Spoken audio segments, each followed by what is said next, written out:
Hello guys, welcome to the Shadow Manhwa Teller channel. At the beginning of the story, our main character says, "Rising from the trash, how far do you think you can go? I have reached the very top of the world. My name is Lin Jian, the sole heir of the country's most powerful family, the Lin family. But instead of gaining strength and wealth from my family name, all I ever received were insults. Even my best friend rejected me, saying, 'No matter if you are the heir of the great Lin family, you yourself are nothing but trash.' When the world mocked me, they forgot one thing: even a prince is born naked, but he is still a prince. Today I possess the divine option system. It may give me only 3 options, but its goal is just one: to make me a king. The same girls who once ignored me now secretly glance at me. The same mouths that mock me no longer dare speak before me. The Hero Academy, where people boast just for gaining admission, now boasts about having me. As for my enemies, they are all in the past. Who dares stand before Lin Jian?"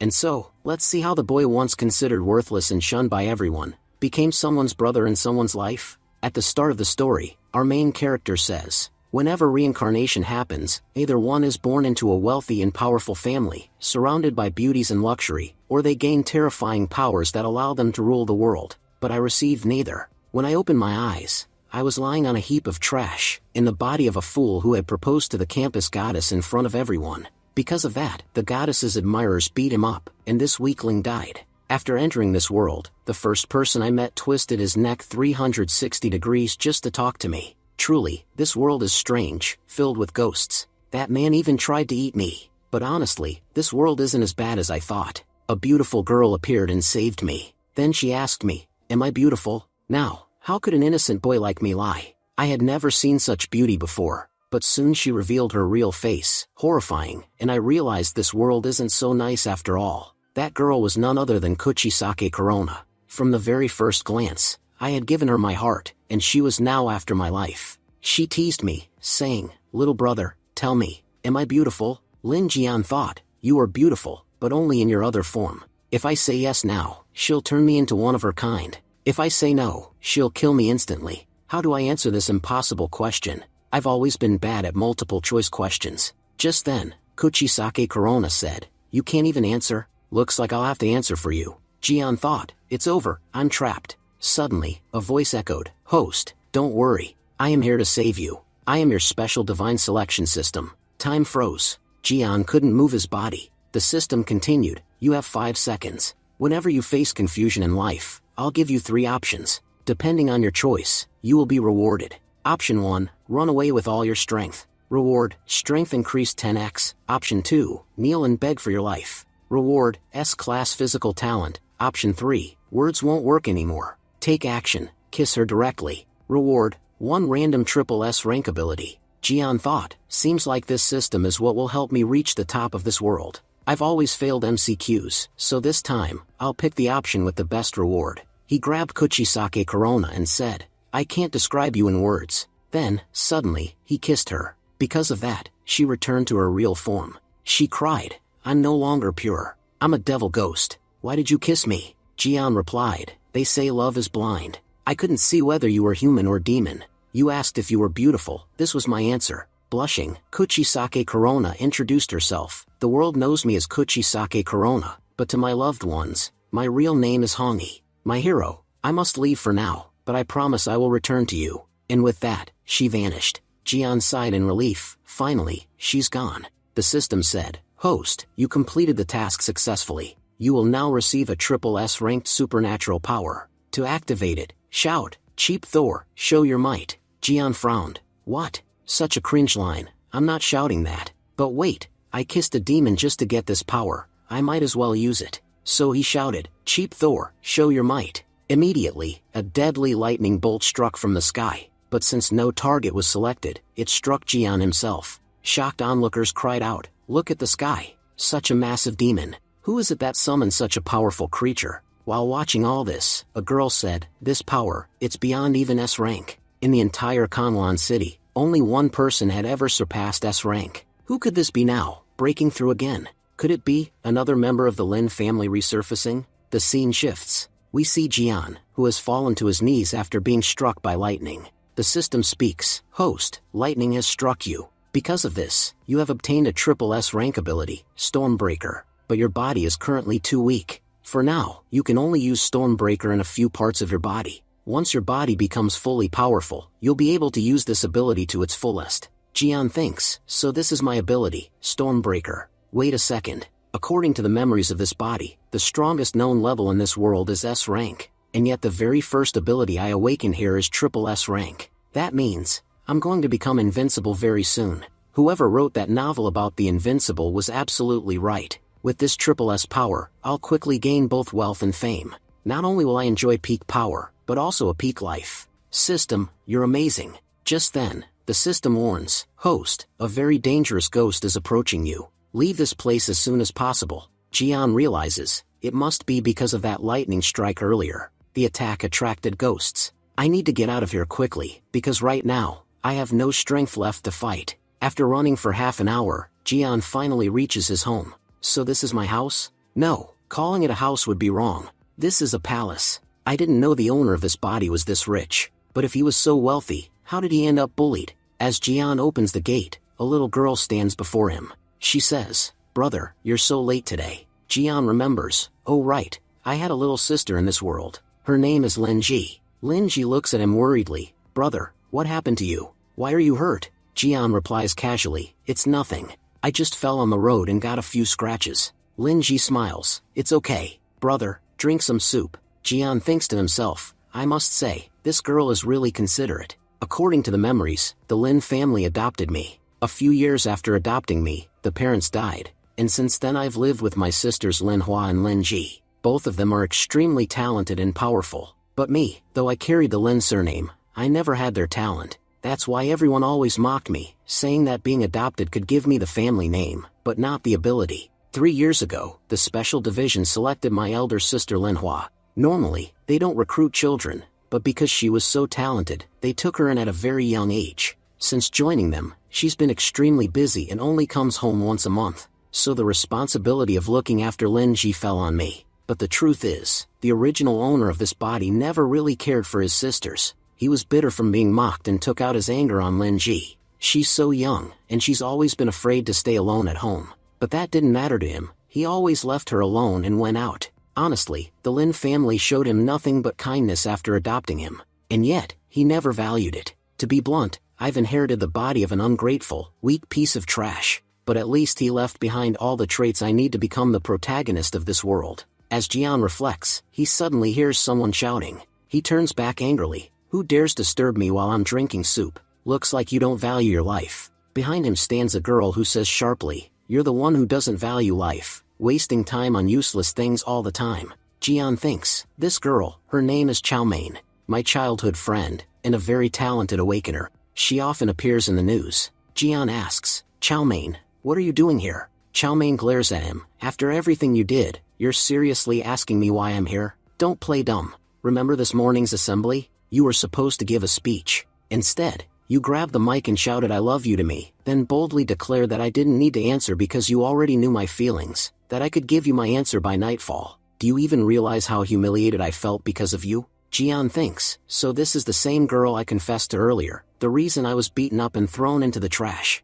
No doubt, these two events are connected. I just can't remember who exactly attacked me. Once I find out who they were, I'll destroy those bastards completely. But first, I need to handle this situation. He says aloud, "Forget about what happened this morning. I wasn't serious. I was just joking.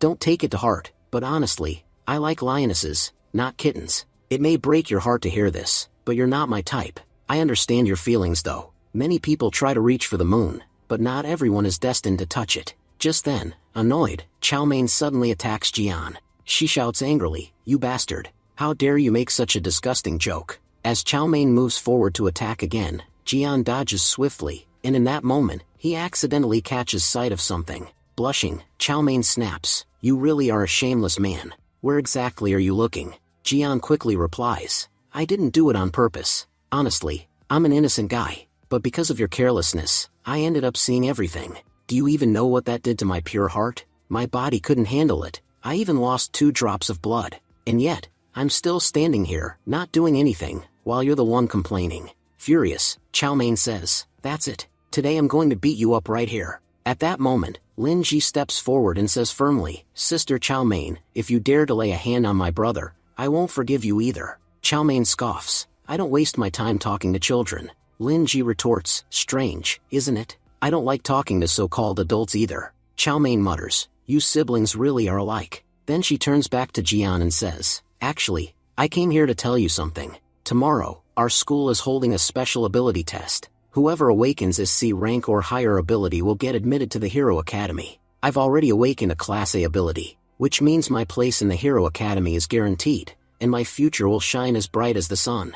Honestly, Jian, you'll never be able to compare to me. The difference between us is the difference between the moon and the earth. The earth can only look at the moon, but it can never reach it. Your life will be nothing but ordinary, while I'm destined for greatness, and I won't lower myself to associate with someone so beneath me. Jian calmly responds, you're right, I am ordinary, but in his mind, he thinks, ordinary, tomorrow, everyone will see just how ordinary I really am. The highest rank in this world is S rank, but I'm already at triple S rank. Just then, the system says, host, you have 3 options. First, stay silent and let Chow Mein leave, reward, +1 agility point. Second, apologize to Chow Mein, reward, +10 strength points. Third, give Chow Mein such a reply that she remembers your name for the rest of her life, reward, +1 strength point. Jian thinks, any smart person would choose the second option, since the reward is amazing. But I can never put anything above my dignity. That's why, I'll choose the third option. Aloud, Jian says, Chow Mein, do you know the difference between you and me? You awakened at a rank, and now you think you've conquered the world. But in your arrogance, you've forgotten one thing. I belong to the Lin family. For people like us, even those considered losers in my family are far superior to the top elites of yours. You're bragging about getting into the Hero Academy? That very academy takes pride in having Lin family members among them. Even if I awaken at just D rank, I'll still be considered a treasure to them. Why? Because Lin blood flows through my veins. And Lin blood is never weak. Chow Mein's expression hardens. What are you trying to say? Are you insulting my family? Jian smirks. What's the matter? Hurt by a little reality? If you can talk nonsense for so long, then why can't I speak the truth? The system chimes in, excellent response, host. Reward granted, +1 strength point. Chow Mein laughs mockingly, say whatever you want. If you really had Lin family blood, you wouldn't need to talk so big. Don't forget, you may have their surname, but not their blood. You're adopted, Jian. That's why you'll never achieve anything. Jian's eyes narrow. Chow Mein, mark my words. You'll regret saying this for the rest of your life. My name is Lin Jian.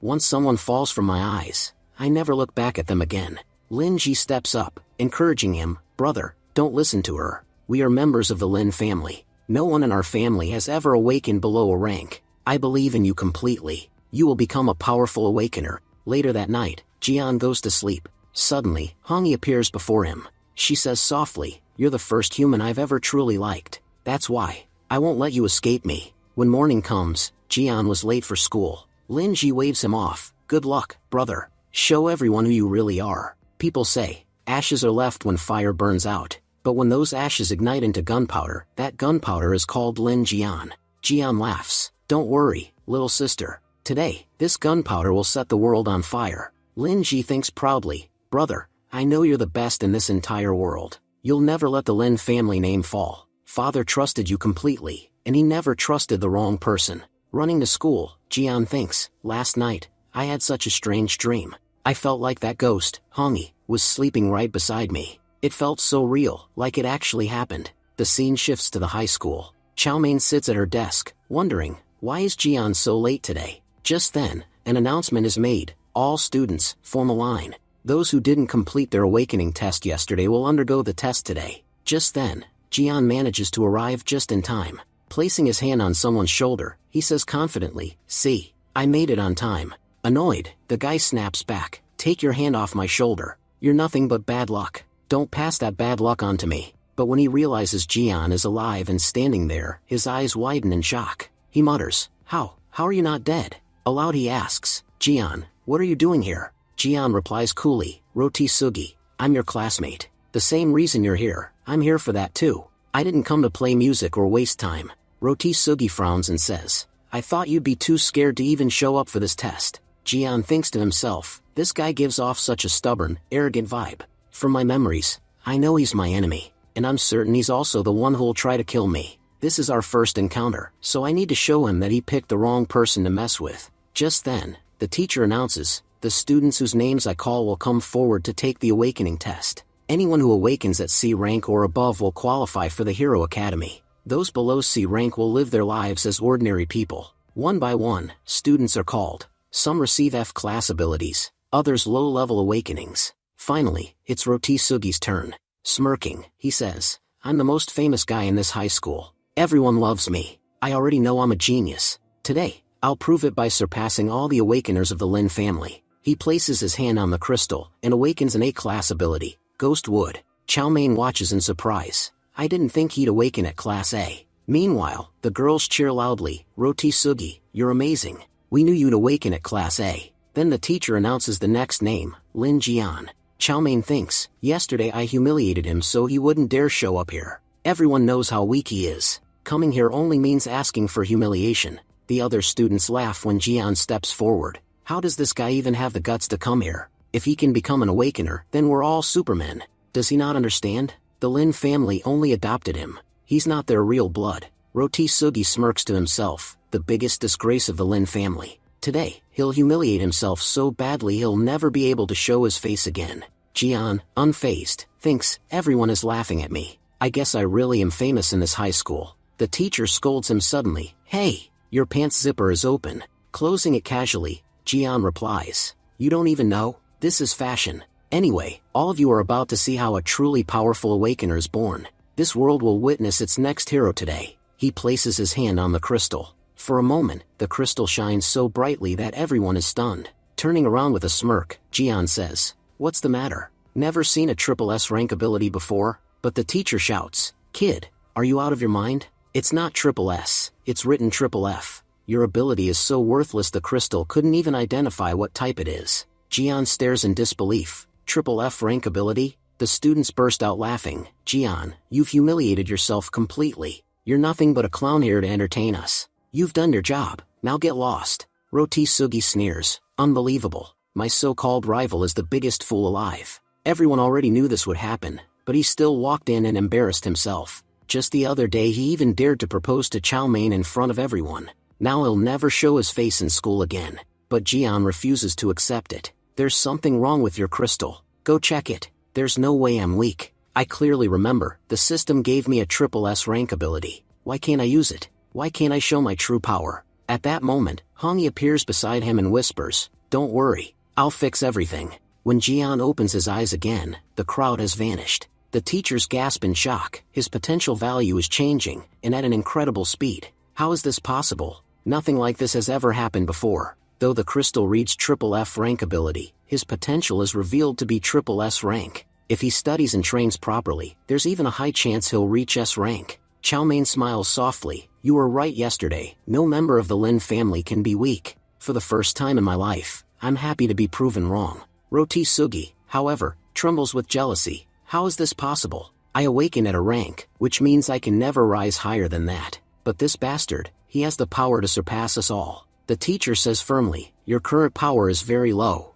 but your potential is extraordinary. For that reason, you've passed the test. Jian smirks, don't act like you're doing me a favor. By joining your academy, I'm the one doing you a favor. Afterward, all the students are sent to the waiting room before the second test. Rotisugi mutters coldly, trash will always remain trash. You might have scraped through the first test by luck, but the second test is far beyond your ability. Jian laughs and replies, I don't know about anything else, but one thing I do know, reaching S rank is well within my ability. On the other hand, there's a certain so-called genius here who'll never reach S rank in his life. Do you know who that genius is? Because I smell the stench of jealousy, and it seems to be coming from him. Furious, Rotisugi shouts, who the hell are you mocking? Jian smirks and replies, you still don't get it? I'm mocking you. Listen, Rotisugi, let go of my collar, or I'll expose your so-called S rank in a rank right here. Just then, the system's voice echoes, host, you have 3 options. First, stay completely silent and ignore Rotisugi, reward,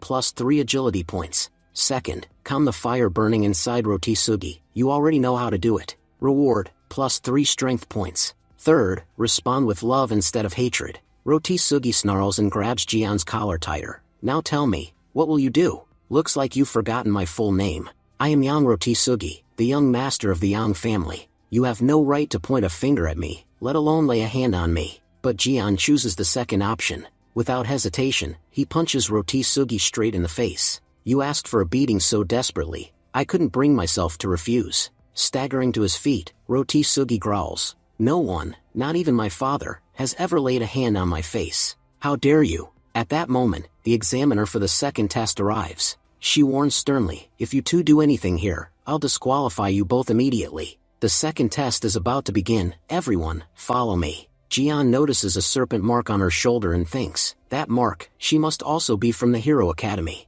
The students are let out for the second exam. The examiner introduces herself. My name is Cutie. I'm a student of the Hero Academy's light class, and today, I'll be your examiner. The second test is a practical one. Your power level only shows how strong you could become, but true strength is proven on the battlefield. Only those who are both practically skilled and physically capable will survive in the Hero Academy. Jian thinks to himself, so the Hero Academy has such adorable senior sisters, looks like life there won't be boring at all. Cutie notices Jian staring, but before anything happens, the bus driver shouts, everyone, brace yourselves, we're under attack. Suddenly, a swarm of ghost bats dive at them, flipping the entire bus over. Climbing out, Jian mutters, how the hell did the bus flip? Looks like it's these damned bats causing trouble. Cutie grits her teeth. We haven't even reached the test site yet, and we're already being ambushed by ghosts. Jian frowns. So this isn't part of the test? I thought it was the start. Cutie shouts. Everyone, move forward.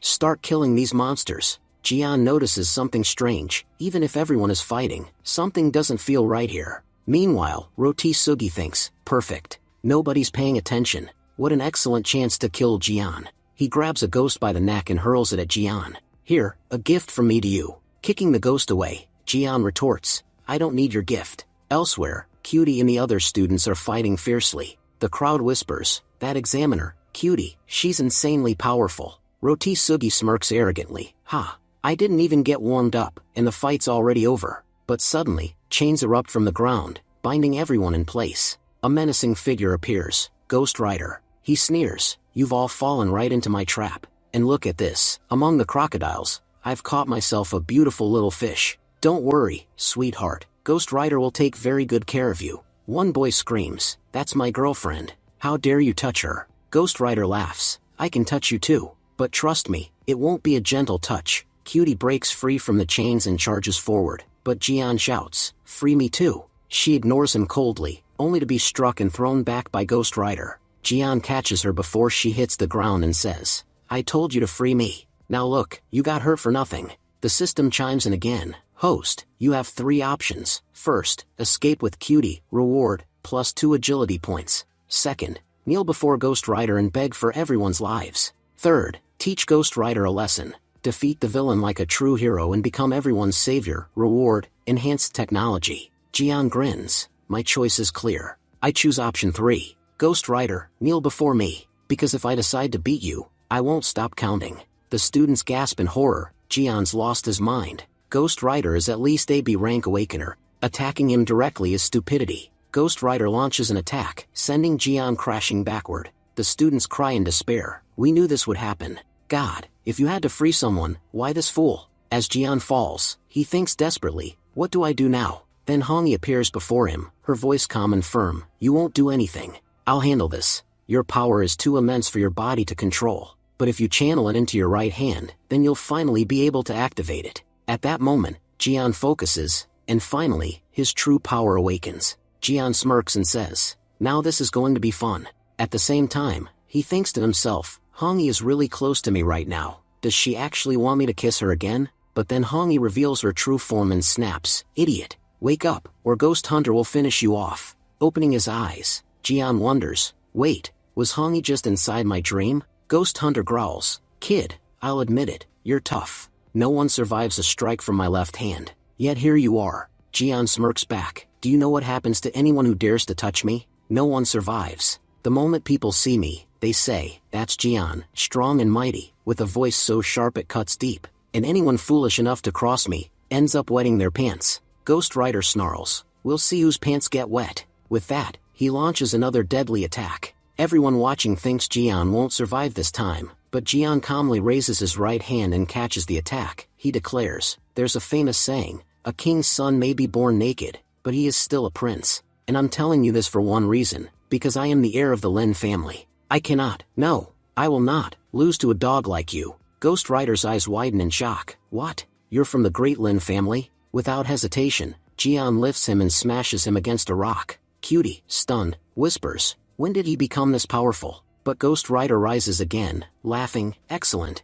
It's been ages since I found an opponent who could actually make me bleed. Let's see how you handle me in my motorcycle. He charges forward, but before his attack lands, Cutie intercepts him, shattering his chest with a powerful blow. Ghost Rider roars, play as many tricks as you want, you still can't defeat me. From behind him, Jian's voice cuts in, tricks? I'm not playing tricks, I'm just enjoying the show from your blind spot. Then Cutie strikes again, destroying Ghost Rider's motorcycle. Ghost Rider, realizing defeat, snarls, I can't win, so I'll take you all with me. He activates self-destruct, his body glowing with violent energy. But at the last second, Cutie shields Jian, saving his life. When the smoke clears, the students whisper in fear, the chains are gone, but are Jian and Cutie even alive? After an explosion like that, how could anyone survive? Then Jian steps out of the smoke, perfectly fine. He smirks, even fire isn't hot enough to burn Lin Jian. The students groan, he just walked out of death's mouth and he's already giving another dramatic line.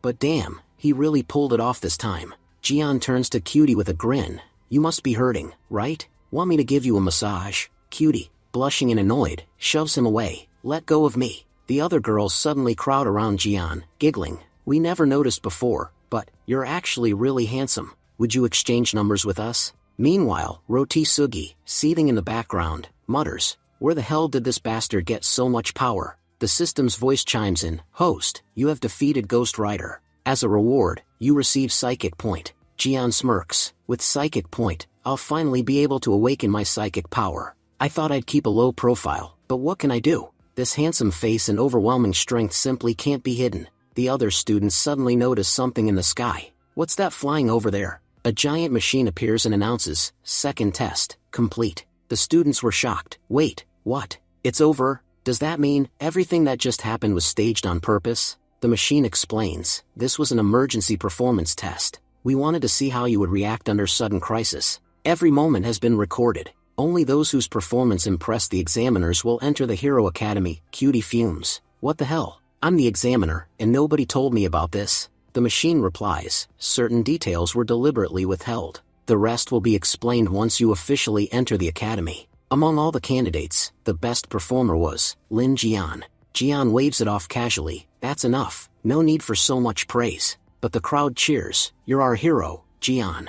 Even Cutie, quietly watching him, thinks, there's something about this boy, he's destined to bring great change in the future. Back at Jian's home, Lin Ji smiles warmly, brother, you passed the test. Jian grins proudly, not just passed, I had the best performance of all. Now your brother will also attend the Hero Academy, just like you, sister. Lin Ji nods happily, though inside she thinks, if brother also moves to the academy, he'll rarely come home, I'll hardly see him anymore. She says softly, brother, you should rest. I'll go cook. Please share this good news with big sister. Later, Jian tells Linhua about his success. Linhua replies, you did well. If father were alive, he would be so proud. I'm sure you'll work hard and protect the city, just like he always did. Ending the call, Jian reflects, the Lin family, so mysterious. I wonder when I'll finally meet my eldest sister, Linhua. For some reason, I feel like a heavy burden has just landed on me. Suddenly, he senses a presence and gasps, so, it's you.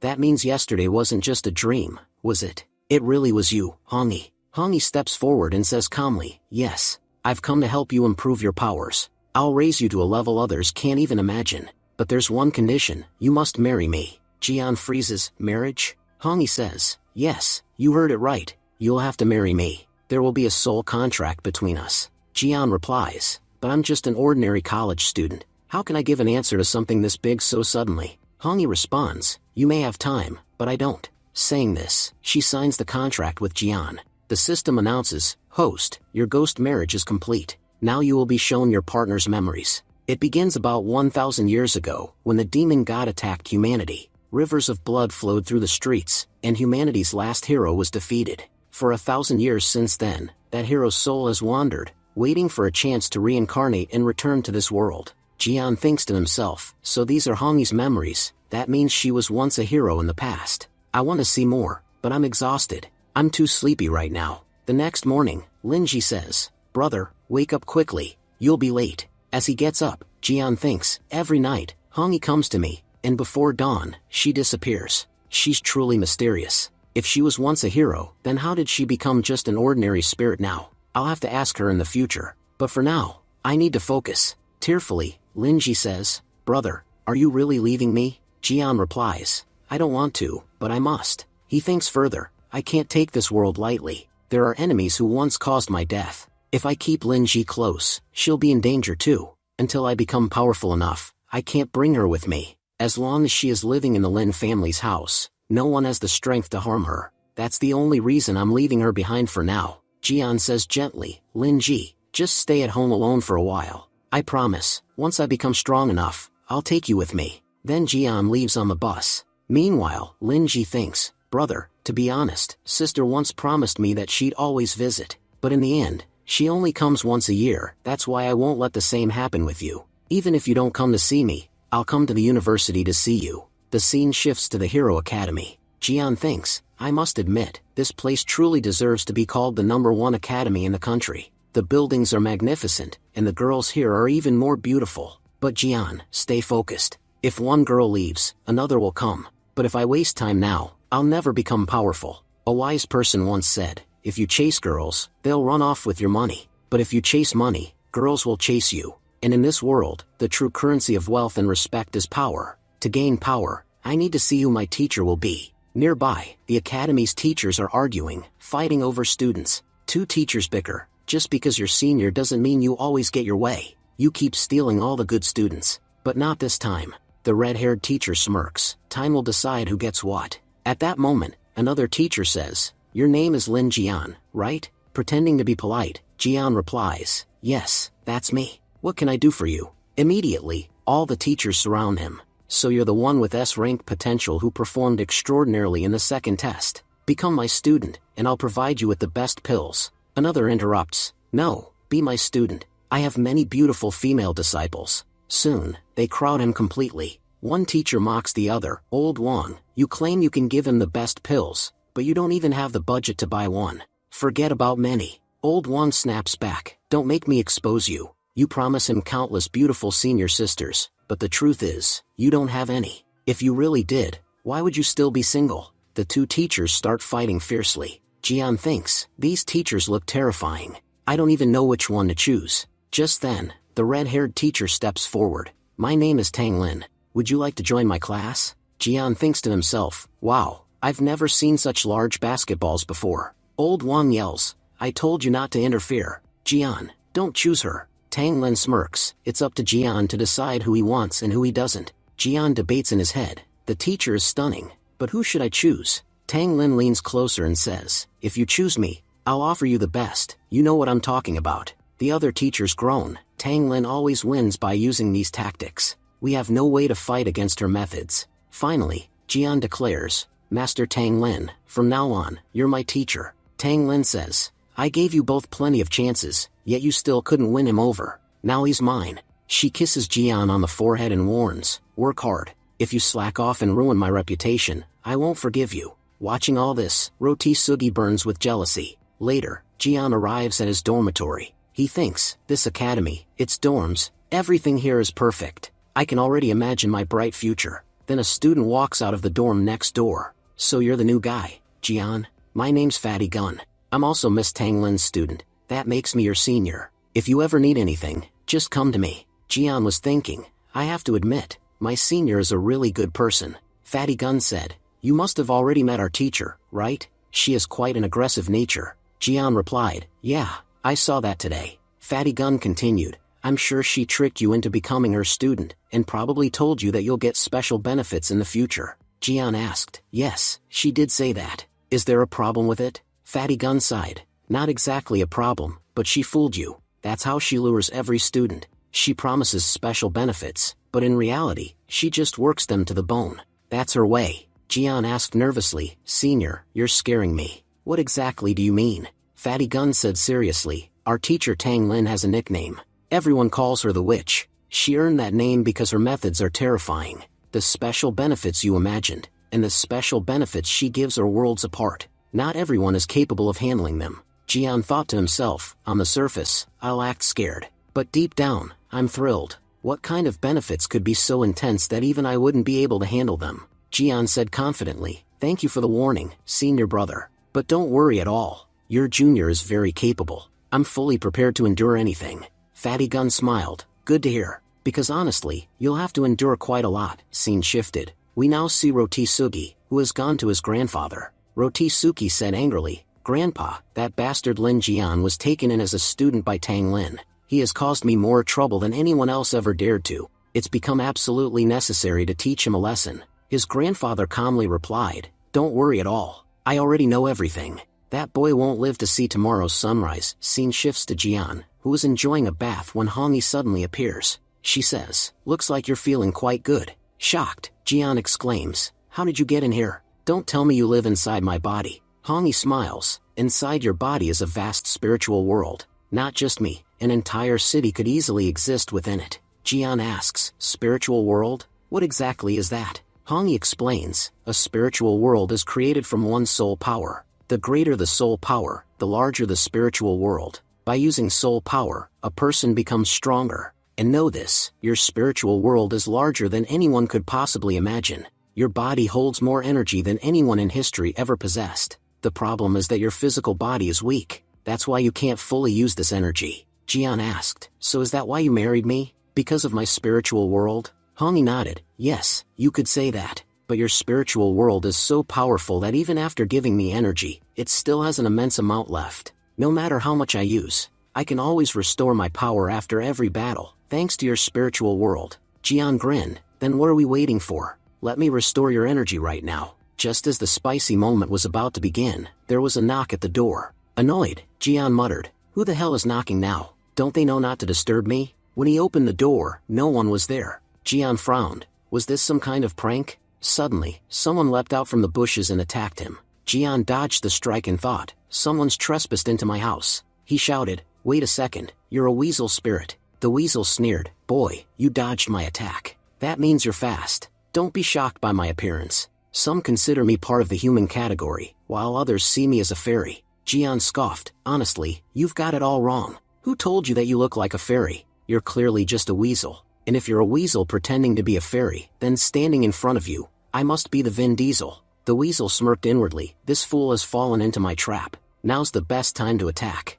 But before he could strike, Hongyi appeared and grabbed him effortlessly. Jian was stunned. I didn't even see how you got here so quickly. Hongyi said coldly, what does it matter? Let's just finish him off right here. Jian stopped her. No, Hongyi, don't kill him yet. He walked into our home himself. That means we should make something very tasty out of him. The weasel panicked. The principal didn't tell me they were sending me into a Chinese household. These people don't even spare dogs. How could they possibly spare a weasel? Tears streaming down his face, the weasel cried, I'm just a weasel. I taste terrible. How could you eat something so disgusting? Look at my cuteness. How could you swallow something this adorable? Jian was saying, listen, you little weasel, you know very well that we won't think twice before eating you. So if you love your life, then quickly tell me, who sent you here? The weasel replied, there's only one rule in my business. I'd rather die than open my mouth. Jian responded, and I have only one rule when it comes to eating, weasels must always be roasted first. Terrified, the weasel said, why are you taking this so seriously? I was just joking. It was Yang Gong who sent me to attack you. Jian thought to himself, Yang Gong? Isn't he Rotisugi's grandpa? And as far as I know, he's a senior elder at the Hero Academy. To think he has so many options, yet he stooped this low just to try and kill me. Then the system spoke, host, you have 3 options. First, spare the weasel's life. In return, you will receive a marrow cleansing pill, which will allow you to awaken an S-rank body. Second, kill the weasel and send him to the heavens. Feed, use the weasel as an ingredient to cook something very tasty. Jian thought, options 2 and 3 don't seem to have much of a reward, so I'll choose option 1. Jian said aloud, weasel, to be honest, I've grown fond of you. That's why I won't kill you. The weasel asked in disbelief, are you serious? Jian replied, yes, just take care of yourself when you leave. Running away happily, the weasel said, you're such a good person. The system then announced, host, you spared the weasel's life. As a reward, you've received a marrow cleansing pill. Jian thought, great, I got the reward. Now it's time to catch that scoundrel again. Meanwhile, as the weasel opened the gate, he said, "I've never been this happy in my life. I touched the jaws of death and came back alive." Just then Jian appeared and asked, "Where do you think you're going?" The weasel turned and said, "But you told me I could leave." Jian replied, "I said you could live, but I never said you could leave this house." So Jian tied the weasel up. Hongi asked, "Jian, what are we going to do with him? Are we really going to cook and eat him?" Jian answered, "No, I've got an even better use for him." The next morning, when the weasel opened his eyes, he saw a collar around his neck. Crying, he said, "I'm an ancient spirit who has lived for centuries. I've always eaten like a spirit, with dignity. I can't live as a household dog. Please, someone help me. Save me from this demon." Meanwhile, waking up from his sleep, Jian says, "I'm exhausted. Last night I took the marrow cleansing pill, and my body was burning with heat. Thankfully, Hongi came and helped stabilize my energy. I must say, having a ghost wife isn't a bad thing at all." As Hongi woke up, she said, "Compared to before, you've become much stronger and more handsome." Jian replied, "Yes, I can feel my power." Hongi warned, "I don't know where you got that pill from, but don't be too happy yet. Your body hasn't fully absorbed its power. Last night I helped you a lot to absorb what you could, but the pill was trying to push your body into S rank, and right now your body isn't strong enough to handle all that power at once, so I had to block much of it. Slowly, those powers will be unsealed." Jian, excited, said, "So that means we'll have to keep cultivating again and again?" Hongi shook her head. "No, that's not necessary. To strengthen your body, you'll need to take hits to your muscles and bones. You've heard the saying, when muscles break, they grow back stronger." Jian asked, "So you mean I need to go to the gym?" Hongi replied, "No, you need to get beaten up. The more you get beaten, the stronger you'll become." Later, Jian arrived at the Hero Academy. During the assembly, it was announced that the welcome ceremony for all new trainees was about to begin. Jian thought, "Hongi said I need to get beaten up, and when people attack me out of anger, it'll be even more effective. That's why she didn't hit me herself but sent me here, to get beaten at the academy." Just then, Fatty Gun arrived and said, "Jian, come quickly, the welcome ceremony is about to start." All the girls, excited, whispered, "Lin Jian is so handsome, isn't he? I heard he performed amazingly in the second test. The teachers are saying his future is very bright." Jian thought, "When you know people are talking about you like that, the feeling is something else. I feel like I've become some big star." Soon after, Tang Lin approached and greeted Jian, saying, "Good thing you came. Meet my students, Murong Jinji and Huofeng.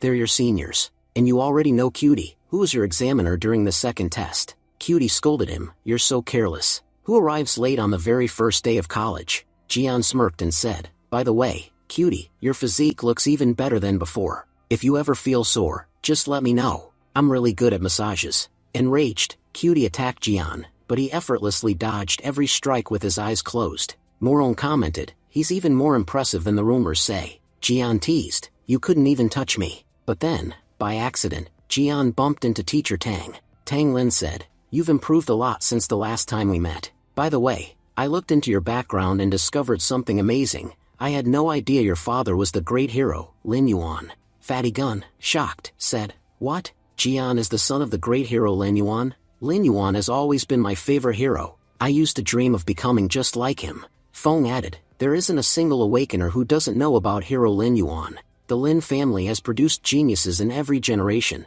and Lin Yuan was the greatest among them. It's said that as long as Lin Yuan was alive, not even a brick in Kanlan City could be touched. He was the city's #1 awakener of his era, and no one before or after him ever came close to his power." Cutie said, "There's a famous saying about the Lin family, even their trash is better than the best of other families." Honestly, Lin Jian is proof of that. Of course he's powerful, he comes from a bloodline of powerhouses. Jian thought to himself, "I knew my father was amazing, but I never realized he was this legendary. The way everyone talks, they must have read countless articles about him. Strangers know so much about my dad, yet as his son, I know so little." Chow Mein thought, "They're right. The Lin family truly is extraordinary. But what I don't understand is, how did Jian become so powerful in such a short time?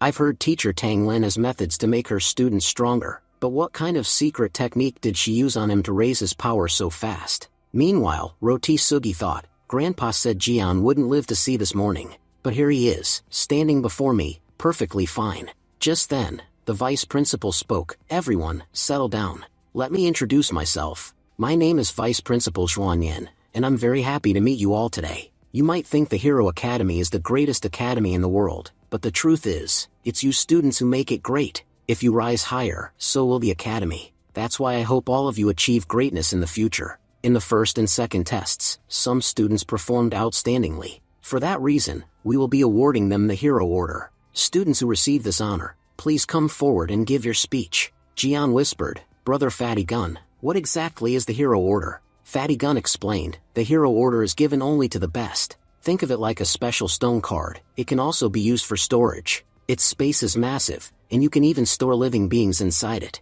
Jian exclaimed, seriously? That's amazing. Fatty Gun grinned, last year, I received the Hero Order myself. Jian teased, honestly, looking at you, I wouldn't believe you could even walk 2 steps. If someone like you received it, you must really be an exceptional student. Fatty Gun replied, brother, don't be fooled by my appearance. I may look sweet and innocent, but deep down I'm a bastard. When I left high school, the entire school came to see me off. Not because I was their favorite, but because I had caused them a lot of trouble. Before Jian could reply, Feng interrupted, the speeches have already started. The principal announced, first, from Class 1, Chow Mein said, thank you for giving me this award. I know the academy has high expectations from me, and I promise I will live up to them. Next, the principal called, from Class 2, Yang Rotisugi. Rotisugi declared, I will become so powerful that this academy has never seen anyone like me. One day, people won't call it the Hero Academy anymore, they'll call it the academy where Rotisugi once studied. Jian thought, what nonsense. His performance in the second test was pathetic, yet he's still being called an outstanding student. No doubt his grandfather pulled some strings. Then the principal announced, from Class 7, Lin Jian. The system spoke to Jian, host, you have 3 options. First, give a normal, low-profile speech. Reward, 5 agility points. Second, give a speech that makes everyone recognize you as the true boss. Reward, 5 strength points. Third, give an inspiring, positive speech that fills everyone with energy. Reward, 5 charm points. Jian thought, charm points will make me look even more handsome. At first, I planned to stay low profile. Then I considered giving a bad speech so I'd get beaten up, just like Hongi said I should. But now, I have a better idea, something that'll both get me beaten and give me rewards. He stepped forward and said, I am grateful to the academy for this award. Honestly, there were many people more deserving than me, yet I was chosen. Thank you. I am nothing but a useless boy, yet the academy not only accepted me but now even rewards me. With such an amazing academy and wonderful peers, I am truly blessed. I promise that in the future, I'll become a strong player who stands with you all, as a brother and a friend. The crowd applauded loudly. Students whispered, what an amazing student. It's true, people with good faces usually have good hearts too. Even Chow Mein thought, did I misjudge him? He's actually such a sincere boy. But Rotisugi thought angrily, this bastard stole my spotlight. The system announced, host, you have received 5 charm points. Jian smiled and said, now the real game begins. Everything I just said, it was all a lie. The truth is, I received this award because I deserve it. And do you know why you didn't? Because you're all weak, pathetic trash. The only powerful students here are from Class 7. The rest of you aren't even worthy of polishing our shoes. The crowd erupted. Even Class 7 students asked, why are you dragging us into this? Jian sneered, when I see weaklings like you, my eyes start to itch. I don't understand how the Hero Academy has fallen so low that it accepted garbage like you. I've insulted you so much, yet none of you even have the guts to come up here and hit me. In his mind, Jian thought, perfect. Now I'll get the beating I need to make my muscles and bones even stronger. As he walked into the crowd, he taunted, hey, bald head, cover your shiny dome before I slap it raw. Because when I start slapping bald heads, I don't stop to count. Just then, Jian's seniors stepped in to protect him. Fatty Gun said, brothers, Jian isn't feeling well today. That's why he's just spouting nonsense. Please forgive him just this once, for the sake of Class 7. But Jian snapped, do you really think you can protect me? Honestly, even though you're my seniors, you're just a bunch of trash. You shouldn't even be in Hero Academy, you belong in Loser Academy. Annoyed, Wafeng and Fatty Gun shouted, what did you just say? Looks like you really want to get beaten today. And so, everyone ganged up and started hitting Jian. Even while being beaten, Jian taunted, what's wrong? Haven't you eaten breakfast? Why can't I even feel your punches? Meanwhile, walking away, Chow Mein muttered, no one can fix Jian. I thought he had changed, but hoping for that was useless. Cutie added, if he keeps acting like this, of course he'll get beaten up. Teacher Tang Lin, watching from a distance, thought, everyone thinks Jian is acting strangely, but no one knows that this is just how the Lin family is. He's taking a beating only because he wants to. If he really wished, no one here could even touch him. After a while, everyone left Jian bruised and battered. Standing back up, Jian said, "Is that it? That's all you've got? A handsome guy like me practically begged you to beat me, and still, none of you could land a real hit. What's wrong with people these days? Don't you even want to clean your hands a little?" Hongyi's voice echoed, "Jian, that's enough for today. You should try again tomorrow." But Jian laughed. "What? Am I too handsome for you to hit me? Don't tell me my good looks are stopping you. Honestly, your faces are so ugly that if you just ask me, I'll fill this place with my charm. Seriously, God, why did you make me this cute? My own cuteness is becoming a burden now." Annoyed, the crowd shouted, "This bastard really makes us want to beat him up even more. Even after taking such a beating, he's still begging for it." Sitting down, Jian sighed. "I've read so many comics where the main character gets beaten up for no reason. But here I am, literally asking them to beat me, and they still can't manage it." Then a passerby smirked and said, "If you're so desperate to get beaten up, why don't you go propose to the school's goddess? Then you'll see, an entire army will come to thrash you." Jian grinned, "You're underestimating my courage. Not only can I propose to the school's goddess, I could even propose to Miss Universe herself. Fine then, let's see how many people come after me once I propose to the goddess." Jian immediately sent a message in the campus group chat. "My name is Lin Jian, and there are a few things that matter most to me. First, the goddess's smile. Second, that nothing should ever disturb that smile. The rest doesn't matter. And lastly, no one should stand between me and the goddess. So, my dear goddess, why waste time standing there? Fall into Lin Jian's love instead." Hongyi thought to herself, "I know Jian is doing all this just to get beaten up, but even so, why does it make me so angry?" Meanwhile, Jian chuckled, "That worked like a charm. The chat is blowing up already. Looks like a lot of people are about to come and beat me." Sure enough, groups of students armed with bats and even guns showed up, ready to attack Jian. "Bastard, how dare you say such nonsense about our goddess? Today, we'll beat you so badly you won't even know how to breathe." Shocked, Jian muttered, "Wait a second, how the hell did they bring guns into campus?" Hongyi panicked, "Jian, take care of yourself. I won't be able to watch you take a beating like this." Reading the chat, the goddess herself whispered, "Lin Jian, I'll remember you. Many admire me, but none ever had the courage to confess. Your boldness, I really like it." Meanwhile, Jian was brutally beaten. The crowd sneered, "Didn't you say no one should come between you and the goddess? Well, we're here now, what can you do? And we've only just started beating you. If we don't break this obsession with the goddess, then we're not worthy of being Hero Academy students." Just then, Tang Lin arrived and commanded, "Stop right there. My student may have made a mistake, and he's already been punished for it. But now that I'm here, no one will lay another finger on him.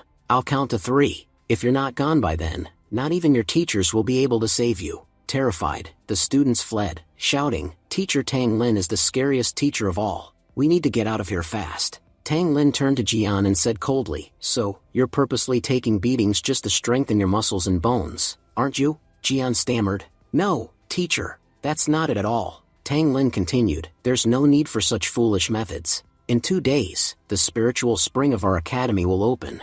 Jian asked, "Spiritual spring? What does that have to do with my body?" Tang Lin explained, "Long ago, this earth used to be normal. But one day, the earth's spiritual energy awakened, and with it came many treasures. The spiritual spring is one of them. Entering it will greatly strengthen your body. Normally, not just anyone can enter, but since you are my student, you won't face any problem." Jian says, "Teacher, if there was such a method, you should have told me earlier. Anyway, thank you for telling me now. If you ever need anything from me, just let me know." Tang Lin replies, "Do you remember what I told you? Since you became my student, I promised to give you a special benefit. The time has finally come for me to give it to you." Jian thinks to himself, "Fatty Gun once said that special benefits are amazing. How could I possibly refuse this?" Next, we see a scene behind the college grounds. Running, Jian asks, "Miss Tang Lin, what exactly is this special benefit?" Tang Lin answers, "Forget all that for now and just run. If that boulder crushes you, you'll never be able to stand again in your life." Then, sitting on top of Jian, she says, "You don't need to do much, just 1,000 push-ups. Once you pass this, we can start the next training." Jian thinks, what kind of special benefit is this? Meanwhile, Fatty Gun and Hofan laugh and say, "That's Miss Tang Lin's special benefit. Compared to other teachers, her training is way harsher. But because of that, her students become far stronger than the rest. Of course, the training is equally difficult." Then, Tang Lin makes Jian sit under a waterfall. She says, "You must sit here for 3 hours. If you move even 1%, you'll have to sit for another 3 hours. Jian thinks, this woman is a demon. Who trains people like dogs like this? Next, Tang Lin takes Jian to a cliff and says, Jian, you don't have to do much. Just jump from here onto the trampoline below. Trust me, you'll enjoy this as much as you enjoyed the last training. Jian thinks, now I get it. This is why the whole school calls her a witch. She has absolutely no emotions, and now she wants me to jump off a cliff. Time passes, and as they continue training, evening falls. Exhausted, Jian says, since morning, you've kept training me. You didn't let me rest. You didn't even let me eat. Why are you doing this? This is torture. Tang Lin replies, you call this torture? This was your father's daily training routine. Even though you're Lin Yuan's son, you actually know nothing about him. Jian admits, yes, you're right. When he was alive, he spent most of his time working. I have very few memories with him. Whatever I know about him is from other people. Personally, I barely knew him. Tang Lin says, that means you don't know anything about your father's greatness. Fine, let me tell you what kind of man Lin Yuan really was. 10 years ago, our Kanlan city was attacked by an army of monsters. They nearly took control of the entire city, killing thousands of people. Those demons were so powerful that even the city's protectors fled in fear. At that time, your father brought forth his hunter team, the Avengers, the strongest team of hunters in the city back then.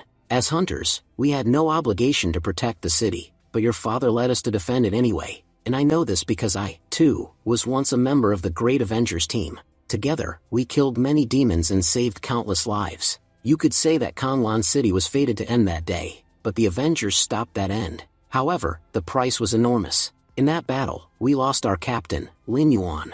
Many S-ranked demons appeared, and your father fought them alone. He became a hero that history will never forget. The Avengers were devastated by that fight. Many died, and those who survived were gravely injured. That's why we could never continue as a team. Jian says, I never knew my father sacrificed his life to save people. He then thinks to himself, actually, I'm just a soul that crossed dimensions and entered this body. I have no real connection to this body's owner or his family, but after learning that my father was such an incredible man, I feel proud. I thought I had come into a world where I was lucky to get a new life and enjoy myself. I believed nothing could be better, but now that I know my family shed their blood to give me this life, not just me, but the whole city lives in peace because of their sacrifices, I can't just sit idle. My father, and many of my family members, died defending the city. Even now, my sister from the younger generation is risking her life day and night to protect it. How can I do nothing?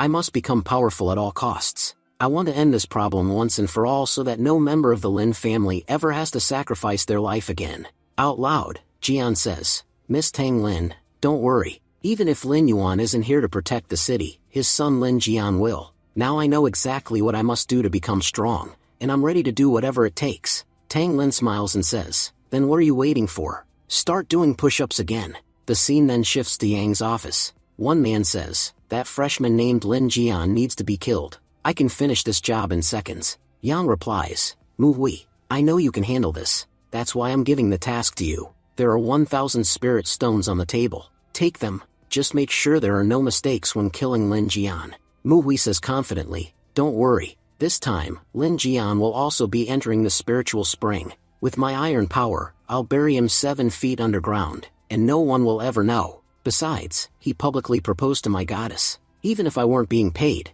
I'd gladly do this job. As he leaves, Mu-Hui thinks, why take the payment in advance? When I bring Lin Jian's head back, I'll collect those spirit stones. Meanwhile, on the other side, Jian was on his way back to campus. Jian was thinking to himself, in just the last 2 days, with teachers and Hongyi's help, I've grown much stronger. I've already absorbed nearly 90% of the marrow cleansing pill's power. Soon, I'll truly have an S-rank body. Just then, Lin Jian spotted Weasel nearby and asked curiously, what's wrong with you? Why are you eating like a dog? Weasel snapped back, offended. Are you out of your mind? I've lived for thousands of years. I'd rather die with dignity than eat like some dog. Jian smirked. If you bark in front of me, I will give you this tasty chicken leg. You say you'd rather starve, but in reality, it's much harder to resist hunger than to talk about it. Unable to fight his instincts, Weasel grabbed the chicken and began eating. Between bites, he muttered, in all my thousands of years, I never imagined I'd end up like this.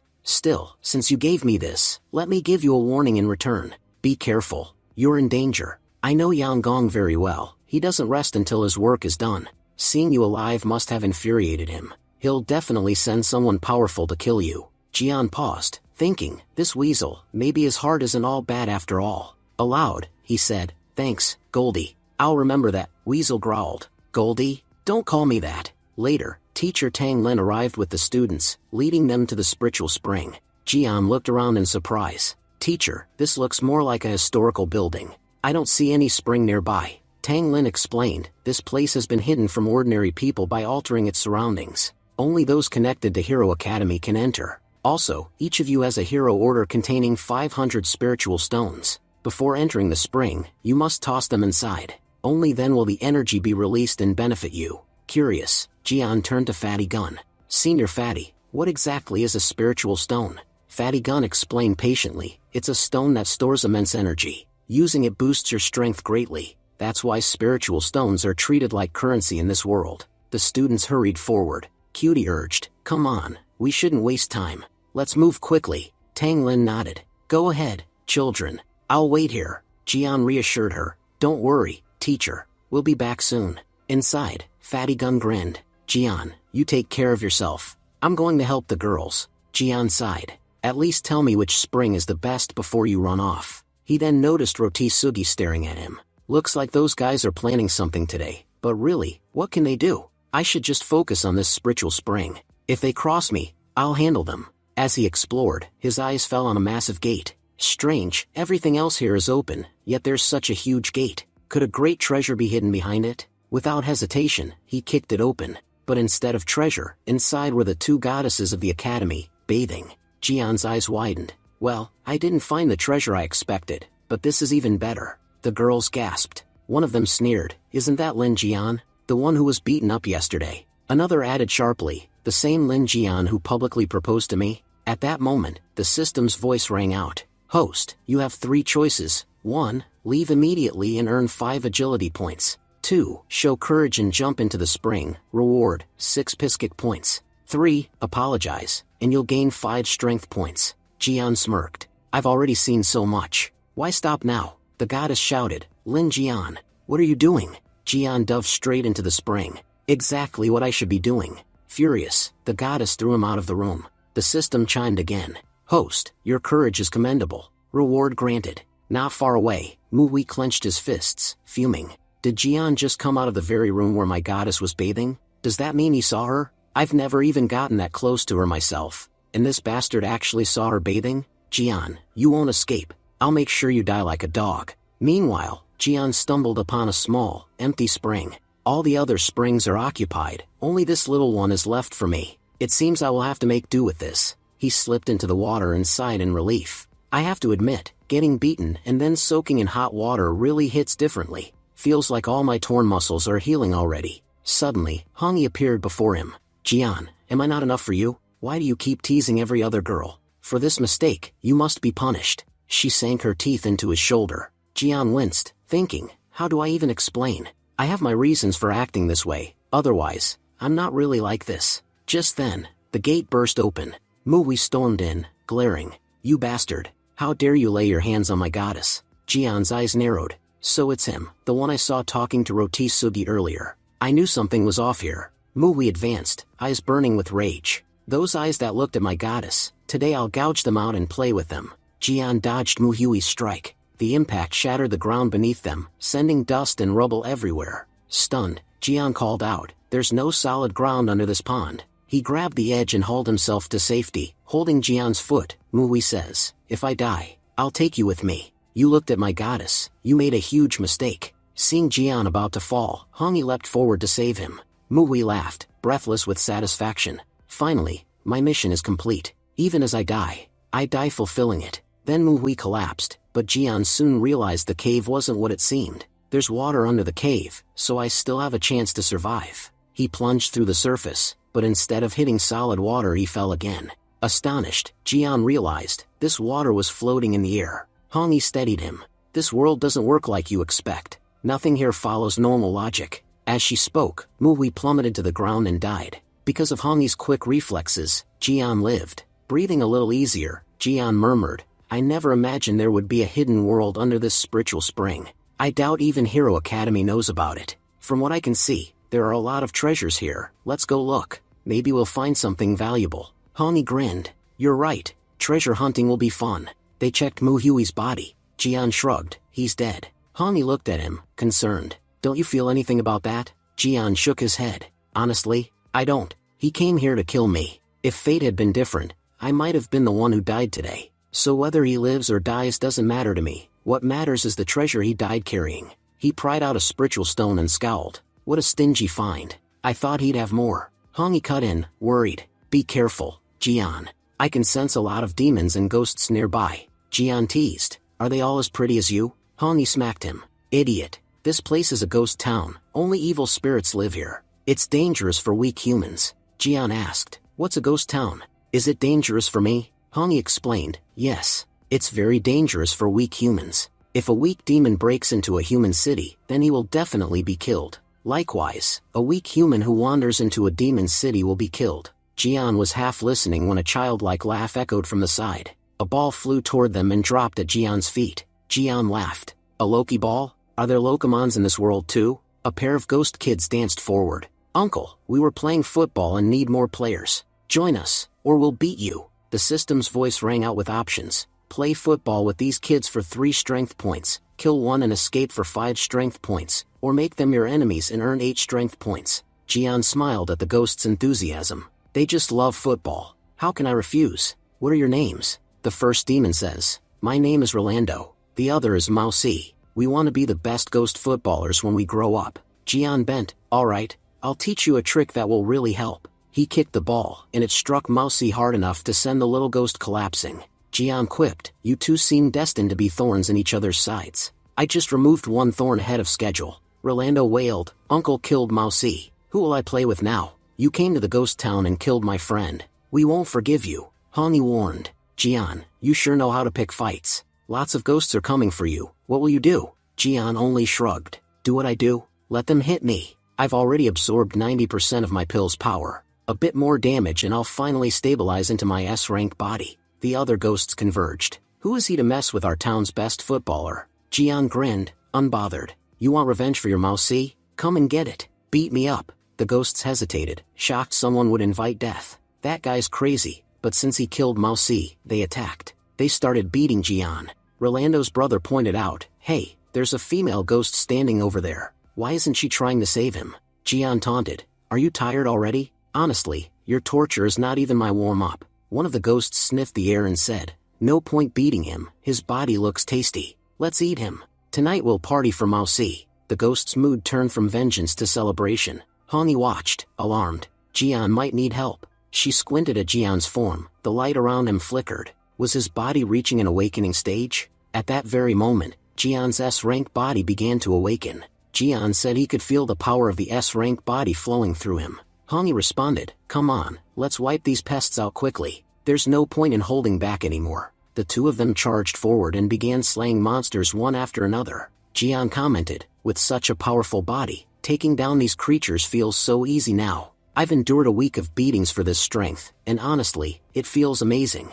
Just as Jian and Hani were celebrating their victory, a strange sound echoed nearby. Jian frowned. Hani, what is this? Something is grabbing me. Hani's expression turned serious. We need to get out of here immediately. That's the aura of a ghost king. If it comes here, even the two of us together won't be able to handle it. Saying this, she pulled Jian out of the spiritual spring. Breathing heavily, Jian muttered, finally, we made it out. Teacher Tang Lin approached with concern. Jian, you were gone for a while. It seems you've gained quite a lot from this experience. Fatty Gun added, man, your luck is unreal. No matter where you go, you somehow end up gaining powers. Meanwhile, the Ghost King began to rise from the spiritual spring. Tang Lin's face hardened. Everyone, get out of here immediately. This is not something children can deal with. Jian thought to himself, this is the first time I've seen teacher so serious. Are Ghost Kings really that powerful? Later, at Jian's home, while watching the news, Jian muttered, so teacher defeated the Ghost King. But after searching for so long, they never found Mu Hui's body in the ghost town. Most likely, the ghosts took it away. That means he'll never be found. Just then, Jian's phone rang. It was Fatty Gun. Over the call, Fatty explained, the academy has sealed the spiritual spring because of the ghost incident. They also announced that every student will now receive a soul core as part of the compensation. We'll need to go to old Jian to get ours. Jian raised an eyebrow. Soul core? What's that supposed to be? Hongi explained, a soul core is something that forms within a monster's body. You can say it contains most of that monster's energy and powers. If a hunter absorbs it, their strength increases significantly. And if they're lucky, they might even awaken a special ability. That's why soul cores are extremely rare and precious. Jian nodded thoughtfully. If that's the case, then getting one has become very important. Elsewhere, watching Jian and his friends, Weasel grumbled, I'm getting so bored of them, and even more bored of this dog food they keep giving me. Just then, Jian placed a bowl of steaming soup in front of him. Here, chicken soup. Enjoy it. Weasel's eyes widened. Chicken soup? Since when did your Shabian serve 5-star meals? Jian smirked. We always eat 5-star food. It's just you who gets stuck with the scraps. But since you warned me about Yanggong's men yesterday, you ended up saving my life in that spring. So, you deserve this. Weasel puffed his chest. What can I say? I'm just that kind of guy. I can't stand to see people in trouble. Honestly, keeping me tied up here is a waste of talent. If you used me properly, I could be incredibly useful. Jian ignored him and walked away. Weasel watched silently, thinking, this kid really is different. Yanggong also kept me captive once, but he treated me like a dog. This boy, he caught me with the intention of tormenting me, yet he's not nearly as cruel as I expected. He actually sees me as something more. Scene shifts to Yanggong's office. Pacing anxiously, Rotisugi said, Grandpa, no matter what we do, we can't seem to harm Jian. I say we send assassins immediately and finish him off. If he becomes too powerful, we won't be able to do anything against him. Yanggong waved his hand calmly. Calm down, child. There's no need to rush. Opportunities will come, and when they do, we'll teach that boy a lesson. Scene shifts again, this time to the treasure hall. Fatty pointed toward an old man snoring in his seat. That's old Jian. He's the one who'll be giving us the soul cores today. Jian blinked. But, he's asleep. Seniors, are you sure this guy is our instructor? Fatty quickly warned. Don't underestimate him. He may look like a sweet, harmless old monk, but in reality, he's on a completely different level. At that moment, old Jian opened his eyes and looked directly at Jian. Jian froze in shock. Just one glance from him feels like 1,000 pounds pressing down on my body. I've never felt such a terrifying aura before. Who exactly is this old man? Old Jian spoke calmly. Come, children. Follow me. As they moved, Jian thought to himself, I guess I really underestimated him. In this world, you can never judge anyone by appearances. Fatty gestured towards several massive stones. Inside each of these stones lies a soul core. But to obtain it, we'll have to break the stone with our own hands. That requires an incredible amount of strength and effort. Old Jian nodded. All right, children. Step forward and claim your stones. Jian asked Fatty, Brother, is there no other way to open this? Fatty replied, There's only one way, use strength. With that, everyone began smashing the stones. Fatty grumbled, Ugh, I got such a useless soul core. Meanwhile, Jian was deep in thought. Which one should I choose? This feels just like a lottery. If I'm lucky, I'll get something good. If not, I'll end up with trash. Suddenly, the system spoke. Host, you have 3 options.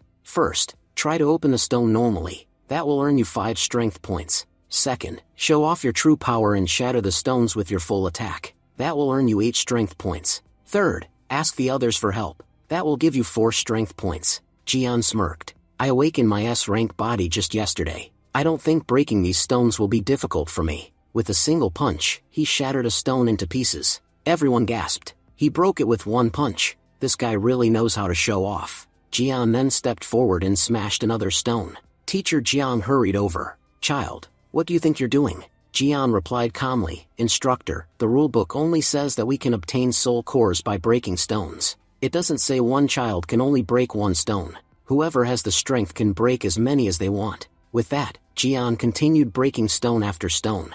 Old Jian stopped him. Enough, don't destroy all of them. The other students panicked and rushed forward. Hurry, or we won't get anything at all. Instructor Jiang pulled Jian aside. If you break everything, what will the others receive? Come with me. I'll give you something far more special. They entered another room. Jian frowned. Old man, why have we come here? Old Jian explained, normal students are only strong enough to break 1 stone at a time, which is why their conditions are limited. But since you can break many, you're clearly talented. According to academy rules, gifted students have the privilege of choosing directly from the soul jades. Jian thought, choosing a soul jade, that sounds even harder. Hongi appeared and encouraged him. Nothing is too hard with me here. Pick the red soul jade.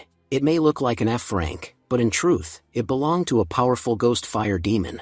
It's very old, so most of its energy has faded, but it might still grant you a new skill. Since the demon specialized in flames, there's a high chance you'll awaken a fire ability. Old Jian says, "Really, child, your eyesight is like that of a hawk. Though this soul jade looks weak, its potential is extraordinary. In fact, this boy has just chosen the very best soul jade in this room. Lin Yuan, if only you were alive to see your son today. His eyes are as sharp as yours once were." The system then asked, "Host, would you like to absorb the soul jade?" Jian wondered, "Can the system help me absorb it?" "Alright, let's begin." In just 2 seconds, he completely absorbed the soul jade. The system announced, "Congratulations. You've gained a new ability, Inferno Fist." Jian's eyes lit up. Hongi was right. I really did gain a new skill. Old Jian was stunned. What kind of joke is this? Even the strongest fighters take hours to absorb a soul jade, yet this child did it in 2 seconds. Jian clenched his fists. Before, I could only channel power into my right arm.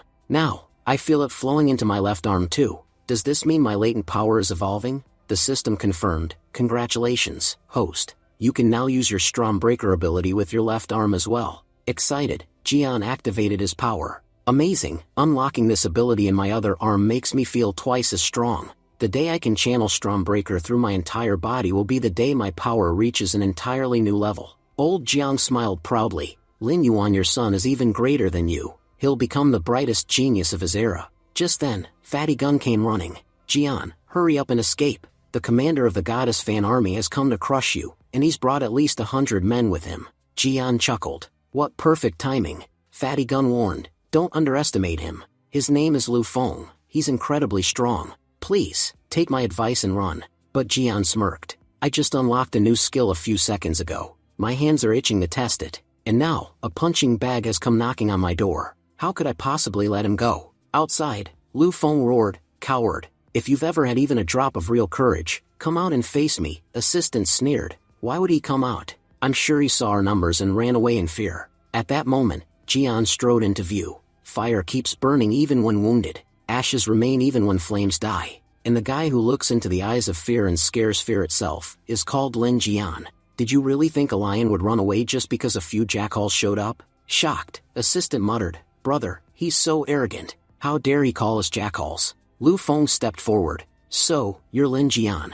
I've heard you're bold enough to confess to our goddess. But did you ever think about the consequences? Did you think her followers would just let it go? Now tell me, how will you fight us all?" Jian's gaze sharpened. "Why should I be afraid? No matter how large a pack of dogs may be, one lion is enough to tear them apart. And for you dogs, this lion is more than enough." Lu Fan shouted, "You won't escape this time." Then he activated his King Kong power and charged into attack. Fatty commented, "Lu Fan's attack is so fast, I couldn't even see it properly." But then, how did Jian block it? To everyone's shock, Jian stopped the attack with ease. Jian smirked, "What's wrong? Is this really all you can do? Honestly, you've disappointed me." Irritated, Lu Fan growled, "Prepare the attack. Now we'll use our main weapon."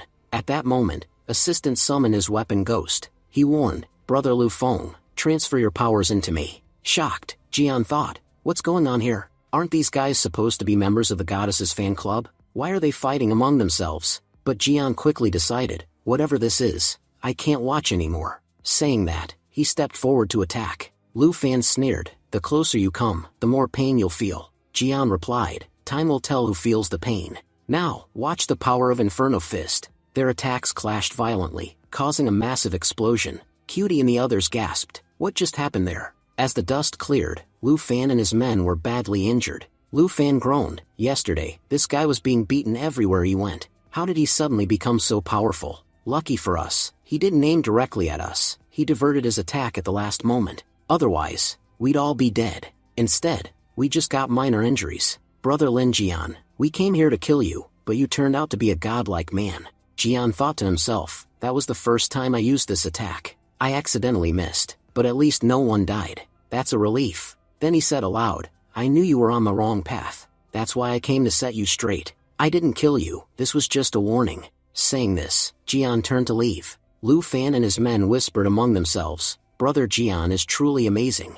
Even though he's so powerful, he let himself be beaten by others. Truly, he's the one worthy of serving the goddess." Watching from a distance, old Jiang thought, "This boy is truly remarkable. With his potential, I can confidently say he'll achieve something great in the future. The scene shifts to Jian's home. Lin Ji was thinking, brother has become so busy, he doesn't even reply to my messages anymore. Forget calling, he won't even text. Luckily, sister knows someone at the college, so I got his address. But now, he's not even at home. Without me around, what has brother been doing lately? Never mind, I'll just wait inside. He has to come home sooner or later. Meanwhile, Weasel noticed her entering and thought, someone just walked into the house. Annoyed, he shouted, who are you? How dare you enter this house? Get out right now, or it won't end well for you. But then he stopped and muttered to himself, wait, what am I doing?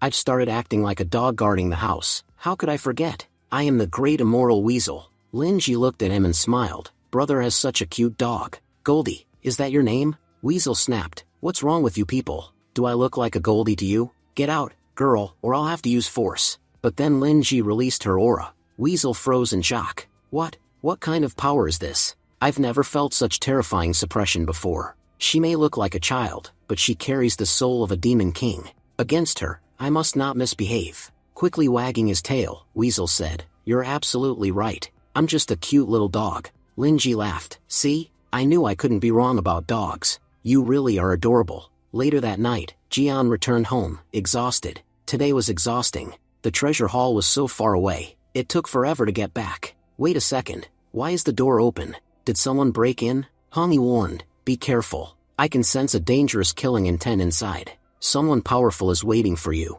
Inside, Lin Ji sat waiting, thinking, I'll surprise brother when he comes home. Weasel, however, thought grimly, Jian, you're a good man. But in front of this demon king, you won't survive. I never knew Yang Gong had connections with someone this powerful. Boy, you're finished. Jian checked the house and muttered, I looked everywhere, but no one's here. Maybe I just forgot to close the gate when I left. Hongi suddenly warned, Jian, look behind you. Out of nowhere, Lin Ji hugged him tightly. Jian blinked. Oh, it's you. Lin Ji, what are you doing here? Frustrated, Lin Ji scolded, brother, you weren't answering my calls or replying to my messages. What else could I do? I had no choice but to come here. You promised you'd visit me often, but after coming here, you completely forgot about me. Jian sighed. Sorry, little sister. I was so caught up in trying to become stronger, I completely forgot. Weasel, watching this, thought in shock. Little sister? This demon king is Lin Jian's younger sister? Lin Ji said, I understand.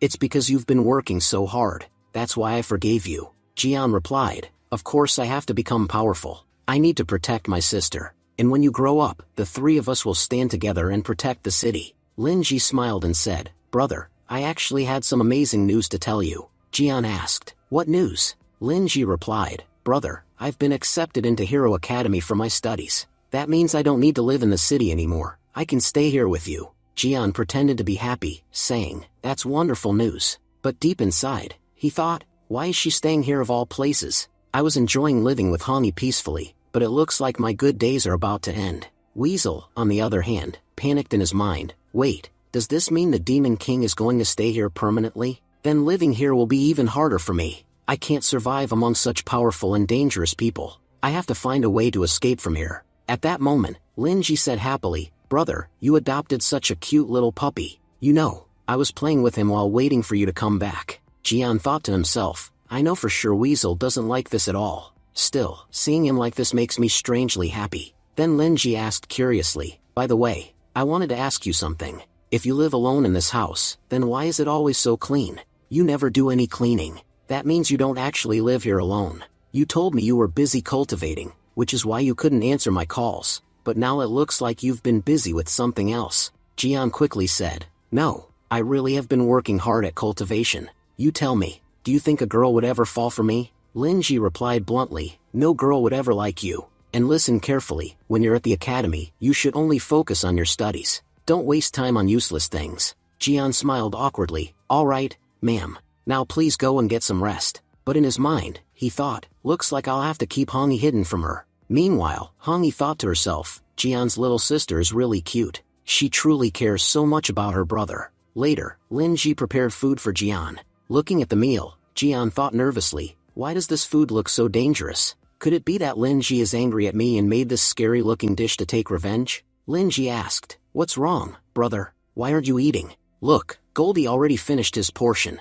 Jian glanced at poor Weasel, who looked half dead after eating. Jian thought, why does it look like poor Weasel is going to die after finishing this food? But I can't refuse Lin Ji. God, please help me swallow this. But after taking a bite, Jian's eyes widened. Wait a second, this is actually delicious. Lin Ji clapped happily. See? I told you it was tasty. Jian nodded. Yes, it's amazing. It feels like I'm drowning in a pool of pure energy. Weasel, however, trembled in his mind. These two siblings are terrifying for this world. Only her brother could eat food made by a demon king. How am I supposed to survive living alongside these monsters? Later, while walking outside, Jian thought, the academy has given us 2 days of break. I need to earn some money during this time. With Hongyi, Lin Ji, and Weasel all eating at home, my storage is completely empty. If I go to sister, I could get money, but how can I rely on her for that? A man's responsibility is to feed his family, and for that, he must do whatever it takes. Just then, Fatty Gun approached and asked, What's wrong, Jian?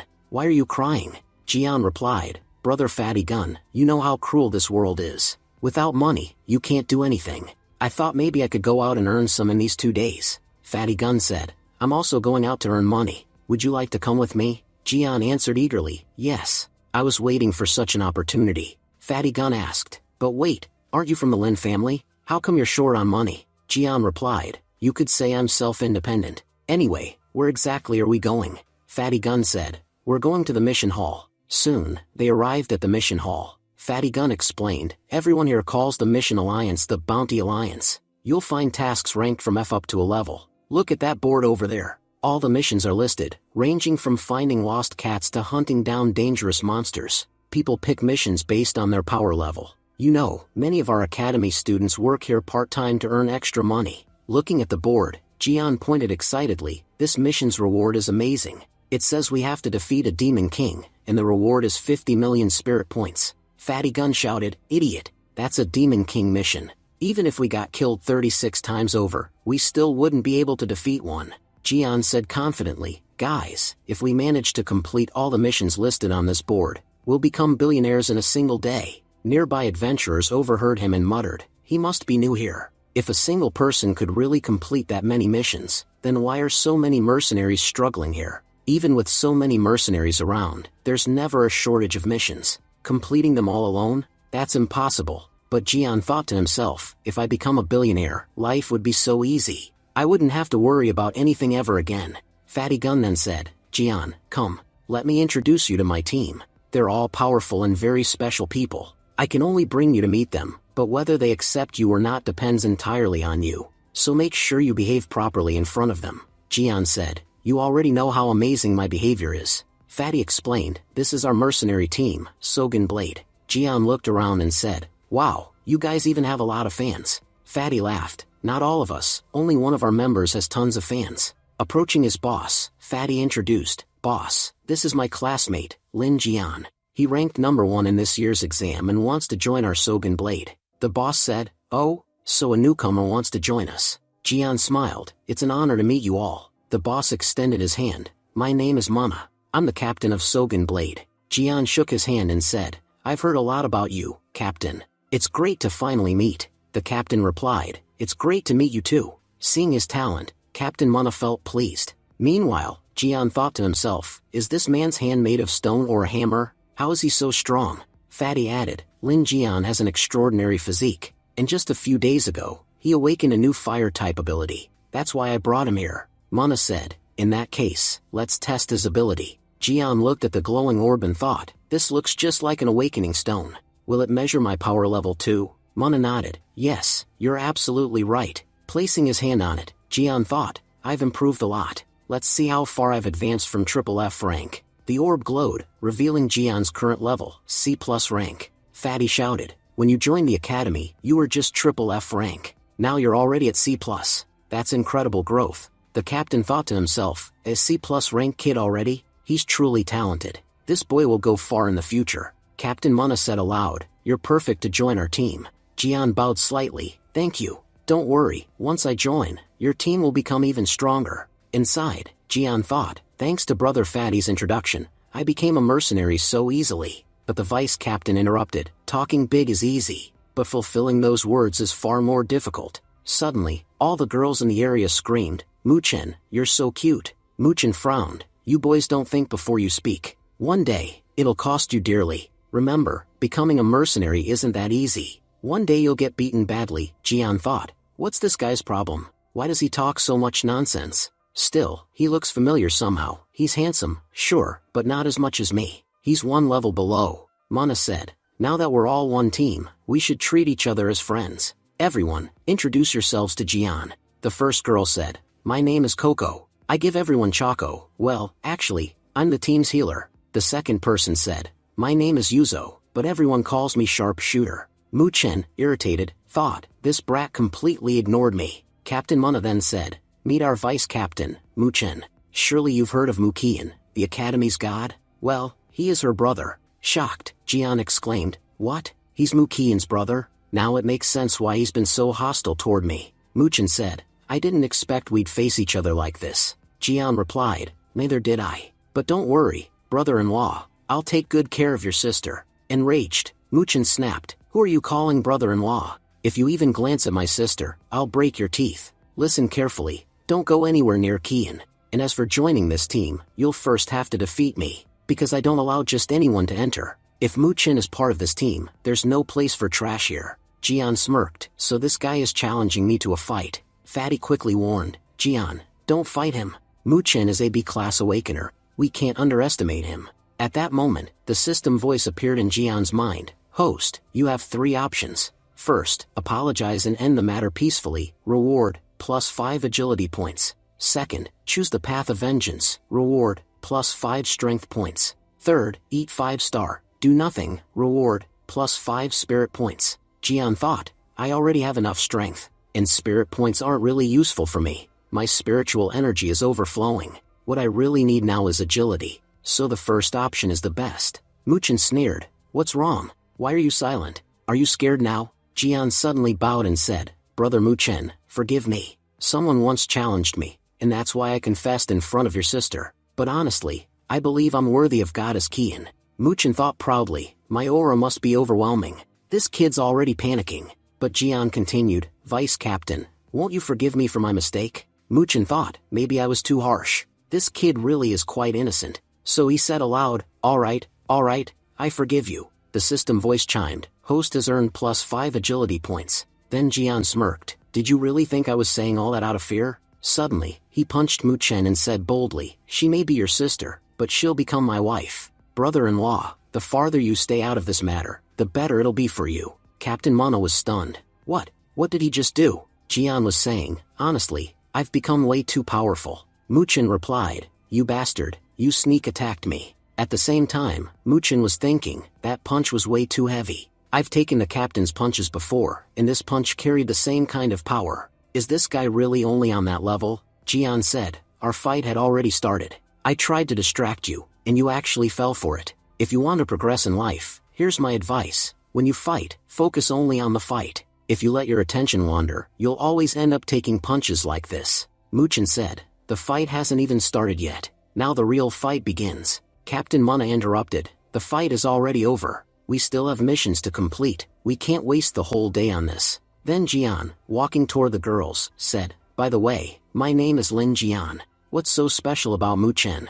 I'm better than him, more handsome than him. If you become my fans, you'll even get special benefits. Muchen was thinking, I really got careless during this fight. That guy tricked me and beat me this time, but it won't always be like this. Coco said, Jian is so cute. Fatty said, he doesn't know how to behave with his seniors, but he has a good heart. Captain Mana said, then what are we waiting for? Let's go. While teasing Muchen, Jian said, now we're family, brother-in-law. I hope you take care of yourself. Muchen was thinking, I underestimated him because he's only C rank, but next time we fight, it'll be a fair match. Later, Jian's team arrived at the site of the mansion for their mission. Captain Mana explained, a few days ago, a group of 7 came to this mansion.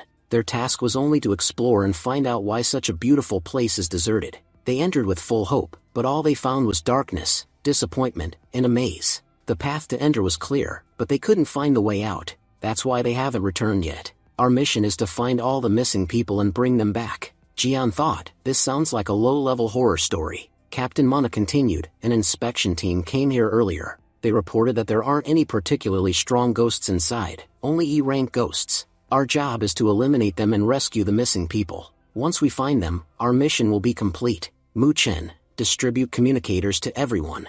Jian thought, E-rank ghosts? I could finish them in one punch. Jian said aloud, thanks for the communicator. Mu-chen replied, I hope you manage to stay safe inside. Then the captain and the others enter the mansion. Captain Mana gave instructions. Jian, you'll go into the cold storage. Fatty, you'll clear the upper floors. Coco and I will head into the restaurant. Mu-chen, you'll wait here. If anyone calls for help, go to them. If not, stay right here. As Jian walked through the corridor, he thought, outside it was bright and sunny, but inside this corridor, I feel cold. I've been to many ghost-infested places before, and from my experience, I can tell this place has quite a few ghosts. They might not be on Ghost King level, but they'll still be strong. Hongi said, your observation has improved a lot. You're right, they're not Ghost King level, but there are many C and D rank ghosts here, which are very difficult to deal with. Jian said, but the inspection team said there were only E rank ghosts here. Hongi explained, the ghosts here are experts at hiding their presence. They tricked the inspection team. In reality, there are C and D class ghosts here. That's why you need to be careful. As Jian went deeper, the corridor turned completely dark. Jian thought, something's strange here. Suddenly, two ghosts appeared behind him. He sensed it, there's something behind me. One of the ghosts approached and said, handsome boy, are you alone? Jian replied, yes, I'm all alone. Hongi warned, Jian, just stay put for 2 seconds. I'll take care of them immediately. Jian said, no, Hongi, don't step forward. I'm a tough man. I can handle this much. One of the ghosts asked, which one of us do you like more? Then the system voice announced, host, you have 3 options. If you choose the one on the left, you'll gain 5 charm points.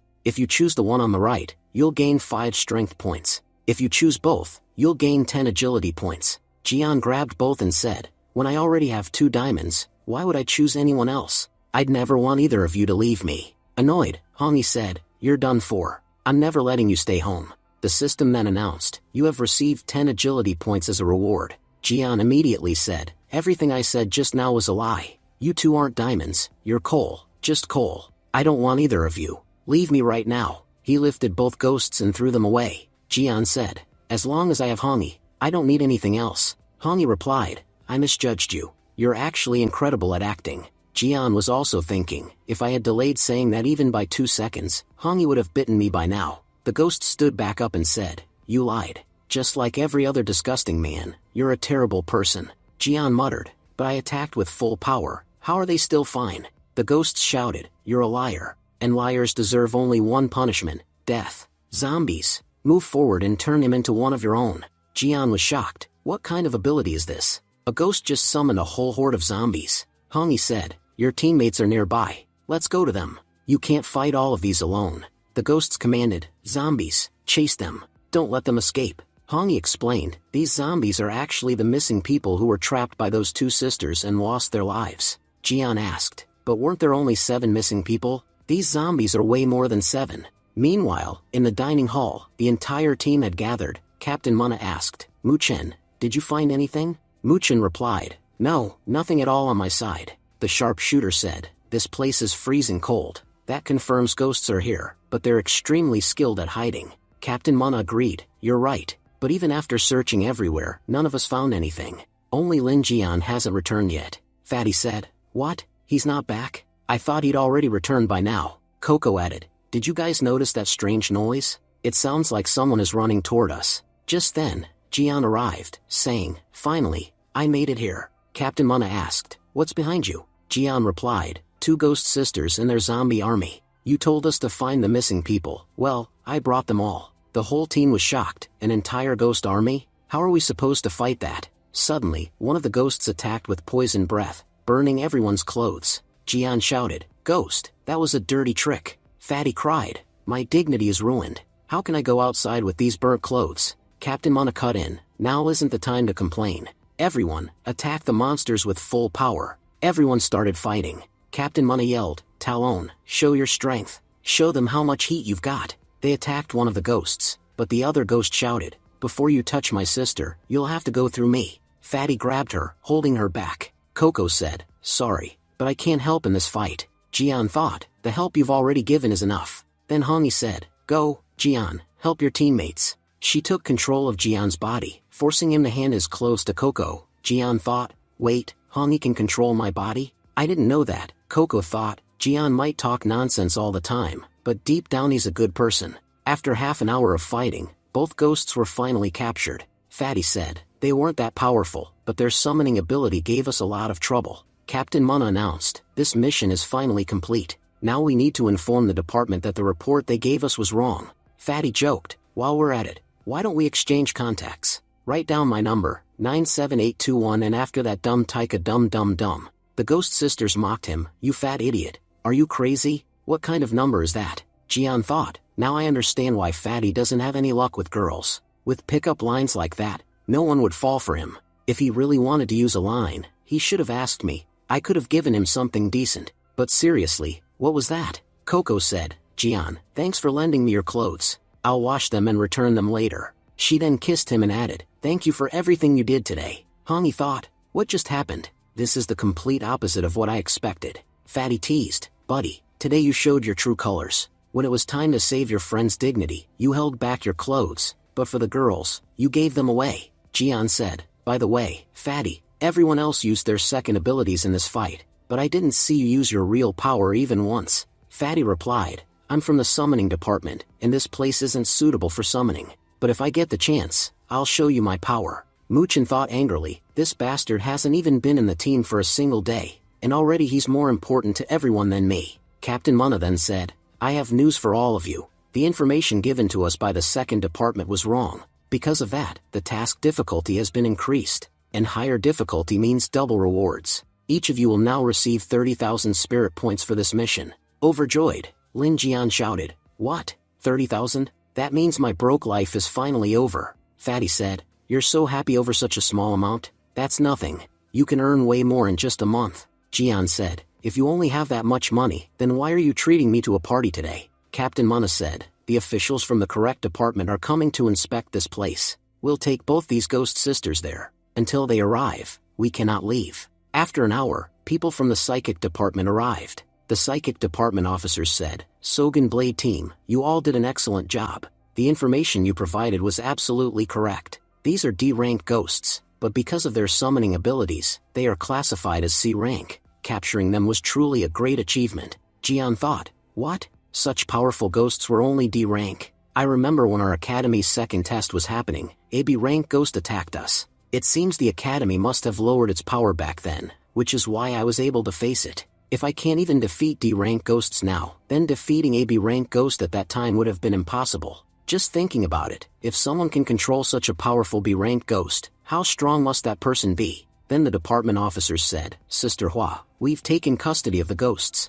Jian thought, Sister Hua, are they talking to my sister? Looking at Lin Hua, Jian said, are you really here? Lin Hua replied, Jian, you're here? Captain Mana asked, why didn't you tell me that Jian's sister works in the psychic department? Fatty said, if I had known, wouldn't I have told you already? Lin Hua asked Jian, why didn't you tell me that you were working as a mercenary? Jian replied, I only started today, so that I can give Lin Ji a better life. Lin Hua said, if you now understand your responsibilities, then that's very good. But working as a mercenary in this way is not easy. Then Lin Jian said, Sister, a while ago, I learned about Father's greatness. I also want to become as powerful as Father. Sister, can you tell me how I can join the psychic division? I also want to protect the city, just like you. Lin Hua said, to join the Psychic division, you must become very powerful. Right now, you are far from that level. Joining the Hero Academy doesn't mean you're in the Psychic division. If the Psychic division is level 50, then Hero Academy is only level 1. Hard work is important, but even then, joining the division is not easy. Jian thought, so, in Sister's eyes, Hero Academy is nothing. And it's true, everyone knows I used to be useless trash. For trash like me to even say that I want to join the strongest division, it just sounds like a joke. Lin Hua continued, if you want to join the division, then you have one great chance. Our division and the Hero Academy are holding a joint trial. If you somehow manage to rank first in that trial, it will greatly help you in joining the division. And the day I feel my brother is strong enough to know everything, I'll tell you all about Dad. Until then, here, take this small gift from me. Jian thought, my sister is truly kind. Take care of yourself at work. Lin Ji and I will be fine. Lin Hua thought, I expected him to immediately ask me for money and complain about his life, like he always used to. But this time, he didn't complain at all. Instead, he quietly started working as a mercenary to earn money. By not asking me for money, he took responsibility himself. And now he says he wants to become strong like Dad and me. It looks like my brother has truly changed compared to before, and that makes me very happy, Fatty said. Jian, now we can leave. By the way, friend, why didn't you tell us that you come from such a good family? Before joining the group, you said you were in desperate need of money. But if your sister works in the Pisket department, then why would you ever need money? Jian replied, no, it's not like that. I will carry my responsibilities myself. The fact that my family has money and power is separate, but I must shoulder my own duties. Muchen thought, this bastard has looks, power, and even a powerful background. What if he uses all this to trap my beloved sister? No matter what, I have to keep him far away from Muqian. Later, Lin Jian arrived home. Lin Ji said happily, look, brother, I turned this dog into a princess. Mocking Weasel, Jian said, she really does look like a cute princess. Meanwhile, Weasel thought angrily, I am the great immortal Weasel, yet these siblings are mocking me like this. Jian then said, you know, today I met sister, and she gave me a gift. Lin Ji asked, did she forget about me? Jian replied, even if she didn't give you anything, don't worry. Tomorrow, I'll buy you a gift myself. Then Lin Ji said, open it and tell me what's inside. When Jian opened it, a golden soul jade appeared. Jian thought, I never imagined sister would give me such an expensive gift. No matter how tough she acts on the outside, deep down, she really cares about me. Then the system said, host, would you like to absorb this grade jade? Jian said, of course, why ask, and started absorbing it immediately. Lin Ji thought, brother is able to directly absorb a soul jade? In this entire world, only a very few powerful people can do this. Weasel thought, to give an A-grade soul jade as a gift, this is not something an ordinary person could do. It seems Jian's sister is also an extremely powerful hunter. Lin Ji was thinking, seeing brother becoming stronger makes me so happy. Now, he won't have to endure anyone's pointless insults anymore. Meanwhile, the system announced, due to absorbing the soul jade, your core abilities have greatly increased. You have also acquired a new ability, Absolute Defense. Jian thought, although I couldn't unlock my Stormbreaker ability through this, my entire body is now surrounded by a protective layer. That means I now have an incredible defense. With this amazing skill in my S-rank body, I can easily defeat D-rank ghosts. Watching all of this, Hongyi thought, this boy is truly extraordinary. I've seen Jian's progress with my own eyes, and I can confidently say that he will soon become the most powerful person in this world. The scene then shifted to the academy. Teacher Tang Lin said, that's all for today's class. You can now go and practice on your own. Jian spoke up, teacher, I wanted to talk to you about the trial. Teacher Tang Lin replied, you already know about the trials. The announcement hasn't been made yet, but don't worry. Even if you hadn't mentioned it, I would have registered your name for the competition. Just practice well. If you perform well in the trials, I'll make sure you receive special benefits. Hearing this, Fatty and Hofan said, brother, what trials are you talking about? Tell us too, we want special benefits as well. Cutie sighed, boys are so strange. All they ever think about are special benefits. Just then, Muqian and Maria entered the classroom. Annoyed, Maria shouted, Lin Jian, where are you? Come outside. Jian thought, so it's Muqian and that girl. I once saw her while she was bathing.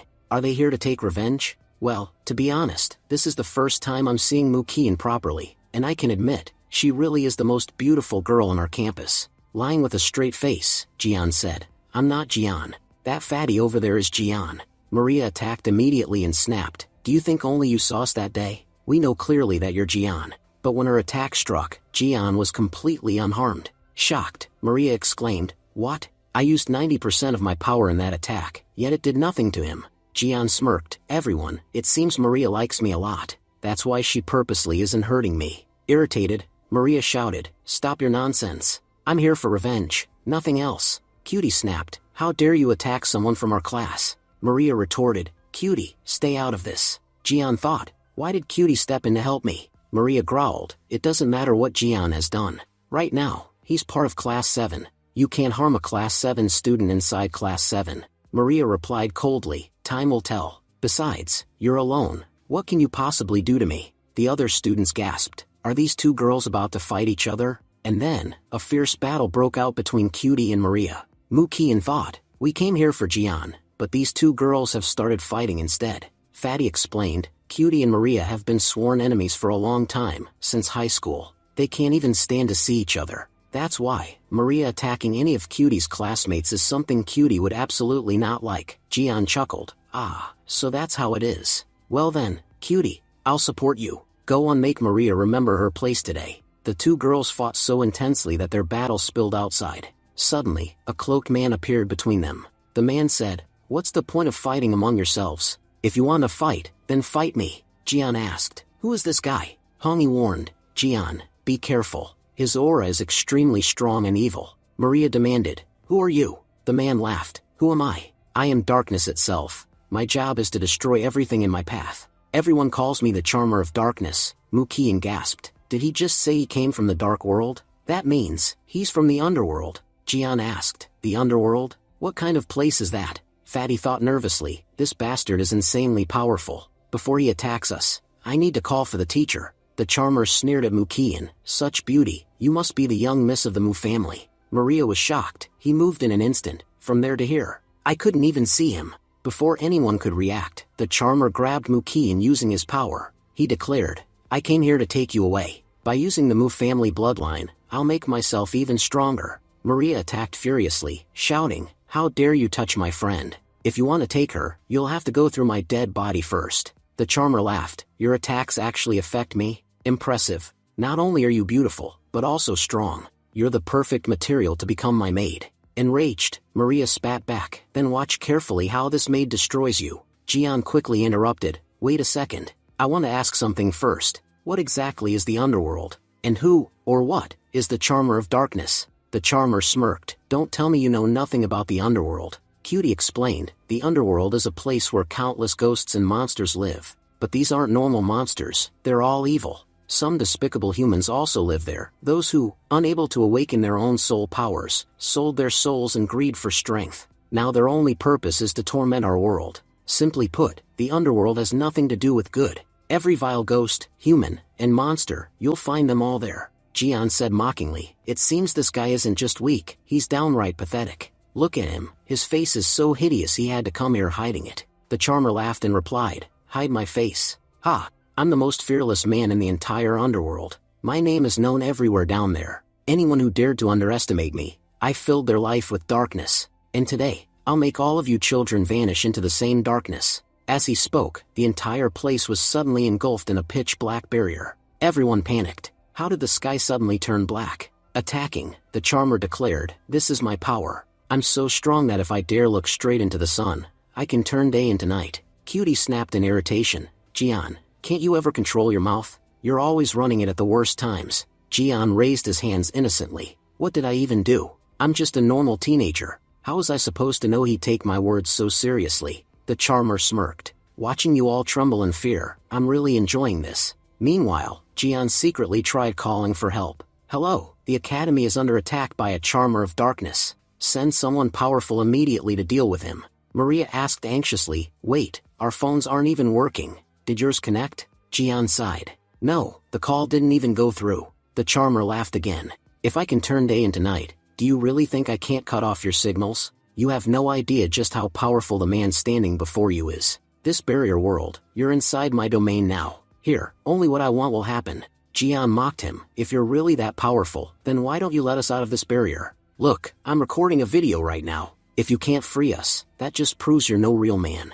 The whole world is watching, so hurry up." Enraged, the Charmer growled, "Do you take me for a fool? You're acting like I'm some clown meant to dance for your amusement." Jian thought to himself, "Idiot, you already dancing to my tunes. Maintaining this dangerous barrier, launching all these powerful attack, it must be draining a lot of your energy. Soon enough, you'll collapse in exhaustion, and that's when I'll show you who Lin Jian really is." At that moment, the system's voice rang in his head. "Host, you have 3 options. First, run away and save yourself. Reward, 5 agility points. Second, betray your friends and accept the Charmer as your master. Reward, a special reward. Third, fight alongside your academy friends against the Charmer. Reward, +2 strength points." Jian grinned inwardly. "Finally, I've been waiting for this. The most tempting reward is the special one, which means, for now, I'll have to pretend to side with the underworld." On the other side, Maria worriedly asked, "Muqian, are you alright?" The Charmer stretched out his hand.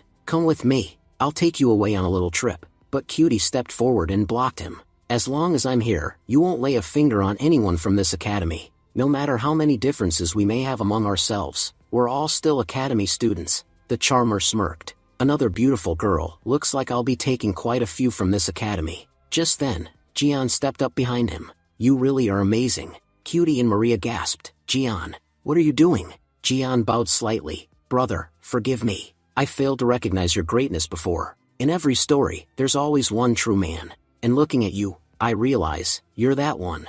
The charmer raised an eyebrow. "So you think I'm a hero?" Jian shook his head. "No, you are the villain, the most dangerous villain of the underworld. A true tyrant, here to conquer the entire world. And under such a great villain, I too want to serve. I want to become like you, an unstoppable villain." Maria muttered, "This shameless boy, he switched sides in just 2 minutes." The charmer laughed heartily. "Boy, I like you. Many people know my name, but only you have recognized my true nature. Fine, I'll make you my disciple. From now on, I am the great lord of the underworld, and you are my little lord. Your first task, capture Imokian for me." Jian bowed. "As you command, great lord." The system chimed again. "Mission complete. Reward, 1-star pill." Jian smirked. "As your little lord, may I make one request?" The charmer replied. "Go ahead.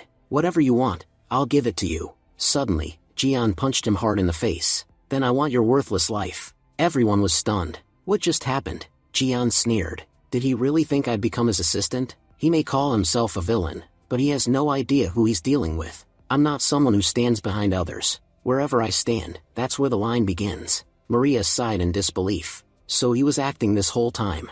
If he can act this well, why is he even in the Hero Academy? He'd make an amazing actor. Jian raised his voice proudly. "Listen carefully. I am not afraid. My name is Lin Jian, and I will become humanity's greatest hero. A true symbol of peace, so that no one will ever have to live in fear again." Cutie's heart softened as she thought, "This guy, he's really something extraordinary." But the charmer stepped forward, his eyes burning with rage. "You chose the wrong path, boy, and the only thing waiting for you on this path is death." Just as his attack was about to land, Hongi jumped in front of Jian, blocking it. Jian said gratefully, "Thank you so much. If you hadn't stepped in, I would have been badly injured just now." The charmer roared, "How dare you survive my attack? I'll give you a death more painful than you can imagine." With that, he launched his most powerful strike directly at Jian.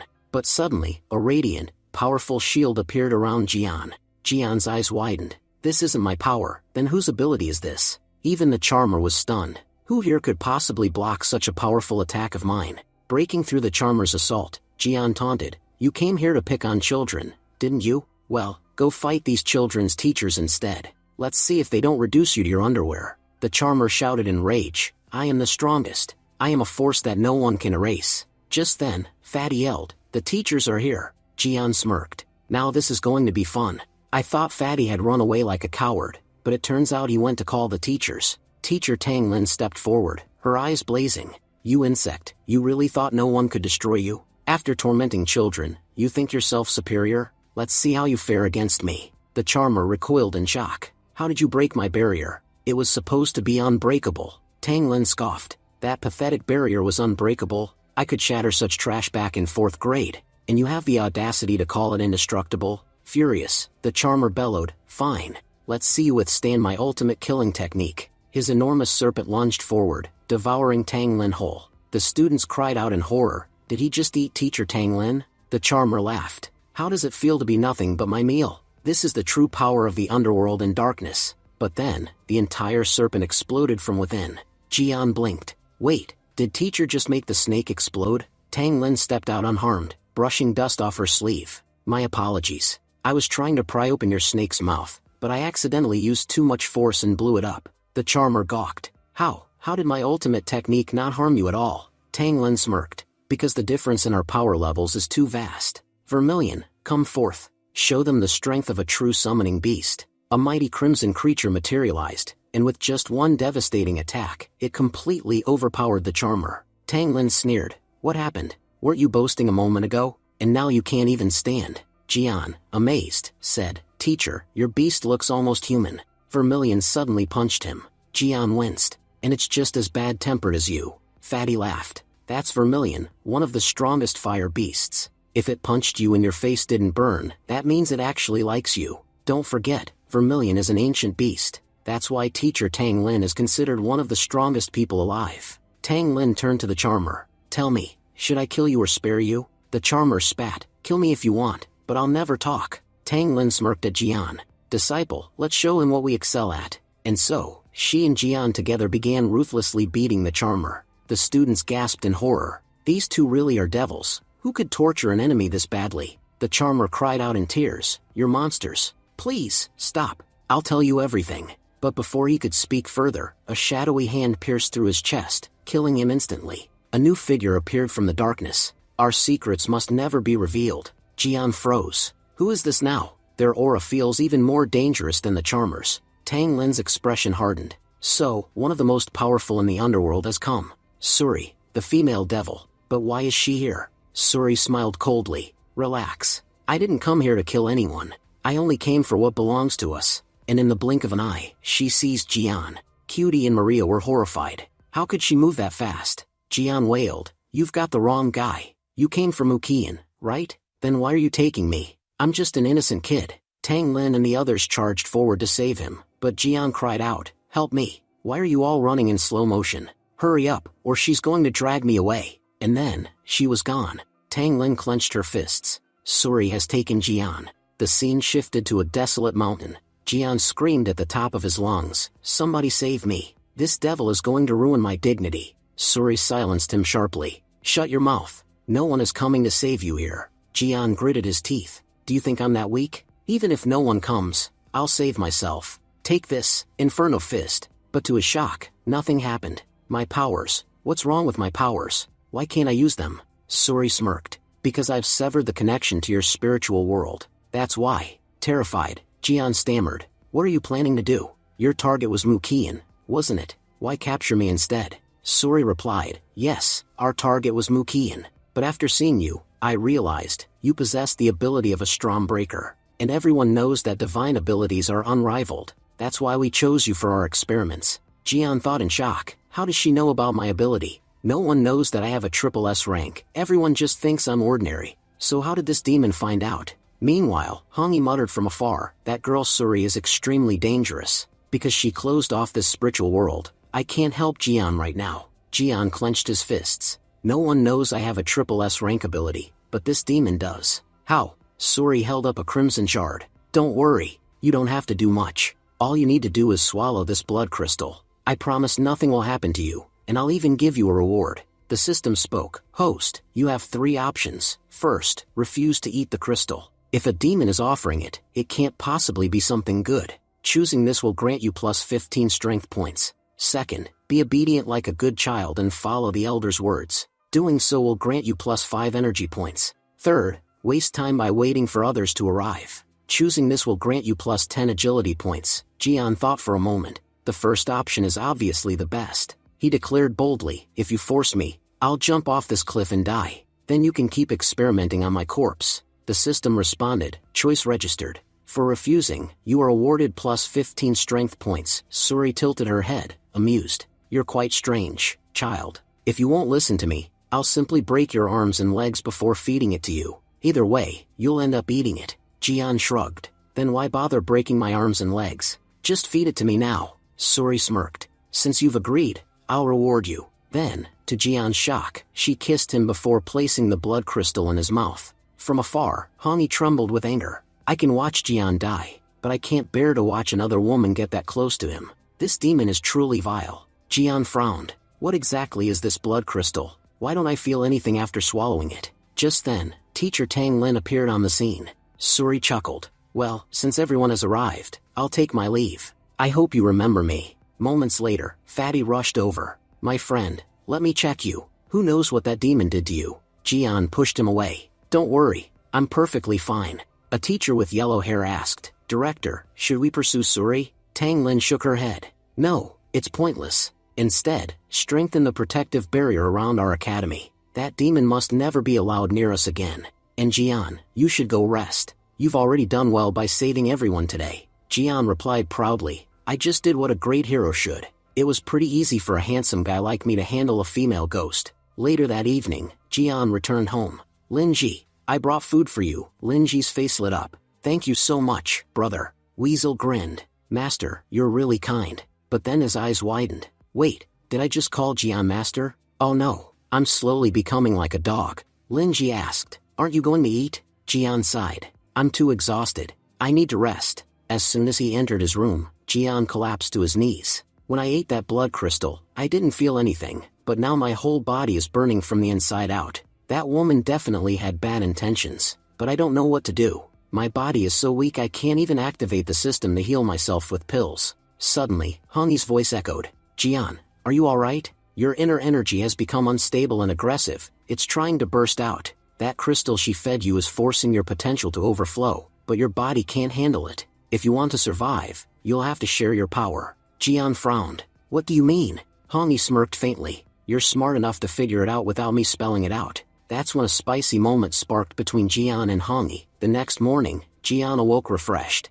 I feel so much better now. After sharing energy with Hongyi, the pain is completely gone. Technically, Hongyi is a ghost, which means what I experienced last night wasn't physical, it was spiritual. Still, if I grow stronger, I'll find a way to make Hongyi human again. She doesn't deserve such a tragic ending. A girl like her should have a hero's life, not misery. Just then, Lin Ji entered. Brother, you're awake. I made soup for you. Jian drank and smiled. It's wonderful. Weasel wrinkled his nose. This soup is terrible. How can he call this good? Living with this demon's siblings is so strange. Lin Ji asked curiously, by the way, was someone else in your room last night? It sounded like a fight was going on. Jian waved it off. No, I was just practicing martial arts. Lin Ji tilted her head. Were you practicing alone, or with someone? Jian grinned nervously. We live in the same house. If someone else were with me, wouldn't you have noticed? And if I'm lying, may lightning strike this weasel and kill him like a dog. Anyway, I'm leaving, I'm already late. Lin Ji muttered under her breath. Why do I feel like he was lying? Weasel thought grimly. Jian, your lies will be exposed soon enough. Let's see how your demon sister reacts then. Later at the academy, Fatty Gun burst out laughing. What miracle is this? Jian actually arrived at school on time. Do you know, the whole academy is buzzing about you? Yesterday, an incredibly dangerous energy leaked from your room. And I swear, I saw a woman inside. Don't tell me, you had an encounter with a female ghost. Jian snapped. What nonsense are you spouting, Fatty? You know I'm just an innocent, pure boy. But inside, Jian panicked. Wait, Fatty lives right next door. Did he hear everything last night?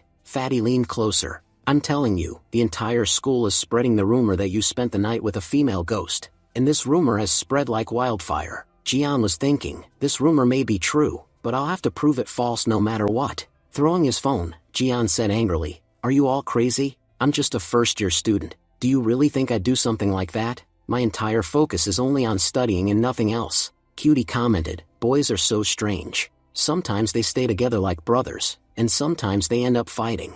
Just then, Tang Lin entered the room and said, everyone, go back to your seats. In half a month, the star trial will begin, and the 5 of you will participate as a team. Jian thought, wow, teacher Tang Lin just made everything easy for me. Tang Lin continued, the trials are very important for your future, so I'm going to intensify your training. On this paper is your training schedule for the next 15 days. Jian looked at the paper and thought, it says we'll have to stay on the training grounds for the next 15 days. We can't go home, and we'll have to do whatever teacher Tang Lin tells us. I thought her special training was supposed to have benefits, but this looks like pure hell. Tang Lin said, you all know where the back mountain is. We're going there right now, and the training will continue for the next 15 days. Soon, she ordered them to start doing push-ups. The girls complained, but we're girls. And still, the teacher is making us carry rocks. For 15 days, everyone went through extremely intense training, and finally, the day of the star trial arrived. Jian said, everyone, walk a little faster. Otherwise, we'll be late for the trial. Fatty complained, if we walk any faster, our legs will break off. Other nervous students whispered, did those people just come back from jail or something? Why do they all look like zombies? Crying, Team 7 said, we were only away for 15 days. But teacher's training made it feel like we spent 15 years in hell. Tang Lin said, look at your faces, they're so gloomy. Motivate yourselves. Today is the day of the trials. If you don't perform well, then the training you just went through for 15 days, I'll make you repeat for the entire year. Cutie raised her hand. Teacher, I have a question. Is it true that you're naming our team the Avengers and making Jian our captain? Tang Lin replied, yes, your team will be called the Avengers. I don't need to explain why. As for Jian, yes, I chose him as your captain. Sometimes he acts strangely, but when real problems appear, he's always the first to step forward. No matter how foolish he tries to act, he's brave at heart. He's very much like his father, who, as you all know, was a great captain. I don't need to tell you how legendary he was. The students murmured in agreement. The teacher is right. Whether it was the second exam or the charmer's attack, Jian was always the first one to stand in front of danger. Then, the vice principal stepped forward. Now I will announce the teams and their captains. The first team is Mad Warriors, and their captain is Qin Feng. Qin Feng said arrogantly, "You can aim for any rank you want, except first place. That's reserved for us alone." Jian muttered, "This guy is just as arrogant as me." The principal continued, "The second team is Justice Alliance, and their captain is Roti Sugi." Roti Sugi declared, "Dream as much as you want, but in reality, only one team will stand at the top, and that's Justice Alliance." Jian thought, he's bragging again, as usual. The principal went on, "The third team is Team Qin Cheng, led by Mu Qian." Mu Qian said, "We'll all work together as one." The fourth team is Sogan Blade, captained by Mana. Shocked, Jian thought, "Uncle Mana? He's a student at this academy? What's going on here?" The fifth team is Godless, captained by Lu Feng. Lu Feng said, "Our god is God Lin Jian. Whatever he does, we'll do the same. If he's rank 1, then we'll be rank 2. Jian thought, "Isn't this the same Lu Feng I already defeated?" Finally, the principal said, "And the last team for today is the Avengers, captained by Lin Jian."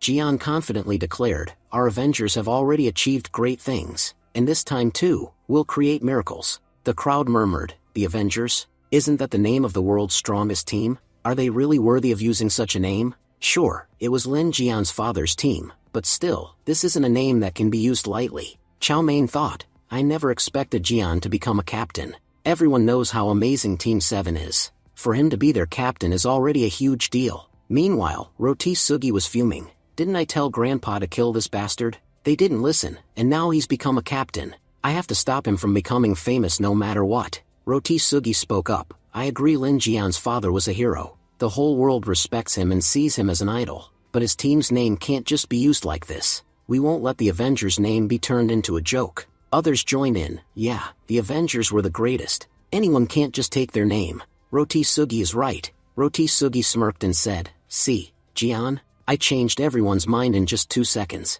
Jian thought, "This bastard never misses a chance to cause me trouble." Just then, the system spoke, "Host, you have 3 options. First, give Roti Sugi a proper answer and prove to everyone that you deserve the Avengers name. Second, use your words to change the topic completely. Third, accept Roti Sugi's words and change your team's name."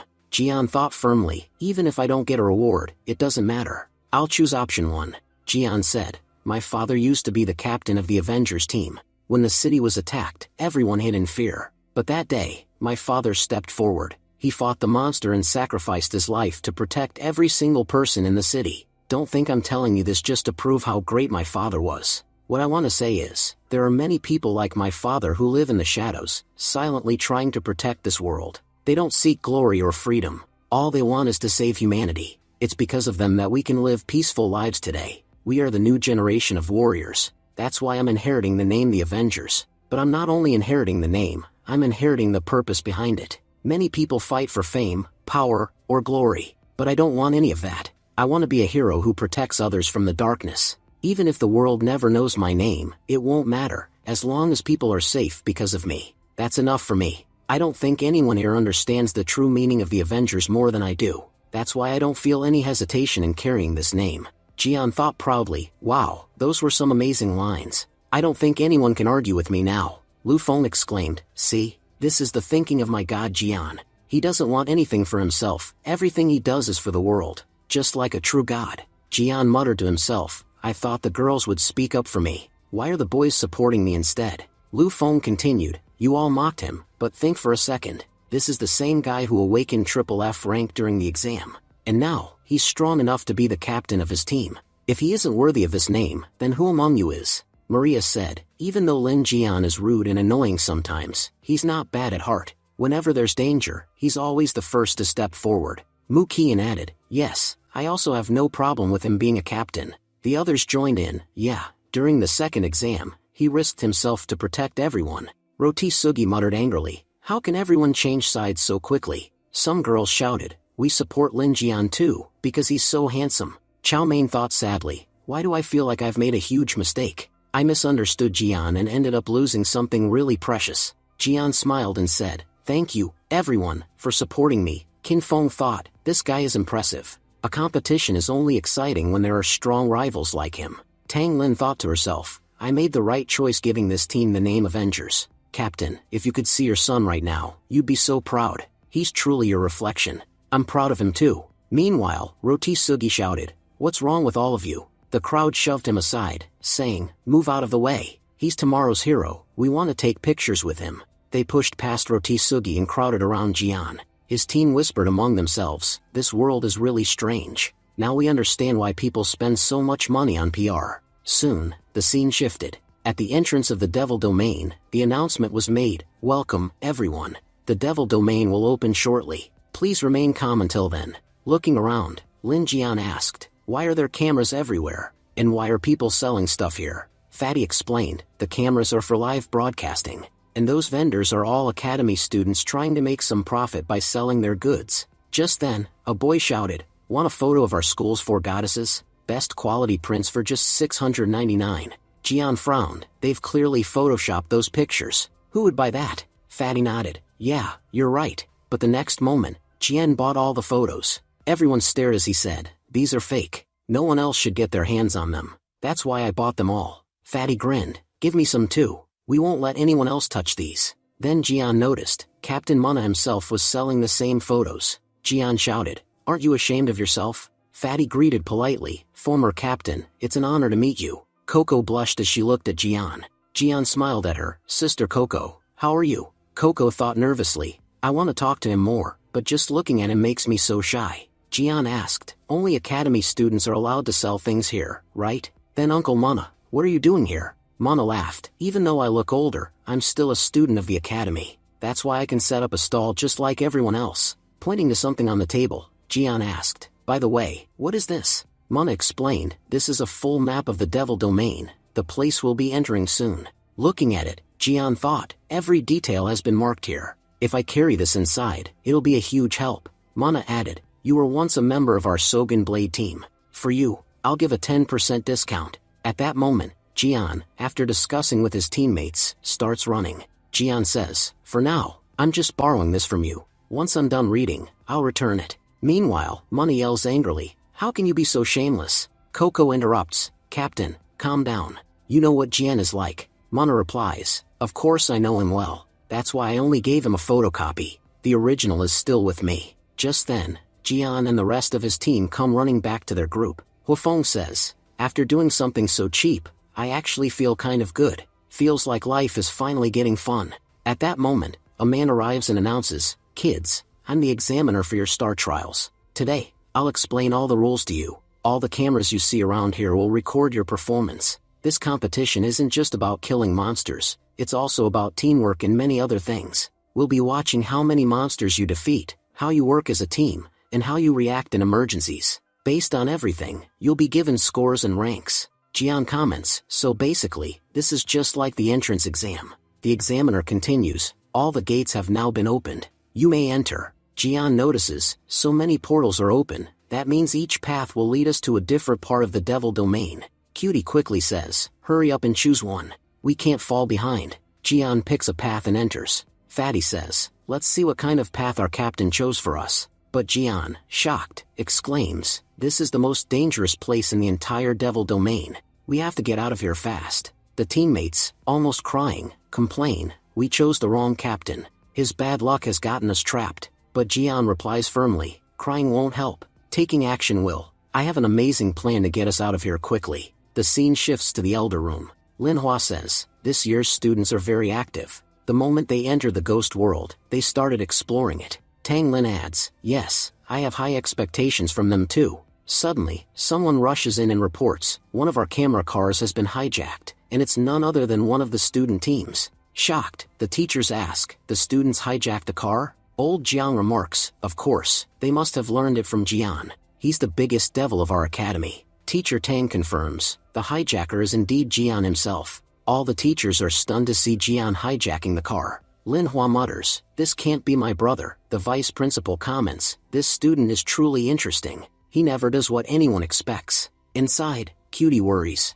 Did we take the wrong path? It feels like we're heading into a really dangerous area. Jian reassures. As long as we have the map, we can't go the wrong way. Huofeng, nervous, says, I'm still scared. This is just a normal map, not a satellite one.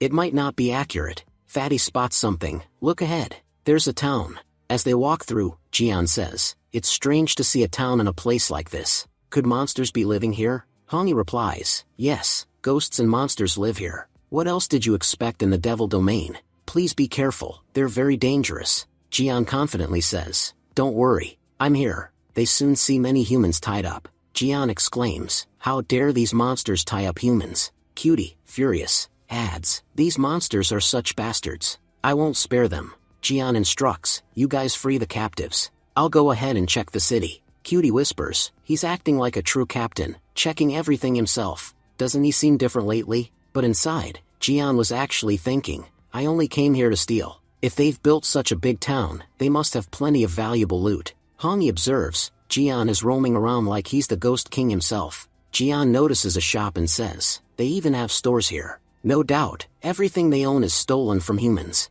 Hongi warns, Jian, don't act recklessly. This is a ghost outpost. More ghosts will show up quickly. Jian grins. Don't worry, I have a plan. With it, no one will realize I'm human.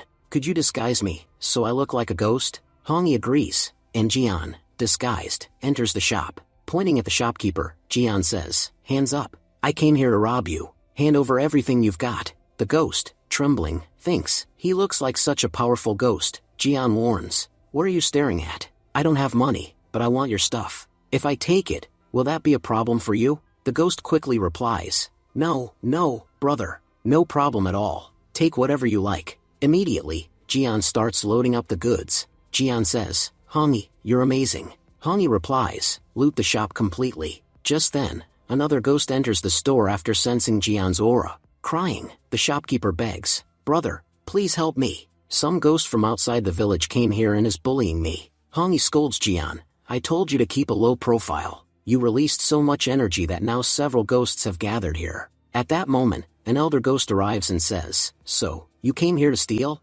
Jian thinks, what should I do? Should I sneak attack and escape? The system suddenly activates. Host, you have 3 options. First, return everything you looted and apologize. In return, you'll get +8 agility points. Second, fight and show the ghosts what real combat means. In return, you'll get +8 strength points. Third, escape immediately. You'll get +4 agility points. Jian thinks, fighting or escaping both carry huge risks. Better if I just return everything. He says aloud, brother, forgive me. You can keep it all. I now understand stealing is wrong. The ghosts were shocked. Did he really return everything? The system notifies, host has gained +8 agility points. But then, Jian grabs the items and runs, laughing, once I take something, I never give it back. And this loot is too good to let go. Meanwhile, we see Huofeng and Fatty sneaking out of shops after stealing. Fatty asks, Jian, why are you running? You said you were scouting. Jian smirks, oh please, thief scolding another thief? You went out to steal too, so how can you question me? Suddenly, ghosts surround them from all directions. Fatty panics, they're only chasing us because of you. Jian retorts, doesn't matter why they're here, if anyone gets caught, they'll get beaten badly. Meanwhile, the girls return and say, we freed all the humans the ghosts had captured. That's why we took so long. But where are the boys? Cutie points, look, there they are. Jian shouts, start the car, quick. The girls sigh, the boys must have caused trouble again. Inside the monitoring room, everyone sees Jian's team running ahead while ghosts chase behind. One teacher comments, times really have changed. Earlier, ghosts used to enter our world to steal. Now our kids are going into the ghost world and stealing back. Tang Lin adds, that's Jian's team. They can do things we can't even imagine. Linhua groans, why can't my brother ever do something normal? Every weird thing in this world, he has to be the one doing it. Tang Lin replies, that's Jian. He doesn't care about fake appearances. He's someone who's already far ahead of all that. Mark my words, his later journey will be fascinating to watch. Linhua mutters, 3 years ago, when I left home, Jian was never like this. It's hard to believe this so-called demon king is my brother. The scene shifts to Team Qin Cheng. Maria complains, dealing with these ghosts and monsters is so hard. One attacks while the other steals our stuff. They're as shameless as Jian. Another girl adds, they didn't even leave us a single drop of water. Stole everything and ran.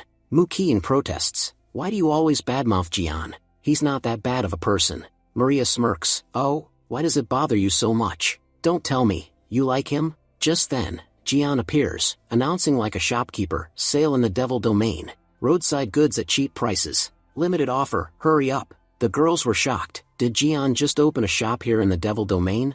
Our stuff was stolen, and now he's selling it back? How is he even doing this? Jian teases, why are you so annoyed? Are you jealous of my shop? Hey friends, hang a lemon at the entrance. Seems like the haters came before the buyers. Maria argues, a while ago, all our belongings were stolen, and now you suddenly have so much stock to sell? Something is fishy. Jian smiles, we just have a lot of goods. If you want anything, you can buy it. Qian asks, will I get a discount? Jian replies, of course, you'll get 5% off. The crowd whispers, look, Goddess Qian is shopping there. That means Jian's store must have amazing stuff. Jian thinks, thanks to Qian, my shop is booming. We'll earn loads of money from this trial. But then he notices Rotisugi discussing something secretly with his teammates. Jian suspects, he must be planning something against me. I should check it out. He tells Fatty, you handle the shop for now. I'll be back soon. Meanwhile, Rotisugi tells his team, get ready. We'll take advantage of the chaos and stab Jian.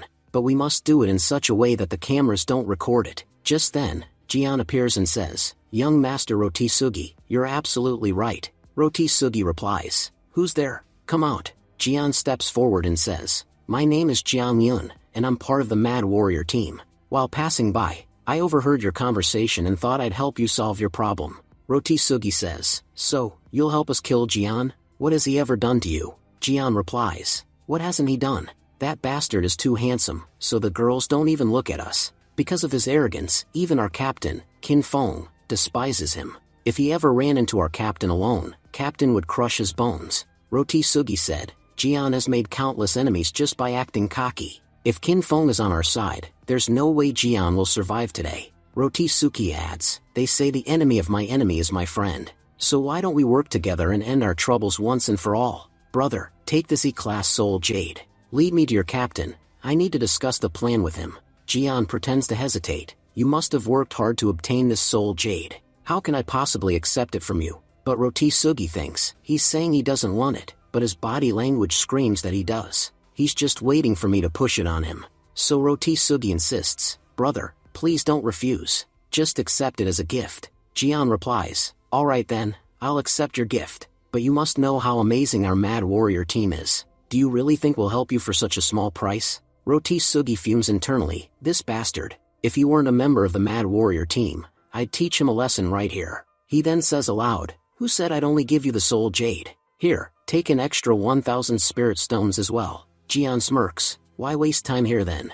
Let's move quickly. My captain is in this direction. Privately, Jian thinks, perfect. I'll lead these idiots to a dangerous place filled with powerful ghosts. They'll get killed here, and I'll escape easily. The only thing I need to avoid is bumping into the Mad Warrior team by accident. My plan is flawless. After about 30 minutes of walking, Rotisugi starts to realize, we've been traveling deep into the forest for half an hour now. No wonder the Mad Warrior team is so famous. They dare to venture this far inside, while we would have never had the courage. Meanwhile, Jian thinks, according to the map, this place is extremely dangerous. Soon, powerful ghosts will appear. I'll leave these fools here to die, and I'll escape. But suddenly, Rotisugi spots someone and says, finally, Captain Qin Feng, we found you. Jian curses to himself, how can my luck be this bad? Rotisugi greets him, brother Qin Feng, it's an honor to meet you. You have no idea how hard it was for us to reach you. Qin Feng replies coldly, first tell me, who are you? Rotisugi answers, don't you recognize me? I'm Rotisugi, grandson of Elder Yang Gong. Your teammate, Jiang Yun, brought us here to meet you. But then Rotisugi suddenly realizes, wait, where is Jiang Yun? Jian steps out with a grin and says, I'm right here. So, Rotisugi, how do you like my little joke? Rotisugi shouts angrily, you lied to me. Now return my soul jade and spirit stones immediately. Jian replies mockingly, I'll never return them. It's a family tradition, we never give back what we've taken. Rotisugi orders his men, attack. This bastard won't listen otherwise. Meanwhile, Jian thinks, finally, I'll get to show how strong I've become. After leveling up, I never got the chance to fight properly. This is the perfect opportunity. But Qin Feng steps forward and says, 5 of you against 1 man? Pathetic. Don't you feel any shame bullying a single person like this? Roti Sugi was shocked. Why is Qin Feng protecting Jian? Jian, confused, thinks, what's wrong with this guy? He's stealing my spotlight. Then the system appears. Host, you have 3 options. First, team up with Qin Feng and beat Roti Sugi until he cries for his grandmother. Reward, plus 6 strength points. Second, choose the path of peace and apologize to Roti Sugi. Reward, plus 2 strength points. Third, escape quickly. Reward, plus 8 agility points. Jian thinks, I really need more agility. Meanwhile, Qin Feng declares proudly, I, Qin Feng, walk the path of righteousness and justice. Anyone who follows this path, I will protect. Few dare to walk it, but as long as I live, brother Jian, you are safe. Roti Sugi scoffs, your brain is empty. How can you call the city's biggest scoundrel a good person? Even demons and ghosts aren't as bad as Jian. Jian thinks to himself, time for me to slip away. Brother Qin Feng, I'll leave Roti Sugi to you. I trust you'll handle him well. Qin Feng replies, thank you for your trust, brother Jian. Don't worry, I'll take care of these fools. Meanwhile, Roti Sugi says, what's going on? Haven't you realized yet that he left you alone here and ran away? Qin Feng replies, he didn't run away. This is what showing trust means. People like you will never understand loyalty. A little distance away, Jian was thinking, for the past hour, I've been wandering around here. I wonder what Fatty and the others are doing right now. Just then, Hongi says, Jian, I can sense a very dangerous aura nearby. Please be careful. Suddenly, a group of people run toward Jian. Stopping one of them, Jian asks, brother, why do you look so terrified? The man replies, some fool went into a new ghost's territory, and now a huge number of ghosts are chasing us. Brother, while we still have time, let's get out of here. Otherwise, later we won't have a chance. Jian thinks, I wonder how Fatty and the others are doing. I need to get back to them quickly. When Jian reaches his group, he asks, what happened to the car? Fatty replies, the car broke down. Now the only option is to escape on foot. But seeing the ghosts approaching, Jian says, we've wasted too much time. Now escaping from here is impossible. Maria steps forward and says, running away won't earn us any points. Killing them will. Mukian adds, we are many, and these ghosts can't really harm us. This is the perfect chance to earn a lot of points. Jian smirks and says, alright then, show them what happens when my 2.5 kg hand lands. It doesn't just knock someone down, it sends them flying. Then everyone charges forward and starts attacking the ghosts together. Jian notices and asks, brother Fatty, why aren't you using your powers? Don't tell me you still haven't awakened. Fatty replies, sorry, I use my abilities so rarely that I actually forgot I even had one. He then summons his dragon and shouts, Fatty Dragon, show them your power. Jian, shocked, exclaims, you have a Fatty Dragon? But it's asleep, how can it fight like this? Fatty laughs, it doesn't work that way. To wake it up, I just need to say 3 magical words. He shouts, 2 leg pieces and a bottle of Pepsi. Come on, Fatty Dragon, today we'll wipe out these ghosts. The Fatty Dragon wakes up and begins slaughtering the ghosts. Jian thinks, unbelievable, the guy I thought was the weakest turned out to be a dragon rider. But then several ghosts sneak up behind Jian.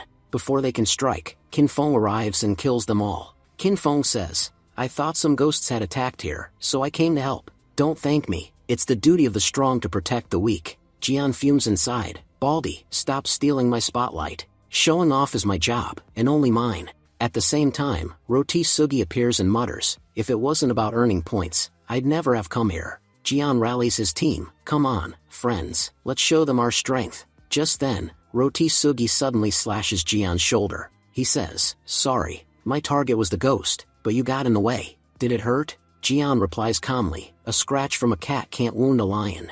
Just aim better next time. Actually, wait, I'll help you with your aim. Here, take this focus powder. Roti Sugi, furious, shouts, you bastard, what did you throw on my face? Jian smirks, something you really needed. Then he punches Roti Sugi and tosses a grenade, escaping immediately. Jian thinks, conquering the whole world wouldn't be half as fun as messing with this guy. Soon after, Jian rejoins his team. Cutie yells, where were you? We even heard an explosion. Don't tell me you caused it. Jian replies innocently, no, I'm just an innocent teenager. Why would I walk around carrying bombs? But just then, a ghost appears, licking its lips. Food, so much delicious food. Seeing this fresh meal makes me so happy. Jian warns, this is a B-rank ghost. Hongi panics, Jian, run quickly. This is not a ghost you can fight. The ghost's overwhelming pressure freezes everyone in place. Nobody can move their bodies. Qin Feng struggles. I can't even stand up. What kind of terrifying power is this? But Jian thinks, good thing I have the triple S rank ability, Stormbreaker. That's why the ghost suppression doesn't affect me. I can move freely. He clenches his fist. That means it's my responsibility to protect everyone. Qin Feng watches in awe. Amazing, where we can't even stand, he's still fighting for us. Jian's friends shout desperately, you idiot. Don't try to be a hero. Run away quickly. You don't need to die for us. But Jian replies, I'm not a hero. I'm just an ordinary guy who can't stand by and watch harm come to the people I care about. If protecting them means fighting monsters, then so be it. The monster growls, even under my suppression, you can still move? That means you're the most special food here. I'll eat you first. The system appears. Host, you have 3 options. First, leave your friends behind and escape. Reward, plus 20 strength points. Second, kneel before the ghost and beg for mercy so it spares everyone. Reward, plus 15 agility points. Third, fight the ghost together with your friends and defeat it. Reward, plus 20 strength points, plus 10 Pisket points, and a random skill. Jian thinks, the third option's rewards are incredible. I wasn't planning to run away anyway, but now I definitely won't move from here. His friends cry out, don't be stupid, just run. We know you care about us, but you don't need to die for us. Meanwhile, Roti Sugi, watching from afar, mutters, damn, this bastard is a real man. Why are his friends even stopping him? Back in the control room, Linhua exclaims, what is going on here? Before the trial, I clearly ordered that all B-rank ghosts be locked away. So how did one appear here? Just then, the bodyguard says, wait, Mississippi. I'll immediately send someone there to help the children.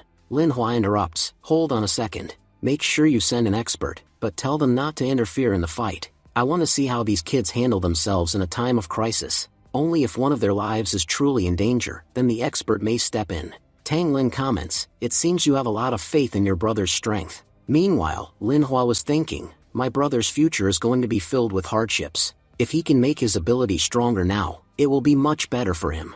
Situations like this are the perfect chance to grow stronger. The scene shifts. We see Jian, badly injured, as the ghost mocks him, how dare you, alone, stand before me. You should consider it a great honor that you'll be my meal. Now shut up and obediently enter my mouth like food. Seeing Jian covered in blood, Hongi cries out, Jian, let me help you. If I transform into my fighter form, I'll tear this ghost apart like it's nothing. But Jian stops her, no, Hongi, don't. The Kanglan Academy is monitoring us 24/7. If you show yourself here, they'll see you as a threat and attack you too.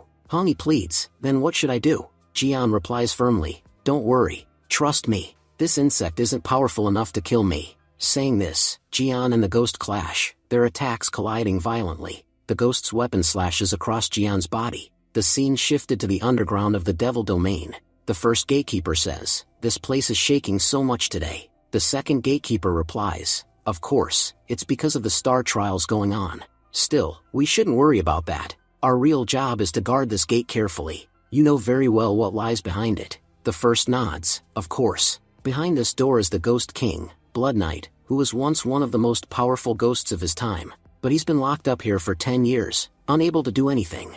Every day we come here, stand for 12 hours, then return home. For 10 years, nothing has ever changed. The second laughs, exactly. That's good luck for us. We should just focus on doing our job. But suddenly, they notice an incoming attack. Before they can even react, it strikes and kills both gatekeepers instantly. Suri appears, sneering, Kanglan Academy hired such careless guards. Both of them were only B rank. If they had actually been paying attention, they might have caused me trouble. But because of their negligence, my job became much easier. I released that B rank ghost to draw everyone's attention, and my plan succeeded. Now everyone is focused on it, giving me the perfect opportunity to bring back our Ghost King. Saying this, she breaks the seal and opens the gate. Inside, we see the Ghost King, Blood Knight, bound in chains. Blood Knight growls, Suri, so you came. Suri kneels, yes, my lord. I came to set you free. Using his power, Blood Knight shatters his chains. He roars, those wretched humans imprisoned me for 10 years. I don't even remember how the sun looks anymore. But once I step outside, I'll show them a hell they can't even imagine. Suri thinks to herself, this is the true power of the Ghost King. His energy alone makes it hard for me to breathe. Blood Knight suddenly sniffs the air. Where's this smell of blood coming from? Suri replies, on my way here, I killed 2 B rank awakeners. You haven't eaten in 10 years, so I thought you'd like them. Suri reflects, we may be of the same race, but the difference in how we use our powers is vast. I only observe human energy, while he directly devours them. Blood Knight devours the corpses and laughs. Ah, it feels so good to taste humans again. Come, Suri, let's go kill more of those pathetic creatures. There's nothing I enjoy more than slaughtering humans. The scene shifts back. We see Jian struggling, barely standing. He thinks, I can't feel any strength in my body anymore. Meanwhile, Qin Feng worries. Brother Jian is fighting so hard for us, yet we can't do anything. We just sit here and watch. Hongi begs again, Jian, let me help you now. Jian shakes his head. No, please, don't come. I told you, I'll protect everyone. Then Jian pulls out a star pill. He thinks, I saved this pill for desperate times. Now, finally, it can help me. After swallowing it, his body begins to heal rapidly. The ghost sneers. What happened? Look, your hero has fallen. Right in front of him. I'll kill all of you one by one, and prove his efforts were meaningless. Let me start with this cheerful little girl. Just then, Jian appears, saving Muqian at the last moment, and lands a devastating punch that blasts a hole straight through the monster's body. Qin Feng shouts, finally, we can move again. Come on, everyone, Jian has done so much for us. We must help him. The ghost gasps, you're still alive? I thought you were already dead. Jian answers coldly, someone once said, you should never dream beyond your limits, because it will only crush you. Jian thinks, thanks to the system's rewards, not only has my body healed, but I've become much stronger than before. Hongi watches proudly. This is the same Jian who used to run away from weak little ghosts, and now he's fighting B-rank ghosts alone. Truly, my Jian is the most awesome of all. Monster says, even if 100 ants come together, they can't cause any real damage. To me, you're nothing but ants that I can crush at any time. That's when Hongi transfers her power into Jian's body, which greatly increases Jian's energy. Meanwhile, Roti Sugi said, where are you going? That monster is extremely dangerous. If you fight him, you'll all be killed. But his teammates reply, if Jian wasn't here, we would have already died anyway. He risked his life to save us, so how can we back down when it's time to help him? Then, all of them join forces and defeat the ghost. Watching this, teacher Tang Lin says, the kids have done an amazing job, especially Jian.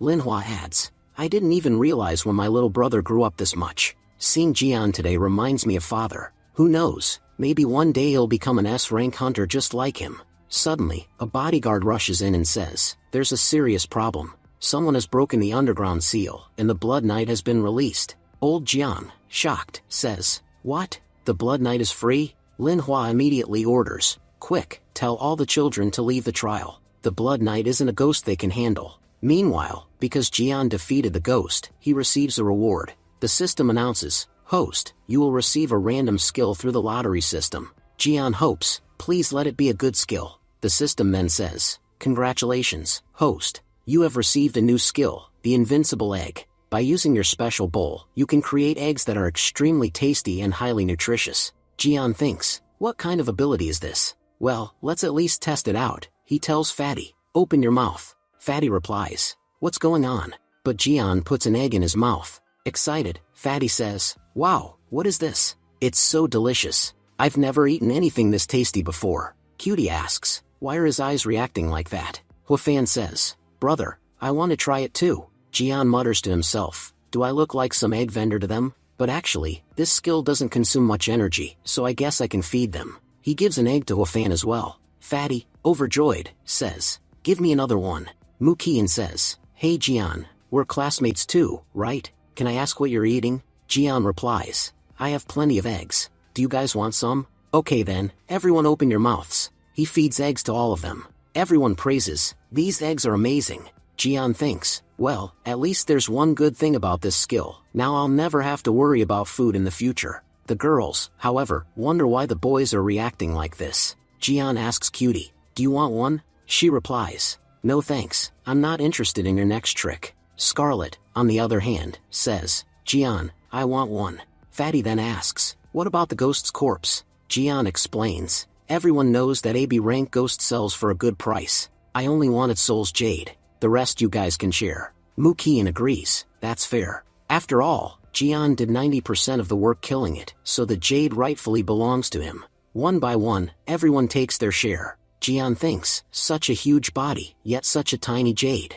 I wonder what I'll even get from this. Qinfan thanks him, brother Jian, I can't thank you enough. I'll never forget your help today. Just then, an announcement comes through a camera: all students, quickly exit the trial. A major problem has occurred inside the devil domain. It's something children cannot handle. The sooner you leave, the better. Jian thinks, it must be some ghost far more powerful than usual. We need to leave right away. Qinfan agrees. Yes, let's all head out together. Scene shifted. Inside the devil domain, the Blood Knight has appeared. He says, finally, breathing fresh air again feels wonderful. Wait, where's that human scent coming from? Nearby, a group of girls are walking. One says, I don't understand why the trial ended so suddenly. We hadn't even earned any points yet. Another replies, even if it continued, do you really think we'd score any points? We should get out quickly before danger finds us. The Blood Knight appears and says, as expected, I'd run into some cute girls right away. Perfect. The terrified girls ask, what is this terrifying ghost? And who are you? The Blood Knight smirks, I was feeling hungry, but after seeing your ugly faces, I lost my appetite. Although, wait a second, I can change your appearances, then maybe I'll feel hungry again. Tell me, girls, who wants me to change their looks? The girls, under his influence, reply, yes, please change us. Blood Knight says, alright then. Today, the Great Ghost King will grant your wish. With that, he completely alters their appearances. Excited, the girls say, wow, we've become so beautiful. Now we four can be the top beauties of the new school. Even Mukian can't compare to us anymore. Suri thinks, so the Blood Knight has the power to change any girl's appearance, and he can easily control their minds too. The girls, completely bewitched, say, Big brother, thank you so much. Please tell us, how can we repay you? Blood Knight says, to repay me, you can give me your blood. Saying this, he drinks all of their blood. Then he says, this isn't enough, I need more. Suri says, I can sense that Hina, my experimental body, is nearby. Blood Knight replies, are you talking about that body with the triple S rank Stormbreaker ability? Eating him would be such a delight. Suri objects, no, we can't do that. Our boss has been working on that experiment for a very long time.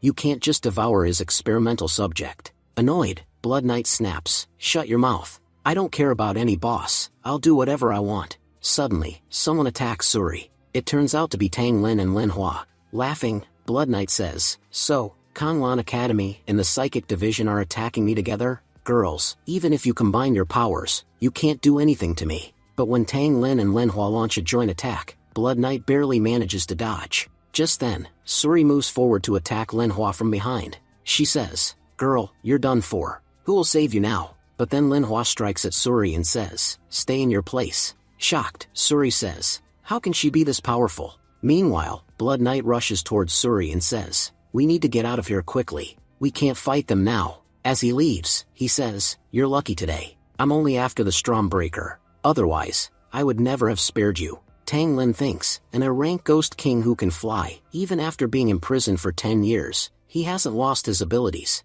Lin Hua adds, Stormbreaker, I've heard of that before. Sister Tang Lin, come with me quickly. This Blood Knight is extremely dangerous. He could attack our students at any time. Scene shifted. We see Jian and his friends near the exit. Jian says, look at this long line just to get out. At this rate, it'll take all day for our turn.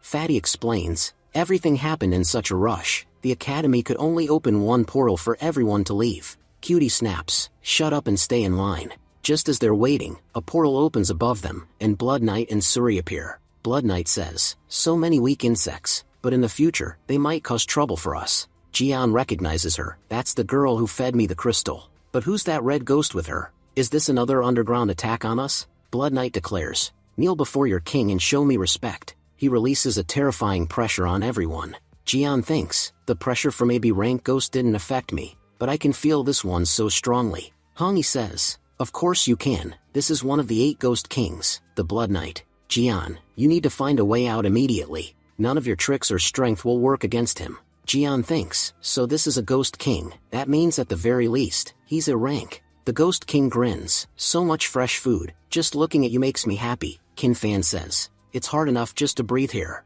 We're not even strong yet, and already we're about to be wiped out. Blood Knight then says, I've found my prey. Such pure energy, only the Stormbreaker could possess it. That means you must be our experimental subject. He grabs Jian. Suri warns him, Blood Knight, you're making a huge mistake. You may absorb him, but the boss will never forgive you. Blood Knight replies, we're lucky that the Stormbreaker ability isn't a child. If it were in a powerful human, we wouldn't even be standing here talking. Then he takes out a sphere and says, "Come into my world." The sphere absorbs Jian and Suri. Shocked, Qin Fan and Fatty cry out, "What just happened? Where did that powerful ghost take Jian?" Tang Lin arrives and says, "At least the rest of the kids are safe. But where's Jian? Why can't we see him?"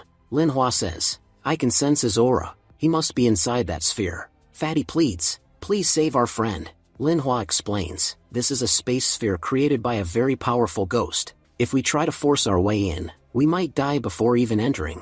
Tang Lin says, "We need to find a safe way to enter. Until then, Jian, it's all up to you." Scene shifts to the blood world. Jian says, "I fell from so high, even with my enhanced body. I can feel terrible pain." Blood Knight welcomes him, "Welcome to my blood world." Suri thinks, this Blood Knight has gone insane. Doesn't he realize that once we get out, plenty of humans will be waiting for us? Blood Knight smirks, "Enjoy your last moments of freedom. Soon, you'll be my food." Jian throws eggs at him and says, "I can't stand villains like you, who think too highly of themselves." Blood Knight laughs, "I've lived for thousands of years. Every time I appeared before humans, they trembled in fear. None of them even dared to look me in the eye. And now, this boy dares throw eggs at me? You've made a grave mistake." He traps Jian under his pressure. Jian struggles. What kind of powers does he have? My soul defense isn't working at all. It feels like my body's special abilities are completely disrupted. Blood Knight says, "There's no point in struggling. None of your tricks can save you from me." Just then, Hongi emerges and says, "Before you lay a hand on Jian, you'll have to get through me." Suri, shocked, thinks, "This aura, she's at least an A-rank ghost king. Why would such a powerful ghost king help Lin Jian?" The Blood Knight says, "Your face looks very familiar. I don't know why, but I feel like we've known each other before." Annoyed, Hongi replies, "Blood Knight, our rivalry didn't start today. It began 1,000 years ago, when I was still alive and the princess of my country. You invaded our empire with your army and slaughtered millions of our people. In that same battle, I lost my life too. 1,000 years ago, I couldn't save my people, but today I will not let history repeat itself. As long as I'm standing here, you will not harm my people." Jian thinks to himself, so Hongi really lived in the past, and she died while protecting her people. The Blood Knight smirks, "A grudge lasting thousands of years. Finally we can settle it today. First, I'll kill you, then your little boyfriend." He launches a deadly attack, but Hongi blocks it with ease. The Blood Knight growls, "You managed to block that, but let's see how you handle this attack." Their battle explodes into a fierce clash. Suri whispers, "So this is an A-rank fight. My strength is only at B rank, and with so many internal injuries, I can't even help Blood Knight right now." The Blood Knight taunts, "You lost thousands of years ago, and you'll lose again today. You were weak then, and you're still weak now." He slashes her shoulder. Hongi thinks, as always, this bastard fights dirty. His every attack is laced with poison. My energy is draining too quickly. Jian, frustrated, says, "Even as a man, I can't do anything. Hongi is fighting for me, and I'm just standing here watching. If I can't protect my people, then what's the point of being alive? Even if I had a triple S rank ability, if it doesn't help protect others, then what's the use of it?" He begins to release his energy. Suri gasps, "What's happening to him?" Jian is releasing the aura of a demon. Jian says, "I can feel my spiritual energy burning inside me, but in return, I'm gaining power. Even if I burn some of my energy, it doesn't matter. I have plenty of it. I just need strength." His body transforms into a demon. The Blood Knight sneers, "Centuries ago, I treated your people like dogs and killed you easily in battle. And look, the same thing is happening now." But just then, Jian charges and lands a devastating punch on him. Jian roars, "I will destroy everything that stands in my way." Hongi thinks, Jian has suddenly become so powerful, but he's recklessly burning his spiritual energy. The Blood Knight smirks, "I knew someone with the Stormbreaker ability couldn't be this weak. After I devour you, I'll at least evolve into an S-rank demon emperor." He unleashes a terrifying strike, but Jian counters with a brutal kick. Blood spurts from Jian's mouth as the clash damages him. Hongi worries, Jian's using too much energy. His body isn't strong enough to withstand even a C-rank ghost, let alone fight an A-rank. If this battle goes on for 10 more minutes, he'll die of exhaustion. The Blood Knight laughs, "I can already see your future world burning. Yes, you have immense spiritual energy, so much it could last you centuries. But your body is too weak to handle it. In 10 minutes, your life will be over." Jian responds with another crushing blow, stunning the Blood Knight. The Blood Knight chuckles, "I never thought I'd meet such an interesting human. Hongi, you should be ashamed. Your little boyfriend is far more impressive than you, even though he's younger." Suddenly, Jian collapses to his knees. Suri thinks, even if Jian has awakened new power, his strength is still only at B rank. Defeating an A-rank demon with thousands of years of combat experience is impossible for him. The Blood Knight kicks Jian, sending him flying. Hongi catches him and pleads, Jian, stop. Return to your normal form, this transformation is too dangerous for you. Jian replies weakly, I have to protect my wife. The Blood Knight sneers, awaken or not, it doesn't matter. A bug will always remain a bug. Don't worry, boy. I'll kill you first, then I'll deal with Hongi. Jian insists, I must keep fighting. But Hongi says firmly, Jian, please calm down. You've already helped me more than enough. Return to your real form. Jian finally reverts back. Hongi thinks, 1,000 years ago, I watched everyone die while I barely survived. But this time, I won't let that happen. Even if I have to sacrifice myself, I'll save you. Jian pleads, Hongi, please don't do this. But she says, Jian, you've already weakened him. You've done your part. Now it's my turn. The Blood Knight laughs. Why are you coming at me one by one? Come all at once. I'm starving. At that moment, Hongi begins sacrificing her soul power. Suri was stunned. Has this Ghost King lost her mind? She's burning her soul just to save one human. The Blood Knight snarls. So you're going to use those flames against me? Let me make it clear, you won't succeed. But before he can strike, Hongi's kick sends him flying. She declares, I told you, I'm not letting you go. She slashes him with a final attack, splitting him in two. Suri thinks in shock, did the Blood Knight just lose? Hongi turns to Jian, smiling faintly, we won, Jian. No matter the cost, at least you're safe. I'm leaving now, please, take care of yourself. She fades away, leaving only a small soul bead behind. Jian holds it tightly and thinks, this is the last essence of Hongi's power. I must keep it safe so that one day, when the time is right, I can revive her. Just then, Suri approaches the Blood Knight and says, let me take you to the underworld. You'll be able to recover there. The Blood Knight replies, I already had a backup plan in place. Right after saying that, he begins to absorb Suri's energy, draining her completely.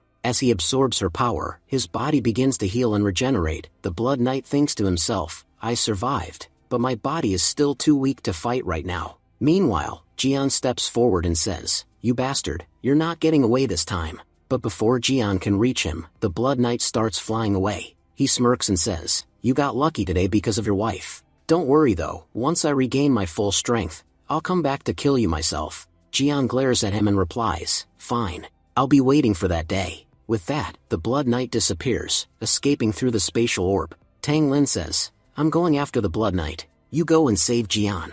Inside the collapsing blood world, Jian looks around and mutters, what's happening? Why is this world breaking apart? I have to get out of here fast. Then he spots Suri's body lying nearby. The Blood Knight drained her energy, that's why her body transformed. I should keep her inside my spiritual world. Since she's from the underworld, she probably knows a lot about it. She might be the key to helping me bring Hongi back. Moments later, the blood world collapses, and Jian starts to fall. Luckily, Linhua catches him just in time.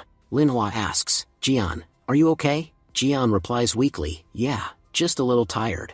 Linhua says, hang in there. I'll take you to the doctor. As Jian drifts into unconsciousness, he thinks to himself, Hongi, wait for me. I promise, I'll come to save you soon.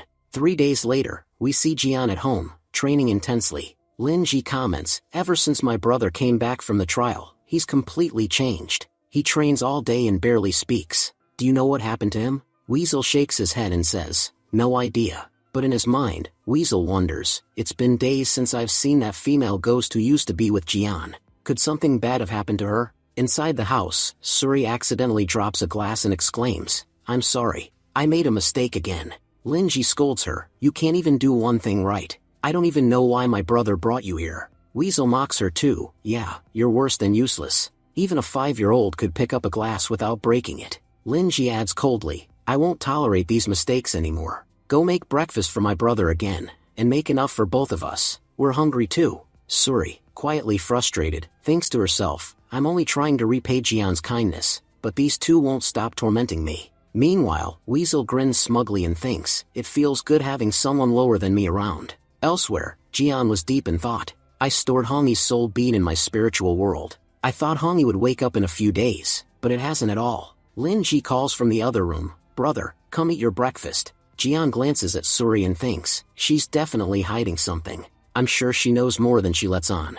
After breakfast, Jian says, Suri, come here for a minute. Suri bows slightly. Yes, Master Jian. What do you need me to do? Jian asks directly. You're from the underworld, right? Then you must know how to revive a ghost's physical body. Tell me everything you know, now. Suri answers nervously. Yes, of course. I'll do everything I can to help you. But Jian glares at her and says harshly, I don't want excuses or loyalty speeches. Don't tell me you're still devoted to the underworld. Judging by your hesitation, it sure looks that way. Suri shakes her head. No, it's not like that. The truth is, the Blood Knight drained most of my energy. That's why I'm stuck in this childlike body, and I've lost many of my memories. For now, I only remember one possible way. The Blood Knight has the ability to regenerate his body. If you can somehow obtain his soul core, you might be able to use it to bring Hongi back. Jian nods seriously. All right, I'll trust you. I was already planning to kill that bastard anyway. But now that I know his death could help me revive my wife, I'll hunt him down even faster.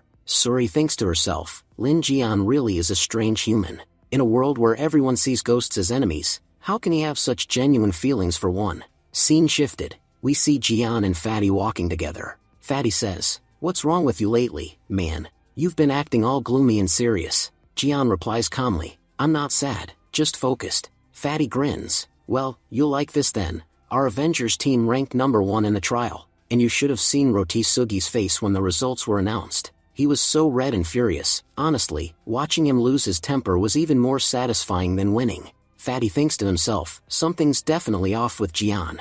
Ever since that Blood Knight attack, he hasn't even cracked a single smile. He used to joke around all day, but now he's serious all the time. Then he says aloud, since we ranked first, our team got an incredible reward. The teachers even said you were the team captain, so the main prize goes to you. Oh, and guess what? Because of our great performance, we're getting a few days off. So, where are you planning to go? Jian replies coldly, I'm going to spend my vacation hunting down those damn ghosts and monsters. Honestly, I can't think of a better way to relax. Fatty sighs. Man, he's gotten not only weirder, but scarier too. We used to think the old, goofy Jian was annoying, but compared to this serious version, that Jian was a gem. Just then, four unfamiliar students walk past them. Fatty frowns. Who are these guys? I've never seen them before. The group of students whispers among themselves, today's mission is way too easy. All we have to do is capture one kid. What was the boss even thinking giving us such a trivial task? We're the top soldiers of the underworld. This kind of mission is an insult to our rank. Another one adds, anyway, the target we need to capture is Lin Jian's little sister. And we've also been ordered to eliminate that traitor, Suri. According to our intel, this is Lin Jian's house right here. Inside the house, we see Lin Ji sitting on the couch, eating cake. She says, the cake that sister sent is delicious. She actually sent it for my brother, hoping it might cheer him up, but his mood is so dark these days, he won't even touch food. I honestly don't know what to do to make him smile again. Weasel complains, my shoulders are sore. Maid, hurry up and massage them. Suri, thinking to herself, mutters mentally, ugh, Weasel is such a jerk. He makes me work all day like a servant. He's lucky he's Lin Jian's pet, otherwise, I would have destroyed him a long time ago. Still grumbling, she kneels down and starts massaging his legs. Weasel smirks, what's wrong? Haven't eaten enough, huh? You're pretty weak for someone massaging my feet. Before he can say more, Lin Ji yells, shut up. Your annoying voice is ruining my TV time. Suddenly, all three of them sense a strange presence behind the door. In the next instant, 4 demons burst through it, smashing it open. One of them shouts, Lin Ji, we've come to take you with us. Come quietly, and we'll even give you a candy. Weasel, unimpressed, thinks, who are these 4 idiots? Meanwhile, Suri recognizes them immediately. All 4 of them are demons from the underworld. One demon laughs, we knew Lin Jian had a dog living here too. Weasel, furious, shouts, watch your mouth. I'm a weasel, not a dog. Suri warns him, calm down, Weasel. These guys are strong. Then the demons begin to transform into their true forms. One of them boasts, we're the kind of storm that brings chaos even to a drought. We make our enemies weep blood. The whole world fears the name of our squad, the Rock. Lin Ji rolls her eyes. Honestly, I've never seen demons this ugly before, and your so-called cool lines are even worse. The demons growl, we'll tolerate insults, but don't you dare mock our catchphrase. It took 4 years to come up with that line, it's perfect. Another one squints at Suri, wait, who's this maid? Don't tell me this is Suri? How did her basketballs turn into a golf balls? Suri, clearly irritated, snaps, who the hell are you calling a golf ball? Weasel chuckles. How did it feel hearing bad things about yourself? The demon leader orders, enough talk. Grab the Jian's sister. She looks like an idiot anyway. Lin Ji, now angry, yells, who are you calling an idiot? Suri panics. Oh no, this girl may look like a kid, but that aura inside her is terrifying. Weasel grins. See, this is exactly why I call her the Demon King. These fools really picked the wrong person to mess with. Lin Ji, glaring at them, says, you called me, a cute little girl, an idiot? I'll give you one last chance. Take it back. The demons snicker. This kid isn't just stupid, she's crazy, and delusional too. She thinks she's cute, but she's really not. Lin Ji shouts, Black Bear, go. Show them what you can do. Her pet bear transforms and instantly starts devouring the demons. The terrified demons scream. They told us she was just a child. How can a kid have this much power? Moments later, the bear spits out their bones. Suri, watching in shock, thinks, I used to think Jian was incredibly talented, but his sister? She's even scarier. If she had faced the Blood Knight that day, she would have torn him apart. Thank goodness I never made the mistake of provoking her. One last goblin with a bandaged face tries to escape, but Weasel blocks him and growls, where do you think you're going? You called me a dog, didn't you? Let's see what this dog can do. Lin Ji gasps, wait, Weasel can transform? The Weasel begins to morph into his human form, a small girl about Lin Ji's size. The goblin stares and mocks, you're still just a kid. What can a little body like yours possibly do? In the blink of an eye, Weasel punches him, sending the goblin flying backward. Lin Ji, delighted, cheers, wow, Weasel, now we're the same size. Weasel smiles, my human form is lighter and more flexible. In Weasel form, I couldn't fight properly, so I've been training hard on transformation arts lately. Lin Ji, beaming, says, that's awesome, Weasel. Lin Ji, smiling brightly, says, that means it'll be even more fun playing with you now. The two of them start playing together. Scene shifts to the underworld headquarters. The Blood Knight kneels before the Devil God and says, my lord, I've sent a few of my men to capture Lin Jian's sister and Suri. The Devil God replies calmly, to tell you the truth, my goal isn't just Lin Jian, it's the entire Kanlan city. The Blood Knight looks up, startled, you're planning to attack Kanlan city again, just like 10 years ago? The Devil God smirks, exactly. Because of that Kanlan Academy, more and more powerful students are emerging every year. They're becoming a growing threat to our ghost world. Once we destroy Kanlan City, everything will become much easier for us. That city is humanity's last hope. 10 years ago, Lin Yuan saved it, but he's dead now, and since his death, no human has been strong enough to make us fear them again. The Blood Knight steps forward confidently. For now, I alone am more than enough to handle Kanlan City. Allow me to lead your army, my lord. The Devil God laughs mockingly. You? The same fool who was almost killed by a child. What makes you think you're qualified to lead an army? The Blood Knight lowers his head but speaks firmly. My lord, I was imprisoned for 10 long years. When I fought that boy, I wasn't even at half my strength. But now, I've fully healed, I've returned to my peak. I promise you, I'll turn Kanlan City into a ghost domain. And don't forget, I have the power to control humans. If I had been present during the battle 10 years ago, things would have turned out very differently. The Devil God narrows his eyes. Very well. If you're so confident, then go. Destroy Kanlan City. If you succeed, the human with the Stormbreaker ability will be yours as a reward. The Blood Knight bows, smiling darkly. Thank you, my lord. I promise I won't fail you. The Devil God adds, I've already opened a portal to Kanlan City. It'll be fully active in a few days. Be ready to attack the moment it opens. Make it a massacre worth remembering.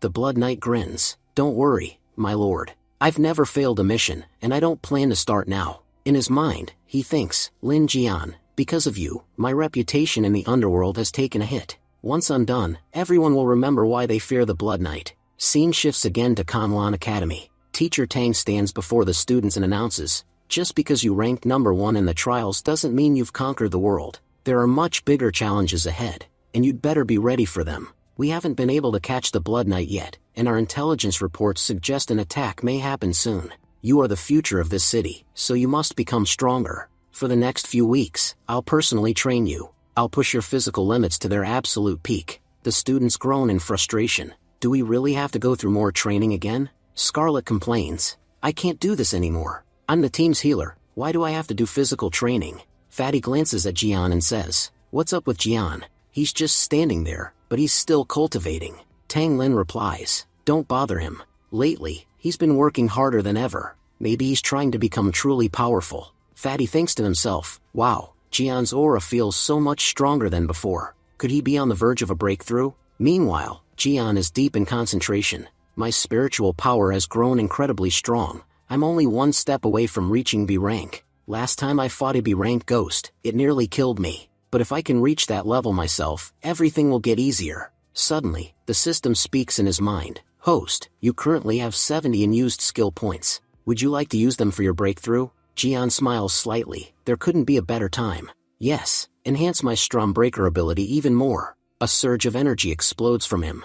Jian punches the ground, releasing a shockwave of pure power. Fatty, startled, yells, what the heck is going on? How is Jian releasing that kind of energy? The system announces, congratulations, host. You've reached the early stage of B rank. Jian opens his eyes and smiles. Finally, I've made it to B rank. Teacher Tang Lin looks at him proudly. Jian has reached B rank already. Who would have thought that the newest member of our team would be the first to break through? The system chimes again. As a reward for reaching B rank, you've unlocked a new skill. You may now view your updated status. Jian checks it and mutters, so this shows everything I've gained. My speed stat is still marked with a question mark. Probably because I haven't unlocked my body's full potential yet. The system adds, due to your level up, you've also received a bonus reward. Jian grins. Nice. Let's see what you've got for me this time. As he opens the reward, a brilliant sword materializes before him. The system says, host, this is an S-rank artifact, the Dimensional Blade. It's sharp enough to slice through dimensions themselves. Jian admires it, so this is an S-rank weapon. Its energy is incredible. Fatty exclaims, wait, did you just get a new weapon skill from leveling up? Tang Lin smiles. That's great news for you, Jian. The rest of his teammates cheer. Congrats, Jian. Your hard work really paid off. Jian responds humbly, thank you, everyone. I couldn't have done it without your support. Tang Lin thinks to herself, Jian truly is gifted. It hasn't even been a week, and he's already gone from C rank to B rank. If he keeps this up, he might become an S rank hunter like his father someday. Suddenly, a portal begins to open in the air above them. Tang Lin looks up, alarmed. What's happening now? Fatty shouts, ma'am, look at the sky. Portals are opening everywhere. Tang Ling looks up, alarmed. Everyone, stay alert. The city is under attack. We knew the underworld would strike soon, but not this fast. Suddenly, countless ghosts and monsters pour out of the portals, attacking the city. A security officer yells through a loudspeaker, please, don't panic. The Hunter Division and Academy elites will protect everyone. Before he can finish, a ghost lunges at him and kills him instantly. The monsters roar as they advance, shouting, 10 years ago, we may have lost, but this time, we will win. Teacher Tang Lin yells, kids, get ready. You could be attacked at any moment. Jian, cracking his knuckles, mutters, finally, time to settle the score. Two massive portals open in front of him, and out step two B-rank ghost captains, Golden Thunder and Silver Blade. Jian narrows his eyes. Their aura, both are mid-stage B rank. I'll have to be careful fighting them. Golden Thunder smirks. So, you're Lin Jian, son of Lin Yuan, the so-called hero of humanity. 10 years ago, our underworld killed your father. Today, we'll kill his son. Silver Blade adds coldly, accept your fate, boy. You can't escape us. Jian glares at them. So, my destiny will be decided by two idiots like you? You ghosts really are brainless, charging in without thinking. Silver Blade frowns. How can a human possess such terrifying killing intent? Jian thinks to himself, because of them, I lost my father. Because of the underworld, I lost Hongi. Everything that's happened, all this pain, it's their fault. I'll never forgive them. With rage burning in his eyes, Jian launches a powerful attack, blasting both ghosts backward. Golden Thunder grins. Good. I'm glad our opponent isn't weak. This fight might actually be fun. Then the system voice echoes in Jian's head. Host, you have 3 options. First, defeat both enemies alone. Reward, 20 strength points. Second, fight alongside your teammates. Reward, 12 agility points. Third, severely wound them and leave. Reward, 8 treasury coins. Jian smirks. Leaving them alive isn't an option. Silver Blade lunges forward, but Jian easily blocks her strike. Golden Thunder laughs. You stopped her, but how will you stop me? He attacks, but Jian summons his barrier, and it blocks the blow effortlessly. Golden Thunder, shocked, growls. What? How is his barrier so strong? It just countered my full attack. Silver Blade's blade slashes Jian's arm, leaving a minor cut, but it heals instantly. Jian thinks, thanks to my training, my body's awakened a new skill, rapid regeneration. I can heal from any wound now. Silverblade gasps, he has an advanced healing factor. We were told modern humans were weak and easy to kill, but this one, he's B rank at such a young age, and his body's so strong it heals automatically. Golden Thunder roars, then let's see if you can heal after I tear you into 1,000 pieces. He charges forward, but Jian sidesteps and punches him straight in the groin. Jian smirks. No matter how strong someone is, they all have a weak spot. Golden Thunder, doubled over in pain, yells, "You're a monster. You're a man. How could you do that to another guy?" Jian replies coldly, "Do ghosts even feel pain?" Both ghosts, enraged, shout, "You leave us no choice. We'll use our ultimate technique." They start spinning around him at incredible speed, one radiating lightning, the other wind. Golden Thunder growls, Silverblade controls the wind, and I command thunder. Together, we'll create a storm so powerful this human won't even be able to breathe. He'll suffocate to death right here. Jian, calm under pressure, mutters, "You're using this technique to kill me? Big mistake." He suddenly throws a small bomb into the center of the swirling storm and leaps back. Golden Thunder and Silverblade both shout in shock. What the hell did he just do? A huge explosion erupts, sending both ghosts crashing to the ground, their bodies burned and broken. Silverblade, coughing, growls, "What a disgusting human. Who uses bombs in a sword fight?" Jian replies coldly, "There's only one rule in battle, never show mercy to your enemies. When survival's at stake, honor doesn't matter." While attacking back, Jian says, "Who dies and who doesn't, only time will tell." And with a single strike, he finishes both of them off. The scene then shifts to Jian's house. Lin Ji was saying, "Quick, hide all these bones before brother sees them." Suddenly, several portals open up around them. Lin Ji adds, "Dig a bigger hole, there are more bugs here, we'll need to hide them too." Meanwhile, Weasel and Suri arrive, complaining, "You idiots, couldn't you have waited? You've just made our work harder." On the other side, we see Elder Kong and Xuanyang from the academy using their powers to slay hordes of monsters. Xuanyang says, "Elder Kong, you've become a lot stronger than before." Elder Kong replies, "Even so, you've killed 2 more monsters than me." Xuanyang laughs, "Let's see which one of us kills more in the end." Watching them fight, Tang Lin thinks, even the Academy's 2 most powerful fighters have joined this battle. It really feels like another great war is coming, just like 10 years ago. Cutie says, Jian was fighting 2 B-rank monsters alone. Fatty replies, "Then he must need help." But just then, Jian appears and says, "Why would I need help fighting such weak monsters? If anyone needed help, it was those poor monsters, but no one came to save them." Tang Lin notices the 2 B-rank soul jades in Jian's hands and realizes, that means he killed both B-rank ghosts all by himself. She approaches him, saying, "Kid, you did a great job. We've already cleared all nearby monsters, so we can head back for now. But everyone, stay prepared. We might need to fight again anytime." Returning home, Jian says to himself, there are monster corpses scattered everywhere because of all these battles. Good thing Suri and Weasel are at home, they must have protected Lin Ji. But he's shocked to see Suri and Weasel hiding corpses in the yard. Lin Ji yells, "Hurry up, finish before brother sees this." Suri suddenly says, "Master is back." Lin Ji rushes to Jian and says, "You know, when you were out, some garbage monsters attacked our house. But don't worry, I didn't let the house get dirty." Jian thinks, the monsters attacked the house, and this kid was worried about keeping it clean? Lin Ji continues proudly, "You know what? My Teddy had so much fun playing with those monsters." Jian senses her power and thinks, she must have killed at least 100 monsters, and she doesn't even care. When she grows up, she might surpass even S-rank fighters. Then Weasel complains, "Jian, we've been working non-stop. Please help us." Jian replies, "Wait, who even are you?" Then he turns to Lin Ji, "Look, Lin Ji, there's a dog monster left alive. You didn't kill it." Weasel gets angry. "Who did you just call a dog? I'm the great immortal Weasel." Jian, shocked, says, "Wait, you're Weasel? How did you transform into a child?" Suri watches them and thinks, seriously, Lin Jian's family is so adorable. Even though I'm supposed to be their enemy, I fit right in. But, this isn't the time to relax. Jian wants to defeat the Blood Knight, one of the 8 Ghost Kings. Honestly, with his current power, his chances of winning are very slim. I can only pray that he survives the coming battle. The scene then shifts again. We see the Blood Knight, saying, "This city is already under my feet, and soon the entire Kanlan city will be ours. Go, my pets, turn everyone into my slaves." As he commands, his beasts start attacking people, turning them into Blood Knight's puppets. Back at Jian's house, someone knocks. Fatty shouts, "Come out quickly." Jian opens the door and says, "What happened? Why are you in such a hurry?" Fatty replies, there's an amazing money-making opportunity. A lot of ghosts have attacked our city, and we're getting huge rewards for killing them. Jian thinks, there was a surprise attack yesterday, and now again today. Looks like the underworld really wants a full-scale war. Fatty says, pack your stuff quickly. We might have to stay in the city for a few days. So Jian packs his gear and gets ready to leave. Linji asks, brother, where are you going?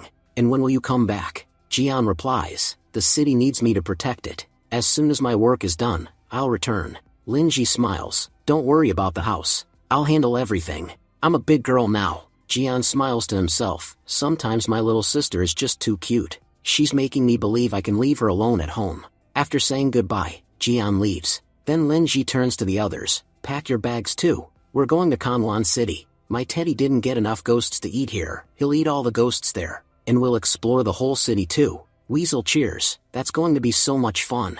I was getting bored at home anyway. Meanwhile, Suri thinks, what do these people even think ghosts are? The city is under attack, and they're treating it like a vacation trip. We next see that Jian has arrived in Kanwan City. Captain Munna says, Jian, Fatty, how are you guys? Looks like you're taking part in today's mission. Muchin thinks to himself, that bastard Jian, every time I see him, my head goes fuzzy. Coco, smiling warmly, says, Jian, how are you? It's so nice to see you again. Jian nods with a smirk. Good to see you too. You've really improved since the last time we met. Coco blushes, thinking to herself, I had so much I wanted to say, but the moment I saw Jian, I forgot everything. Before their reunion can go any further, Fatty suddenly shouts, look, a bunch of zombies are coming our way. Captain Munna immediately takes command. Those zombie girls are our targets. Remember, don't kill them. They're still human. Someone must have used a curse to turn them into this state. Muchin warns, be careful of their teeth.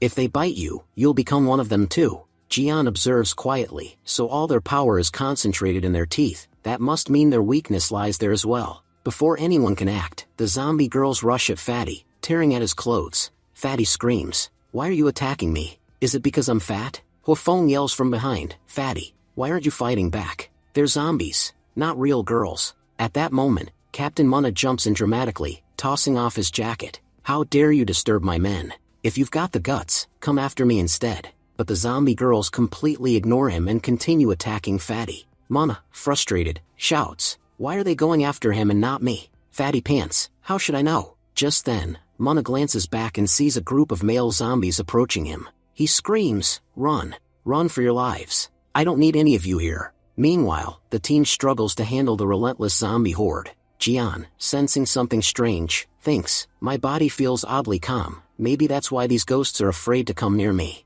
Fatty, exhausted, holds off one zombie, gasping, stop. I can't take this anymore. Suddenly, Jian steps in, grabs the zombie, and breaks one of its fangs. Instantly, the girl turns back to normal. Fatty, amazed, asks, how did you do that? Jian replies firmly, quick, pull out their big fangs. That's the source of the curse. Once you do, they'll return to normal. Scene shifted. We see the Blood Knight, sitting in his lair, smirking. He says, my blood disciples will enslave this entire city soon enough. Lin Jian, I know you're too kind-hearted to harm humans. Let's see how long you last against my zombies. But his grin fades when he realizes something unexpected. Jian and his team are going around like dentists, pulling out teeth to free people from the curse. The Blood Knight growls, how did that brat discover the weakness of my curse? If I get my hands on him, I'll tear him apart. My entire plan destroyed in just 2 minutes. Fine. Perhaps it's time I personally join this war. Before he can move, a subordinate advises, my lord, if the king himself enters the battlefield, what will his generals and commanders do?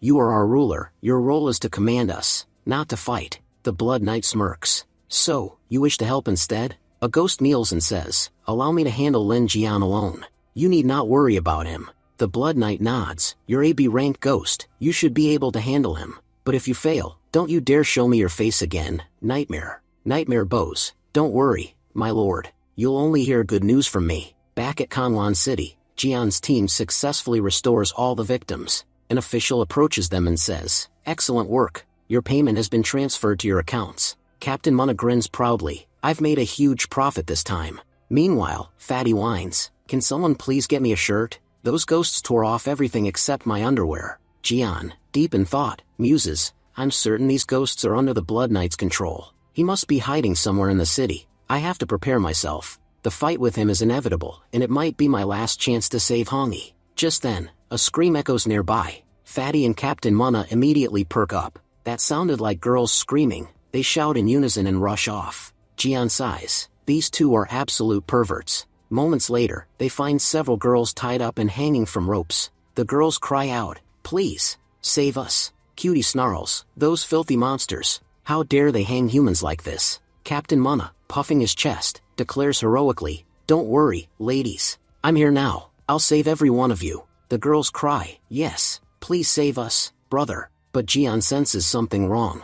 Wait, why is demonic energy coming from them? Everyone, get out. This is a trap. Before anyone can react, the trap activates. The girls transform into lifeless puppets. Outside, the nightmare laughs maniacally. "I only tossed out some bait, and all these fools walked right into my trap. Now they're trapped in a dream world, where they'll live out their greatest fantasies, until their minds collapse, and they fall into eternal sleep." He smirks. "I am the kind of ghost who gives my enemies such a sweet death, that life itself feels meaningless afterward." Inside the dream realm, Fatty sits surrounded by cheerful women serving him food, laughing happily. Meanwhile, Captain Mana's dream places him as the war god of the mercenary world. He shouts proudly, "I knew it. I was destined to become the war god. Everyone in the mercenary world bows to me." Just then, a few people arrive bringing new missions for Captain Mana. Coco asks impatiently, "Boss, why aren't we accepting any missions?" Mana crosses his arms proudly and declares, "You guys just don't get it, do you? We're now the #1 mercenary team in the world,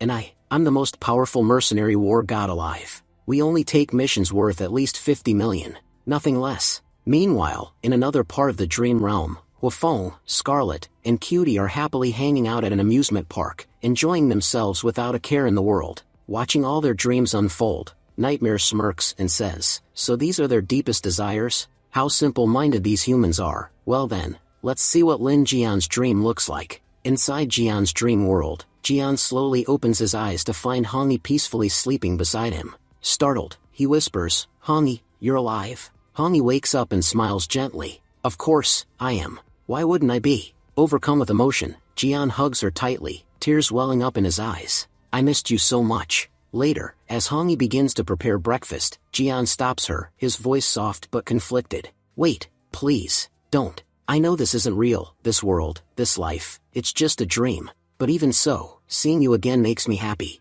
Hongi looks at him and says lovingly, "Why go back to the real world? We can stay here, together, forever." Suddenly, a mechanical voice echoes in Jian's head. "Host, you have 3 options. Option 1, stay in the dream world forever and live your life with Hongi. Reward, 200 years of happiness with her. Option 2, destroy the dream world, acknowledging it as an illusion. Reward, 30 psychic points. Option 3, destroy the dream world and free everyone trapped in it. Reward, 11 strength points." Jian clenches his fists, torn. Destroying Hongi, that's the hardest choice I could ever make. But, I know none of this is real. To save everyone else, I have to do it. He looks at Hongi one last time, whispers, "I'm sorry," and destroys the dream. Back in the real world, the collapse of Jian's dream sends a violent shockwave through Nightmare's body. Coughing blood, Nightmare gasps, "What? He destroyed my dream world? No one has ever done that before." The pressure from that backlash, it's immense. Meanwhile, Jian breaks everyone else out of their dreams.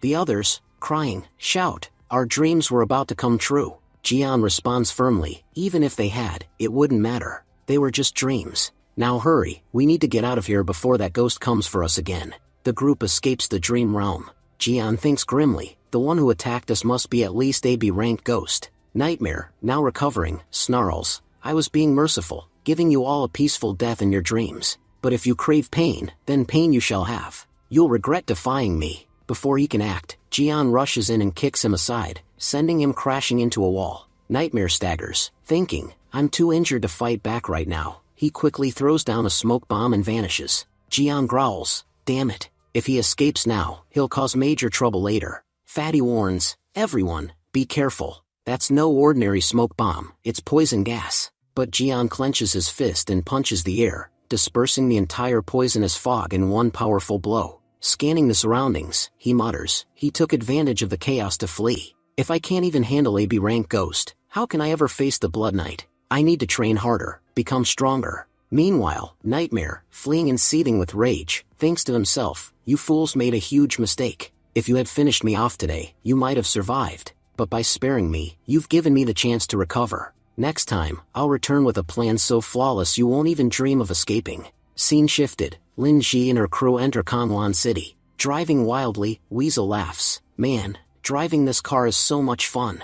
Lin Ji cheers. Come on, drift. Do a drift, it'll be awesome. Suri, sitting in the back seat, sighs. What kind of people are these? None of us even have a driver's license, and yet we're speeding like maniacs. Meanwhile, Nightmare, limping through the city, hears a loud rumbling sound. What's that noise? He mutters, turning, just in time to see a car flying through the air straight toward him. He stares in disbelief, since when can cars fly? Before he can react, Lin Ji's car slams directly into him, flattening him under the tires. Suri yells, "You idiot! What did you just do? You ran over someone." Weasel, still gripping the wheel, protests, "It's not my fault. He was standing in the middle of the road." Before they can process what just happened, 3 goblins jump into their path. Lin Ji laughs, "Out of our way," and the car barrels through them, sending the goblins flying.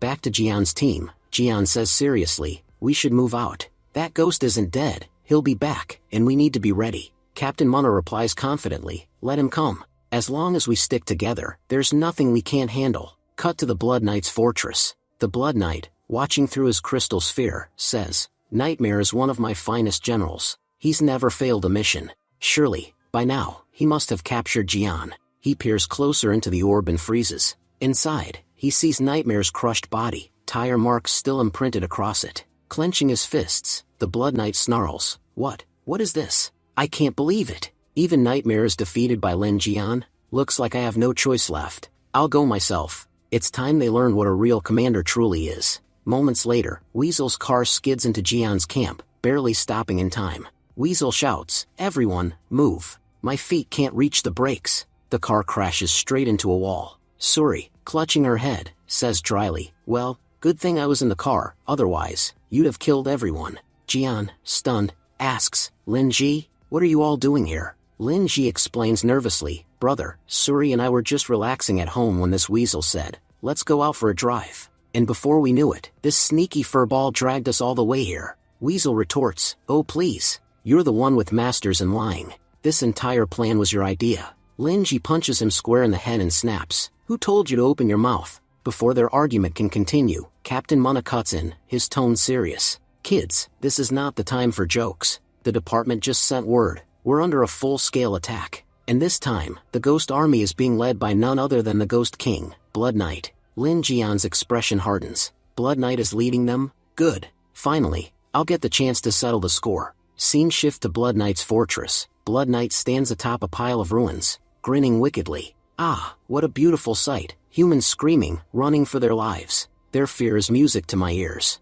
Suddenly, Tang Lin and Lin Hua appear, blades drawn. "So, we finally meet again," Tang Lin declares. "You escaped last time, but this time you won't be so lucky." Blood Knight chuckles, his crimson eyes gleaming. 2 beautiful A-rank warriors. Perfect timing, I was getting hungry. Tonight, you'll both make an exquisite dessert. Tang Lin and Lin Hua prepare their weapons, energy crackling around them. Blood Knight smirks. "Ah, so you're not in the mood for conversation. Fine, let's begin. Blood Dragon, come forth. Show them that monkeys and tigers are nothing before dragons. Let the entire Kanwan city witness the true power of Blood Knight." A massive blood dragon emerges, roaring as it lunges forward. Tang Lin shouts, "Vermilion, it's time. Transform into the Monkey King. Show them you're no ordinary beast." The Monkey King charges and deflects the blood dragon's first attack with a single blow. Lin Hua follows up instantly, launching her own strike. Blood Knight growls, "You can join forces, but defeating me? That's beyond your reach." He counters their attacks effortlessly, sending both of them flying backward with a powerful slash. Lin Hua gasps, staring at her shattered weapon. "He broke our weapons in one hit. We can't afford to underestimate this monster." She summons her lightning dragon, unleashing a bolt of electricity that slams into Blood Knight. Tang Lin joins in, combining her attack, forcing him to stumble backward. Blood Knight wipes a drop of blood from his lip and grins. "You two actually made me bleed. I didn't expect that." "Impressive." Tang Lin retorts, "That's just one drop. Soon, we'll separate your head from your body." Scene shift to Jian and his team. We see Jian and his group cutting through waves of monsters. "Fatty pants, all the responsibilities on us now. Captain Munna's team got called for another mission, so it's just us." Jian nods calmly. They're mercenaries, they can't ignore their duties. Fatty looks around at the small children following them. Wait, even the kids are coming with us? Jian replies. What choice do we have? Leaving them behind would be even more dangerous. And don't underestimate them, they may look like kids, but they're incredibly powerful. Fatty stares at them, doubtful. They're barely 6 years old. If they saw a ghost, they'd probably wet their pants, and Jian expects me to take them seriously? Suddenly, a large group of ghosts appears ahead. Jian smirks. Avengers, assemble. Lin Ji clings to his arm, pretending to tremble. Brother, I'm scared. Weasel scoffs. Ha. Look at her acting. At home, she runs after ghosts just to kill them. Lin Ji glares at him. Shut your mouth before I kill you instead. Jian reassures her gently. Don't worry, little sister. As long as I'm here, no one will lay a hand on you. Lin Ji straightens up, determination in her eyes. Brother, I won't be a burden to you. Come on, bear. Show them what you can do. Her spirit bear roars and charges forward, tearing through the ghosts effortlessly. Fatty, amazed, says, Wow, Jian's sister is an absolute beast. We need to show our power too. Weasel, slashing through ghosts, laughs. It feels great to show off my skills again. Meanwhile, Suri fights silently, her thoughts dark. I gave everything to the underworld, risked my life for them countless times. And in the end, they used me, then left me to die. Now I know exactly where my loyalty lies. With renewed rage, she strikes down more ghosts. Jian fights fiercely, moving like lightning. When a ghost tries to ambush him from behind, he destroys it with one hand, without even turning around. He mutters, the further we go, the stronger these ghosts get. The Blood Knight must be nearby. Then, his system chimes in. Host, you currently have 2 B-rank soul jades. Would you like to absorb them? Jian nods. I almost forgot about those. Yes, absorb them. System announced. Absorbing Golden Thunder's soul jade. Thunder attribute greatly increased. New skill unlocked. Thunderburst. Now, absorbing Silverblade's soul jade. Wind attribute greatly increased. New skill unlocked. Step skill. Combining both attributes will allow you to create a storm domain. Jian smirks, lightning sparking across his arm. 2 elements that perfectly complement each other. I can feel my strength rising to a whole new level. Scarlet, watching him, whispers in awe. Jian just destroyed a ghost with one hand. Cutie nods. When he first became our captain, he was just like one of us. But the way he's grown, he's truly earned that title now. He's surpassed every one of us. Suddenly, Fatty shouts, a huge ghost army is coming this way. There's no way we can take them all on. Everyone prepares to retreat, but Jian steps forward, his expression unwavering. If I can't defeat this army, how can I face the Blood Knight? I'm from the Lin family, we've always protected this city. If I run now, these ghosts will slaughter innocent people, and I'll never forgive myself for that. His friends plead, Jian, what are you doing? We can't fight that many. We have to escape. Even Lin Ji calls out, brother, please, come back. The system beeps again. Host, you have 3 choices. Option 1, hold off the ghosts until reinforcements arrive. Reward, 10 strength points. Option 2, retreat immediately. Reward, 10 agility points. Option 3, charge ahead, fight, and destroy the ghost army. Reward, 10 strength, 10 agility, and 10 stamina points. Jian clenches his fists and smiles faintly. I'm being offered a reward for this, but even if there wasn't one, I'd still fight. I'll destroy these ghosts and wipe out this darkness once and for all. The world will see that light still exists, a light that no darkness can ever fully extinguish. As he says this, Jian launches a devastating attack. The strike was so powerful that it obliterates the entire ghost army in a single blow. Standing amidst the fading dust and light, Jian says, they're finished, which means it's finally the Blood Knight's turn. Soon, I'll settle the score with him. Honey, please wait for me. I'll revive you very soon. On the other side, we see the Blood Knight struggling badly in his fight. He commands his dragon to unleash a devastating attack, but the Monkey King blocks it effortlessly. Tang Lin shouts, this is our chance. And with lightning speed, she lands a powerful punch that sends the Blood Knight flying, crashing onto his own dragon. Lin Hua then yells, Thunder Tiger, show them your power. With that, a massive electric shock strikes the Blood Knight. Lin Hua breathes heavily, that was my strongest attack. I hope that finally finished him off. But suddenly, the Blood Knight stands back up. He growls, a tiger and a monkey dare to challenge me? Then he absorbs his own blood dragon, and a dark, crimson aura begins to surge around him. Lin Hua's eyes widen. That aura, it's insanely powerful. As the dragon's power fuses into his body, the Blood Knight's form changes. A bloody armor forms around him. This is my true power. I thought my dragon alone could defeat you all, But clearly, I was wrong. Linhua's tiger charges forward again, but the Blood Knight casually swats it away with a single hand.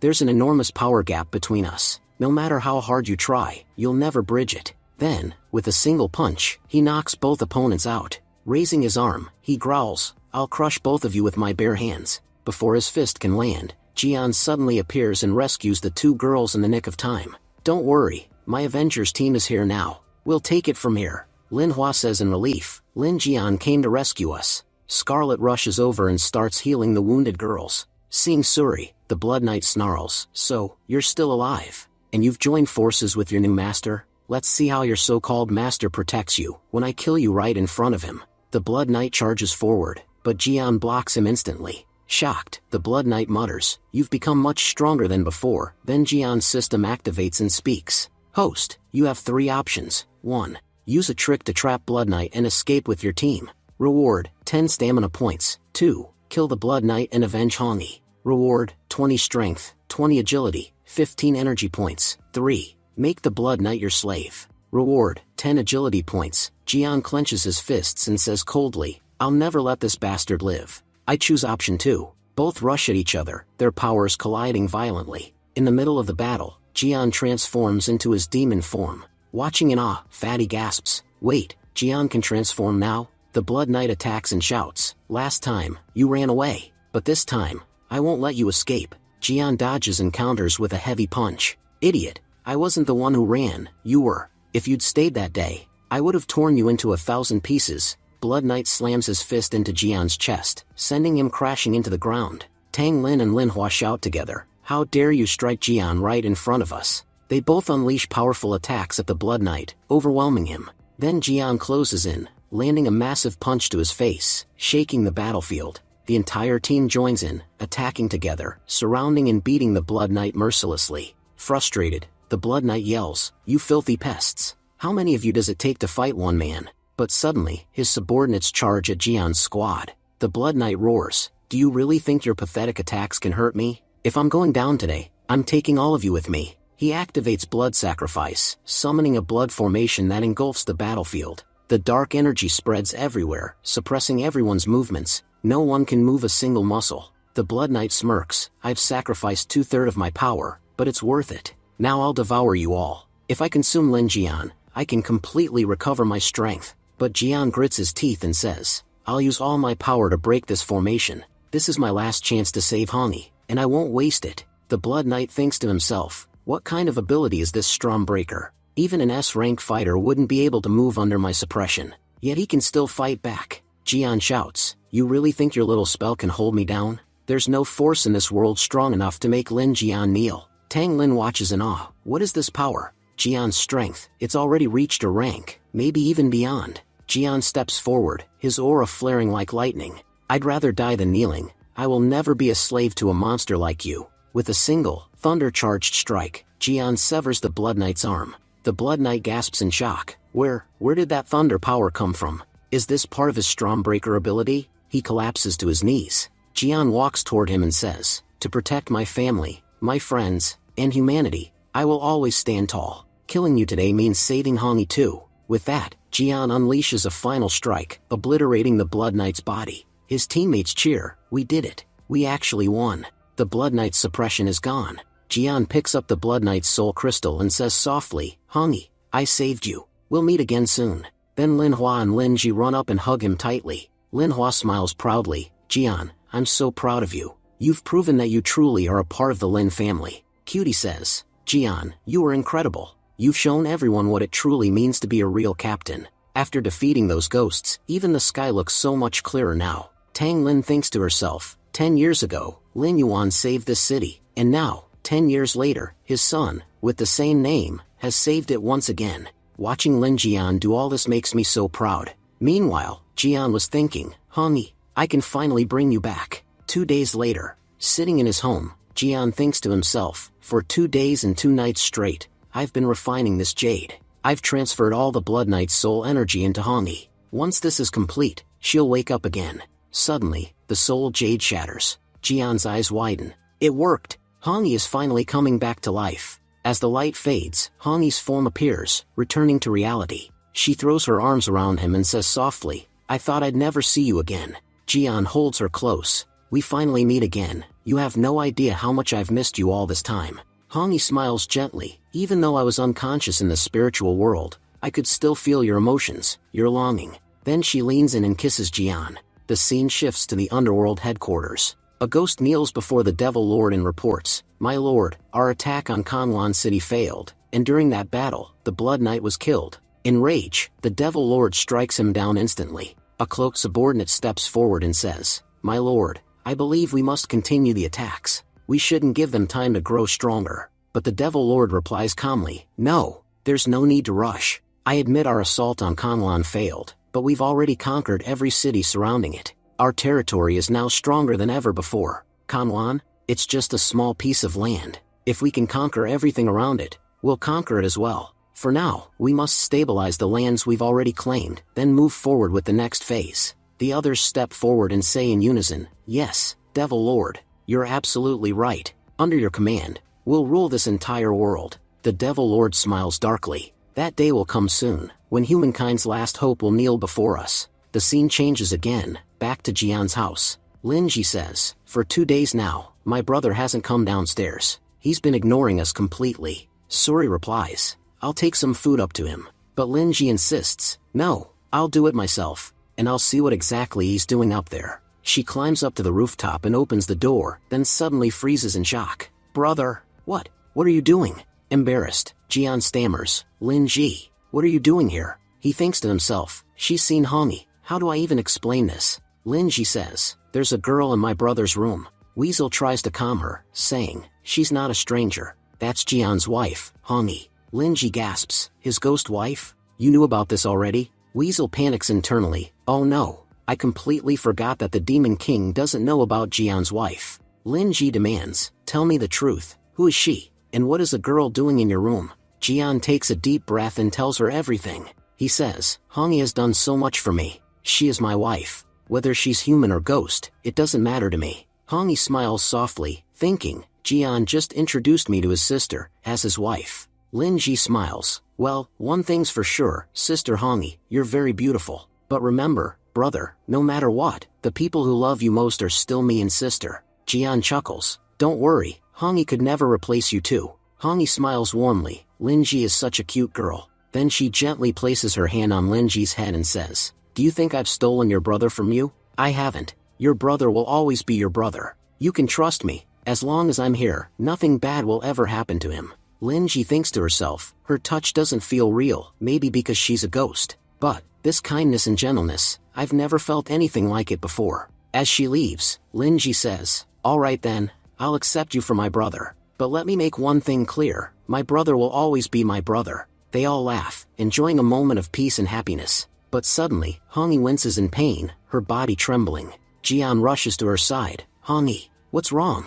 Hongi breathes heavily. "My soul power, it's running low. I get tired very easily now." Suri examines her and says, "Hongi's soul is badly damaged. Even though she's revived, she'll remain weak for quite some time. Jian, place her inside your spiritual world. It'll give her energy and help her stabilize." Jian nods and gently transfers Hongi into his spiritual realm. Then he asks Suri, "Suri, I need to know, is there any way to rebuild Hongi's physical body?" Suri shakes her head sadly. "Hongi's soul is ancient, and unlike other ghosts, she doesn't consume human energy to survive. That's why she's far weaker than other A-rank ghost kings. In the last battle, she used up all of her remaining energy. So even though she's revived now, she has almost no energy left." Jian says gravely, "You mean, she won't be able to maintain her soul form for long?" Hongi's condition, it's extremely serious. Suri says, "Hongi doesn't have a physical body anymore. That's why, no matter how many souls she absorbs, she'll still remain weak. There's only one way to truly save her, she must regain her body." Jian asks urgently, "Tell me how. How can we do that?" Suri replies, "There's only one thing in existence that can bring any soul back to life, the Soul Stone."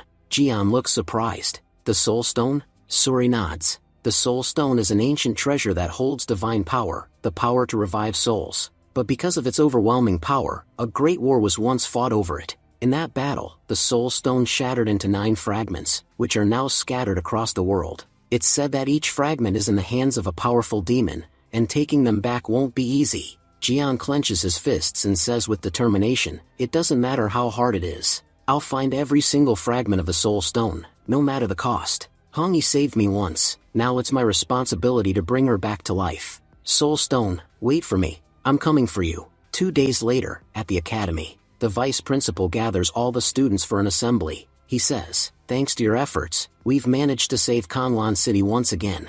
But unfortunately, we couldn't protect the surrounding regions. Most of the people there are dead, and those who survived are in terrible condition. Those areas have now become ghost towns. We've decided to reclaim them, one by one.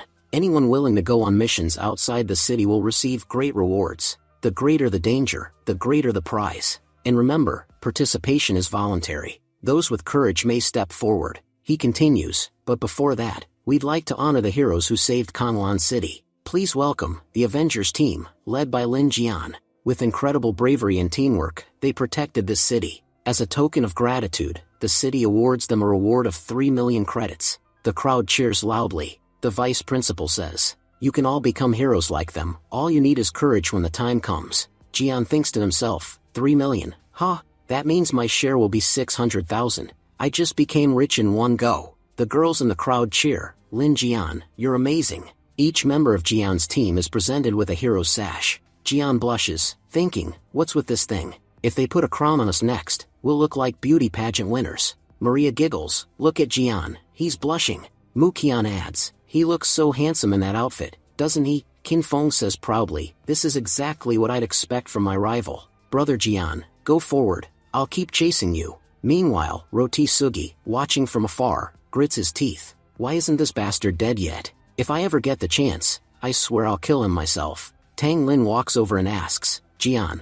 are you planning to go on one of those missions outside the city?" Jian smiles, "I've gone into the underworld itself to fight ghosts. Going outside the city? That's nothing." Tang Lin smiles back, "That's the answer I wanted to hear." Jian thinks silently, "To gather the soul stone fragments, I'll have to leave the city anyway. These outside missions, they're the perfect opportunity to get started. Otherwise, I'd have no reason to go out there at all." Later, Jian returns home. Lin Ji greets him excitedly, "Brother, I passed my junior level exams." Jian smiles, "That's great news. It means you can stay here longer now." He thinks to himself, Lin Ji is incredibly talented. Even at her age, she could compete with kids my age. She'll definitely become famous one day. Suri says, "I want to go to school too." Weasel shakes his head, "You can't. You're a ghost. Besides, the Demon King is only doing all this so she can grow up and make money later." As Jian packs his things, Lin Ji asks, "Brother, are you going out again? Can I come with you this time?" Jian shakes his head, "Not this time, Lin Ji. You need to focus on your studies. When I come back, I want to see you stronger, more powerful than ever." Lin Ji pouts but nods, "All right, I won't follow you this time." She thinks to herself, he sounded so serious. Fine. I'll really stay home this time, and I'll train hard to become powerful. After saying goodbye to everyone, Jian sets out on his new mission. We were told that his destination is Blackwood Town, located between Kanglan City and Linfeng City. According to the reports, Blackwood Town has been taken over by a terrifying void ghost, who has turned the entire town into a ghost colony and enslaved the remaining humans. When Jian and his team arrive, the mayor greets them gratefully. "Thank you all so much. You have no idea how happy we are to see you. We'd almost lost hope that anyone would come to save us." Jian replies confidently, "Don't worry, we'll take care of the ghosts plaguing your town. But in return, we'll need all the information you can give us." The mayor nods. "From the survivors, we've learned that the void ghost came from the underworld. He's the right-hand man of Red Sword Ghost, one of the most powerful ghost kings." Jian's eyes narrow. "So, the void ghost is one of the ghost king's men." He recalls what Suri said earlier, the ghost king might have one of the soul stone fragments. Jian clenches his fists again and thinks, if I capture the void ghost, I might find the path that leads straight to the soul stone. The mayor begins explaining, everyone who was capable of escaping the city has already fled. The rest are hiding inside their homes, terrified. That void ghost, he's not just dangerous, he's vile. He hasn't spared a single girl in the city, not even the children. The mayor's voice trembles as he continues, "A few days ago, that monster took my granddaughter too. She's only 8 years old. I can't even imagine what she must be going through right now." Jian, furious, clenches his fists. "That bastard, how dare he harm children?" Scarlet steps forward, her eyes burning with anger. "Jian, we're not letting him live after this." Fatty adds reassuringly, Please don't worry, Mayor. We'll destroy the void ghost and protect your city. Just then, the sound of motorcycles echoes from outside. The mayor's eyes widen in fear. They're here. Those are the void ghost's men. Please, hide quickly. If they see you, you'll be killed. But Jian calmly replies, don't worry, we can handle them. Moments later, a group of armed men approaches. One of them shouts, old man, where's the new girl? We told you, we need a new girl every single day. The mayor whispers, these people are human. But they work for the void ghost. Jian growls, humans helping a monster like him? How can they stoop this low? The thugs notice Cutie and Scarlet standing nearby. Well, looks like someone brought us a treat. I didn't think we'd find such pretty girls in this filthy town. Come on, boys, let's have our fun first. After that, we'll deliver them to the Void King. Cutie glares and shouts, you disgusting pigs. What did you just say? Before the thugs can react, Jian hurls eggs, but before he can attack again, Cutie and Scarlet leap forward and beat the men to the ground in seconds. Cutie taunts them, what happened now? Can't even stand up? Come on, we're right here. Try to catch us. Scarlet wipes her hands and smiles. Ah, beating these creeps really hits the spot. Cutie, you planted our team's flag in the perfect place. Jian laughs softly, you two were amazing. I didn't even have to lift a finger. Fatty, looking nervous, says, remind me never to make those two angry. Their wrath is terrifying. The mayor smiles faintly. Children, I know you're powerful, but don't underestimate the void ghost. He's far from weak. Please, be careful when you fight him. Jian replies confidently, don't worry, sir. We'll protect everyone, no matter what. The void ghost may look dangerous to you, but we deal with monsters like him every day. Suddenly, Jian's system activates. Host, you have 3 options. Option 1, launch a direct attack on the void ghost's headquarters with no plan. Reward, 10 stamina points. Option 2, disguise yourself as girls and infiltrate the void ghost's headquarters to perform a surprise attack. Reward, 10 stamina, 6 agility, 10 strength points. Option 3, evacuate the townspeople and retreat. Reward, 8 agility points. Jian pauses, thinking, the second option has the best rewards. But seriously, I have to wear women's clothes for one mission? Should I really throw away my dignity for a few points? Yeah, who am I kidding? I'm doing this for the reward. He smirks to himself, and honestly, the others won't even get any rewards for this. Watching their reactions might be worth it. A few moments later, Jian says, Cutie, Scarlet, keep the mayor and the townsfolk safe. We'll handle the rest. Then he turns to his teammates. Alright, guys, let's get ready. Avengers team, time to move out. Later, we see Jian, Fatty, and Huafeng fully disguised in female clothes. Jian says with mock seriousness, Avengers team, moving out for our mission. The nearby guards stare at them, confused. Wait, what the hell? Where did this weird human demon girl team come from? Do girls really look that ugly? Fatty grumbles under his breath. Jian, your idea was horrible from the start. If this doesn't work, I swear I'll kill you. Jian laughs. Hey, I just came up with the plan. You're the one who already had all the dresses ready. Care to explain that? Huafeng adds, this is the first time I've worn clothes like this. Jian facepalms. Everyone, quiet. We're at the target location. The nearby monster guards whistle and laugh. Look at these girls, so pretty. We hit the jackpot today. Jian mutters, so, these ghosts are friendlier than the humans were. Weird. From inside the hideout, a voice booms, what's with all that noise? Who dares disturb my rest? Jian looks toward the entrance and thinks, so that's him, the void ghost. Ugh, he's even uglier than I imagined. The void ghost steps out, sneering. Who are you people? Jian and his teammates approach him slowly, smiling sweetly. Oh, us? We're here to make you happy. The void ghost smirks. Such lovely girls. I didn't think this city still had beauties like you. Come with me, let's discuss philosophy in my chambers. A few minutes later, inside his room, the tables turn. The void ghost was tied up, struggling. What's going on? Are we playing some kind of game? Jian smirks. Yes. It's a game called, the game of life and death. Without hesitation, Jian tore apart his clothes. Let me show you, the power of the 3 men from Kanwan City. The void ghost, horrified, stammered. What is this? Jian leaned closer with a smirk. Haven't you realized yet? Take a good look. These are the bodies of 3 young men. Scream all you want, void ghost. No one's coming to save you. Now, think carefully about what we're going to do to you. The ghost screamed, please, somebody help me. But before they could strike, the void ghost suddenly vanished, teleporting away in a flash of blue light. Fatty blinked in surprise. So it's not just his name, he really can teleport. Reappearing near the door, the void ghost snarled, I hate being tricked, especially by men. You'll regret deceiving me. Now, taste my void-crushing fist. But Jian easily dodged the attack. I'll admit, your name suits you, Void Ghost. The ghost lunged again, but Jian countered with a swift kick, sending him flying backward.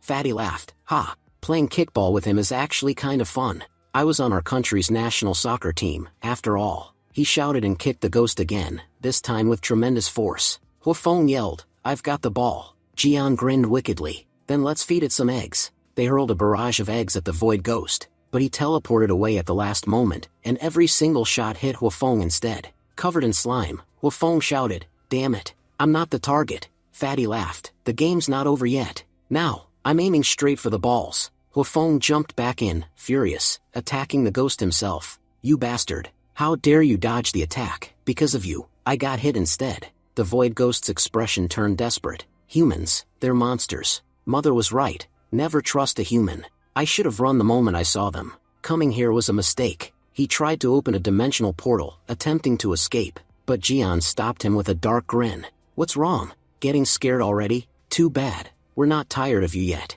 You're not going anywhere. The Void Ghost trembled, begging, please, forgive me. Let me go. I haven't done anything to you. I'll do whatever you say. Just don't kill me. Then, a system voice echoed in Jian's mind. Host, you have 3 choices. First, spare the Void Ghost and treat him kindly. Reward, 7 power points. Kill the Void Ghost and all his followers. This will permanently free Blackwood Town. Reward, 10 strength points. Third, make Void Ghost your servant. Reward, 8 agility points. Jian thought for a moment. He might be useful later. He turned to the ghost. Tell me, what do you know about the Soul Stone? If you have any information, speak now. If it's useful, I might just let you live. The Void Ghost hesitated, then spoke quickly. You want to know about the Soul Stone? I know a little. One of its fragments is in the possession of my boss, Red Sword. During the Great Ghost War, the stone shattered into 9 fragments. My boss embedded one into his favorite and most powerful sword. Jian smiled slightly. Thank you for the information. You've been very helpful, so I'll make your death quick. The ghost's eyes widened. Wait, I helped you. Before he could finish, Jian struck, killing him instantly. If it were someone else, I might have spared them. But someone who's hurt and terrorized innocent women like you doesn't deserve mercy. Humanity always comes first, and by that principle, sparing you would be impossible. Fatty cracked his knuckles. Well, that's one down. Now it's time to wipe out the rest of his gang. Huafeng grinned. We'll save the women and become heroes. Soon, the team had defeated every last ghost and rescued all the captives. Jian addressed the townspeople. Every evil spirit and corrupted soul in this city is gone. You have nothing left to fear. An elderly man, tears in his eyes, stepped forward. Thank you for saving Blackwood Town. I don't know how we could ever repay your kindness. Jian smiled respectfully. We were on an official mission, one assigned by the government. So, if you want to thank someone, thank them. Don't think the government has forgotten about small towns like this. Every life matters. Scarlet smiled warmly at a nearby child. Your grandfather is a good man. Always listen to him, okay? The group waved their goodbyes and left the town. Cutie pointed at the map. According to this, if we go straight, we'll reach our next destination faster. There's even a shortcut from here. Fatty turned to Jian, curious. Hey, Jian, before you killed the Void Ghost, you asked him about the Soul Stone. Why were you so interested in that? Jian thought to himself, I can't tell Fatty or the others about Honey yet. Out loud, he said casually, I heard that if you gather all the Soul Stone fragments, you can make a wish to the Divine Dragon. Fatty laughed. Ha, you've been watching too many fantasy dramas. Dragons that grant wishes? That's not real life. Suddenly, Cutie interrupted. Wait, I hear something coming from that direction. From the shadows, a small fox came running toward them with 2 hunter ghosts chasing right behind her. One of the ghosts shouted, Stop right there, little fox. You can't run forever, we'll catch you soon enough. Jian frowned. Why are these ghosts chasing a fox? Then his system activated with a familiar chime. Host, you have 3 options. First, save the creature. Reward, 8 agility points. Second, do nothing. Reward, 6 strength points. Third, negotiate peacefully with the ghosts and convince them to leave. Reward, 4 psychic points. Jian analyzed the options silently. The system only activates for important events. If it's giving me a mission for this fox, then she must be significant to my future. Scarlet pointed at the fox, her voice full of concern. Jian, look how cute she is. She looks terrified. We have to help her. Hongi added seriously, that's no ordinary fox. She's like Weasel Spirit, a rare and powerful creature. You must save her. Jian nodded. That was my plan anyway. In an instant, Scarlet and Cutie launched their attacks, striking down the two hunter ghosts with precise blows. After the battle, Cutie turned to Jian.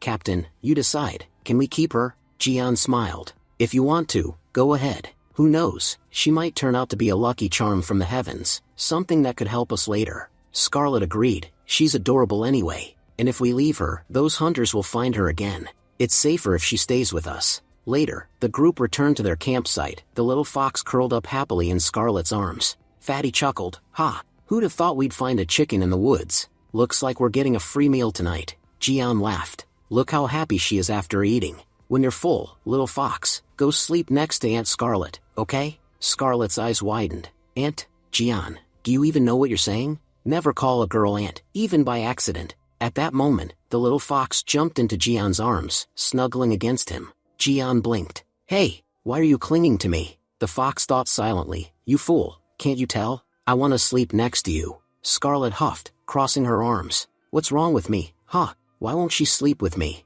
Don't tell me she thinks you're cuter than I am. Fatty laughed. Maybe she thinks of Jian as her big brother. She's still just a baby fox, after all. Scarlet sighed, smiling softly. Maybe you're right. Honestly, I wouldn't have minded sleeping next to her either. Fatty shrugged. Well, she doesn't like you much. Nothing we can do about that. He looked at the others. By the way, did anyone notice? Those ghosts chasing her were hunter ghosts. I just read something about their tribe online. Jian asked curiously. Hunter ghosts? What exactly are they? Cutie explained. They're spirits that hunt living beings in the forest. They always move in packs. They're expert trackers and group fighters. Since we killed 2 of them, there's a high chance their entire tribe will come for revenge. Jian nodded seriously. Then we'll have to stay alert tonight. You all get some rest. Fatty and I will keep watch for the first 2 hours, then we'll switch. Everyone agreed. All right, sounds good. Hours later, the camp was silent. Everyone was asleep, except for Fatty, who suddenly noticed movement in the darkness.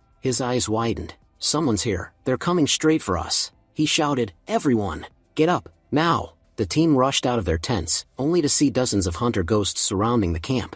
At their front stood a towering, muscular ghost with crimson eyes and bone armor. Cutie gasped. That's a B-rank hunter ghost, also known as a Thousand Chief. I've heard about him. He's one of the most dangerous in their clan. The Thousand Chief grinned wickedly. You dared to lay a hand on my tribe? Tonight, I'll feast on your flesh and bury your bones right here. Jian stepped forward calmly. Everyone, stay focused. Leave the Thousand Chief to me, you handle the rest. Fatty cracked his knuckles. These hunter ghosts look strong. Guess we're about to earn some serious contribution points tonight. The Thousand Chief laughed menacingly. Perfect. Tonight, I'll feast on fresh, delicious prey. Let's see how long you can last. And then, the fight began. The ground trembled as the two charged at each other. The Thousand Chief sneered. You're brave, kid, facing me alone. Let's see if you can withstand the pressure of my power. Jian quickly analyzed his opponent. So his special ability is using his energy to crush opponents under intense spiritual pressure. Then, Jian's system activated. Host, you possess the Night Ghost Soul Jade.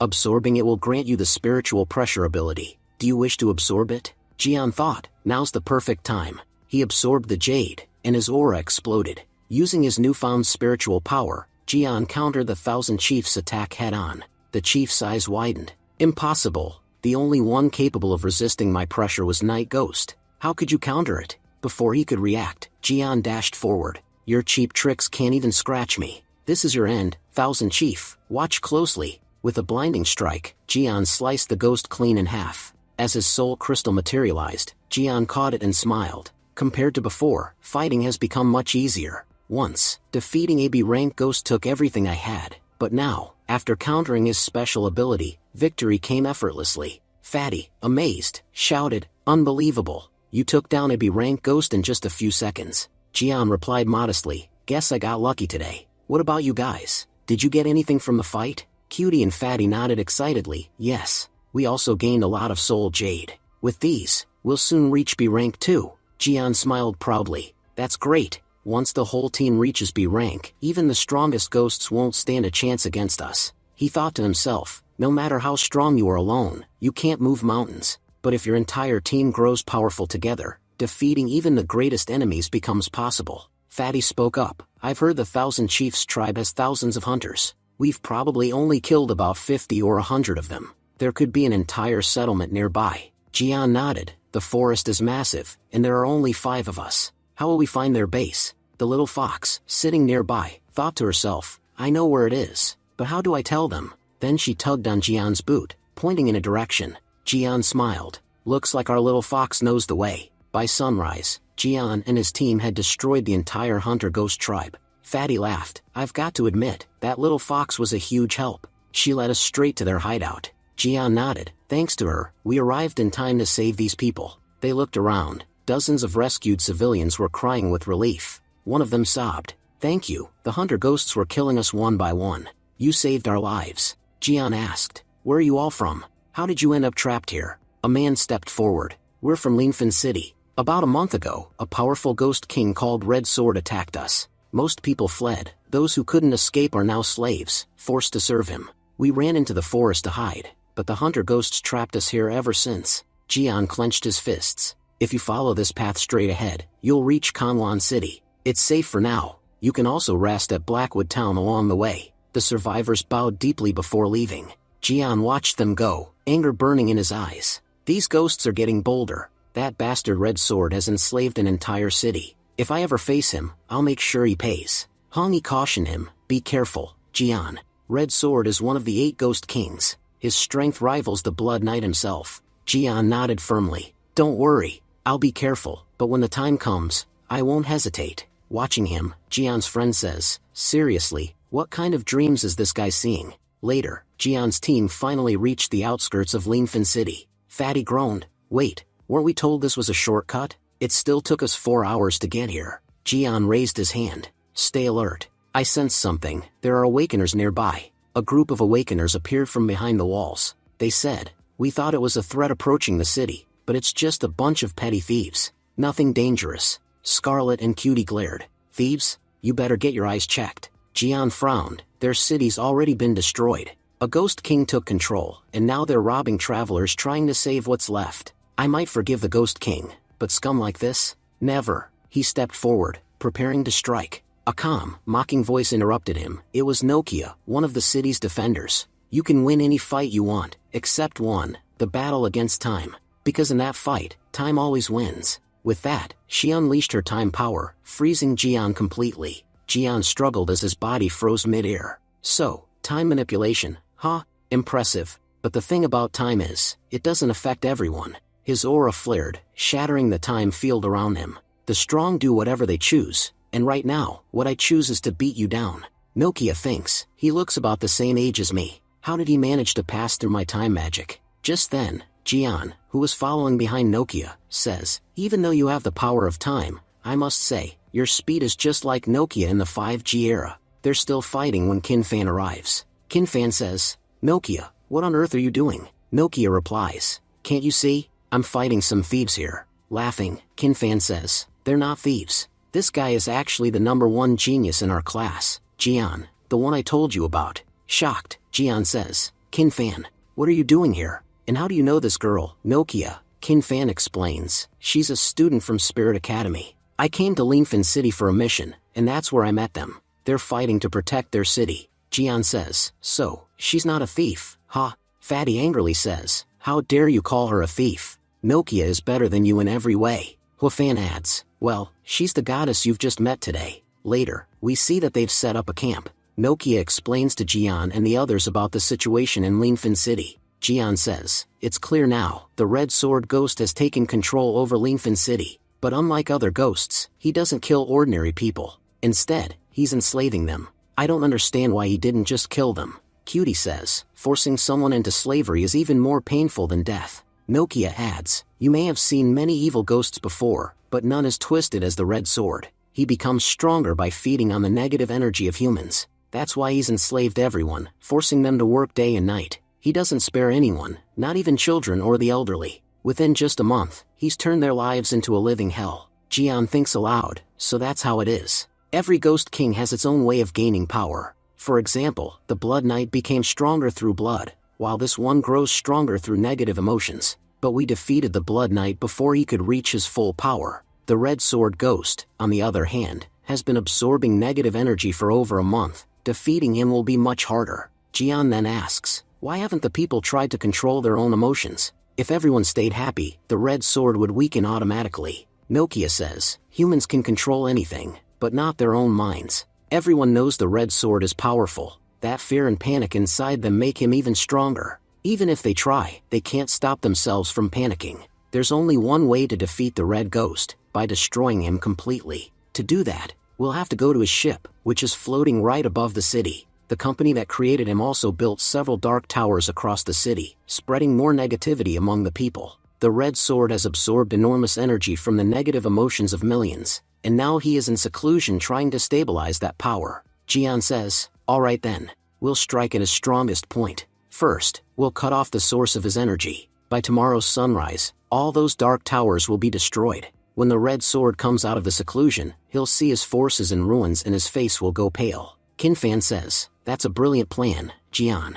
We'll definitely go with it. Nokia smiles and says, thank you so much for your help. Jian replies, no need for thanks. We're all saviors of humanity. The next day, Nokia says, before entering the dark tower, make sure you're ready. The security here is extremely tight. Annoyed, Jian says, I have eyes, you know. I'm not blind. You've already told me 100 times that the security's tight. I heard you the first time. I'm not deaf either. Fatty, irritated, says, Jian, don't talk like that to my goddess. Say whatever you want about me, but not a single bad word about her. Nokia says, Jian, let's go. There's no point wasting time with such people. Jian smirks, hey Fatty, your goddess just told me not to waste time on useless people. Now tell me, who do you think he was talking about? After that, they went deep inside the dark tower. There, they saw several ghosts teaching children. One ghost asked, what do you gain from studying? The children replied enthusiastically, by studying, we gain respect, money, and everything else. That's why we must study hard every day. While doing homework, one kid said, there's no food left at home, but I won't leave. I'm addicted to studying. Another child cried happily, I just love studying so much. I'm so happy that I can't even hide it. Meanwhile, a brother and sister reading together chanted, we're full of passion for studying. We're willing to lose our sanity for education. Then the teacher shouted, children, how much enthusiasm do you have for studies? Jian thought to himself, what kind of madness is this? Even the kids in this dark tower are completely brainwashed. Now I understand just how dangerous the dark tower is for humanity. But why isn't this working on us? Nokia explained, it's because our spiritual power is much stronger. That's why the dark tower's influence doesn't affect us. Then Jian and Nokia headed toward the control room. The scene shifted to Fatty and Huafeng, who had reached another part of the city. They saw several people crying. One man said, whenever girls see us, they run away. Forget girlfriends, we don't even have friends. What's the point of living like this? Meanwhile, a girl complained, what's the point of being beautiful if I can't attract a rich guy? All my friends use expensive brands, and I can only afford cheap ones. Rich men don't even look at me. My life is worthless. Nearby, a group of ants surrounded a man and scolded him. One said, you're already 25 and still not married. You don't even have a girlfriend. Look at your friends, they all have happy families, and you're still single. Be honest, what's wrong with you? Huafeng and Fatty watched in disbelief. Huafeng muttered, what on earth is happening here? These people are completely broken. The scene shifted again, this time to Kinfeng, Scarlet, and Cutie, who had arrived in the southern part of the city. Kinfeng said, we've been walking around for ages, but everything seems normal. I don't feel any changes here. Cutie pointed ahead, look, all those people are working on the road. Their ghost supervisor was yelling, move your hands faster. If you don't work hard, you'll never buy a house. And if you can't buy a house, you'll never get married. If you all work like this for another month, your reward will be double the workload next month. There's no joy greater than working non-stop. One man shouted proudly, you're right, boss. To buy a house and get married, we'll work hard. Forget 48 hours. We can work for 10 days straight. Another man smashed his keyboard and cried, I can't even do simple work properly. My life is completely worthless. Kinfeng sighed, honestly, I'm glad I wasn't born into this corporate madness. These people are miserable. Cutie agreed, their work seems unbearable. Then the scene shifts to the control room. Jian had beaten up all the ghosts there.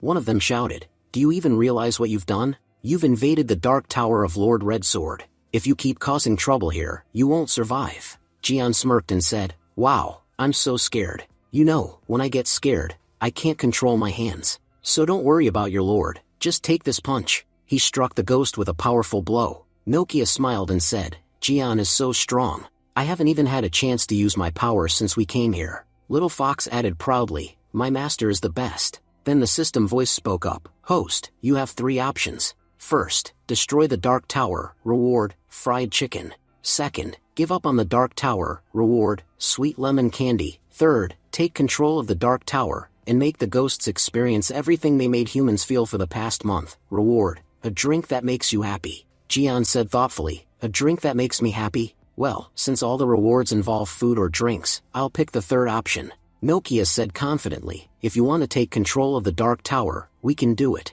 Before becoming an Awakener, I used to be a top-level hacker. Because of the negative energy released by these bastards, humans suffered terribly. Now I'll release a frequency that's beneficial for humans, but pure torture for ghosts. They'll finally understand what depression really feels like. If I don't make them regret ever existing, then I truly don't deserve my name, Nokia. Jian grinned and said, then what are we waiting for? Let's get started. The scene shifted to Lord Redsword's ship. His sword spirit shouted, humans have invaded our Dark Tower. Another ghost confirmed, yes, humans have taken control of the Dark Tower, and many powerful ones are roaming the city killing ghosts. Red Sword frowned and thought, my Lord Red Sword is currently in seclusion, gathering energy for his breakthrough. If the Dark Tower's energy stops flowing, he will be in serious trouble. We must eliminate the humans immediately. She ordered, Phoenix and Dragon, go. Show those humans what you're capable of. But don't kill them, bring them back to me. I want to see for myself, who has the guts to invade our city and challenge us. Phoenix and Dragon said confidently, don't worry, my lord. We'll take care of everything. Finally, it's our chance to show off our true skills. Meanwhile, Nokia said proudly, my job's done. I've completely hacked into the entire Dark Tower system. Now, the effects of our work will spread throughout the whole city. At that moment, Jian received his reward. Jian thought to himself, I knew it. The system was talking about Coca-Cola. Ever since I came to this world, I'd forgotten the taste of Coke. Finally, I can drink it again. As the Dark Tower's frequency shifted, all the humans who had been brainwashed started returning to normal. One child complained irritably, why am I doing so much homework? Another child shouted, look, our teacher's a ghost. The teacher ghost began to panic. The new energy frequency was tormenting him. He groaned, my students don't respect me anymore. I'm such a failure as a ghost teacher. My life has no meaning. Meanwhile, the people who had been crying about not having girlfriends also returned to normal. Huafeng said, looks like Jian succeeded. Fatty added confidently, of course he did. You already know, when Jian takes on a mission, the chance of him failing is below 0. We then saw the office workers turning against their ghost boss in rage. They shouted angrily, you scumbag. You made us work overtime for your benefit. Whose house were we working for? Yours. We already have our own homes. If we turn you into paste, maybe then you'll understand. We're not your slaves anymore. Qin Feng laughed. Looks like we don't even need to do anything. The humans are handling it themselves. The terrified ghost screamed, please, have mercy on us. Our minds are already falling apart. We can't run anymore. Just then, Phoenix and Dragon arrived at the scene and were shocked. Dragon said, what the hell is going on? Ghosts are running away, and humans are chasing them? Meanwhile, Nokia and Jian noticed their arrival. Nokia said, finally, some powerful ghosts have shown up. Let's take them down. We'll gain a lot of experience points. Dragon and Phoenix growled angrily. Who do you think you're talking to? Jian smirked and replied, nothing much, just 2 low-grade ghosts. He attacked, sending both of them flying backward. Phoenix shouted dramatically, my name is Phoenix Motia. I roll the world's gaze in my palm, marbles made of people's eyes. I play until they fall calm. Dragon followed, and I'm Little Dragon. The whole city knows me as the Lion. Jian sighed, Dragon, your line didn't hit at all. If you're going to steal catchphrases, at least use your brain. Nokia laughed, yeah, that didn't match the vibe at all. Enraged, Dragon and Phoenix yelled, how dare you mock us? We're the commanders under Red Sword. Do you think we earn these titles for nothing? Now witness our fusion power. They fused together, transforming into a massive and terrifying monster. Jian said mockingly, wow, you got bigger. But that doesn't mean you stopped being trash. Whether it's a small pile or a big one, garbage is still garbage. Nokia warned, don't underestimate them, Jian. Their aura is dangerous. Hongyi added, they possess peak B-class power. Jian, be careful. Jian replied calmly, thanks for the warning. Phoenix and Dragon shouted, now you'll feel the power of our friendship. Take this, friendship punch. But before they could land the blow, Jian grabbed Nokia and dodged at lightning speed. Then the system voice spoke, would you like to use the coke against your enemies? If you do, you'll permanently gain the ability to create coke using your power. Drinking it will continuously strengthen your body. Jian thought with a grin, if that's what it takes, I'm doing it. He pulled out his coke and handed it to Nokia and Little Fox. Jian said, don't be shy, drink up. Nokia said hesitantly, we're drinking coke in the middle of a battle. Jian replied cheerfully, why not? Relax, it'll help. Phoenix and Dragon growled furiously, you dare drink coke before our eyes? Do you mistake us for a jest, a disguise? We are your death, your final choke, and still you sit there, sipping coke? Jian thought happily, this coke is amazing. I can feel new energy flowing through my body. Nokia looked surprised, wait, my body's changing too. Why? Hongi sighed, I'm a ghost, I can't drink, but I really wanted to taste it. Dragon and Phoenix roared, ignoring us comes with only one punishment, death. Jian smirked, and standing in front of me comes with one punishment, death. With a single punch, he sent the fused Dragon Phoenix crashing backward. The two thought in shock, he's B rank too, but his power is way above ours. Drawing his sword, Jian said firmly, I won't drag this fight out. It's better to finish it quickly. He charged toward Phoenix for the final strike, but suddenly, Phoenix appeared behind Jian in a blur. Phoenix shouted, your arrogance will be your downfall. Before he could strike, Nokia activated her ability, freezing Phoenix in time. Phoenix stammered in confusion, what's happening? Why can't I move? Kicking Phoenix away, Jian said, I can't fight these guys in close range. I'll keep my distance. Phoenix and Dragon growled weakly, we don't know how our bodies froze up, but if that hadn't happened, we would have already taught you a lesson. Nokia thought to herself, this enemy is incredibly powerful. That's why I was only able to freeze time for half a second. I'm sorry, Jian, but I can't help you much in this fight. Jian then charged at Dragon Phoenix, slashing with his sword, but they easily blocked the attack. Dragon Phoenix said smugly, after fusing, our body has the strength of a dragon and the speed of a phoenix. Together, we're invincible, we move faster than sight. Jian replied confidently, I've broken things far tougher, and far more invisible than you. Today, I'll break both your defense and your arrogance. Dragon Phoenix sneered, we'll see about that. They struck Jian with a powerful punch, sending him flying backward. Jian thought, there has to be a way to defeat them. Hongi said, Jian, your normal attacks won't work against this one.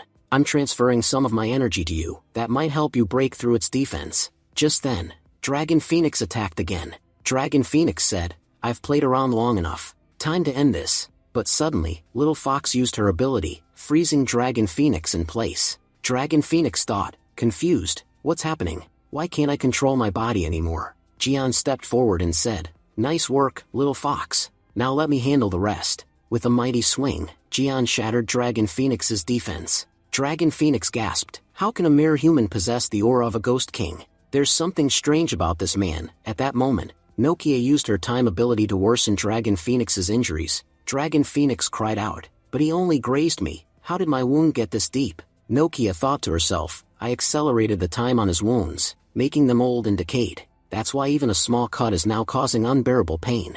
Jian advanced, saying, you're finished. With one clean strike, he split Dragon Phoenix in two. Jian said proudly, now we've got two fallen soldiers. Nokia smiled, finally, Jian won.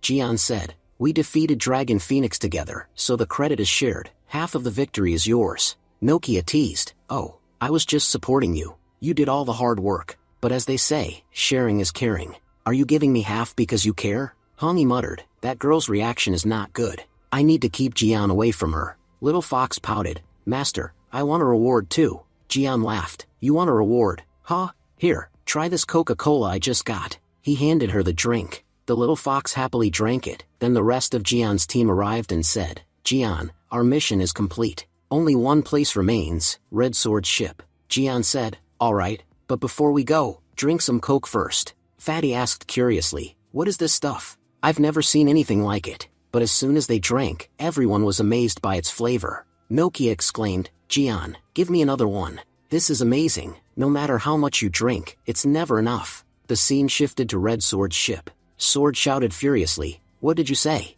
Dragon Phoenix lost? And our enemies are celebrating by drinking? These humans have grown far too arrogant. Send more troops to capture them immediately. A ghost officer trembled, replying, my lord, we don't need to go after them. They're already flying toward our ship. Sword smirked, so they're walking right into their deaths. Perfect. The ghost added nervously, "No, my lord, they're flying straight toward us." Moments later, Jian's entire team landed on the ship. The ghosts screamed, "Damn humans. They've invaded the ship. Kill them all." Fatty grinned, "Time to show off my new special skill, Cannon Bolt." He spun his dragon into a massive energy sphere and obliterated the surrounding ghosts. The rest of the team unleashed their full power, while Nokia and Little Fox used their abilities to support Jian.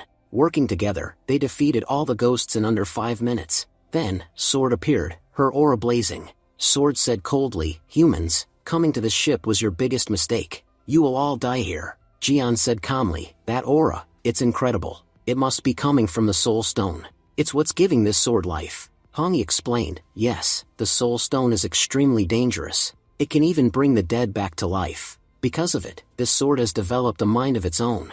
"Jian, please be careful." Jian replied, "We can't afford to lose this battle. They fight to dominate others, we fight to protect them. History has always proven that those who protect will stand above those who destroy." Sword sneered, "Humans are as foolish as ever. Wars are won with power, not emotions." She raised her blade and summoned a horde of monstrous creatures. Jian asked, "What are those things?" Nokia answered, "They're all humans who couldn't handle the negative energy Red Sword captured and twisted their souls." Jian said firmly, "Then we'll free them, by destroying these abominations." Sword lunged forward, "If I kill you, the leader, this war ends." Jian thought, even though it's just a sword, it has intelligence. I'll have to be extra cautious. Nokia advised, "If you destroy the soul stone embedded in her blade, you can win."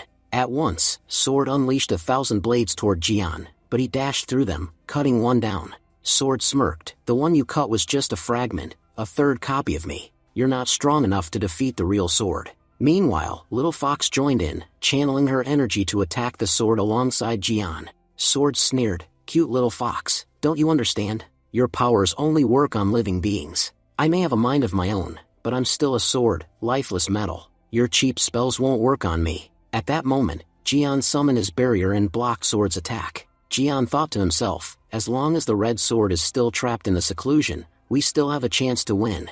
But if he emerged from it, things will get much harder." Then, the system spoke, "Host, you currently possess 2 ghost soul jades, one from the hunter ghost and another from the void ghost. Would you like to absorb them?" Jian replied, "Of course. Why wait to do something good?" The system continued, "After absorbing the hunter ghost's core, you've unlocked a new skill, Hunter's Instinct. After absorbing the void ghost's soul jade, you've gained another skill, Teleportation. This allows short-distance teleportation." Jian thought, both of these skills will be incredibly useful in this battle. Just then, Sword lunged forward to attack. But Jian, using Hunter's Instinct and Teleportation, dodged each strike without even looking. Sword shouted, "How did you get so fast?" Jian smirked, "I didn't get faster, my senses just sharpened." He unleashed a devastating counterattack. Jian declared, "This is my final strike. I only strike once, and that one blow always finishes the job." With a single, powerful slash, the sword shattered into pieces. Jian grabbed the glowing crystal that fell from it. Jian said proudly, "Finally, I've got the first fragment of the soul stone. Now I can save Hongi." As soon as he took it, all the ghosts summoned by the soul stone vanished. Fatty cheered, "Jian did it. That means the battle ended earlier than expected." Jian said, "Hongi, absorb this quickly, you'll feel much better afterward." After absorbing it, Hongi smiled gratefully. "Jian, you worked so hard. My soul has returned to the level it was at before. I don't feel weak anymore." Jian replied, "Good. Only 8 fragments left. Once I gather all 8, you'll become human again." Just as Jian and Hongi were talking, a portal opened in front of them. From it emerged Red Ghost, laughing. Red Ghost said, "My brothers, you've done well these past few days. Now that I've returned, let's celebrate together." Nokia's eyes widened. "That energy, it's Red Ghost. That means his seclusion is complete." Red Ghost looked around and grinned. "Oh, it seems we have some guests. Well, won't you welcome me properly?" Jian smirked. "We already welcomed your people, by laying them flat on the ground. What more do you want?" Red Sword roared furiously, "You filthy humans! How dare you kill my comrades? My beloved sword, return to me. Together, we'll bring destruction." Jian replied coolly, "Sorry, uncle, your sword kind of broke during the fight." Red Sword screamed, "My precious Red Sword, I even took my name from her. I'll avenge her with your blood." Qin Feng shouted to the others, "Everyone, get ready. This one's going to be a tough fight." Jian said calmly, "Don't panic." Red Sword's main power was his sword, Now that it's gone, he's not as strong as before.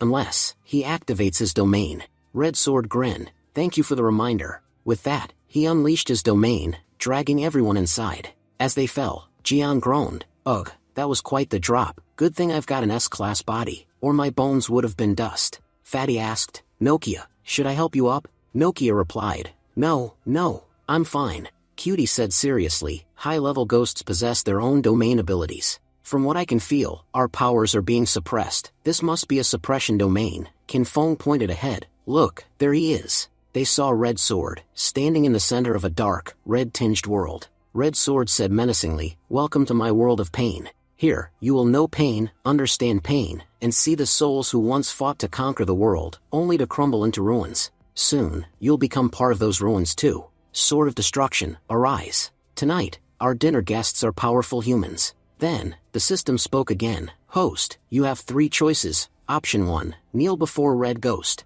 Reward, 1 random skill. Option 2, defeat Red Sword. Reward, the skill Ghost Summoning, which allows you to summon powerful ghosts from another dimension. Their level will rise as yours increases. Option 3, escape the domain. Reward, a portable cannon. Jian thought, as long as the Ghost King remains, no one can break this domain. Escaping is impossible, and I'll never kneel. That means there's only one option left, option 2. Just then, Red Sword launched a devastating attack on their group, but Jian dodged skillfully and charged forward to counterattack. Jian thought, his killing aura is insanely strong, way beyond what I expected. At that moment, Jian's friends moved forward to join the fight, as Nokia and Little Fox used their powers to hold back the Red Sword. Red Sword sneered, I'm a disaster you can delay for 2 minutes, but you can't stop me. Qin Feng's team shouted back confidently, and we're the team that's cut down disasters even bigger than you. But Red Sword laughed, you weaklings aren't even worth my attention.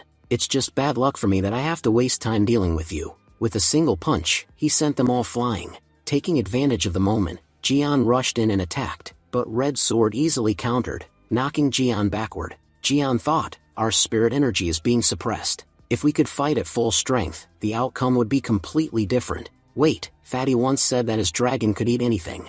Alright, I know what to do now. Jian shouted, Fatty, you said your dragon can eat anything, right? Then feed it all the pain and negative energy in this domain. Fatty grinned, that's a brilliant idea. Red Sword yelled, don't do that, you fools. Jian smirked, you really think we're going to listen to you? In 2 minutes, your suppression will be gone, and when that happens, you'll see what we can do to you. Moments later, Fatty's dragon absorbed all the suppression energy, releasing everyone's powers. Jian clenched his fists and said, I can feel my strength returning. Red Sword laughed mockingly, it doesn't matter how powerful you are, or how strong your attacks get, my armor is unbreakable. If you can't even scratch my armor, how will you hurt me? The system spoke to Jian, Host, you possess the Dragon Soul Jade. Would you like to absorb it? Jian thought, whenever the system tells me to absorb something, it always helps me in battle. This has to be useful. As he absorbed the Dragon Soul Jade, he gained a new power, Dragon Power, a force capable of shattering any armor.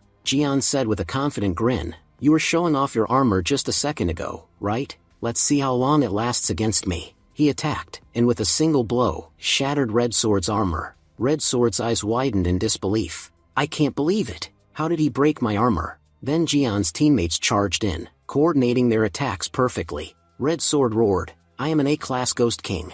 You're just a bunch of B-class Awakeners. I will not lose to you. Hongyi stepped forward, saying firmly, Jian, I'm fighting with you. Together, Jian and Hongyi unleashed a synchronized assault. Red Sword thought nervously, this second power, it's terrifying. It feels like someone of equal strength is attacking me. Jian prepared his ultimate attack. Red Sword roared defiantly, I'm the king of the underworld. I've survived far worse battles than this. Your little attack can't harm me. But Jian struck, pouring every ounce of power into his strike. Red Sword thought desperately, my body, it's strong enough to endure this. Wait, why am I burning? No, his attack, it actually hit me. Jian and Hongyi increased their power, slicing Red Sword cleanly in two. Red Sword's final thoughts echoed faintly. I never thought I'd be defeated by humans. If they hadn't destroyed my sword core, I might have won. My biggest mistake was going into seclusion. As his body dissolved, Jian received Red Sword's soul jade. The system announced, congratulations, host.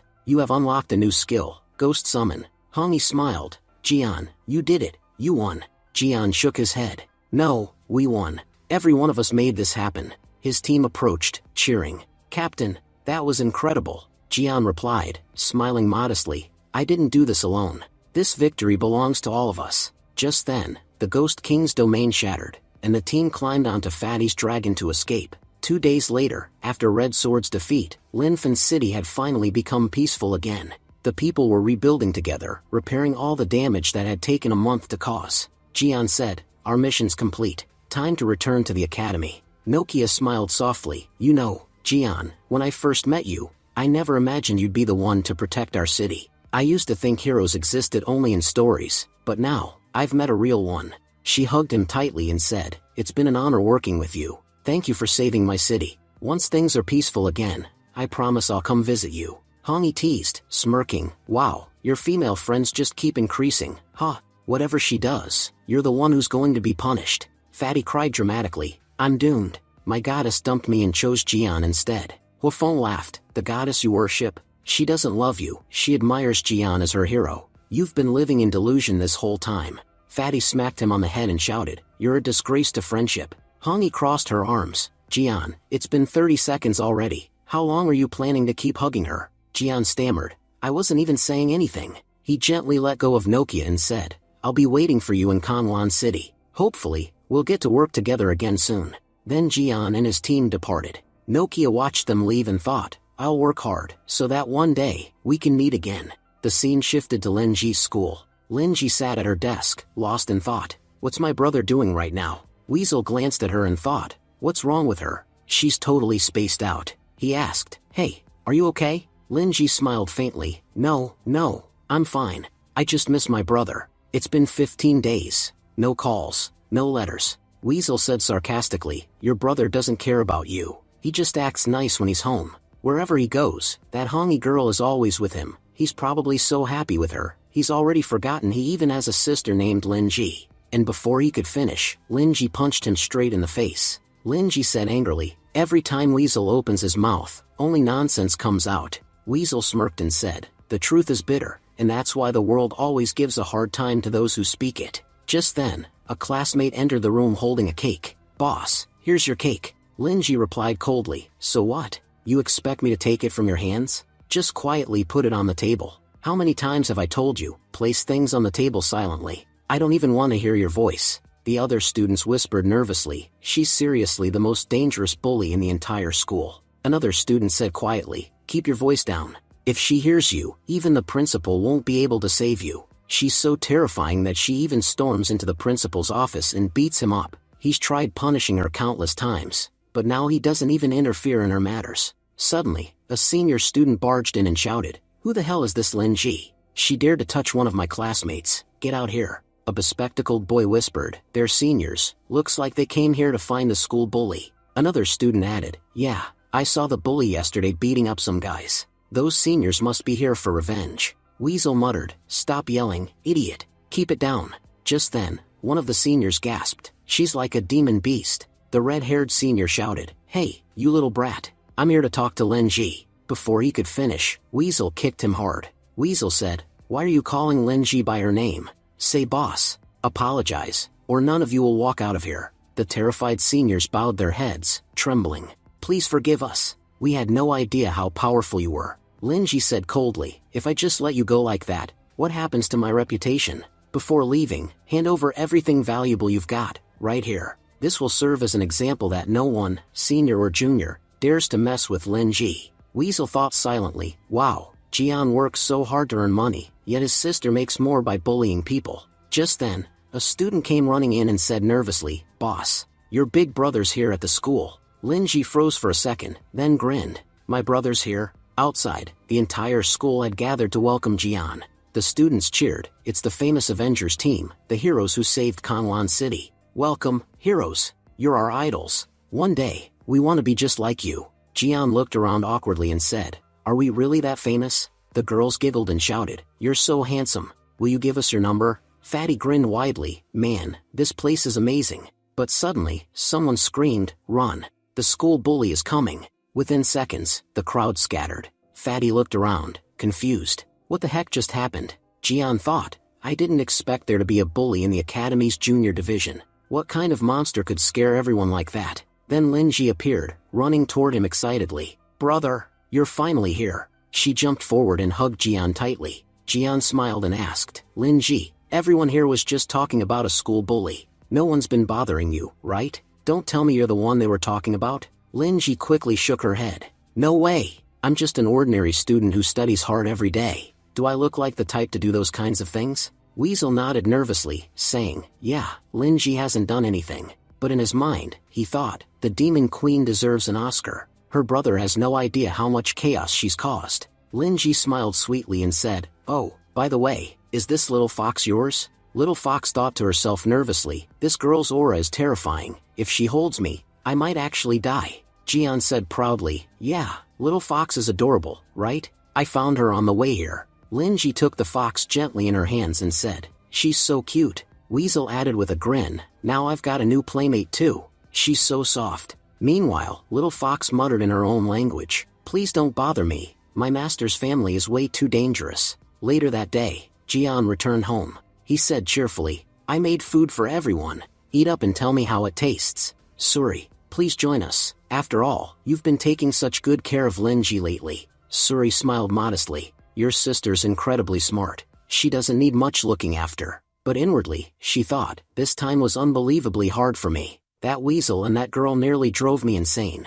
Linji exclaimed happily, this is delicious. Weasel nodded eagerly. Jian, I didn't know you could cook this well. Suri thought to herself softly, Jian really is amazing. Sometimes it hurts to think he chose a ghost over a real person. If he wanted, there's no one in this world he couldn't have. Just then, Jian received a message from teacher Tang Lin. Come to my office when you have time. Jian thought, why is the teacher calling me? Maybe she's planning special training for us. Later, Jian arrived at teacher Tang Lin's office. He said respectfully, teacher, you wanted to see me? Tang Lin smiled and said, you've achieved excellent results this semester. The academy now fully recognizes your talent. That's why I've decided to appoint you as one of the instructors for the new students' entrance training. You'll be working alongside Qin Feng and Roti Sugi. Your task will be to conduct military-style training for this year's freshmen. Would you like to take part in this? Jian replied thoughtfully, Qin Feng is hardworking and powerful. He's contributed a lot to the academy, so that makes sense. Mu Qian too, she's done a great job. But, how is Roti Sugi on the same level as us? He hasn't done anything noteworthy to deserve such a position. Tang Lin said calmly, maybe you've forgotten, Roti Sugi's grandfather is on the academy's board. No matter where you go, nepotism always finds a way to work. But listen, if you're truly strong, you can show him his place. That's exactly why I made you an instructor, to put him in check. Jian nodded confidently. Don't worry, teacher. I'll handle everything properly. A few hours later, all the new students gathered at the military training ground. Jian addressed them with a firm tone. It's good to see all of you here. Qin Feng stepped forward and said, we're all awakeners. The only way to protect stability is by becoming stronger. Mu Qian added, I'll do my best to work well alongside all of you as a teammate. Roti Sugi smirked and said arrogantly, if you're in my team, there's only one goal, first place. I don't care about second or third. Roti Sugi doesn't like anything below number 1.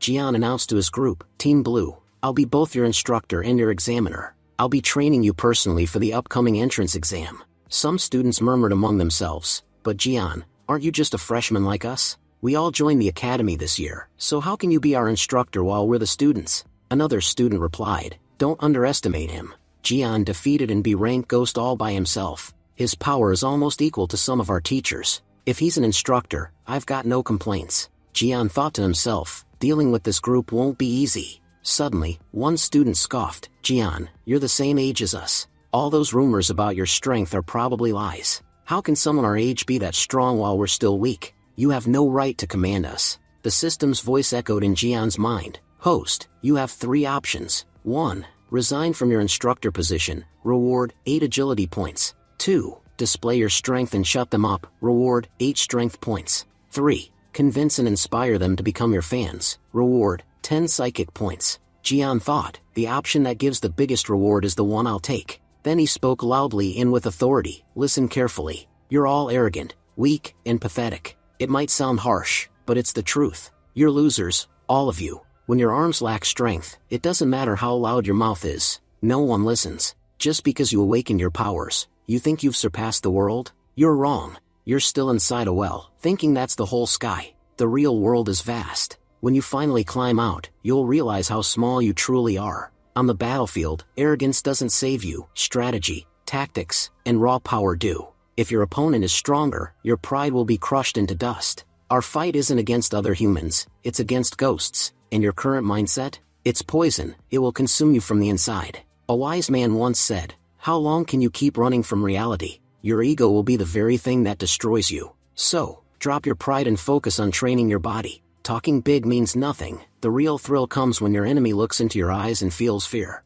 And to create that fear, you'll have to work for it, right here, right now. I'm no different from you, I accept that. But for now, I'm the instructor, and you're the students. That's just how it is. If you can't fix your mindset today, then tomorrow, your juniors will surpass you just like that. This is your reality check. And trust me, it's better you get it from me than from an enemy on the battlefield. Because out there, you don't get second chances. The entire ground went silent. Finally, the students responded, their voices full of respect. "We don't even have words, instructor. We joined Hero Academy thinking we'd already achieved greatness. We were so blinded by pride that we forgot our true purpose, to protect the world." "You're right, sir. We can't escape reality." Jian smiled faintly. "Good. Now that your mindset's clear, repeat after me. We'll train hard, grow stronger, and show the world our true power. Now tell me, are you ready to work hard?" The students shouted, "Yes, instructor." Jian yelled back, "I can't hear you." Louder. All together, they roared,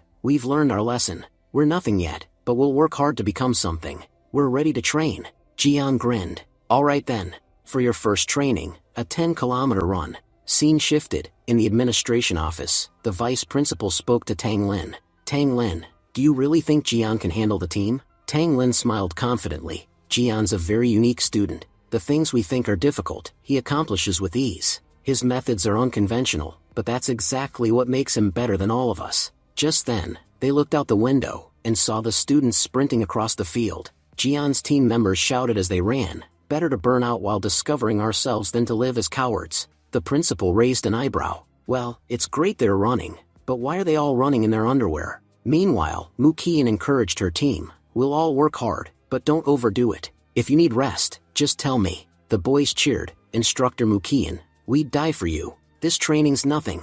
A little sweat doesn't mean we're tired. Just say the word, we'd cross a sea of fire for you." Kin Fong called out to his group, "Train harder. Let your inner fire burn bright. Let's make the whole world shine with our strength." Roti Sugi, meanwhile, barked orders at his own team, "You're all on my team, so listen carefully. I don't care if you do push-ups or skip training. The only thing that matters is winning.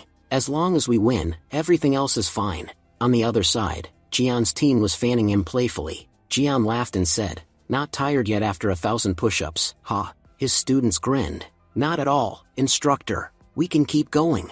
Roti Sugi glared from afar and muttered, "Ugh, his team's full of energy, while mine looks dead. Why is this guy's luck always so damn good? Why does he get everything handed to him?" Jian said firmly, "All of us will run while carrying stones tied to our backs." Then he made everyone start walking across a suspended rope, testing their balance. Jian explained, "We need to learn to balance our physical bodies first, only then will we be able to properly balance the power within us." The students in Jian's team followed his intense training, while the students in other teams could only watch in awe. Kin Fong commented, "I knew it, Jian's methods are on a completely different level. If we want to become number one, we'll need to do something unique like that." Mu Qian thought to herself, how did Jian motivate his team so much that they're willing to risk their lives for this? Soon, the scene shifted to the mountain behind Hero Academy. Teacher Tang Lin announced, "Attention, all examiners. The practical training is about to begin. Each instructor will lead their team up the mountain behind the academy. Your goal is to capture as many ghosts as possible.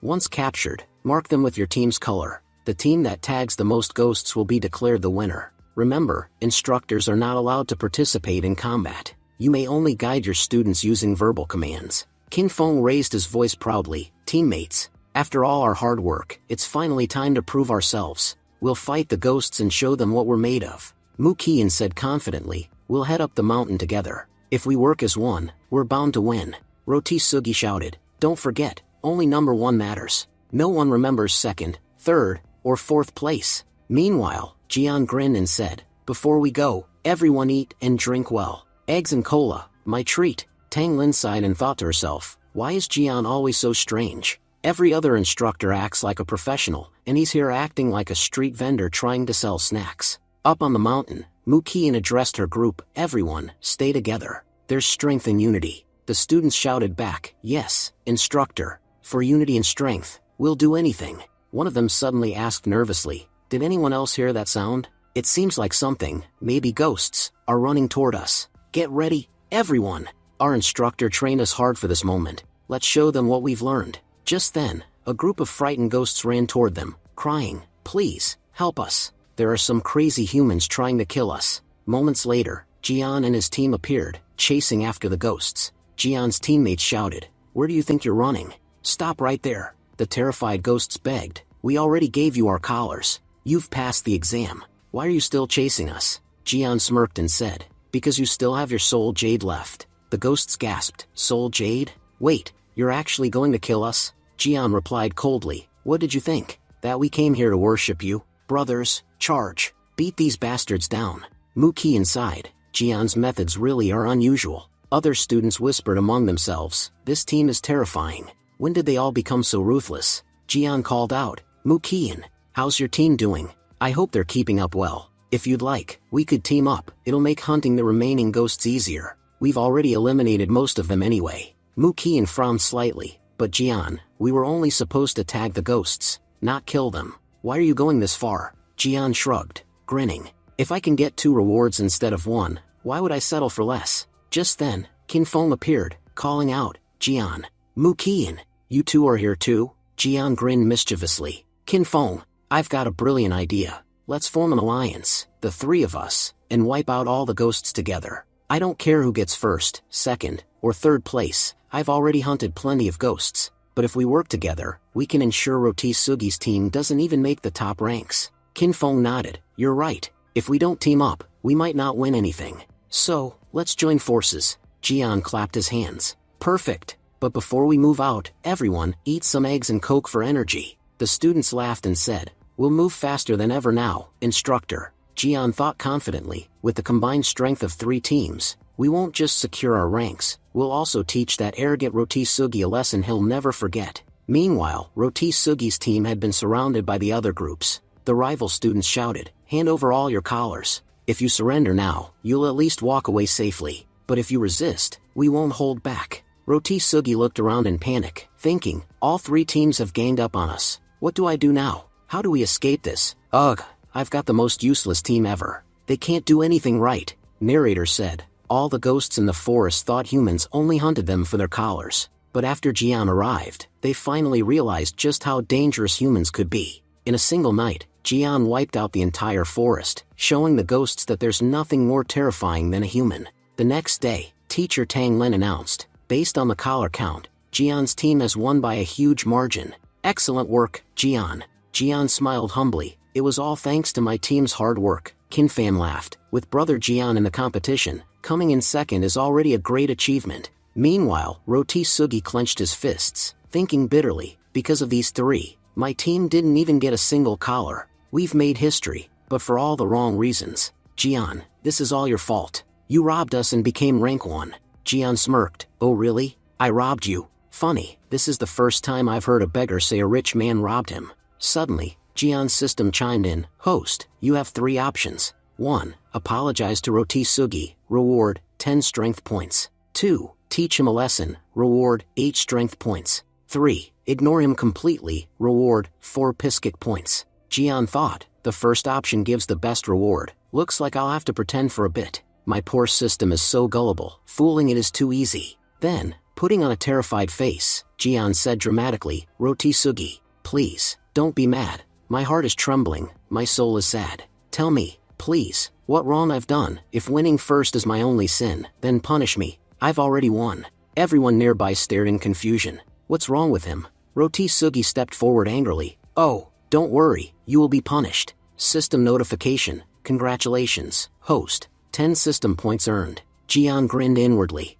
I knew it. The system fell for it. Now, no need to keep acting. He dropped the act, lunged forward, and punched Rotisugi hard in the face. Listen carefully, you don't even have what it takes to stand beside me. Your grandfather may have made you an instructor, but no one can teach you talent. Rotisugi shouted back, Jian, this is wrong. You acted your way through this and attacked me off guard. If you really have courage, fight me face to face. Jian smirked and tossed a bottle cap at him. Even when you see the truth, you still choose to be blind? The reality is, I could beat you with one hand tied behind my back. Rotisugi growled. Oh yeah? Then let's see who's really stronger. He began to activate his special power, but before he could, Jian stepped forward and ripped off his pants. Pink heart-patterned underwear? So that's your special power? I have to say, your taste is unique. Everyone around burst out laughing, and a red-faced Rotisugi stumbled and fell while trying to attack. Teacher Tang Lin sighed. Alright, enough for today. You all worked hard, go home and rest.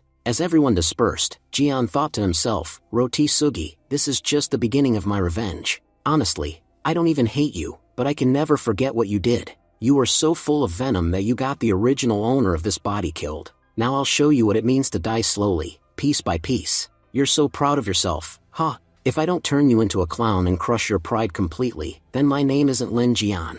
Until that day comes, enjoy your life while you can. As Rotisugi limped away, he muttered under his breath, Lin Jian, you've been against me not just today, but since childhood. My life was perfect, except for you. I don't need to be the strongest in the world. I just need to be stronger than you. I'll prove I can surpass you, even if I have to sell my soul, and make all of humanity my enemy. Scene shifted, Jian returned home. Where's Lin Ji? She's not around. Judging by the smell, she must be cooking. In the kitchen, Lin Ji said cheerfully, I'm making food using my secret formula. I'm sure Brother Jian will love it. She brought out a steaming bowl and smiled. Brother, this is nourishment soup. You've been training so hard for the last 2 days. This will help restore your energy. Jian replied, you're right. I haven't eaten properly in 2 days. Lin Ji giggled. But didn't you just have a party? Jian ignored her teasing and drank the whole bowl. It tastes a little strange, but I like it. Lin Ji smiled proudly. I added a special ingredient, secret essence powder. Maybe I used a bit too much, though, but it'll enhance all your abilities significantly. Jian thought, what did she even put in this? Why is she so confident about it? I hope this soup doesn't end up being too much for me. Later that night, everyone went to sleep, but Jian began to feel incredibly hot. Hongyi asked, what's wrong, Jian? Why do you look so restless? Just then, a spicy moment starts between Jian and Hongyi. 2 days later, Jian thought to himself, after resting for 2 whole days, I finally feel much better. Honestly, Hongyi really helped me to recover. Suddenly, his phone started ringing. It was Teacher Tang Lin. Jian realized, oh no, I completely forgot to go to the academy yesterday. I didn't even notice that Teacher Tang Lin called me 30 times. When he picked up, she shouted angrily, where on earth were you, Jian? Did you forget you're a student at Hero Academy? I tried to call you yesterday to brief you about today's mission, but you're only answering now. Everyone else has already left for the mission. Jian hurriedly put on his uniform and said, please, teacher, don't let them start without me. I'm coming right away. Tang Lin calmed down slightly. Fine. Since you've done good work lately, Teacher Li personally requested to work with you. He's formed a team with you, Mukian and Cutie. He'll lead your squad and help you grow through his guidance. Jian blinked. Teacher Li personally wants to work with me? Guess I made quite an impression. A few moments later, Jian arrived at the meeting point. Cutie crossed her arms and said, if you'd been 1 second later, we would have left without you. Hero Academy's #1 student was running here like a racehorse today. Seriously though, what were you doing yesterday? Don't tell me you went on a date with some girl. Jian replied dryly, wow, trying to ruin my reputation now? For your information, I'm still single. Then Teacher Li arrived with a warm smile. It's good to see you kids laughing and getting along. Hello everyone, my name is Li Ucker. There's actually a F in my name, but, for certain reasons, I can't say the full thing. Jian said politely, nice to meet you, sir. Your name sounds really cool. Mukian stepped forward. Hello, sir. My name's Mukian, and I'm an ice ability user, Cutie added, and I can summon weapons. Li nodded approvingly. Good. Now let me explain today's mission. We're headed to an island called Shadow Island. A powerful octopus ghost has attacked Shadow Island. It has enslaved the humans living there, and is forcing them to work for it. The residents are suffering greatly. Our mission is to eliminate the ghost, without letting it realize we're there, otherwise, it'll use the enslaved humans against us. Jian grinned. Don't worry, teacher. Saving people and slaying ghosts, that's our specialty. Teacher Li nodded. That's good to hear. Your first task, explore the island. We need to understand the situation before moving forward. As they were discussing, a group of octopus ghosts' henchmen suddenly attacked. A loud, gruff voice echoed, I'm Captain Jack Harrow, the storm in the sea. No bird nor man flies faster than me. A sparrow in flight? I'll strike it below, for the ocean obeys where my tempests blow. The tide is my throne, the horizon my marrow. Kneel to your ruler, Captain Jack Harrow. Teacher Lee tensed up. These ghosts look dangerous. Everyone, attack, take them down. Jian frowned. Why is he acting so nervous? He's an elder from Hero Academy. He shouldn't be this weak or scared. Something feels off about him. Captain Jack sneered. Hey girl, come with me. Whenever I find treasure, I never leave it behind, and you look just as precious as gold. Enraged, Jian and his team unleashed their powers and began attacking. Jack laughed. You think I came here alone? This is my sea. I control everything here. Jian cracked his knuckles. Then killing you in your own territory will make it even more satisfying. But don't worry, I won't get my hands dirty. My ghost soldiers will handle this for me. With that, Jian summoned his ghost army. He thought to himself, I expected my summons to be strong like in solo leveling, but I guess the author made them a bit weaker to make things easier. Still, as the fight broke out, his soldiers completely overpowered the pirate ghosts. Jian grinned. Okay, maybe they look a bit strange, but damn, they're effective. Hongi smiled proudly. Jian, you're amazing. I'm with you all the time, and I still can't figure out where you keep learning these new summoning skills. Cutie added, yeah, seriously, where do you even get all these new powers? Meanwhile, Teacher Lee stood silently, thinking, this boy has some incredible abilities. If he stays on my team, my own secret plan will never succeed.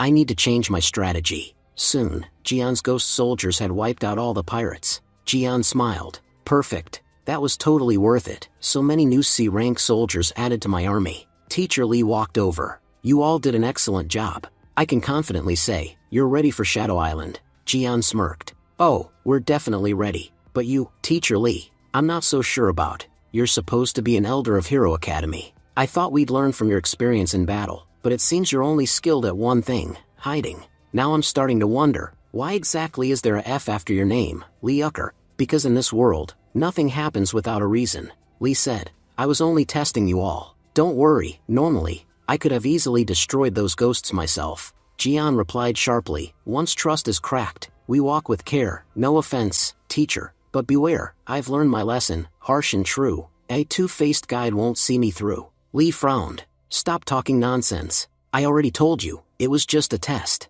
Jian smirked. Fine, then. Time will tell. Soon, they arrived near Shadow Island. Hongi said nervously, Jian, be careful. I can feel an incredibly powerful ghost energy ahead. Jian nodded. Yes, I can sense it too. Lee added, I need more information about Shadow Island myself. Without intel, we'd be putting the entire team at risk. I think Jian is the most suitable one to go gather that information. Cutie objected. Elder Lee, are you serious? You just said it's dangerous, and now you want to send Jian alone? What if something happens to him? Who's going to save him then? Lee said coldly, I'm your leader. You'll do what I say. Jian raised his hands in mock surrender. Fine, fine, I'll go. Girls, don't worry, I promise I'll come back in one piece. He thought to himself, something's definitely off. I've suspected this guy from the start, and now I'm sure he's not trustworthy. Lee smiled faintly. You're quite brave, Jian. I hope you return soon with the information. As Jian walked across the island, he thought, getting into this ghost town shouldn't be a problem. With my Hongi's aura, no one can tell whether I'm human or ghost. But what he saw ahead left him shocked. Hundreds of humans working like slaves, toiling under the command of a monstrous octopus ghost. The octopus ghost shouted, faster. Don't stop. Let your muscles scream. This pain you feel is part of the dream. You're not slaves, you're chosen hands, shaping Octo's temple, vast and grand. Let cracks run deep, let blood be shed. Greatness is born where mortals bled. Jian clenched his fists. These damned ghosts, they've enslaved humans to build their temple. This is the first time I've seen such a twisted octopus ghost. The ghost continued screaming, what are you waiting for? Move, move fast. The days of weakness are long past. They mocked you once. Who are you? Now stare them down. Who are you? Who gave us strength? Who made us whole? Lord Octo. He owns our soul. Build his temple, stone by stone. Tomorrow we'll sing his name alone. Jian thought in disbelief. So this Lord Octo wants a fan club now? Since when did ghosts become this ridiculous? Then his system appeared. Host, you have 3 choices. 1. Join Shadow Island. Reward, an enhancement card that upgrades your S-rank sword to triple S rank. 2. Fight back and show those ghosts their place. Reward, 4 psychic points. 3. Sneak away quietly. Reward, a random soul jade. Jian thought excitedly. My sword will become triple S rank? Now that's an amazing reward. Nearby, Hongi noticed his sly smile and thought, if Jian's smiling like that, he's definitely come up with something brilliant. Jian stepped forward and said loudly, Brother Octopus, your words have touched my heart, right through my lungs and liver, straight to my soul. The octopus ghost grinned proudly. Thank you for the compliment. Jian continued with exaggerated devotion. Lord Octopus is great. He's the savior of us all. Building his temple is the greatest honor of my life. Immediately, the system chimed. Congratulations, host, reward granted. Jian thought smugly, my system is so innocent, I almost feel bad for it. 2 seconds of acting, and by the 3rd second, it's handing me rewards. He smirked. Well, time to start my real work. Jian called out. I just returned from my village, Octoland. I brought food and drinks for everyone. The ghosts cheered. We knew you were different from the rest. This food looks amazing. Where'd you get it? Jian smiled. Oh, I picked it all up from the essence store. He thought silently, I've infused this food with my own energy. Once they eat it, that energy will explode inside their bodies. They'll feel like they're sitting on a burning stove. After devouring the food, the octopus ghosts burped happily. That was incredible. Delicious food and perfect drinks. But soon, one of them groaned, wait, something feels wrong. Suddenly, Jian's energy exploded within their bodies. The ghosts screamed, what did you put in the food? Jian smirked, just a special spice. If your weak bodies can't handle it, that's your problem, not mine. He thought, all 4 of these ghosts were B rank. If they were still at full strength, fighting them might have been tricky. But now that they're injured, and my sword has reached triple S rank, this should be easy. Meanwhile, the enslaved humans cheered, he's an awakened one. Finally, someone's come to save us. The octopus ghosts roared, prepare yourselves. We'll show this human his place. Jian drew his blade, attaching the enhancement card to it. The system announced, your sword has reached triple S rank. Suddenly, the sword itself spoke. Finally, my mouth was aching from staying silent so long. At last, I can talk again after all this time. Jian, shocked, said, my sword can talk? The sword replied sharply, host, what are you staring at? They're coming to attack you. Show them how powerful we really are. With a single strike, Jian sliced through all the ghosts' weapons in one clean motion. The sword laughed proudly. Told you, didn't I? I'm a very powerful sword. Now, let's show them what real strength looks like. With just one more attack, Jian obliterated all the ghosts in front of him. The rescued humans cheered loudly. Our savior is amazing. He freed us from those filthy monsters. Elsewhere, Cutie and Mukian stood worried. It's been a really long time since Jian left. Should we go look for him? Lee interrupted coldly. There's no point. Shadow Island is extremely dangerous. I doubt Lin Jian will ever come back alive. Mukian glared. If you say one more disrespectful thing about Jian, I'll forget that you're even an elder of the academy, Cutie added. I'm going to report your behavior anyway. You've done nothing worthy of being a leader here. Lee sneered. You can only report me if you make it back to the academy alive. The only place you're going now is the underworld. I came here to capture a girl with the Mu family's bloodline, but to my surprise, I've also found someone with Moon God's bloodline. Taking you both will earn me a second reward from the underworld, Cutie snapped. So you're one of those filthy underworld dogs? Mukian, clearly done with his boasting, said, your nonsense has been giving me a headache. Finally, I've got a reason to smash your teeth in.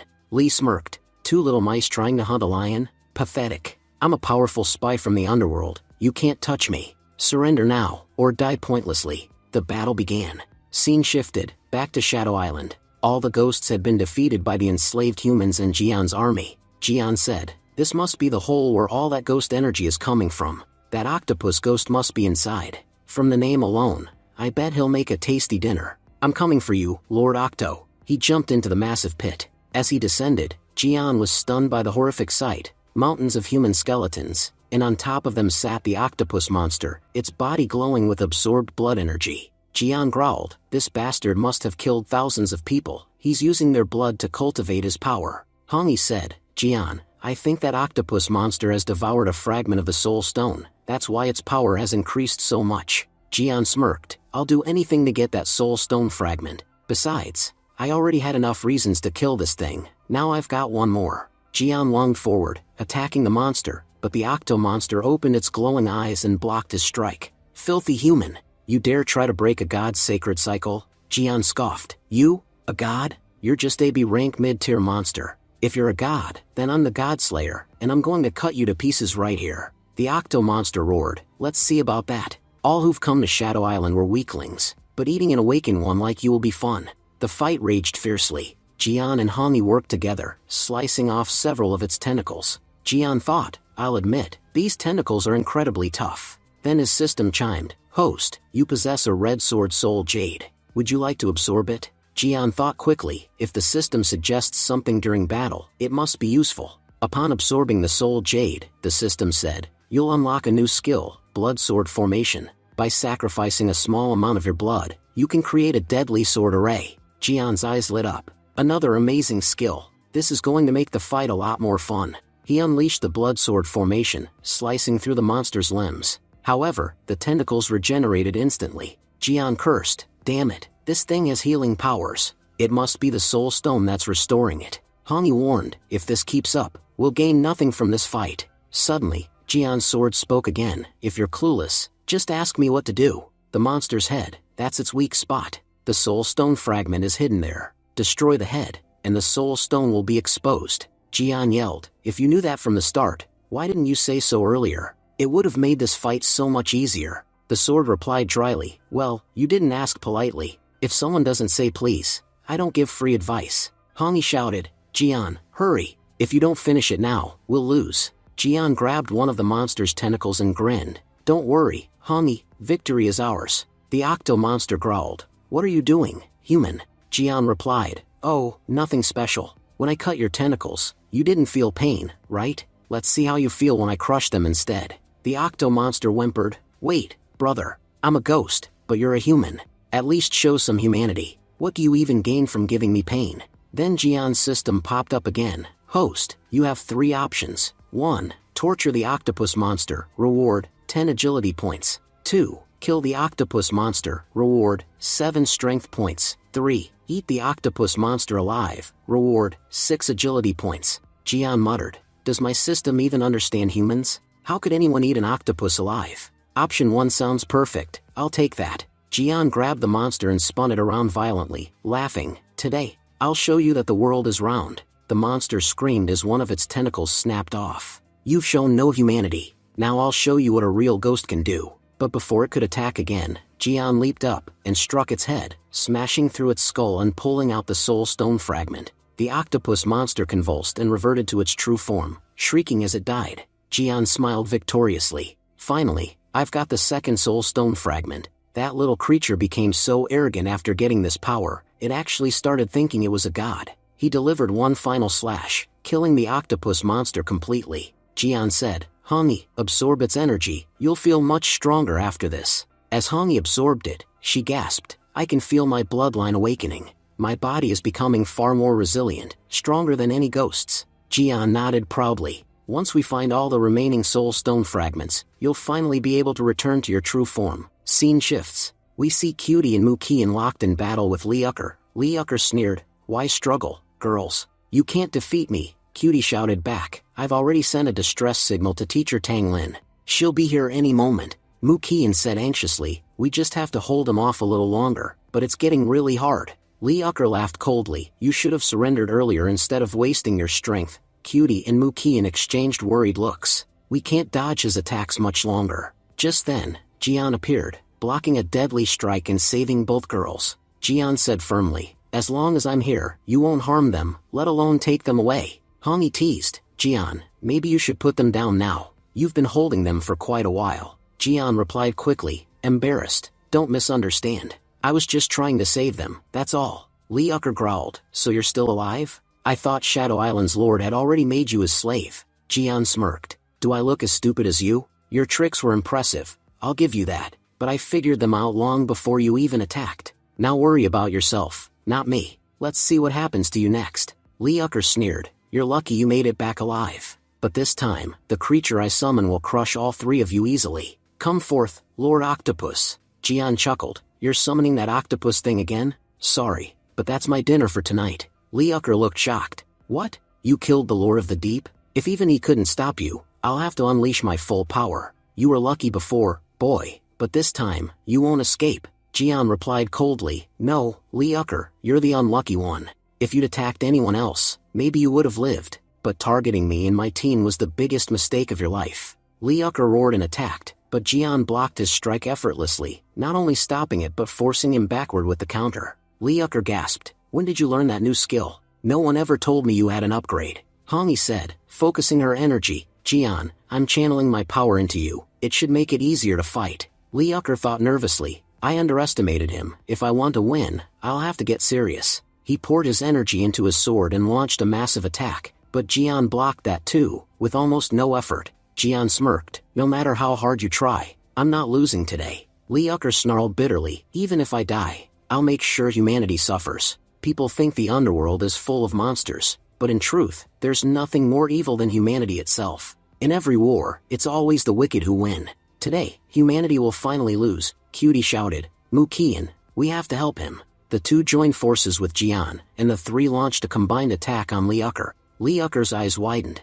These three, they're incredibly strong together. They're just beginners, still in their initial cultivation stages, and yet I can't fight all of them at once. Mukian yelled, "What are those things coming out of his body?" Liucker grinned, "This is my special underworld ability. I can channel my energy to create tentacles, stronger than steel. Once they grab you, you can't move a muscle." Jian smirked, "Oh really? Then hold on a bit longer, I'm curious to see how long that lasts." Hongi shouted, "Jian, they're your friends, go help them." Liucker's confidence faltered. "Why aren't my tentacles working on him? Does he have some kind of power that cancels mine out?" Suddenly, the system's voice echoed in Jian's head. "Host, you have 3 options. 1. Kneel down and beg for mercy, you'll receive a random C-rank soul jade. 2. Kill this traitor, you'll earn 15 power points. 3. Flee the battlefield, you'll gain 15 agility points." Jian thought to himself, running away isn't exactly heroic, but the rewards are pretty tempting. "Sorry, friends, but my job here is done."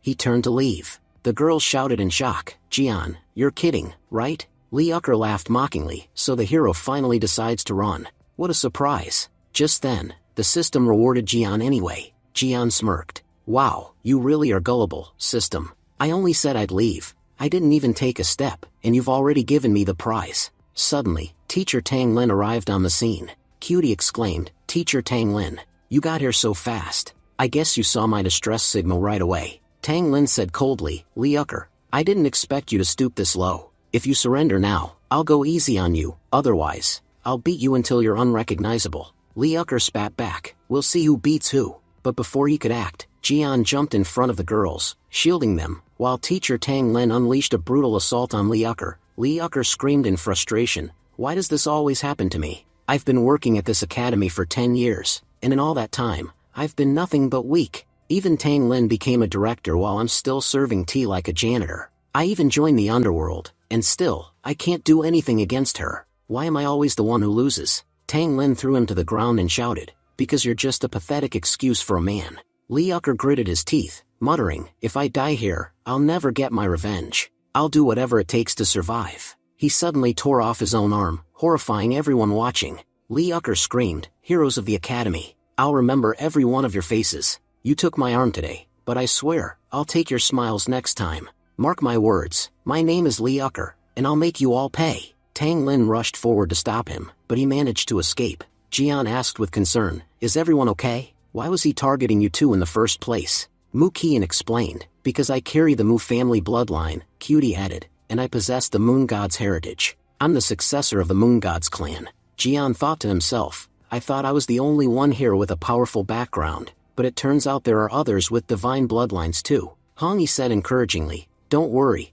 Jian, you're still amazing in your own right." Jian smiled and teased, "You're a princess yourself. What would you know about what it's like to live as a commoner?" Later, they all returned to Kanlan Academy. Teacher Tang Lin said, "You all did very well today. Go home and get some rest. But stay alert, that scoundrel got away, and he might come back for revenge. Keep in touch at all times." On the way home, Jian said with satisfaction, "I've got to admit, today's battle was worth it. I gained so many treasures, I could sell them all for a fortune." When Jian returned home, he shouted proudly, "Look what I brought back today." Lin Ji gasped, "Brother, you've become rich in one day." Weasel smirked, "You sure you didn't rob someone? Where did you even get all this?" Suri examined a piece of fabric and said, "Wait, this cloth is magical. If I clean with it once, I won't have to clean again for 24 hours. Jian picked up a strange-looking treasure and said curiously, "What's this? Looks kind of odd, doesn't it?" Lin Ji said excitedly, "Brother, you have so many items. What are we even going to do with all this stuff?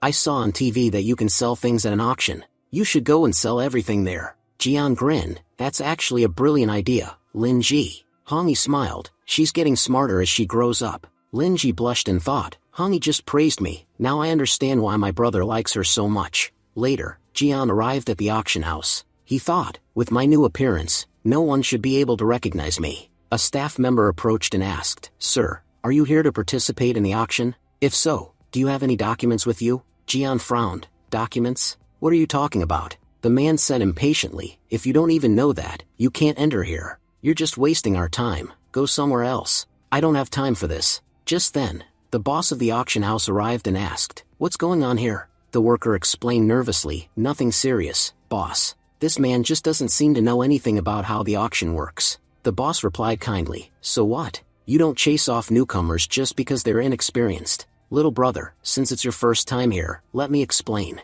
The auction house has a few simple rules. As long as you follow them, there's no problem. You can sell or buy items freely here. The full list of rules is posted on the wall over there. Jian thought appreciatively, this man seems really sincere. I can probably work with him. Jian said, before we talk further, let me show you what I brought. He opened a bag filled with soul jades. I have several of these. Interested? The boss looked shocked. All of these are C-grade soul jades. I've never seen so many in my life. The staff member who had been rude earlier thought in panic, this guy actually had that much wealth? I've just offended a powerful person, my job's doomed. The boss said eagerly, little brother, I can offer you 6 million yuan for all of them. Please, sell them to me. Jian said flatly, only 6 million? He thought to himself, actually, that's an insane amount. I didn't expect this much. Guess killing those beasts really paid off. The boss noticed Jian's neutral expression and thought nervously, he doesn't look satisfied. Maybe I offered too little. He quickly said, alright,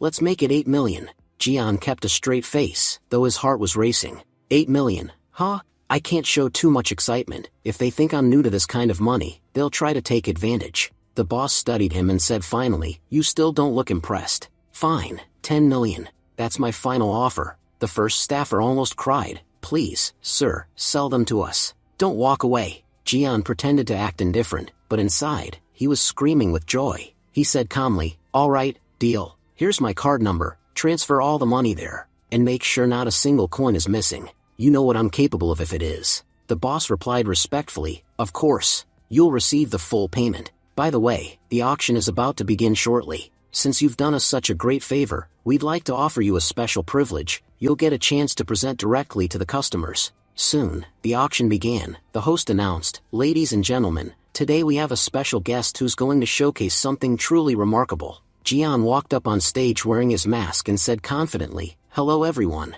My name is Mr. Mask. Today, I've brought you something extraordinary. First up, the legendary Happy Happy drink. Once you drink it, you'll never feel thirsty again. You'll never have to say, Uncle, please pass me some water. The crowd started laughing and shouting. What nonsense is this? Who let this guy bring a soda bottle to an auction? Get him off the stage and bring out something valuable. Even one of the men in glasses scolded him. Little brother, what exactly are you doing? Jian said confidently, don't worry, I know exactly what I'm doing. Then he handed his mysterious cola bottle to a bald man. Jian said with a grin, try it first, believe it later. The bald man hesitated nervously. What if there's poison in this bottle? But under the crowd's curious eyes, he finally drank it. As soon as he did, his mind flooded with memories, moments from his youth, sitting with his first love, laughing, feeling alive again. The emotions overwhelmed him. He smiled joyfully, saying, what an amazing drink. This is incredible. Everyone gasped in disbelief. A man shouted, look, that bald guy's hair just grew back. Another said, what kind of magic is in this drink? The other two men in the front row quickly grabbed bottles and drank too. Both exclaimed, what is this energy? It feels like explosions going off inside our bodies. Suddenly, all three of them started feeling intense heat, filling the room with a strange gas. They laughed loudly, shouting, we've never felt this light and energized in our lives. Jian chuckled and said, oh, I forgot to mention, don't drink too much. One sip is enough for one person. The crowd cheered in excitement. This drink is full of life. Name your price. We'll pay anything. Meanwhile, a reporter whispered to his cameraman, record everything. The ratings for today's show are going to skyrocket. Jian announced proudly, each can costs 2,000 yuan.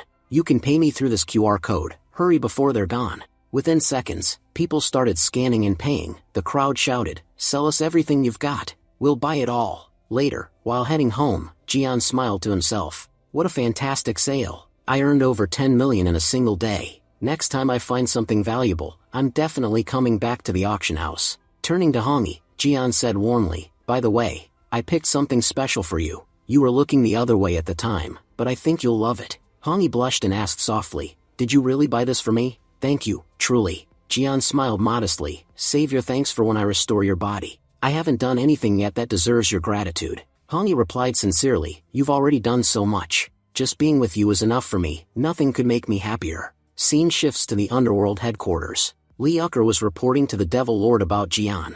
Devil Lord roared angrily, "You failed, and you expect mercy? If you're useless to me, why should I keep you alive?" Li Yucker knelt and pleaded, "Master, please don't be angry. It was that wretched Jian who ruined everything. Just give me one more chance, and I swear I'll take care of him myself." The Devil Lord glared at him but said, "You've served me as an undercover agent for 20 years. Because of that loyalty, I'll give you one last chance. Tell me, how do you plan to use it?" Li Yucker smirked and replied, "I have strong connections in Hero Academy. I know a candidate who's perfect to become the next underworld agent. If you give me permission, I'll create a being so powerful that the human world won't be able to stop him. And if I fail, I'll die willingly." The Devil Lord leaned forward, intrigued. "Your plan sounds interesting. Fine, I'll grant you this chance." Scene shifts again. We see Rotisugi, training alone at home. He suddenly drops his sword, his hands trembling. When did I become this weak? Or maybe Jian has just become far too powerful. He used to be a loser, always beneath me. I even killed him once, so how is he still alive? Not only did he survive, he's turned my life into a nightmare. Just then, Li Yucker entered. He said, "Young Master Rotisugi, how have you been?" Rotisugi glared furiously. "You traitor! How dare you show your face here? If I had known what kind of snake you were, I'd have never trusted you." Li Yucker replied calmly, "Please, there's no need for anger. I know my betrayal doesn't matter much to you. I'm only here to make you an offer. The underworld recognizes your potential. They're willing to grant you power, true, unrestrained power, and the darkness that comes with it. With their help, you could rule the world." Rotisugi frowned. "Why would you do me such a favor? Joining the underworld means betraying humanity. What could you possibly offer that would make me do that?" Li Yucker smiled slyly. "What can the underworld not give you? Look, this is the soul of the nightmare ghost. It once belonged to a ghost king. Within it lies unimaginable power. Consume it, and you'll gain strength beyond anything you've ever known, enough to destroy Jian in a single strike." Rotisugi said determinedly, "Then give me that soul jade. I'll do anything to kill that wretched Jian. Joining you people is a small price to pay for that." Li Yucker replied coldly, "Before joining us, you'll have to prove your loyalty. Our superiors have assigned you a test. It's simple, kill your old grandfather. Do that, and this soul jade will be yours." Rotisugi's eyes widened in shock. What did you just say?" Li Yucker smirked. "Seems like you don't have the courage to kill your own grandfather." Rotisugi growled, "I'll do anything for power. My grandfather had strength. He could have easily killed Jian, but he didn't. He refused to help me even with that simple task. So now, I'll end his life and show him what true power means." Rotisugi entered his grandfather's room silently. He thought grimly, "Grandfather, everything that's happened, it's all because of you. You'll pay the price for your mistake." As Rotisugi's grandfather opened his eyes, he said gently, "Son, what are you doing here so late at night?" Rotisugi said coldly, "I came to see you one last time. You don't have to bear the weight of this world anymore." Then, without hesitation, he stabbed his grandfather, killing him instantly. Rotisugi stared at his trembling hands and muttered, "What have I done? I killed my own grandfather, for power." Li Yucker stepped forward and said approvingly, "You've proven yourself. You truly are exceptional. You've earned the right to possess this soul jade." Rotisugi replied bitterly, "If these are the evil deeds I had to commit for power, then so be it. Now it's time to make Jian pay for everything." But as soon as he consumed the soul jade, his body began to lose control. Li Yucker warned, "The nightmare ghost's soul jade is incredibly powerful. Containing its power is almost impossible, even I couldn't manage it. Let's see if you can survive it." Rotisugi's body convulsed violently, his veins glowing dark. Then, with a monstrous roar, he stabilized, his form mutating into something feral and terrifying. Li Yucker gasped, "He actually controlled the nightmare ghost's power. I thought it would destroy him. Looks like I underestimated this boy." Rotisugi grinned wickedly, "What incredible strength. I can feel the power surging through every vein in my body." Li Yucker cautioned him, "Your power isn't stable yet. Come with me to the underworld, train there for a while, then return. But Rotisugi ignored him and ran off, consumed by rage and bloodlust. Scene shifts to Jian's home. Jian had brought gifts for everyone. Everyone looked surprised. They said, "It's not even New Year. What are these gifts for?" Weasel teased, "Our poor Jian's become a rich man, that's why he's spoiling us now." Suri said emotionally, "I've been working for 3 months, and today I got my first salary. This money really means so much to me." Meanwhile, Little Fox tugged at Jian's leg playfully. Jian smiled, "Don't worry, I've got something for you too." Everyone was laughing and celebrating, until suddenly, Jian sensed a powerful and ominous aura outside the gate. He said urgently, "Jian, it's an enemy." Jian replied calmly, "Then let's give him a proper welcome." As he opened the gate, Rotisugi charged in, launching a vicious attack. Rotisugi shouted, "Look at me, Jian. Behold your death." But Jian countered instantly, kicking him square in the face. Jian snapped, "Don't you dare dirty my house." Then, brushing off his hands, he muttered, "I didn't even bother to see who it was before kicking." "Oh, it's you, Rotisugi."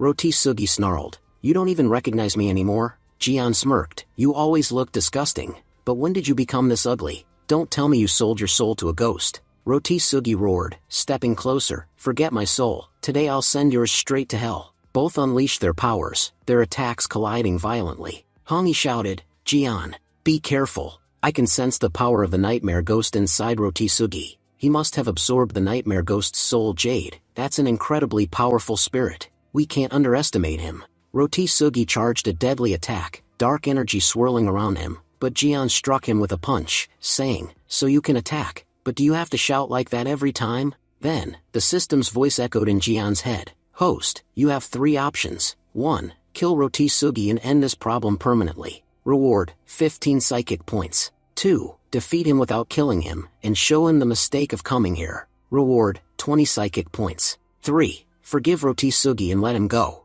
Reward, 10 psychic points." Jian thought to himself, "The system always pushes me to torment my enemies. Sometimes I feel like it hates them even more than I do. Still, the reward's too good to ignore. I guess I'll enjoy this little fight." Then Jian pulled out a few bandages from his bag and said with a grin, "Now we'll play a new game, the bandage game." He wrapped Rotisugi completely in the bandages until he looked like a mummy. Jian laughed, "Look, a mummy ghost. Let's attack it." Lin Ji giggled and said, "This game looks so cool. I'm joining too." She turned to Bear and said, "Look, Bear, a mummy ghost. Give it a body slam." Then she tossed her bear right at Rotisugi. Jian thought to himself, "I'm now completely convinced, the real bully of this school isn't anyone else, it's my little sister. She might be small, but her methods are terrifying." Rotisugi, struggling under the bandages, cried, "Please, let me go. Jian, if you're a man, fight me one-on-one." Jian smirked, "If you're a man, then try to escape." Just then, Suri walked in and said coldly, "Put the trash where it belongs." She threw a trash bin right onto Rotisugi's head. Weasel cheered, "I want to play too." Fox added, "I'm not staying behind either." Jian sighed internally, "What kind of family is this? They're more dangerous than any villain, and they're doing all this without any reward. They're even more efficient than me." Weasel's eyes gleamed like a prank set free. He whispered, "Ready? You'd better be. My secret strike is no small drama. Taste the wrath of heavenly aroma." Rotisugi, choking, thought, "Jian's family is insane." Jian scolded her, "That was disgusting. You shouldn't use that kind of attack even on an enemy." He grabbed Rotisugi by the collar and said, "This isn't over yet, it's just getting started." Then he started whipping Rotisugi playfully but relentlessly. Jian thought, "Usually, my system rewards me even for small things, but I've tormented this guy so much and still haven't completed the task. Looks like I'll need to push him a bit more."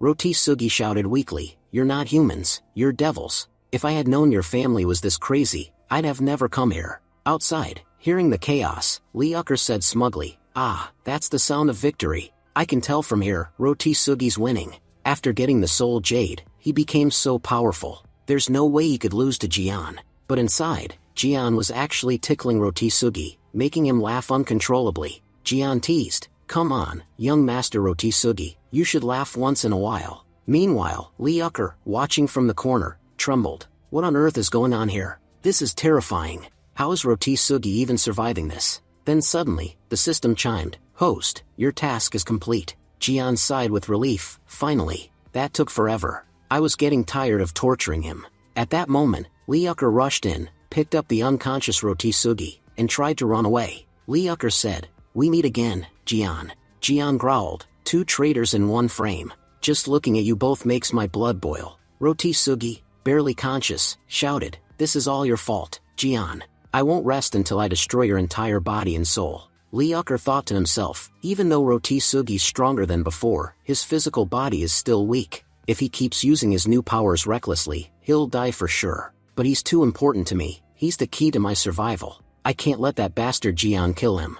Hongyi warned Jian, "Stay alert, his power is still rising." But before Jian could react, Liucker picked up Rotisugi and escaped. Rotisugi shouted while being carried away, "Jian, I swear you'll die by my hands." Jian clenched his fists. Damn it, he got away. Next time, I won't face him alone, I'll finish that bastard for good. The next morning, the Academy released an official notice about the incident. Jian read it aloud. After last night's events, it's been confirmed that Rotisugi killed his own grandfather during the underworld trial. A warrant has been issued, capture or kill on sight. The bounty reward will be huge. Jian frowned. His grandfather did everything for him, and yet he killed him for power. If he could murder his own blood, then what would he do to others? I'll have to be extra careful. His new power is dangerous, truly dangerous. Then his sword spoke up. I spent the whole night absorbing the Soul Jade's energy, and finally, I've gathered enough power to awaken my true form. The sword began to glow and transform before his eyes. Jian gasped, "My sword, it's transforming?" The blade took shape and emerged as a small spirit girl. She said proudly, "After cultivating enough energy, I've finally become a spirit." Jian was amazed. A sword that turned into a spirit? Linji smiled. "She's so cute and tiny. She'll be our little sister from now on." Weasel commented, "Yeah, but she's really tiny." The sword spirit huffed proudly. "I've been wielded by many people, and I've seen them all enjoy life. Drinking, eating, laughing, but I never could. From now on, I'll drink the finest wine, eat the best food, and everyone here, except my master and his sister, will be my servants." Weasel muttered under her breath, "Wow, she's already acting like the boss on her first day." Hongyi chuckled, "Looks like our family just gained another member." Jian sighed, "As the head of this family, I'm seriously worried now. With so many mouths to feed, where am I supposed to get the money?" Just then, Jian's phone rang. It was Tang Lin calling. She said seriously, "Jian, last night's incident was major. It proved that the students at Hero Academy are mentally unstable. If Rotisugi's mind had been sound, he would never have done something so terrible. That's why all the major academies have decided to organize a grand tournament. The students will fight, compete, earn rewards, and regain confidence, to remind them that the human world still respects and values them deeply." Jian said, "All right, that's all fine, but why exactly are you telling me all this? Are you trying to say that Hero Academy wants me to participate in the tournament?" Tang Lin replied, "Of course. You're one of our best students, so, no matter what, you have to participate. You'll have 2 more teammates with you, remember this. Hero Academy is number 1. We can't afford to lose, no matter what." Jian asked, "So, who are these other 2 teammates?" Tang Lin smiled mysteriously, "Let's just say, you already know both of them very well." Jian muttered, "She's way too happy about this. I have a bad feeling." Then the scene shifted to the Great Hero Tournament. The announcer shouted enthusiastically, "Welcome, students, to the Great Hero Tournament. This is where youth ignites and strength takes flight. Who's gonna crack under pressure? Who's gonna rise and rule this stage? Strap in tight, cause the excitement's about to go full throttle. Let's meet the brightest talents this era has to offer. And now, let's begin the first battle." Representing the Radiance Academy, Team 1, and their opponents, the students from Hero Academy. Fatty grumbled, "Wait, I thought our team would have girls. Why am I stuck with you 2 idiots instead?" Jian shot back, "Don't act like we're thrilled to see you either, Fatty. How are you planning to summon your dragon in this tiny arena? Or are you just gonna bring your axe and hope for the best?" Qin Feng sighed, "Guys, we're all from the same academy. We shouldn't be fighting among ourselves." Jian and Fatty yelled together, "Shut it, Baldy." Qin Feng snapped, "Who are you calling bald? I just shaved my head." And immediately, the 3 of them started arguing and fighting each other before the match even began. The girls in the audience whispered, "They're hopeless. Why did the teachers even put these 3 together?" Meanwhile, the Radiance Academy students mocked them. "These fools are already fighting among themselves.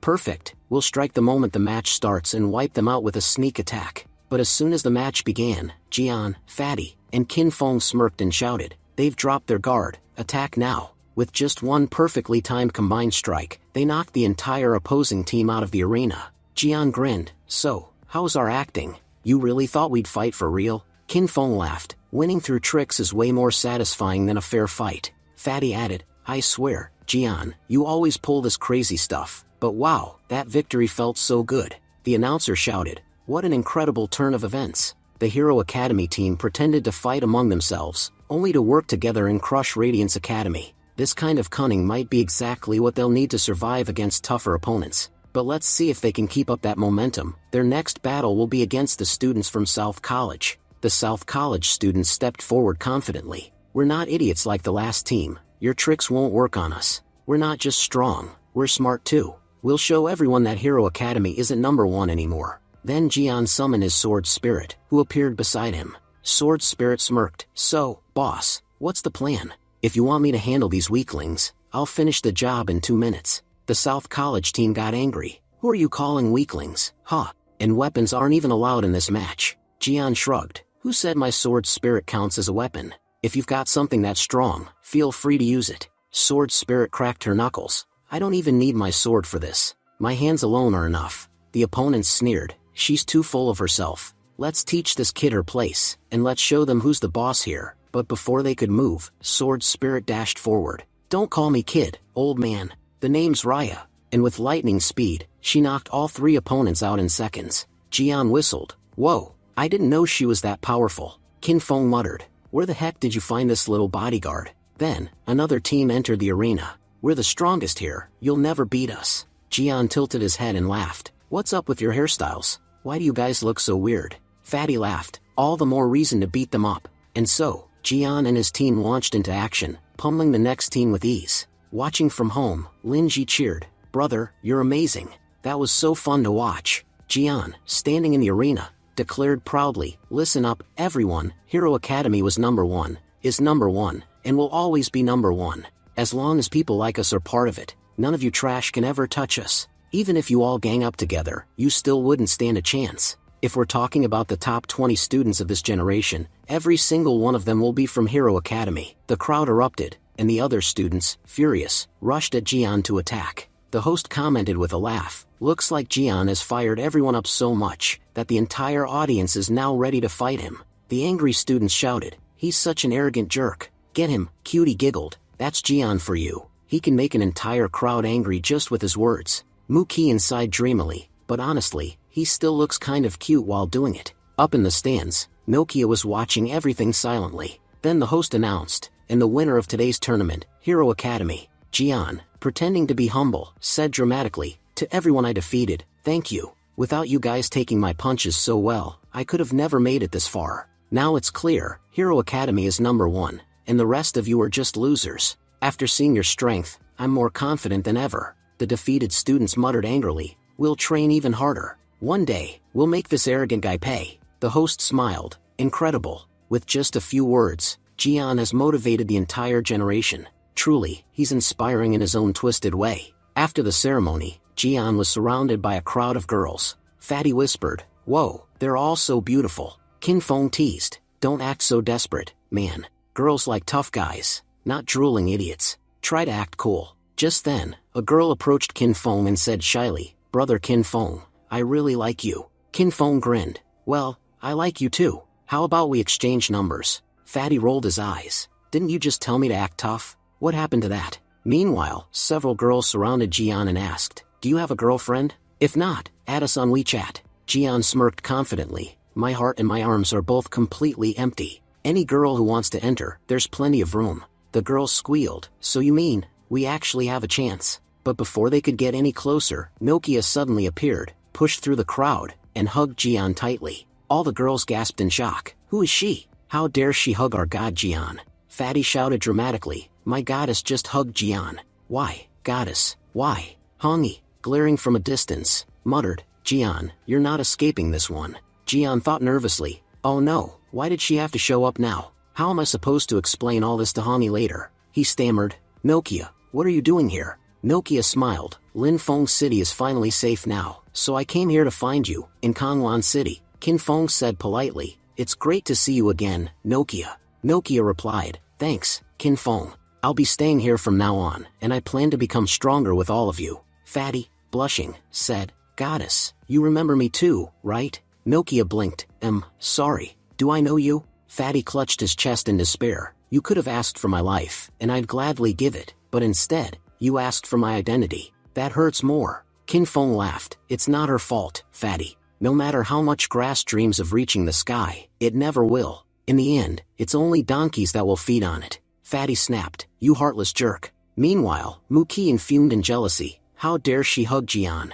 I haven't even done that yet. Cutie giggled. Wow, I've never seen Mukian this angry before. The girls surrounded Nokia, yelling, Who are you, and how did you get so close to our god Jian? Jian, you said you were single. Nokia smiled innocently. He is single. I'm just a close friend. You understand what I mean, right? Jian's eyes widened. What the hell? What is she saying? Since when are we close friends? Then Hongi said, smiling coldly. Oh, so she's your very close friend, huh? Why don't you come home first? I'll make sure to test that friendship properly. The next morning, at Jian's house, Nokia arrived with breakfast for everyone. Nokia smiled sweetly. I thought, instead of eating alone, I'd join you for breakfast. And besides, your little sister is here too, right? Jian, sweating nervously, said, Yeah, this is my family. Then he thought, oh no, what is she doing now? She's definitely going to get me killed today. Weasel crossed her arms suspiciously. So, girl, you think we can't tell what's going on in that head of yours? We're not that cheap, you can't buy us off with breakfast. Nokia grinned. Don't worry, little one. I brought gifts for all of you. Weasel's eyes lit up. In that case, you're approved. The other girls groaned. Traitor, you changed sides too fast. Suddenly, Linji shouted, Listen, girl, I can't lie to you. If you like my brother, then you're making a mistake. He already has a fiancé. Nokia froze. A fiancé? At that moment, Hongi walked in calmly and said, Jian, do you have a guest visiting? Nokia stared at her in awe. She's beautiful. I've never seen anyone this gorgeous before. Wait, she's a ghost? Jian thought in panic. Oh no, Hongi's so angry, she's revealing her ghost form. Hongi smiled sweetly and said, Nice to meet you, little sister. I'm Hongi, Jian's fiancé. Nokia thought in shock. So when Jian said he was single, he was joking. And his fiancé is this stunning? No wonder he didn't care about anyone else. She's at least 10 times more beautiful than Mukian. Then, Hongi said teasingly, if your friend was planning to visit our house, you could have told me earlier. I would have at least made some preparations. Linji proudly added, See, this is my sister-in-law. Now you can clearly see the huge difference between you and her. Nokia, smiling awkwardly, said, Yes, all my doubts are cleared now. Look, Hongi, if Jian can't be my boyfriend, that's fine. He's a really good brother to me, and I don't ever want to lose him. Hongi replied calmly, All right, I don't have a problem with that. Lin Ji, pouting, muttered, Brother, this isn't fair. She's taking my place. If more sisters start showing up, what's going to happen to me? No way. I won't let anyone replace me. If someone tries, I'll destroy them. As she started flaring up, Suri and Weasel quickly grabbed Lin Ji and said, Demon Queen, calm down. Lin Ji shouted, Are you trying to stop me? Stay out of my way, or I'll take out my anger on you instead.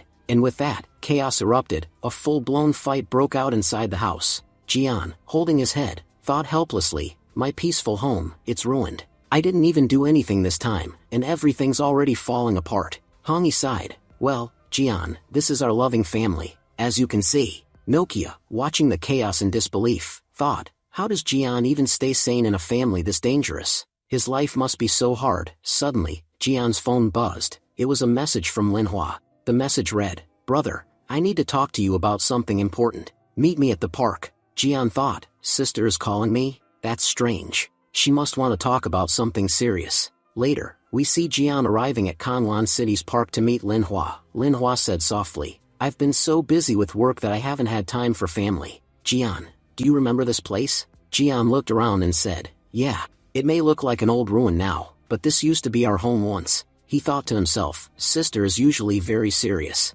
So why did she bring me here today? Linhua smiled faintly and said, When you were little, you and Linji used to play here all the time. You loved wandering around on your own, and Linji would always follow you, pretending to protect you. Jian nodded. Yes, I remember that. He thought again, from what I recall, when I was a child, I lived right here. It's a bit outside the city, but it was safe. Most of my best childhood memories are connected to this place. Linhua continued, her eyes softening. Sometimes, I really miss those days. We were kids, our parents were with us. No ghosts, no world problems, no worries at all. Everyone was happy. Life was peaceful. Then, the story flashed back to the past. Linhua, younger, said, "You too, be careful." Little Linji grabbed Jian's hand, shouting, "Hurry up, the butterflies are flying away." But both of them tripped and fell. Linhua rushed over. "Please don't cry, both of you. Look, I brought candy." Little Jian smiled and said, "Don't cry, Linji.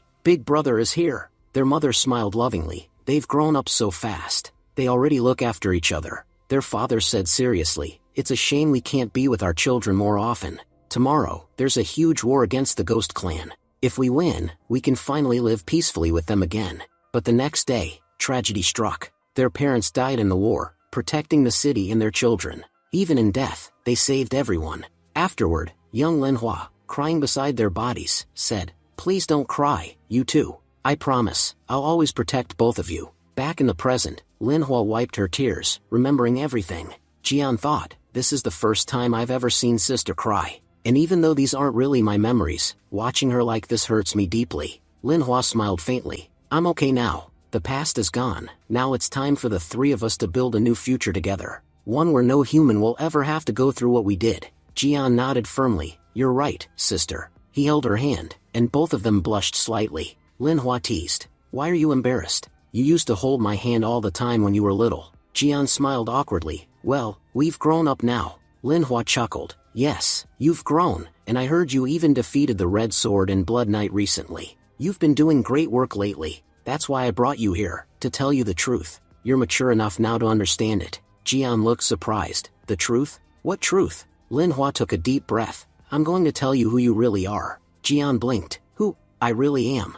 Linhua explained. "You've been told since childhood that you were adopted from an orphanage, but that's not true. Our father once went to the ghost domain on a mission. That's where he found you, alone. You were just a small child. He couldn't bear to leave such an innocent soul in the ghost world, so he brought you home and adopted you as his own." Jian's eyes widened. "So, my real parents abandoned me in the ghost world?" Linhua said softly, "Maybe they weren't good people, but it doesn't matter. What matters is, you have us. Lin Ji and I will always stand by you and love you, no matter what." Jian said warmly, "You don't need to tell me that, sister. I already know. You two will always be there for me. And I promise, I'll become as strong as Dad. I'll protect our family and our city." Linhua smiled proudly. "I believe in you, Jian. And if you ever need me, remember, your sister will always be by your side." Later, the scene shifted to Qingyan City. Jian and his team arrived there for their new mission. Their pilot announced, "Avengers team, listen up. This city is crawling with ghosts. Be careful when you open your parachutes, they might attack midair." Jian said, "It's been 6 months since this city turned into a ghost domain. The buildings are practically collapsing now." Fatty sniffed the air and gagged. "Ugh, this whole city smells weird." Qin Feng smirked. "That means we're about to see one hell of a fight." Jian grinned. "All right then, let's jump and find out what's waiting for us down there." And with that, the entire team jumped from the aircraft, diving straight into danger. Nokia says, "Sister Kian, can I hold onto you when we jump? I'm really scared of heights." Mu Kian adds, "Jian, I don't know how to skydive. Can you help me?" Jian proudly replies, "Helping girls is something I'm always ready for." He grabs both of them and jumps down. Fatty grumbles, "You bastard, you've got 2 beauties in your arms." After landing, Jian says, "I hope you enjoyed the ride." But suddenly, he lifts his foot and says, "What's this sticky thing? Are there slimes living here?" Nokia shouts, "Jian, look to the side, lots of insect ghosts are coming our way." Fatty says, "Just looking at them is terrifying." Everyone begins fighting. But then, a monster spits acid at Kian. Jian shouts, "Nice job." Nokia says, "Sister Kian, you actually look kind of good like this." Qin Fan mutters, "I get why those two are acting weird, but why is she behaving like that?" Hongi scolds Jian, "Jian, help your teammates instead of fooling around. What are you even doing?" Jian keeps fighting and says, "These monsters are tougher than they look." Fatty explains, "According to the information I read, this place is the home of insect monsters. The intel said a lot more than this, but hey, the good news is, no giant insects so far. I was terrified when I read the report earlier." Suddenly, a huge spider monster appears. Jian thinks, "I have an S-rank body and tons of acid resistance points. No way this monster can hurt me." But the spider monster grabs him and throws him aside. Jian thinks, "Damn, I forgot. Spider monsters have spider senses. They detect danger before it hits." Nokia rushes forward and uses her time magic on the spider. Everyone else joins in and attacks together. Jian cheers. With teamwork, we can accomplish anything.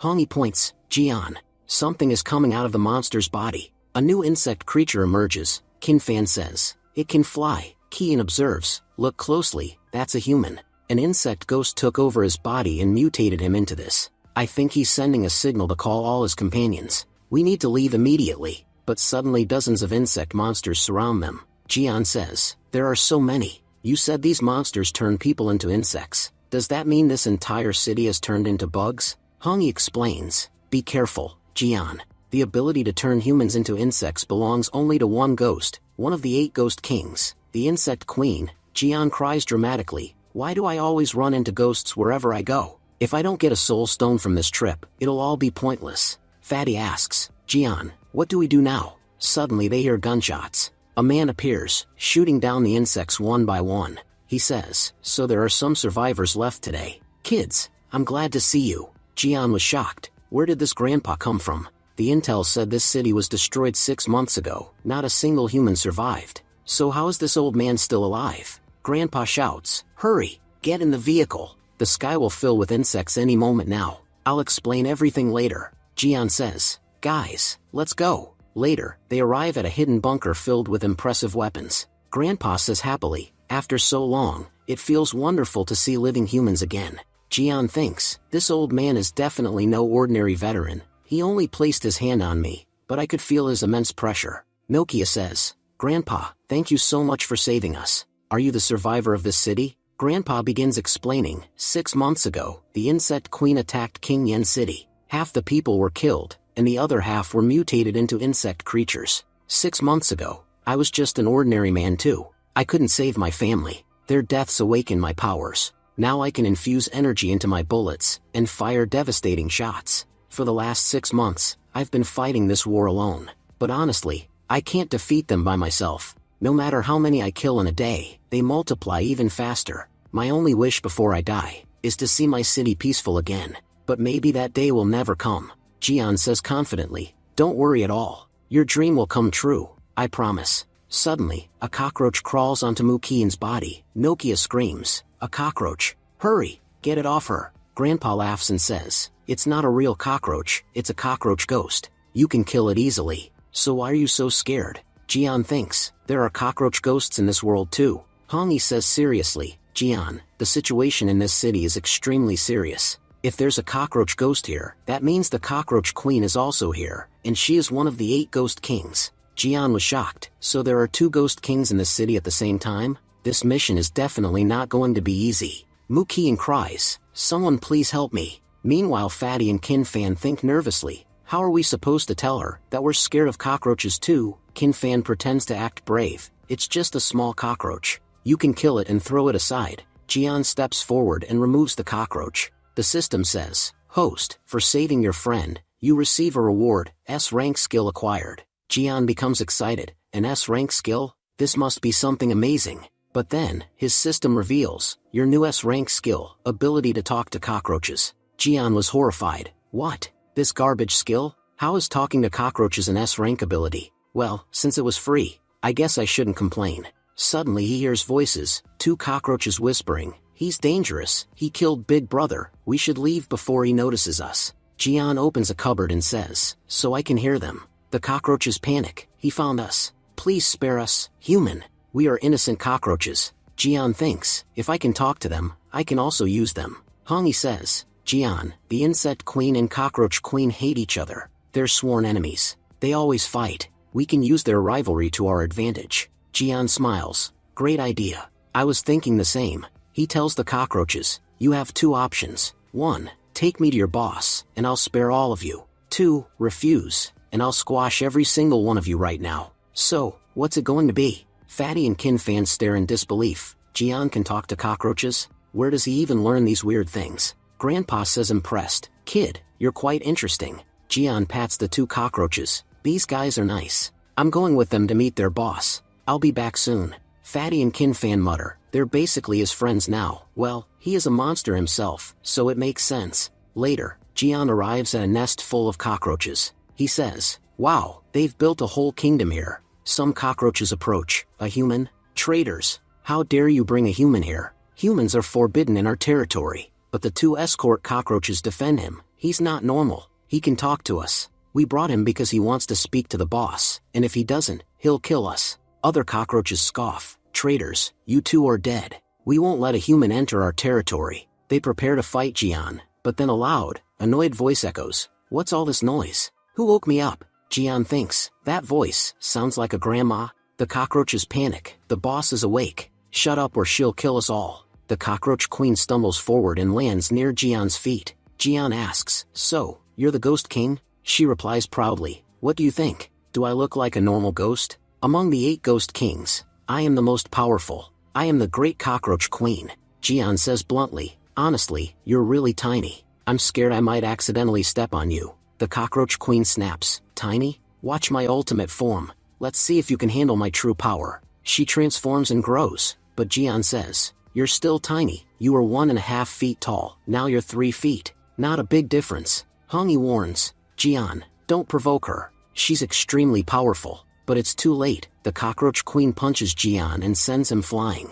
Jian groans, okay, now I can feel how strong she really is. The queen says, laugh at me again, human. 1 punch and you're already trembling. Jian raises his hands, relax. I didn't come to fight. I came to make peace. He offers her a soda bottle. Here, drink some Coke and calm down. Jian thinks, she must have at least their rank abilities. If she helps us fight the insect queen, we'll win easily. The cockroach queen takes a sip and says, you think 1 Coke will make me your friend? Consider yourself lucky. My throat was dry. Otherwise, I wouldn't touch such low-quality soda. Jian thinks, she immediately knew it was low-quality Coke. Then she suddenly asks, what did you mix in this? It tastes unbelievably good.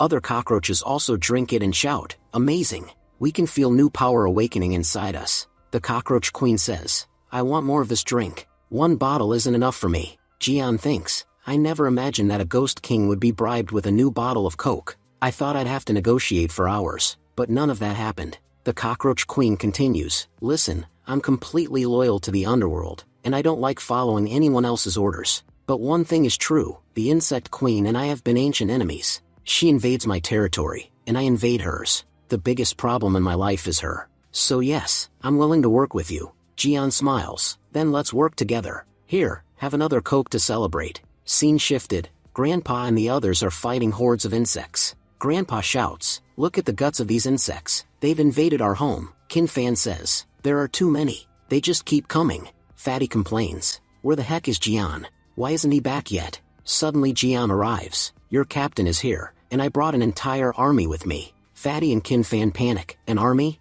Don't tell us you brought cockroaches too. Jian sighs. Do you know why I am the captain, and you guys are teammates? Because you never understand my tactics. I've formed an alliance with the cockroach queen. These cockroaches are now our brothers. We'll live and die together. Fatty stares. Your tactics, we will never understand them. Grandpa laughs. Making an enemy's enemy your ally, that's brilliant strategy. Jian shouts, let's go, cockroach brothers. Within minutes, all the insects were wiped out. Jian says, tomorrow we attack the insect queen's base. All the destruction she caused, we'll make her pay for it. Scene shifts to insect queen's base. The insects report everything to her. The insect queen says, so, those filthy cockroaches joined hands with the humans. No matter, I now have the perfect reason to wipe them out forever. Flying rat, come out. A flying rat monster steps forward. Yes, my queen, what do you need? She says, some humans are causing trouble. Go eliminate them. If you kill them, I will reward you greatly. Flying rat leaves to kill Jian and his team.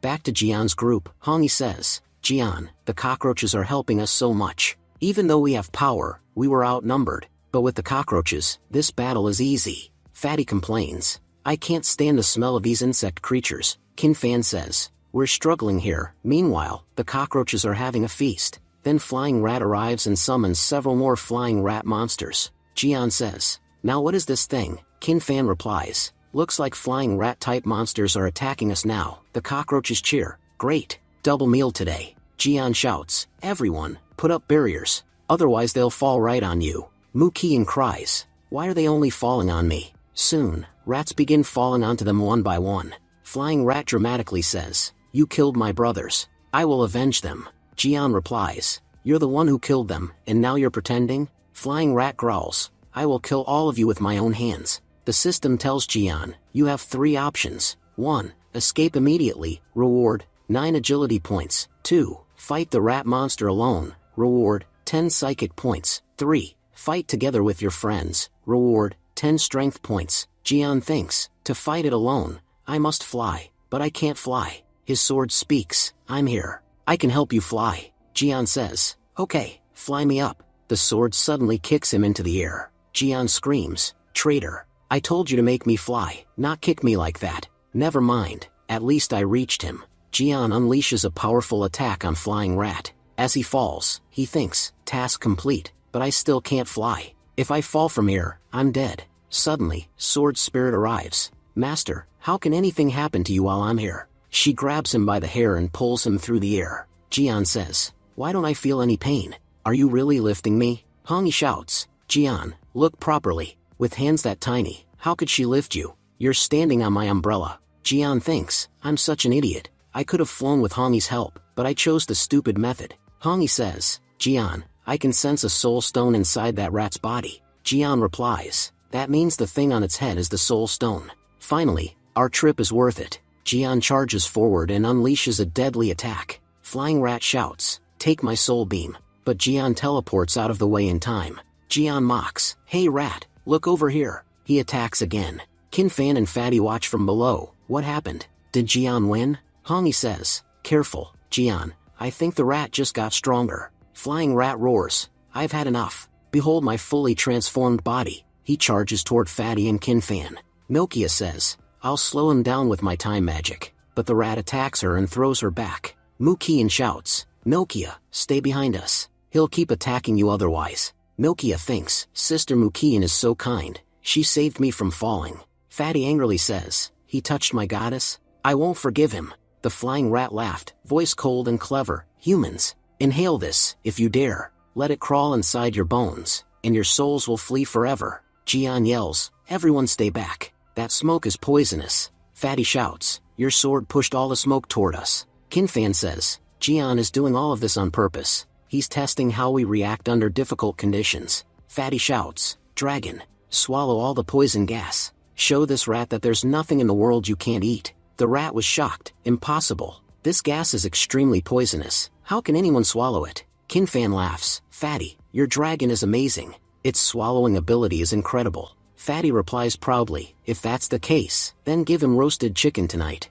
The Sword Spirit warns, Master, it's time to get serious. Otherwise this rat will cause real trouble for us. Jian thinks, as soon as the spirit entered the sword, it became even more powerful. The rat says, behold, this is my true form. Let's see how you handle it. But Jian blocks the attack with his sword. The rat stares in disbelief. A divine weapon? How can someone as weak as you possess a divine weapon? Then Fatty and Kinfan unleash a powerful combo attack, sending the rat flying backward. Jian says, we just started, and you're already finished? Hongi warns, no, Jian, this isn't over. Unlike the octopus, this rat knows how to use the soul stone. He's been using it for a long time, which means he knows all its powers. He can even regenerate himself with it. They see the rat activate the soul stone, creating many copies of himself. The rat laughs, earlier I was alone, but now there are many of me. Come on, how will you fight us? Jian shouts, don't split them into pieces. The more you divide them, the more they'll multiply. The rats taunt, what's wrong? Why aren't you attacking? Come, attack us. We want to take your hits. Jian replies, don't worry, your wish will be fulfilled soon. He activates the red sword suppression skill, and the rat's soul stone power is instantly neutralized. Mukian yells, this is our chance, attack. The rats panic, we can't use the soul stone. What did he do to us? Grandpa arrives, I brought rat traps. Jian smiles, Grandpa, you're the best. They throw traps on the rats, then Jian unleashes a devastating lightning attack. The rat tries to flee, if I survive, I'll take revenge. That human is too dangerous, I must escape. Jian says, you think I'll let you? He throws his sword at the rat. The rat dodges. Is that all? You think I die from such a weak attack? But suddenly, Sword Spirit emerges from the sword, grabs it mid-air, and slashes the rat with a lethal strike. Jian picks up the soul stone. This is the third fragment. Hongi, take it. You can restore more of your body now. Once we get all 9 pieces, your body will fully return. Hongi absorbs the soul stone. I can feel a surge of energy inside me. The 3 fragments are merging and increasing my strength. Then Hongi's form becomes visible to everyone. Fatty gasps, "Where did this beautiful girl come from?" Qin Fan says, "Is she some guardian spirit Jian summoned from another world?" Mu Qian asks, "Who is she? And why is she standing so close to Jian?" Grandpa asks, "Child, who exactly is this girl?" Hongi explains, "The third soul stone fragment had immense power, so I couldn't stay invisible anymore. That's why you can all see me now." Jian thinks, "Great, now that her real form is exposed, I have to explain everything." Fatty asks, "Jian, who is she? Where did she come from?" Mu Qian says, "Yes, Jian, you must answer." Nokia adds, "Just tell us. There's no point hiding anything now." Jian thinks, "I can't tell them I signed a marriage contract with Hongi, and she's actually my ghost wife. I'll have to sugarcoat it." Jian says aloud, "Hongi is a guardian spirit I summoned. She has protected me from the start until now." Everyone gasps, "A guardian spirit? We've only heard about those in stories." Hongi suddenly adds, "And, I'm also Jian's fiancé. We haven't had a real wedding yet, but once my body is fully restored, we will." Qin Fan cheers, "I knew it. Only you could have such a powerful guardian spirit." Fatty cries, "Jian, where do you keep finding girls? She's 10 times prettier than Mu Qian and Nokia." Mu Qian thinks sadly, "If Jian just had a girlfriend, maybe I'd still have a chance, but he has a fiancé, so I have no chance at all. My poor heart can't take this." Nokia comforts her, "Sister Mu Qian, stay strong." Mu Qian murmurs, "I feel terrible, I didn't expect this." Nokia blushes, thinking, "She looks so cute when she cries." Jian sighs, "Finally, I've explained everything. But Hongi, no one could see you before. Why now?" Hongi explains, "The soul stone's power is immense. When all 9 fragments are reunited, a soul is fully revived. I now possess 3 fragments, so my body is slowly regenerating. I am becoming human again, which means I can no longer stay invisible." Scene shifts to Insect Queen. The insects report everything. The Insect Queen growls, "Flying rat died as well?" The insect says, "Yes, my lord. The humans are extremely dangerous. They wiped out our entire rat army." The queen scoffs, "Flying rat was a useless loser. Even with a soul stone, he achieved nothing. I lost a powerful general, but it doesn't matter. My new general is almost ready. He will be stronger than all my previous ones. The humans won't be able to stop him." The insect trembles, thinking, "This is only his egg form, and he's already this powerful. What will he be like fully awakened?" The insect queen laughs, "Once my general is ready, I will kill that cocky cockroach queen. Our rivalry will finally end, forever." The next day, Jian and his team prepared to eliminate the insect queen. Grandpa said, "Finally, peace will return to Qingyan City." After walking for half an hour, Jian said, "This is the place where the insect queen lives. Everyone, move carefully." Hongi said, "Jian, are you feeling hot? I'll fan you." Jian smiled, "You always think about me." Annoyed, Fatty said, "Can you two flirt somewhere else? Don't you feel embarrassed doing all this in front of single guys like us?" Qin Fan added, "Stop complaining. If you want a beautiful girlfriend like Hongi, you need to work hard." Mu Qian said, nearly crying, "That felt like a needle stabbing my heart. I can't watch this anymore." Nokia thought, "Sister Mu Qian is really kind," Fatty said, "but Grandpa and Cockroach Queen still haven't returned. They went to bring food and kill insects. I'm starving. How am I supposed to fight on an empty stomach?" Annoyed, Qin Fan said, "You literally just said you'd work hard for a girlfriend, and you're already hungry again? Fatty, you're destined to die alone."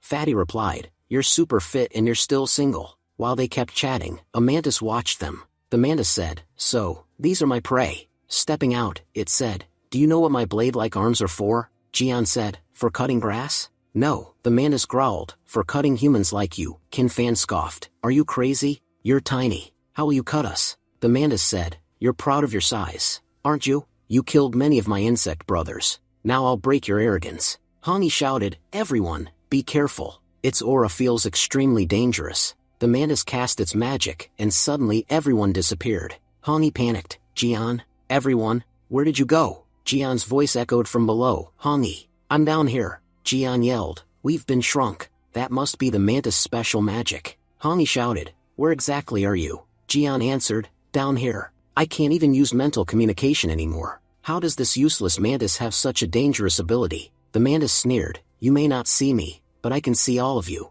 You used your large size to kill my brothers. Now you're the size of insects. Tell me, what should I do with you?" Jian said boldly, "Size doesn't matter. Courage does." He attacked, but nothing happened. Jian said, "Fatty, let's summon. If we can't fight, our summons will." But when they tried, Sword Spirit and Fat Dragon were also shrunk. The mantis laughed. You thought I didn't know your abilities? I knew everything, and I came with a foolproof plan to kill you. Jian and the others tried to run, but he crashed into something.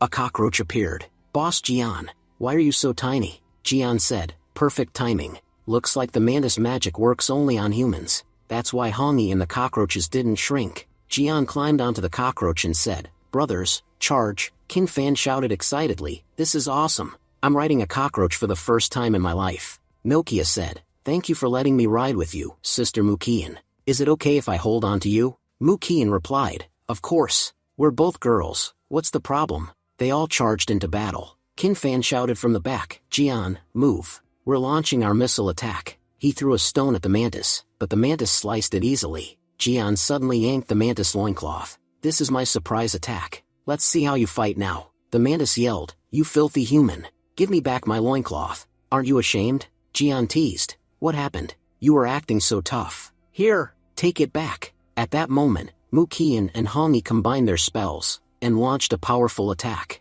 Jian rushed forward, this is our chance. But the mantis countered, and sent him flying. It roared, you thought I'd be scared? Truth is, my loincloth was my only weakness. Now that you've taken it, I have no weaknesses left. Now witness my true power. But suddenly, Grandpa's dog jumped in, and bit the mantis. The dog thought, oh, free food. Jian and Qin Fan stared in shock. So size does matter. The dog gulped the mantis down. Grandpa shouted, Rudy, how many times have I told you, not to eat random things off the ground? With the mantis dead, everyone returned to their normal size. Hongi ran to Jian. Where did you go? Jian said, it's a long story. I'll tell you later. Mukian thought, my heart burns just watching all this. Nokia comforted her, it's okay, Sister Kian. I'm here with you. Qin Fan and Fatty cheered. Brother Rudy, you were amazing. Your fight will go down in history. Jian thought, today is the day we finally face the insect queen. Maybe the cockroach queen has already started the battle. The future of Qingyun City depends on today's fight. Scene shifts to the insect queen's base. Watching an egg cracking open, the insect queen whispered, he's coming out, my strongest general, whom I've been raising for years. The shell shattered, and from inside emerged an A-rank ghost monster named Gargoyle. The insect queen said proudly, Gargoyle, my son, you're perfect. You're the strongest bug ever born, and you'll become even more powerful in the future. But right then, Gargoyle devoured a nearby insect. He said, Mom, I need more food. The insect queen replied, don't worry, child. This entire city belongs to us. Soon you'll have plenty of delicious humans to eat. Just then, the cockroach queen arrived with her army. She shouted, this is my city. How dare you come here? The insect queen scoffed, you petty cockroaches show up everywhere asking for what isn't yours. You don't deserve this city. The sewers are more than enough for your kind. And you've come at the perfect moment. I was about to show my son how to kill cockroaches. He can begin his training with you, cockroach queen.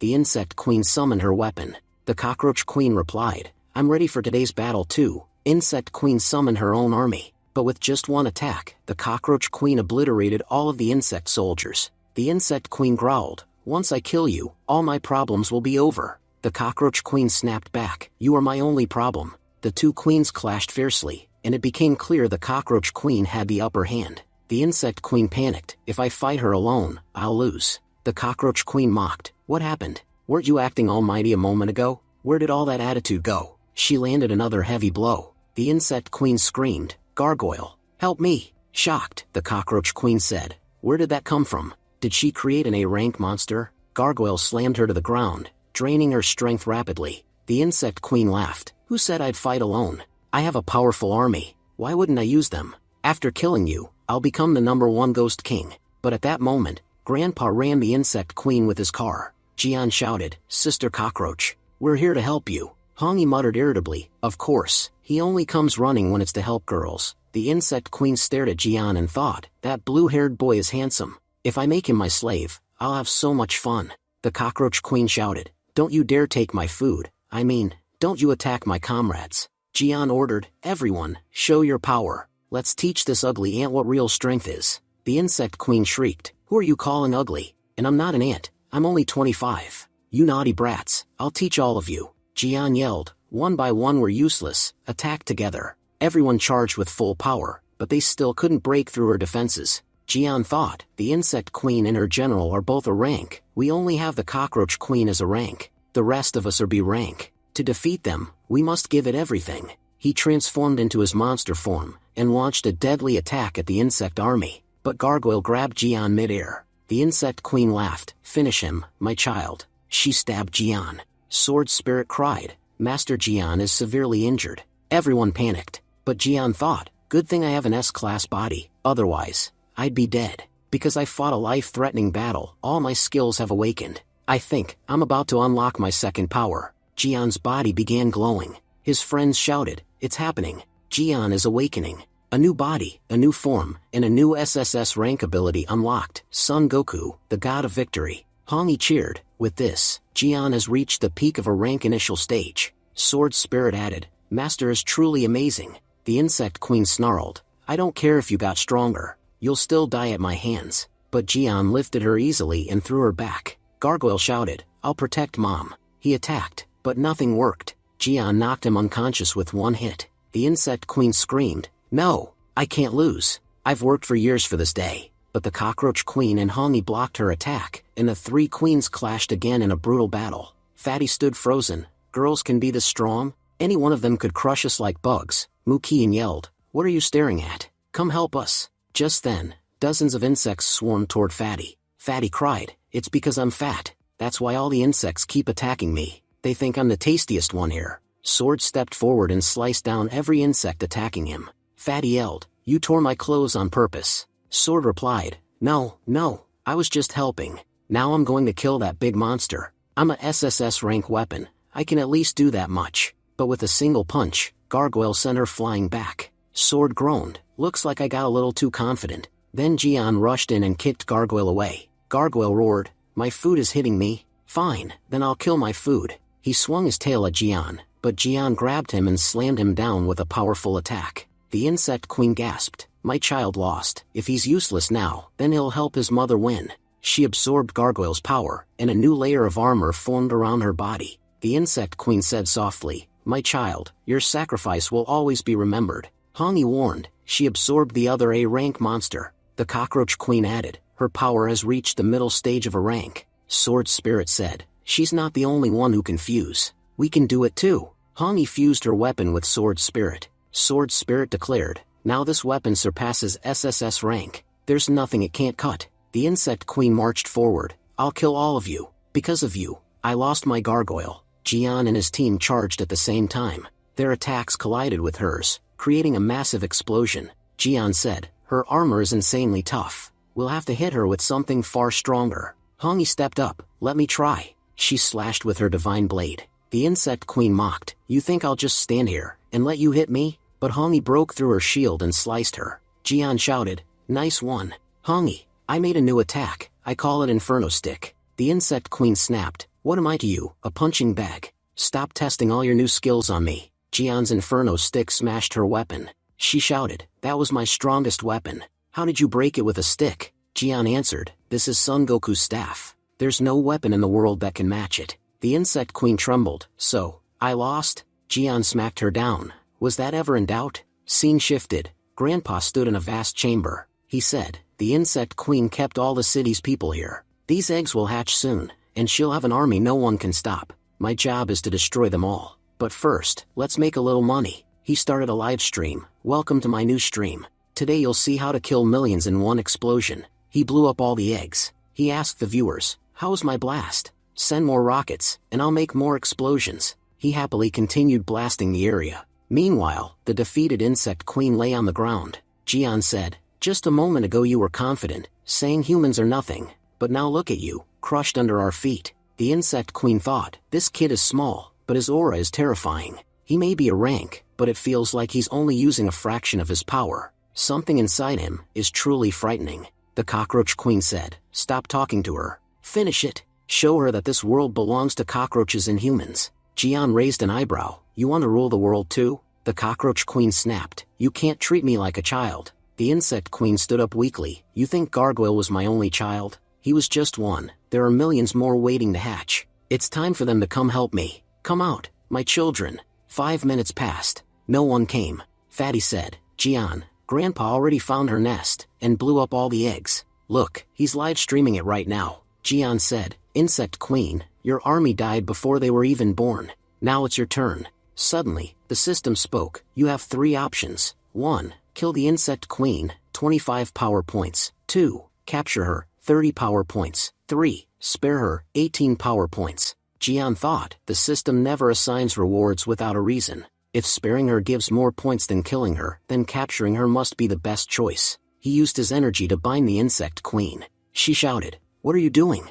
Hongyi asked, "Jian, are we really letting her go?" Jian answered, "No, we're handing her over to the right department. She's a powerful ghost king. She definitely knows a lot about the underworld. Capturing her will help us tremendously." The insect queen said, "I'm loyal. I won't say anything." Jian replied, "No one asked for your permission." He destroyed all her powers, and the system rewarded him with 30 power points. Fatty said, "Jian, hand her over to me. I promise, I'll make her reveal every secret she ever has." Jian said, "We all worked really well together, so tonight, we're having a party." Soon their celebration began. Grandpa smiled and said, "I never thought I'd see my Qingyan city peaceful again. Even though I've lost everything, seeing this place restored makes me truly happy. By the way, boy, what are your plans for the future?" Jian replied, "Just like Qingyan City, there are many other cities still suffering. I won't rest until I free every one of them." He thought to himself, "This entire country is my family. I want everyone here to live peacefully, and out of the 9 pieces of my soul stone, I've only found 3. I still need to travel everywhere, to collect the remaining 6. Jian said, "First, we'll finish dealing with the cockroach queen." The cockroach queen shouted, "You brat! I helped you and now you're planning to kill me, the moment my job is done?" Jian laughed, No, I was joking. I've realized something. You and your cockroaches aren't bad at all. You only do what you do to survive, and to eat. That's why I'll introduce you to my sister. You can work there, earn plenty of money, and always have enough food." The cockroach queen hesitated. "But humans hate ghosts, don't they?" Jian showed her a photo. "Look, this is my family. Most of the people in this picture are ghosts. My family believes that not all ghosts are evil, some are good too. So she'll definitely give you a chance." The cockroach queen's eyes widened. "So that means I can eat good food, and wear good clothes?" Jian nodded. "Yes. You and your cockroaches will have everything you need." The cockroach queen said, "Well, if that's the case, I'll happily do the job. We don't want anything except food anyway." Jian said, "It's been a long time since we went home. Now we can finally return." Scene shifted. We see Linji, Weasel, and Suri walking down the road. Reading the news about Qingyan City, Linji said, "Brother has really changed. He freed another city. Now I need to protect him even more. He's becoming too popular with girls.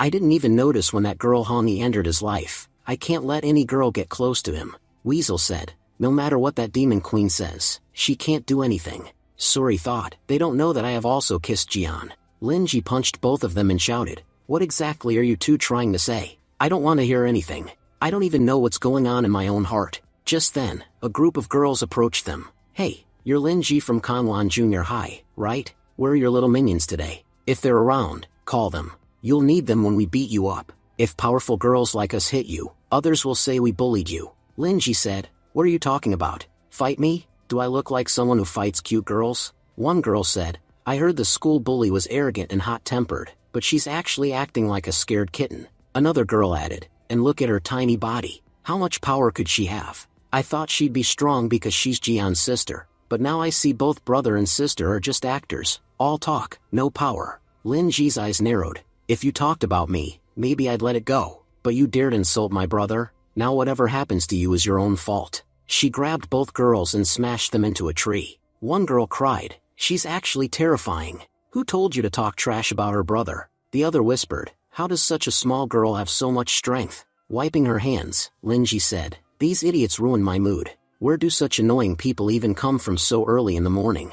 Just then, the teacher appeared. "Linji, what are you doing here?" The two girls thought, finally, our chance to expose her. But Linji instantly burst into tears and said, "Teacher, they were bullying me." The teacher asked, "What happened? What did they do to you?" Linji sobbed, "They told me I'm ugly, that I shouldn't be in school, that students like me are a stain on the school's name, and they even insulted my brother." The teacher glared at the two girls. "You foolish children. Linji is the top student in class, and you always come last. Of course you're jealous. You will be punished so you never repeat this mistake." The girls cried, "But teacher, we didn't do anything."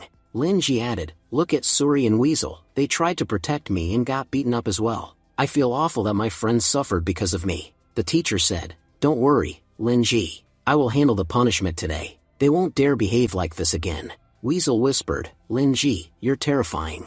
You beat us up and blamed it on them." A boy hurried over and said, "Boss, what are you doing here? Today we have a fellowship event with the other school." Lin-ji said, "Oh, I forgot. Fellowship event." All the students gathered on the field. The teacher announced, "Today both schools will talk, make friends, and get to know each other. Make as many friends as you can." Lin-ji said, "We don't care about making friends. We care about food." She, Suri, and Weasel immediately started eating. Others watched them and whispered, "Have they not eaten in days?" A boy approached Lin-ji. "You're the school bully from Kanwan Junior High, right? My name is Tiger. My hobby is showing off. I heard you're dangerous, so I came to fight you in front of everyone and show who the real boss is." Lin-ji said, "I'm not interested in fighting you. I'm busy with something more important." Tiger barked, "I didn't ask you. I ordered you. How dare you ignore me and eat a stupid sandwich?" Everyone gasped. He threw away the school bully sandwich? Only God can save him now. Lin-ji stared at the fallen sandwich. That sandwich was delicious, and it took so long to make. "You ruined everything." The students whispered tearfully, "Brother Tiger, we'll remember you. You were a good man." Tiger yelled, "Why are you acting like I'm going to die? What can a tiny girl even do to me?" Before he could finish, Lin-ji grabbed him and threw him into the air. Then she threw his friends too. "You threw my food. Now I'll throw all of you." Weasel also punched Tiger in the face. The teacher ran over. "What are you children doing?" Weasel accidentally kicked the teacher too. Lin-ji shouted, "You idiot! She's my teacher." Weasel yelled back, "We Kanwan students never bow to anyone. We'll show them our power." A full-on brawl broke out between both schools. Later that day, Lin-ji wrote in her diary, "Brother, today was our fellowship event. Because of me, students from both schools spent a lot of time fighting. It's been a whole week since you left. I wonder when you'll come back." Next day, Jian and his friends arrived Kanwan City. Jian said, "Home sweet home, our city really feels different." Fatty sniffed the air. "After coming back from Kingyun City, even the soil here smells amazing." Suddenly, they were surrounded by fans. The girls screamed, "Look, it's Captain Jian. He's so handsome." A bald boy said, "God King fan. I shaved my head just like you. One day I'll be as powerful as you." Jian said, "Where did all these fans come from? I guess our good deeds made us famous. This feels like being a celebrity." Fatty began to cry. "Everyone has fans, even the bald guy has fans. But I don't have even one fan." Mukian said, "Our path is completely blocked. How are we supposed to get home now?" Nokia said, "I have a brilliant idea." Jian wondered, "What on earth are they planning behind my back?" Everyone suddenly looked at Jian and said, "Our Captain Jian will clear the way for us." And before he could react, they threw Jian right into the crowd of girls. Jian cried out, "Not even enemies would do this. My own friends threw me into a horde of girls for their own benefit. Please, at least leave my underwear. Don't pull that." Mukian said happily, "Wow, Nokia's idea really worked." Fatty sobbed, "If only I had Jian's luck, I would have happily sacrificed myself." Later, Jian managed to hide behind a wall, running from the girls. He said, "They caught me for 3 whole hours. They were so terrifying they didn't even spare my underwear. Good thing I found banana leaves, otherwise my dignity would be gone today. I should ask Fatty to bring me some clothes. I can't keep standing around wrapped in leaves like this." Then Jian saw something shocking. The girls had put all his clothes up for auction. Jian said, "My clothes are selling for such high prices. That underwear I bought for only $3 is now selling for $20,000. My fans are truly insane." He also noticed some people selling Photoshop pictures of him. Jian thought, "Just like Mukian, even my fake photos are being sold now." Then he noticed the wall, covered with quotes, all of them falsely attributed to him. Jian complained, "I never said any of these lines. They're sticking other people's quotes on me." Suddenly, a group of girls emerged from the bushes saying, "Finally, God Jian, we found you. This time we're not letting you go." Terrified, Jian sprinted home. He said, "These girls are more dangerous than ghosts. Next time I go out, I'm wearing a mask." When he walked inside, he saw Lin-ji packing clothes. Jian asked, "Lin-ji, what are you doing?" Lin-ji said, "Brother, you're home. Sit down, I'll bring you tea." Jian grabbed her phone and said, "Let's see what you've been up to lately." He was shocked to see that the person who put his clothes up for auction was none other than his sister, Lin-ji. He said, "So you were the one auctioning my stuff?" Lin-ji said, "Brother, our family is getting bigger, and you work so hard to earn money, so I thought I should help a little." Weasel said, "Jian, don't misunderstand. your sister is extremely greedy. Lin Ji instantly attacked her. Who asked you to interrupt? Jian sighed. Lin Ji, even though your intentions were good, this still wasn't right. Lin Ji cried. Brother, please don't be angry. I'll put all the clothes back. Jian replied. No, I mean, if these clothes can sell for 200,000, they can also sell for 1 million. Never think small. Increase all the prices tenfold. Lin Ji's eyes sparkled. Brother, you've enlightened me. I'll sell your clothes for prices higher than gold. Suri sighed. Yep, no need for a DNA test. These two are definitely siblings. Just then, someone knocked on their door. Mukian. She asked, Jian, are you home? I need a huge favor. Please open the door quickly. As soon as Jian opened the door, Mukian hugged him tightly. Jian asked, what happened? Why are you so stressed? Come in, let's sit and talk. Through tears, Mukian said, Jian, can you be my temporary boyfriend? Jian was shocked. What? Boyfriend? Hongi protested. I'm completely against this. Lin Ji said, exactly. Brother already has Hongi. We don't need another sister-in-law. Mukian quickly responded, no, I'm not here to break anyone up. I just need Jian to act as my boyfriend. Today is my grandpa's birthday, and my family is trying to marry me into the Luo family. Everyone gasped. Marriage? Mukian said, you know how big families are, they use their daughters for power. The same thing is happening to me, and honestly, I don't want to get married so soon. Hua Fan is away on a mission with Cutie, Qin Fan is busy with training, and we definitely can't trust Fatty. He'll break character immediately. So the only one who can help me right now is you, Jian. She looked at Hongi. I hope you'll allow Jian to help me. I just want to break this marriage contract somehow. Hongi said, okay, fine. I don't mind. I'd never stop Jian from helping a friend. Jian added, Hongi, you can stay with me and see everything. Hongi smiled. No need. I completely trust you. Lin Ji interrupted proudly. Excuse me. I'm still here. Don't say such romantic things in front of me. Later, Jian dressed up and arrived at the Mu family home. Mukian and Nokia arrived as well and asked, so, how do we look? Jian said, you both look absolutely stunning. Hanajai narrowed her eyes and said, you're only supposed to be acting, remember? Why does your acting look so real? Mukian said, Jian, let me hold your hand. That way no one will suspect we're just acting. Nokia added, I'll hold your other hand too. You don't mind, right? Jian replied, no, I don't mind at all. Meanwhile, Hongi thought, at home we only agreed on pretending to be a couple, so what exactly is happening here now? They all entered the party hall. The girls were shocked and whispered, that's Lin Jian, the one who recently defeated 3 Ghost Kings. Brother Lin Jian, we're all your fans. If you want, you can even marry us. Jian thought, here we go again, the same nonsense. Just then, Mukian's grandfather arrived. He said, thank you all for coming.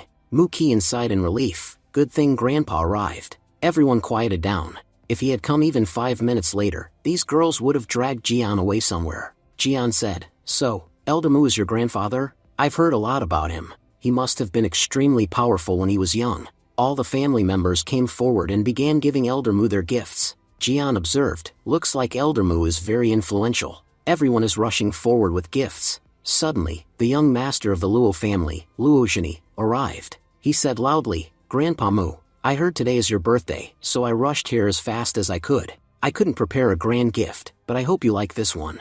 Jian thought, so that's the jerk she's supposed to marry? Wow, he's quite the show-off. Luo Zhini continued, with the little time I had, I prepared a special elixir for you, the egg-grade elixir, Ice Lotus. Everyone gasped. What? Ice Lotus? That's an extremely powerful egg-grade elixir. It's said to increase a person's lifespan by 5 years. Grandpa Mu smiled. Zhini, you really do care about me. Thank you for bringing such a precious gift. Zhini said, Grandpa, I'm sorry I forgot this important date. If I remembered earlier, I would have brought something even more impressive. But still, I would never give something cheap to my future wife's grandfather. We're practically family now, so I'll treat you accordingly. Mu Chen, irritated, said, I don't approve of this marriage. I don't like this guy at all. Zhini replied, what's your problem? Your sister and I look great together. Why are you against us? Grandpa Mu said, Mu Chen, I don't have any issue, so why do you? I know you care a lot about your sister, but you see flaws in every man. Believe me, Zhini is a good boy.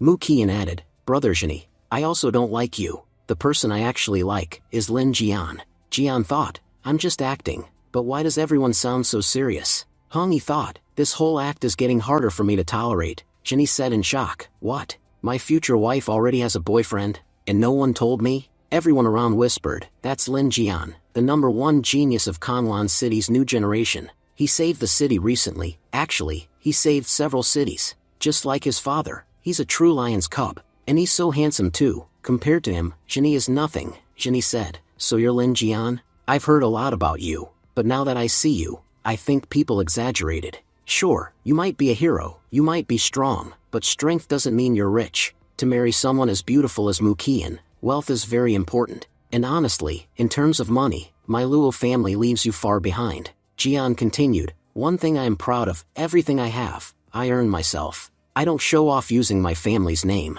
Muqian warned Jinny, before you speak about Jian, think 100 times. I won't tolerate you insulting my boyfriend. Nokia added, Sister Muqian, don't waste your anger on someone like him. He can't even compare to brother Jian, which is why he's talking nonsense. The system spoke, host, you have 3 choices. 1. Get angry and leave immediately, reward, 10 power points. 2. Show affection and ignore everything, reward, 10 agility points. 3. Put this brat in his place. Jian muttered, system, you always force me into these situations. Fine. I have to do something for the rewards. He said aloud, Luo Jinny, your family is very rich, right? Then what did you bring for grandpa? Only an A-grade elixir? What's the point of being rich if you can't bring something truly impressive? Jinny said, before you brag, first find out how much an A-grade elixir actually costs. Then come talk to me. Lin Jian scoffs, just to buy 1 bottle of what I'm showing you, your whole family would be utterly ruined. Jian took out a bottle of Coke.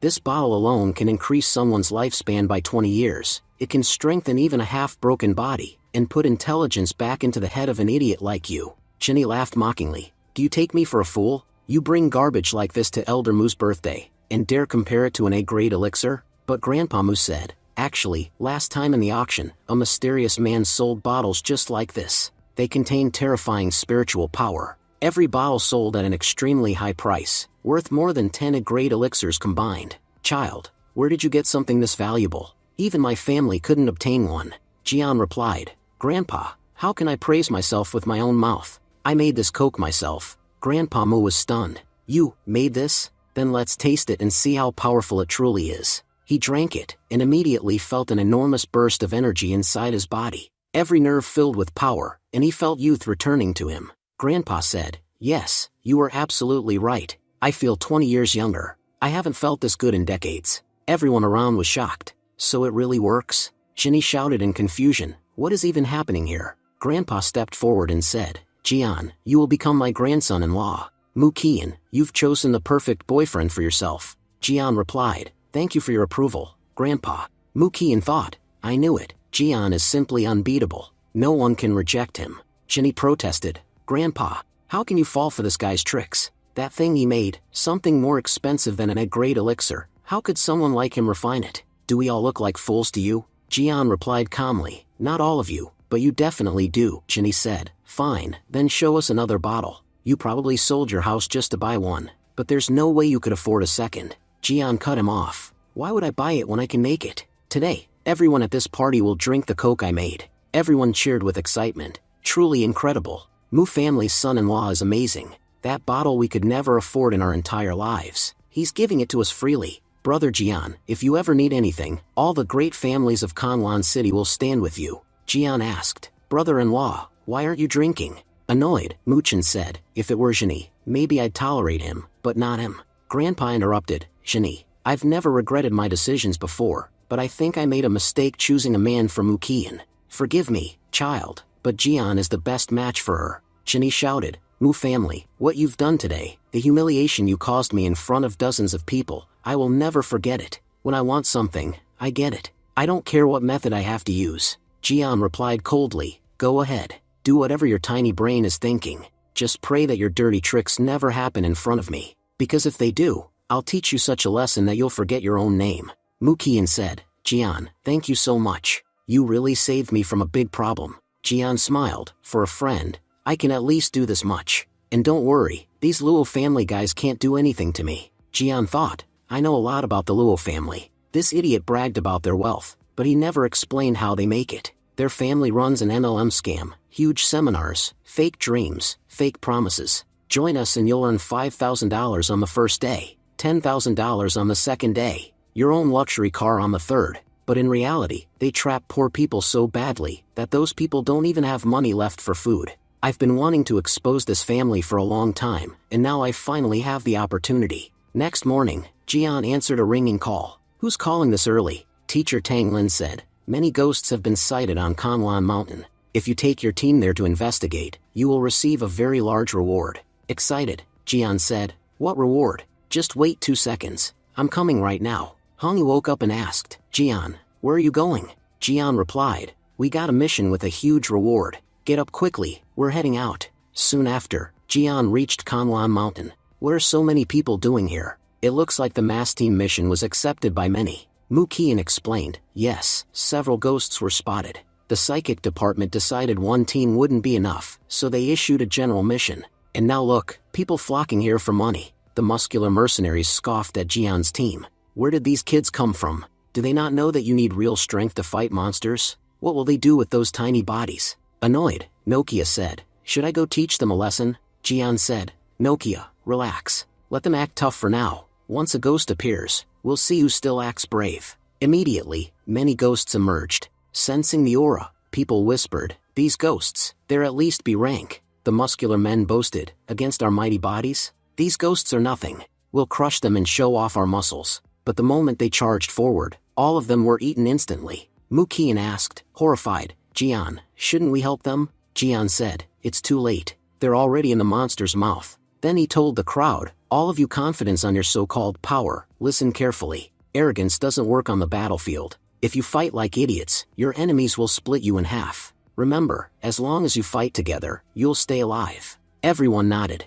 Yes, from now on we fight together. No more solo stupidity. Suddenly all the ghosts transformed into beautiful women. They giggled, brothers, would you like to dance with us? The muscular men gasped, what? These are ghosts? How can ghosts be this beautiful? Then they rushed toward them like idiots. Mu Qian shouted, are they insane? Don't they see these ghosts are tricking them? Jian sighed, their lust will get them killed. Why did they even accept this mission? The ghosts suddenly reverted to their monstrous forms, and devoured all the men. Jian said, to fight a ghost army, I will send my army. He charged forward and began battling the ghosts. People watching said, these kids, they're amazing. We underestimated them for nothing. On the other side of the mountain, Fatty and the others were struggling against monsters. Huafeng gasped, at this rate, we'll run out of power soon. If only Jian was here, he could kill all these ghosts alone. Scarlet said, you're right, he'd finish them all by himself. Fatty said, do we really rely on Jian this much? These ghosts are all just C-class. They aren't even that powerful, yet we still can't handle them. Honestly, we've done some big things in the past, but the truth is, 90% of the work was always done by Jian. Even though he never takes credit, he's always the one fighting the strongest monsters. As a team, we can never truly help him. And now that he's not here with us, we can't even protect ourselves. Fatty clenched his fists. No, I can't accept this. Today I finally understand how much Jian does for us. But we can't leave him fighting alone every time. We also need to become stronger so we can stand beside our captain. Scarlet nodded. Yes, you're right. Don't worry, all of you. I'm giving each of you buffs. After that, everyone charged forward to continue fighting. While they were battling, a B-rank ghost dragon suddenly appeared. The moment it arrived, it launched a powerful attack on Fatty and Dragon. Scarlet shouted, Fatty, Dragon, are you two alright? Fatty gritted his teeth. I can't lose here today. Our captain kills the rank monsters, and we can't even beat AB rank 1? I've decided, either I kill this monster today, or I die trying. But I'm not running away. Meanwhile, Roti Sugi was absorbing the energy of Kanlan Mountain. This is the place that supplies spiritual energy to the entire city. Once I absorb it all, my power will increase massively. After absorbing the ghost's energy last night, I've already become an A-rank ghost king. Now that scum Jian is nothing compared to me. Li Ucker said nervously, we came here only to absorb energy, but since you unsealed the area, all the other ghosts began coming here to absorb it. Roti Sugi smirked. That's perfect. With so many ghosts around, no one will notice us. Go check the surroundings and see if anyone else is nearby. Li Ucker thought bitterly, he should have been my subordinate, but ever since he became Ghost King, he's treating me like the servant. Giving this idiot power was the biggest mistake of my life. As Li Ucker scanned the area, he suddenly saw Jian approaching. Li Ucker grinned darkly. So, Lin Jian, I can finally get my revenge by attacking this fool. He prepared to strike, but before he could, a group of muscular mercenaries arrived. Brother Jian. Please wait for us. Lee Ucker froze, shocked. These guys are huge. Did Jian hire bodyguards because of our last attack? If these mountains of muscles beat me up, I'm finished. Jian sighed. How many times do I have to tell you all not to follow me? The bodyguards pleaded. Brother Jian, we're scared to go anywhere without you. Please keep all the money we earned. Just let us stay with you. Nokia sighed. Jian doesn't just have female fans, even guys follow him like loyal puppies. Jian finally said, all right, we've worked enough. Let's rest for a bit, and before resting, we eat something good. He began cooking his special eggs. I'm sprinkling my secret cocoa masala on these eggs. It increases both taste and nutrition. The girls sniffed the aroma. This smells amazing. Jian smiled. Then you try it first and tell me how it is. Nokia took a bite and gasped. What is this? I've never tasted anything like it. Mukian added. I feel like energy is exploding inside me. Jian, your eggs are incredible. We can barely control our power. Immediately others gathered. Can you sell some to us too? It looks delicious. We'll pay. Jian said casually. I don't care about money. Just put whatever you want into this box. Nokia laughed. We came here to fight monsters, right? Look at Jian. He's made more money in minutes than all of us combined. If he wasn't a warrior, he'd be an amazing chef. Jian announced. Bring me stacks of cash and enjoy this delicious barbecue. If you haven't tried my barbecue, you haven't lived. People shouted. Don't worry about money. Just keep cooking. We'll buy everything. Meanwhile, Lee Ucker fumed from afar. These idiots should be panicking because of the ghosts, but they're partying and enjoying food. The smell is so good I can't even resist. This is torture. Nokia asked. Jian, can I have a little more? Jian replied. You already ate a beast stick. How will your tiny stomach handle more? Mukian added. We came here to kill monsters, so why does it feel like we're on a picnic trip? Jian laughed. Eat, drink, enjoy yourselves. Work is important, but taking care of yourself matters too. Rest for 10 minutes. We'll hunt monsters after. Lee Ucker watched, horrified. Jian is surrounded by 20 to 25 huge bodyguards. If I go near him, I'll be crushed into dust. He then noticed the Luo family hiding nearby, watching Jian. Lee Ucker whispered. Now who are these guys? Shinny growled. Are you all ready? Don't spare that bastard Jian. Finish him once and for all. His guards replied. Don't worry, young master. He won't survive today. Lee Ucker smirked. So he's Luo Shinny, the young master of the Luo family. He hates Jian too. Perfect. I can use this fool to take my revenge. Using his ghost powers, Lee Ucker increased Shinny's hatred even more. I'll amplify your hatred until you rush to attack him right now. Shinny stood there and shouted. I'm not waiting even one more second. That bastard will die by my hands today. Mukian was mine, is mine, and will always be mine. The guards panicked. Young master, what are you doing? We were supposed to attack secretly. Shinny yelled. Where are you hiding, you filthy Jian? Come out. Mukian snapped. Shinny, what nonsense are you doing here? Jian stepped forward with a smile. Ah, Shinny, my friend, you came all the way here just to meet me? Don't worry, when I take care of you, I won't hold back. Then Jian pointed toward Shinny and ordered his bodyguards. Go. Finish this idiot. Whoever brings me his head will get a huge reward. The mercenaries stepped forward threateningly. So you want to lay hands on brother Jian? Today we'll break all 3 of your legs. But before they reached him, Jian's sword spirit stepped forward. She growled, if you dare raise your hand against my master, I'll cut you all into pieces. Shinny was stunned. Who is this crazy girl? How dare you touch my guards? The sword spirit hissed. You bastard. I'm asking you, how dare you even think of touching my master? If you want to touch him, talk to me first. Shinny shouted. I don't need bodyguards. I'll beat you all myself. Now I'll show you what I'm really made of. But suddenly, a massive wave of monsters appeared behind Shinny. Hongi panicked. Oh no, is this because he made noise?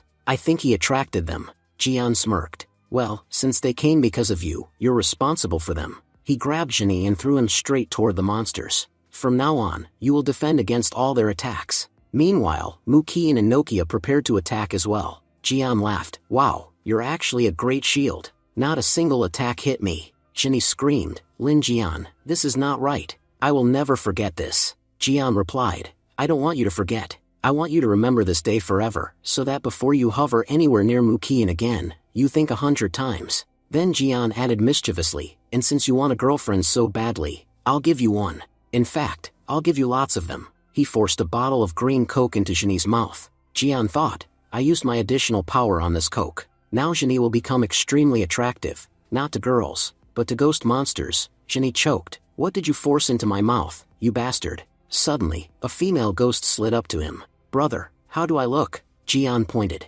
Look, she's approaching you. Go on, talk to her. Muqian grinned. I'm taking a picture of this. Next time he threatens me, I'll show him this moment. Soon, more ghost girls surrounded Jinny. Ah, little brother is so cute, let's play with him for a long, long time. Jinny screamed, for God's sake, please leave me alone. How can you do this to me? But no one listened. All the ghosts pounced on him at once. Jian called out, don't run. They like you. Jinny, trembling and devastated, yelled, Jian, I will never forgive you in this life. Li Yucker watched from hiding and whispered, good thing I didn't step out. Whatever they're doing to Jinny would have happened to me too. I should get back to Roti-Sugi before he notices I'm gone. Scene shifts to Roti-Sugi. Roti-Sugi snarled, where did all the mountain's energy go? I can't absorb anything anymore. It feels like the spirit of this mountain is forming. Suddenly, a blinding light erupted, and from it appeared a tiny spirit girl. Roti-Sugi gasped, where did this brat come from? Don't tell me Kanlan Mountain created a spirit of its own.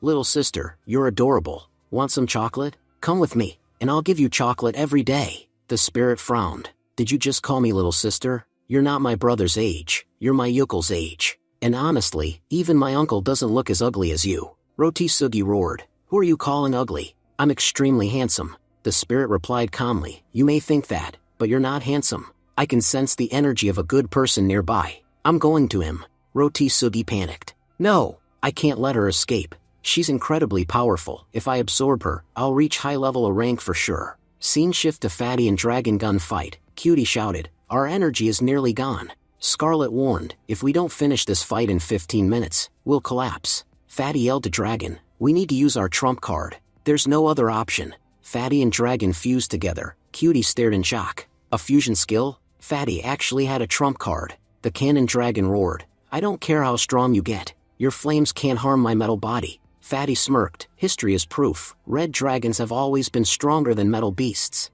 Let's see how your metal skin handles my heat. He unleashed a massive flamethrower, instantly melting and killing the cannon dragon. Fatty shouted, open your eyes. This is my real strength. Huafeng yelled, Fatty, amazing.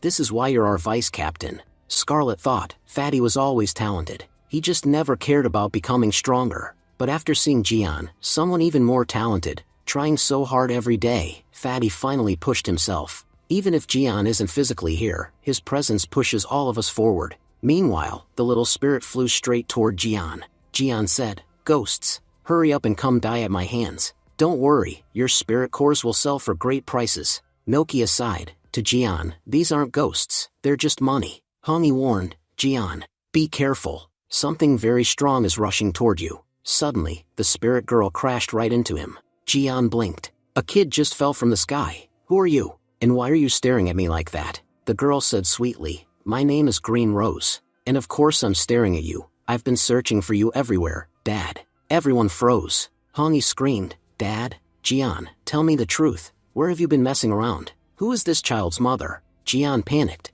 I don't know why she's lying, but she is not my child. There must be some misunderstanding. Just then, Green Rose ran up to Hongi and said, Mom. Hongi was shocked. Did she just call me Mom? Muqian teased Jian, so you even have a child? You sure work fast. Jian said quickly, no, there's definitely some misunderstanding here. Muqian crouched down and asked gently, Green Rose, where did you come from? If you tell us, we'll give you candy. Green Rose brightened instantly. Candy? Thank you, sisters. I was sleeping on the mountain, and when I woke up, I floated here. I only remember my name and nothing else. Hongi said, this child has extremely powerful spiritual energy. If I'm not wrong, she is a spirit formed from Kanlan Mountain. You could even call her a forest goddess. Jian's eyes widened. She's that powerful? And she called me Dad probably because I have a large amount of spiritual energy. Hongi nodded. Yes, you have enough energy to supply an entire world. And I possess soul stone energy, which has purified my aura.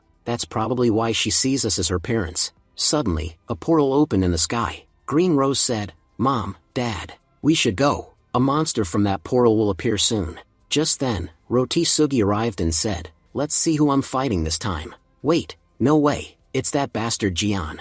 Jian waved casually, oh, young Master Roti-Sugi, we meet again. By the way, why are you wearing your mother's scarf? If you needed clothes, you could have just asked me. Green Rose pointed at him angrily. Dad, that's the nasty uncle who was bothering me. Jian snapped, you coward, how could you bully a child? Roti Sugi growled, that spirit belongs to me. You can't take her from me. Jian shot back, spirit? She called me dad. So obviously I'm not giving my daughter to you. Roti Sugi screamed, fine. I'll destroy both you and your little brat. Witness my domain power. Hongi gasped, domain power? That means Roti Sugi has become an A-class ghost king. Green Rose stepped forward confidently, Mom, Dad, don't worry. I'll purify this dirty uncle with my plants. Vines erupted from the ground and wrapped around Roti Sugi and Liucker. Roti Sugi struggled. Where did these vines come from? Jian smiled. Well done, little Rose. Now, Daddy will handle the rest. Roti Sugi broke the vines and roared. You think I'm weak?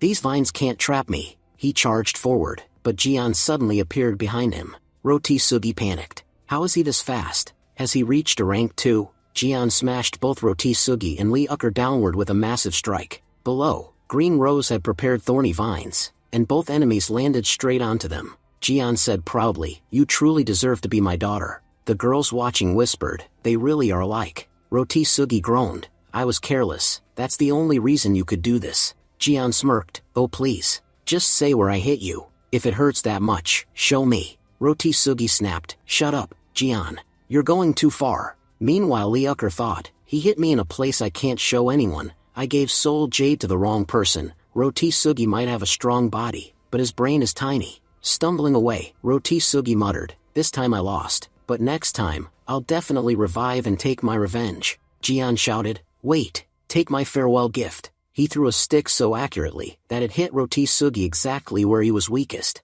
The girls gasped. Jian's aim is incredible. We've never seen anyone throw that perfectly. Jian thought, I may have defeated him, but Roti Sugi is no longer the same weakling. Once he fully learns to use his new powers, he'll be a real threat. Hongi asked, so Jian, what do we do about Green Rose? Nokia replied, what else? We hand her over to the psychic department. Green Rose suddenly burst into tears. No, I'm not going anywhere. I want to stay with Mom and Dad. Mukian scolded, Nokia, don't scare the child. She then asked, Green Rose, why do you want to stay only with these two? Can't you live anywhere else? Green Rose pouted, where else will I find such good-looking Mom and Dad? I only want beautiful parents. Nokia sighed, so she chose them because of their faces. Green Rose hugged Hongi, yes, my mom is the most beautiful. Jian beamed proudly, don't worry, Green Rose. Your dad will always protect you, and yes, you're right, your dad is the most handsome man in the world. He paused dramatically. Wait a minute,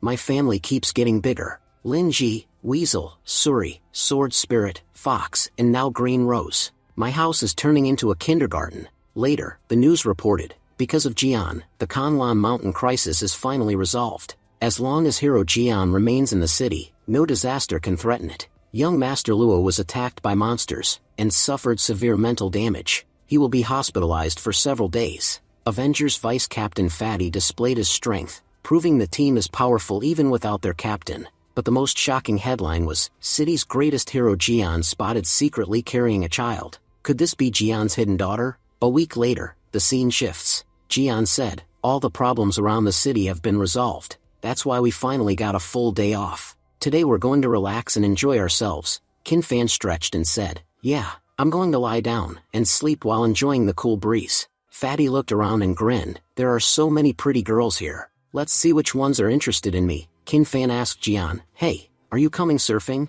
Jian shook his head. No, I want to spend time with my family. Fatty muttered, family? A family full of girls. I get it. Everyone likes Jian only because he's skinny. Fine, I'll go to the gym too and lose weight. Then I'll make such a grand comeback that girls will go crazy just by looking at me. Qin Fan sighed. You say this every time, but you never train. Just then, Cutie said, we're all going surfing. Do you want to come? Fatty replied, of course. Surfing together will strengthen our team bond. Meanwhile, Qin Fan thought, I used to be a good boy, so why is my nose bleeding just because of swimsuits? On the other side, Jian was teaching Green Rose how to swim. Hongi said, if my body were fully recovered, I would join all of you, but I still can't stay under the sun for long. Linji added, our family keeps getting bigger day by day. Now my brother even has a daughter. No wonder he doesn't care about his little sister anymore. Weasel sniffed and said, why do I smell jealousy? Someone here is totally jealous. Green Rose walked over holding something.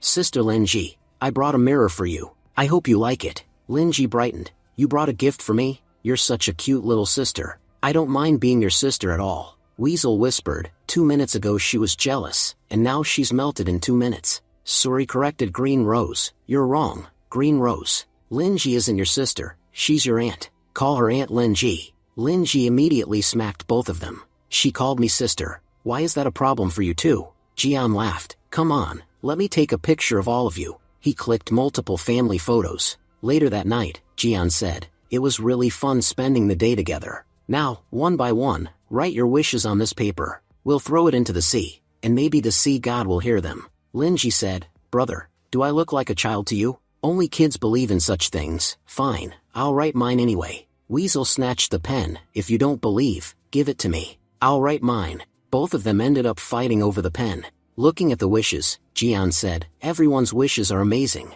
But I don't understand your weird wish. You wrote that you want me to ride on you. If I sat on you, you wouldn't even move an inch. Bai suddenly said, I can become bigger. She transformed, growing into a large, powerful fox-like creature. Master, look, this is my new transformation skill. Jian stared in shock. Bai, you're huge, and really powerful, and you can talk now? I thought you'd transform into a girl first. Bai explained, Master, because I've been following you, my energy has grown a lot. If I keep improving, I'll soon be able to transform into a human. For now, I became big enough for you to ride. Jian smiled. Oh, I'll definitely ride you then. But can you return to your smaller size? Of course, Master. I can transform into any size I want. Linji squealed. A giant dog is so adorable. Bai corrected her. I'm a fox, not a dog. Weasel grinned. Now I'm going to pull the fox's fur. It'll be so fun. Bai yelped and ran away from them. Jian clapped his hands. It's time to send our wishes into the sea. He folded the paper into a plane and released it over the water. May you travel far. Meanwhile, deep in the sea, we see a ship. A peak B rank sea ghost said confidently. Just a few more seas to conquer, and I will become the Sea Ghost King. I've already claimed many islands. Once I take over Kanwan City, everyone will kneel before me. Suddenly, the Kanwan Sea Defense Team appeared. The officers shouted, we must stop them. Not a single one should escape. They fired blasts at the ghost ship, but the Sea Ghost blocked every attack effortlessly. He laughed. No matter how hard you try, you can't harm me. This water is my territory. Here, no one can defeat me. With a single strike, he split the defense team's ship in half. The ghost mocked, what happened? Why aren't you attacking now? See how terrifying I am. If you had bowed down earlier, you wouldn't have needed to die. Just then, Jian's paper plane drifted toward them. The terrified ghost shouted, Captain, the enemy is attacking us. A moment later, the paper plane caused a massive explosion on the ship. The shark ghost shouted, who threw that paper plane here? And how could a paper plane cause such a huge explosion? I swear, whoever did this, I won't spare them. As soon as I reach the shore, I'll kill that person first. He accelerated toward the beach at full speed. Meanwhile, on the shore, Linji and Jian were singing loudly. Suri and Weasel groaned, for heaven's sake, stop your horrible singing. How can a voice be this awful? Jian replied, offended. What did you just say? Looks like you need to learn how to appreciate true music. Feel my song. My name is Jian, and singing is my work. Hear my voice once, you might remember God. My throat is sweet. My brain is weak. Linji dances to my songs. Fatty walks beside me. Nokia runs away, thinking I'm a ghost. I'm strong. I sing long. Bring me that silly roti sugi, and the salt stone, quickly. Even Shadow writes my lyrics. So sing with me. Why cover your ears? I am Jian. Just then, the shark ghost arrived and yelled, this land now belongs to me. First, I will claim this beach. Then, slowly, I will take over the entire country. Let me introduce myself. I am the Great Shark Ghost. Everyone calls me the Sea King, and since you're the first humans I've met on land, I'm giving you a chance. Boy, join my team and live. Otherwise, you won't survive. His ghost soldiers added, kid, you're lucky. Our captain doesn't offer mercy to just anyone. Jian said, first of all, who even are you? And second, does this land belong to your father? Why are you acting like you own the place? Linji muttered, he looks awful. Someone throw this fish head out of here. The shark ghost snapped, fish head? Who are you calling fish head? I am a shark ghost. Do I look like a fish to you? Weasel stretched her arms and said, I haven't fought in a while. My hands are getting stiff. Finally, I get a chance to warm up. She rushed forward and started beating the ghost soldiers. Then she drew her sword. This is my new weapon, Evil King. And today, I'll slice all of you into pieces. In moments, she wiped out all the small ghosts. The shark ghost growled, so you're their boss? You look like a worthy opponent. Fighting you will be fun. Jian replied, idiot. Open your eyes. The real boss is standing right in front of you. He punched the shark ghost with tremendous force. The shark ghost screamed, I am the Sea King. How can I lose to a mere child? I refuse to accept this defeat. Then Linji stepped up and punched him too. The shark ghost cried out, they call me the demon, but the real demons are these children. How can kids be so strong? Weasel stepped forward and landed another devastating punch. Jian said, I'll deliver the finishing blow. He struck the shark ghost again. You made the mistake of stepping onto Kanwan's land. Now pay for it. He finished him off and extracted his soul jade. Jian said cheerfully, I just came here to relax, and still earned a great profit. This poor shark ghost traveled thousands of miles, just to deliver his soul jade to me. Just then, Linhua arrived. Jian, what are you doing here? The Sea Department issued an emergency alert, so I came to check. But it seems you already dealt with the ghost. Jian said, yes, sister. We finished him 2 minutes ago. It wasn't much of a threat, just tiny fishes. Even Lin Ji alone could have handled them.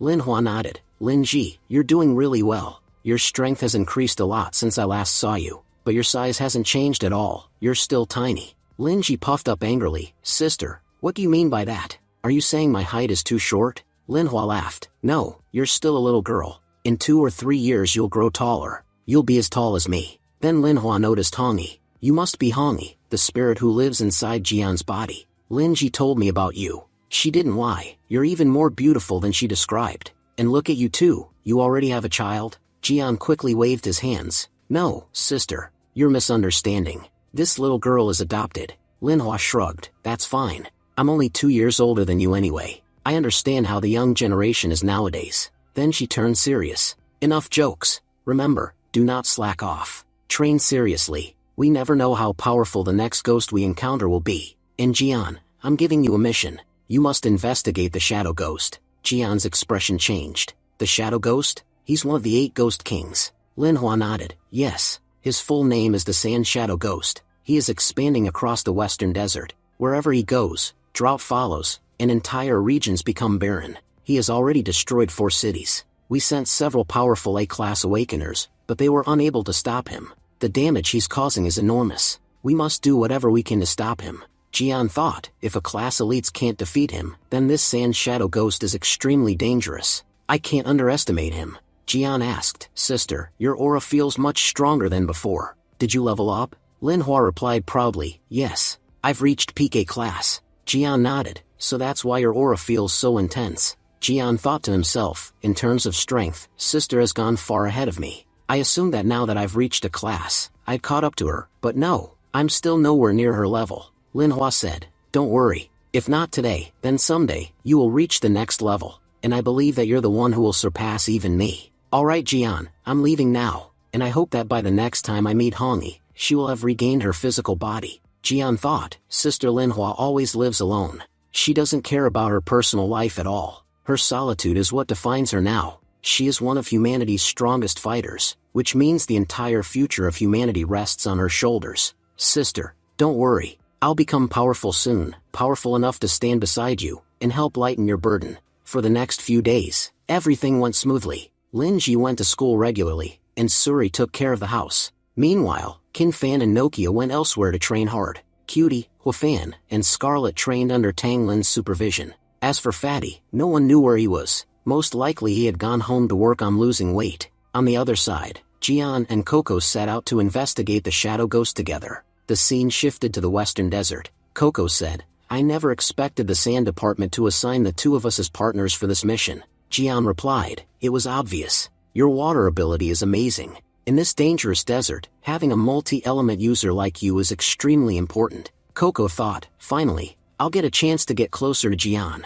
Honestly, I thought I'd never get the opportunity. And now he's even adopted a daughter. She's really cute too. Hongyi thought from afar, Jian worked with this girl before, and I remember how close they used to be. I'm not showing myself, not yet. I'll secretly observe everything. Let's see what Jian does without me interfering. Jian thought, I'm sure Hongyi is secretly watching, and burning with jealousy right now. Coco continued, It looks like this used to be a beautiful city long ago, but now everything has turned to sand and ruins. According to our intel, several A-class awakeners attacked the Sand Shadow Ghost. He's heavily injured and hiding somewhere, trying to heal, but the desert is massive, finding him will be extremely difficult. Jian said, I have a really good idea. His strength comes from the desert, right? So first, we'll get rid of the desert itself. Coco exclaimed, shocked. Get rid of the desert? What on earth do you mean? Jian said, this land is about to turn green again.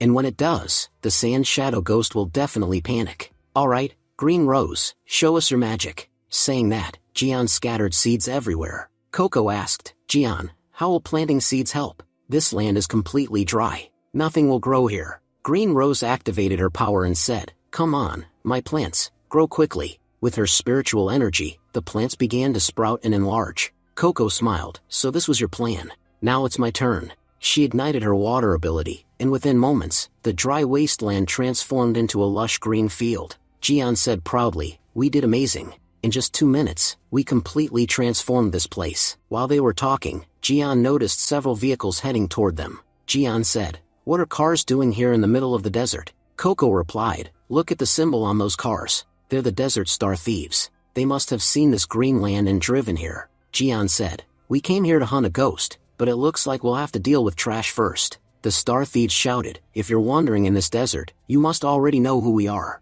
But let us still introduce ourselves. We're called the Star Thieves. Hand over everything you have right now, otherwise, we won't spare you when we take it ourselves. Suddenly both thieves were flung off their vehicle. Jian said, you didn't need to bow before me. Just a normal hello would have been enough. The Star Brothers angrily said, we have never bowed before anyone in our entire lives. This is your last warning, hand over everything you have. Maintaining bodies like ours in this desert takes money, and people like you pay us to survive here. Green Rose whispered, Dad, these uncles are really ugly. The Star Brothers snapped, who are you calling ugly? Just then, Jian's system activated. Host, you have 3 options. 1. Eliminate the Star Brothers, reward, 15 strength points. 2. Teach them a lesson, so harsh they never dare rob again, and make them hand over everything they own, reward, 20 strength points. 3. Obey them silently, reward, 10 agility points. Jian thought, my system is getting more shameless every day. It always gives the highest reward for the wildest option.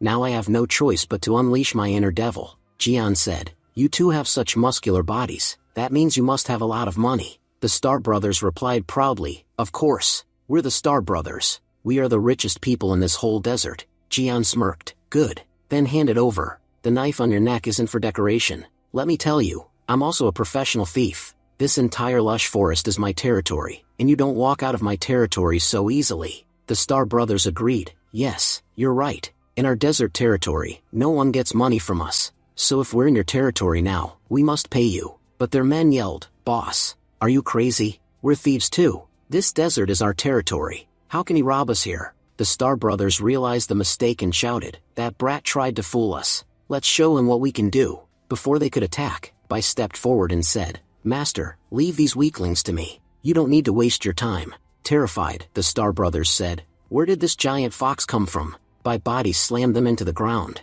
Their men shouted, help, a monster is attacking us. Moments later, Jian's team defeated them and looted everything. Jian said, these guys had a lot of treasure. Honestly, robbing thieves feels kind of fun. What's better than stealing from a thief? The Star Brothers cried, you people are horrible. You robbed thieves. Who even does that? Jian replied, think about it. I could have killed you, but I let you live. If you keep causing trouble, my mood might change. The Star Brothers said, we're sorry, brother. We didn't recognize your kindness. Jian continued, I heard you've stolen a lot of property from innocent people. You know what to do now. They said, yes, after we leave, we'll return everything to its owners. System announced, task completed. Reward, 20 strength points. Jian thought, I really got 20 points for such a stupid task. System, stop giving me missions like these. He then said to the Star Brothers, you know every corner of this desert. Tell me where to find the Shadow Ghost King. Terrified, they answered, we're just small-time thieves. We don't dare go near ghosts, let alone the Ghost King. Jian said, so you're useless. Green Rose, you can play with them for a bit. Excited, Green Rose said, I'll bring out my sharpest thorns. Thorns go in, information comes out. Panicking, the brothers screamed, wait, stop. We don't know the Ghost King's exact location, but we do know someone who does. He lives in Sin City. He will definitely know a lot about the Shadow Ghost, but the road to Sin City is extremely dangerous. You must be careful. Jian said, I don't care how dangerous the road is. To reach that Ghost King, we'll do whatever it takes. After that, Jian and his team set off towards Sin City. Coco said. Jian, if I'm being honest, I've wanted to tell you something for a long time. Jian replied teasingly, let me guess, you're going to say that you like me a lot. You know, girls confess to me every single day. I'm already used to it. Coco thought to herself, Jian takes everything so lightly. He really is the best guy in the world. Jian continued, the truth is, I already have a fiancé. That's why, even if I don't want to,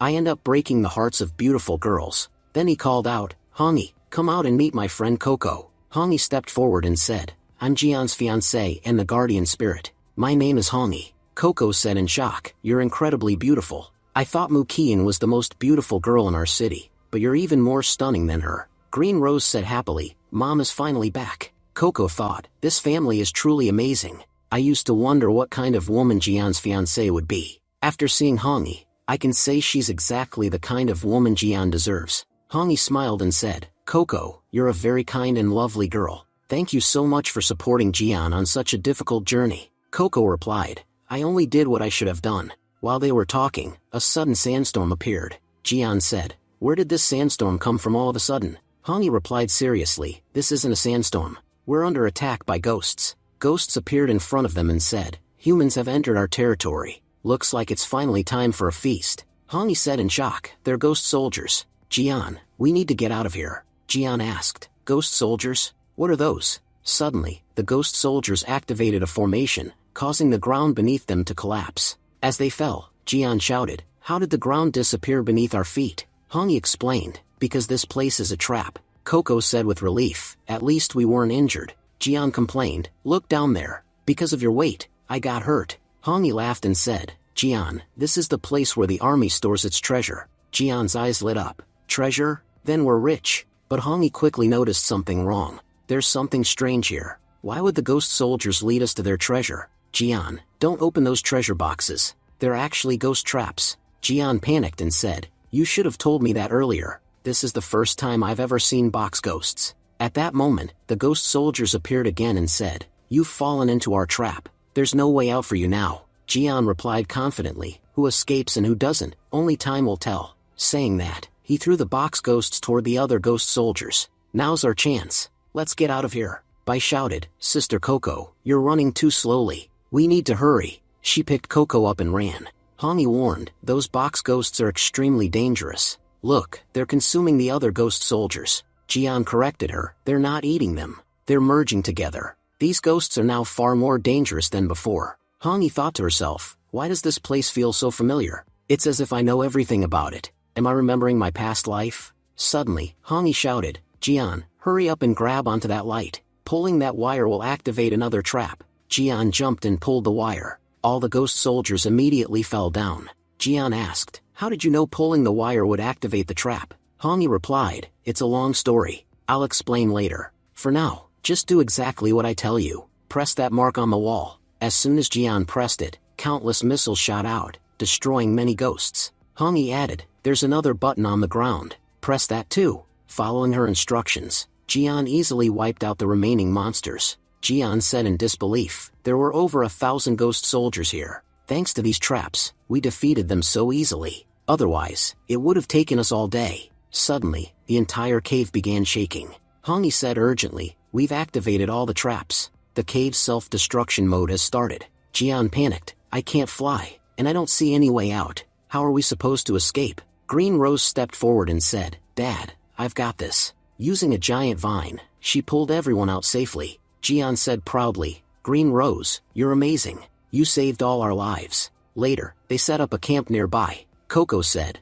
Jian, I knew you had space-type abilities. You even keep such a big van inside your storage space. We had nothing to eat or drink in the desert, but because of you, we had no problems at all. Jian replied, when you reach the A rank, you'll gain space abilities too. Hongi said, Green Rose did the best job today. Without her, we'd all be buried under the sand. Green Rose smiled, I'm just happy I could help Mom and Dad. Bai complained playfully, I helped too, you know, but no one's praising me. Coco said warmly, thank you so much. You did an amazing job as well. Jian then noticed that Hongi was acting differently. He walked over and asked, is something wrong? You seem unusually happy today. Hongi replied softly, to be honest, I've never felt this good before. It feels like I'm reliving my old days. Jian asked thoughtfully, are you somehow connected to this place? you seem to know a lot about that underground tunnel. Hongi said, yes, you understood it absolutely right. Of course I know this place well, because this is my home. The tunnel we went through earlier was where our empire used to store its treasure, and the one who designed that tunnel was none other than me. Jian said eagerly, I want to know everything about this. Hongi began explaining, all of this started a very long time ago. 3,000 years ago, this place was known as the Great Empire of Sand. The entire western desert was our territory. Our kingdom was guided by compassion, and we lived peacefully and happily. But one day, ghosts attacked the human world. To be honest, before that day, ghosts didn't even exist, or at least, we didn't know about them. That's why we had no idea how to fight an army of ghosts. In that era, when the ghost army attacked, 70% of humanity was wiped out. We were part of that humanity. I was the royal princess of my country, so I went to war alongside my people. But because I didn't know how to fight ghosts, I was killed as well. Because of those cursed ghosts, I watched my family and my people die. I was the last one to die in my kingdom. That filled me with immense hatred, and my soul became trapped in this place. For 1,000 years, the hatred inside my soul kept growing, so much that I forgot who I truly was. After 1,000 years, my soul became an A-ranked ghost king. For the next 2,000 years, I wandered endlessly, committing the same wrongs that ghosts do. Then one day, I met you, and only because of you, did I finally realize what kind of being I truly was, someone who belonged to the sand. You're a gift sent to me by the heavens. Jian replies softly, Hongi, meeting you was the best thing that ever happened in my life. With those words, a spicy moment unfolds between them. The next morning, when Coco wakes up, she was completely shocked. All of their belongings are gone. Jian says, this is really strange. There's no one anywhere in this entire desert, yet all our stuff has disappeared. Suddenly, Bai speaks up, I can sense someone's presence here. Whoever it is, they're definitely underground. As soon as Bai starts digging into the sand, a creature bursts out from below. Hongi exclaims, that's a sand dog. It must be the one that stole all our belongings. Jian suddenly said, well, it looks like you've already eaten all our food. So now, unfortunately, we'll have to eat you. The sand dog panicked and said, Big brother, don't do that. I taste really bad. Jian replied calmly, we'll find that out after eating you. If you want to stay alive, you'll have to tell me everything you know about the sand shadow ghost. Terrified, the sand dog replied, yes, I'll tell you everything. My master lives in a nearby town. He can tell you where the sand shadow ghost can be found. Jian thought, what's going on here? Every time someone mentions the shadow ghost, people know someone, but no one knows exactly where it lives. Soon, they entered the town. Jian said in surprise, everything here is made of sand, houses, people, everything. As they moved forward, a massive wall of sand suddenly appeared in front of them. Jian asked, did someone attack us? A man laughed and said, Sandy, you did a great job. We've finally caught these intruders. It turned out to be a B-rank awakened, Wang Gas. Jian thought angrily, I was tricked by a small dog. Wang Gas said proudly, let me introduce myself. My name is Wang Gas, and everyone calls me the god of art. How dare you enter my desert? No one is allowed to step into my territory. Coco whispered, Jian, this guy looks a bit strange. It seems like living alone in this city has driven him crazy. Jian nodded, you're absolutely right. This old man needs to be put in his place. Suddenly, the system spoke, host, you have 3 options. 1. Show Wang Gas your strength, reward, 17 strength points. 2. Stay where you are and observe, reward, 10 agility points. 3. Shatter Wang Gas's delusion. He believes he is the god of art and unbeatable in sand sculpture. Completely destroy this belief to receive a good and evil coin. Jian thought, a good and evil coin, that sounds really cool.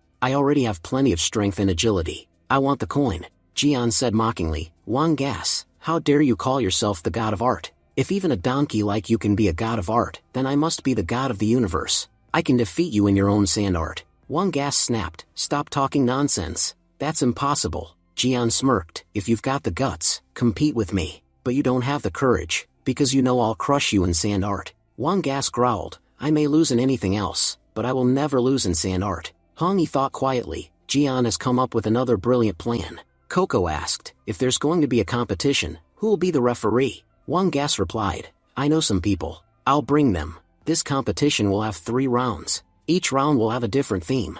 We'll create art based on those themes, and the judges' scores will decide the winner. Neither you nor I know these judges. We captured them together from the desert, so they won't lie. The first theme is God of Plants. Jian smiled and said, Green Rose, this theme was made just for you. Green Rose replied confidently, I know Dad will do great. Wang Gas thought arrogantly, no matter how much this guy brags, he can't be better than me at sand art. I'll scare him so badly with my first piece that he'll run away. Finally, both finished their work. Wang Gas declared proudly, my masterpiece cannot be beaten. Judges, give your scores. This is my beloved sculpture, Guardian of the Jungle. Jian said calmly, and this is my masterpiece, inspired by Green Rose. I call it the Great Spirit of the Forest. The judges awarded 90 points to Wang Gas, and 95 points to Jian. Shocked, Wang Gas shouted, are you blind? There's such a huge difference between our works. Why did you give him the higher score? Jian replied calmly, these judges are small animals. My sculpture resonated with them, that's why I got the higher score. You claim to be the god of art, yet you don't even understand this simple truth. What matters isn't what the artist likes, but what the audience likes. If you don't even understand that, how can you call yourself the god of art? Wang Gas said, alright, fine. You won this round for some reason, but you won't win this time. The theme for this round is Great Bear. Within a short time, Wang Gas finished his artwork. He said proudly, this is a powerful bear that can rule the entire world. There's no way you can defeat this with just words. Jian replied calmly, and I've created a cute bear, one that can rule the hearts of all animals. The judges gave 70 points to Wang Gas, and 99 points to Jian. Shocked, Wang Gas exclaimed, what is going on? Jian scoffed, you idiot. Even after so much explanation, you still don't get it. Who said the great bear has to be male? It could be female too. If you had thought about the judges, you might have made something better. Coco added, animals really love big, round shapes too. The third theme was announced, the artist must create what they love the most. Wang Gas said confidently, in this world, I love nothing more than myself. That's why I made a statue of myself. Jian said, the person I love the most is Hongi. That's why I made her sculpture. This time, the judges gave 95 points to Wang Gas, and a perfect 100 points to Jian. Jian said teasingly, you love yourself the most. That means you don't have a girlfriend. I really feel sorry for you. Wang Gas said quietly, I lost. I lost at the one thing I've practiced for 40 years. At that moment, Jian received his reward. Jian asked gently, you only lost a competition. Why are you so sad? Wang Gas replied, you don't know me, that's why you're saying this. For you, this was just a competition, but for me, this was my entire life. Not long ago, our town was very prosperous. It was full of people and happiness. But one day, ghosts attacked our town. We didn't have any powerful awakened warriors, so the ghosts took over the town and killed everyone, one by one. When I saw everyone die in front of my eyes, and I was about to die myself, I awakened. I killed all the ghosts that had come here, but it was already too late. I had already lost everything, my girlfriend, my friends, my family. I was the only one left, the last guardian of this town. That day, I swore that I would never let any outsider enter my town again. Our town was hidden from the ghosts, but some outsiders revealed our location just to save themselves. They came here pretending to be tourists, and brought the ghosts with them. That's why I hate outsiders. Jian said seriously, yes, I understand. Because of some terrible people, you lost everything. To be honest, I came here to kill the one responsible for all this destruction, the Sand Shadow Ghost. And we're all humans. If we don't understand each other, then who will? And about earlier, I was joking. You really are a true master of art. Wang Gas replied, thank you for the compliment. Coco asked curiously, your skills are amazing.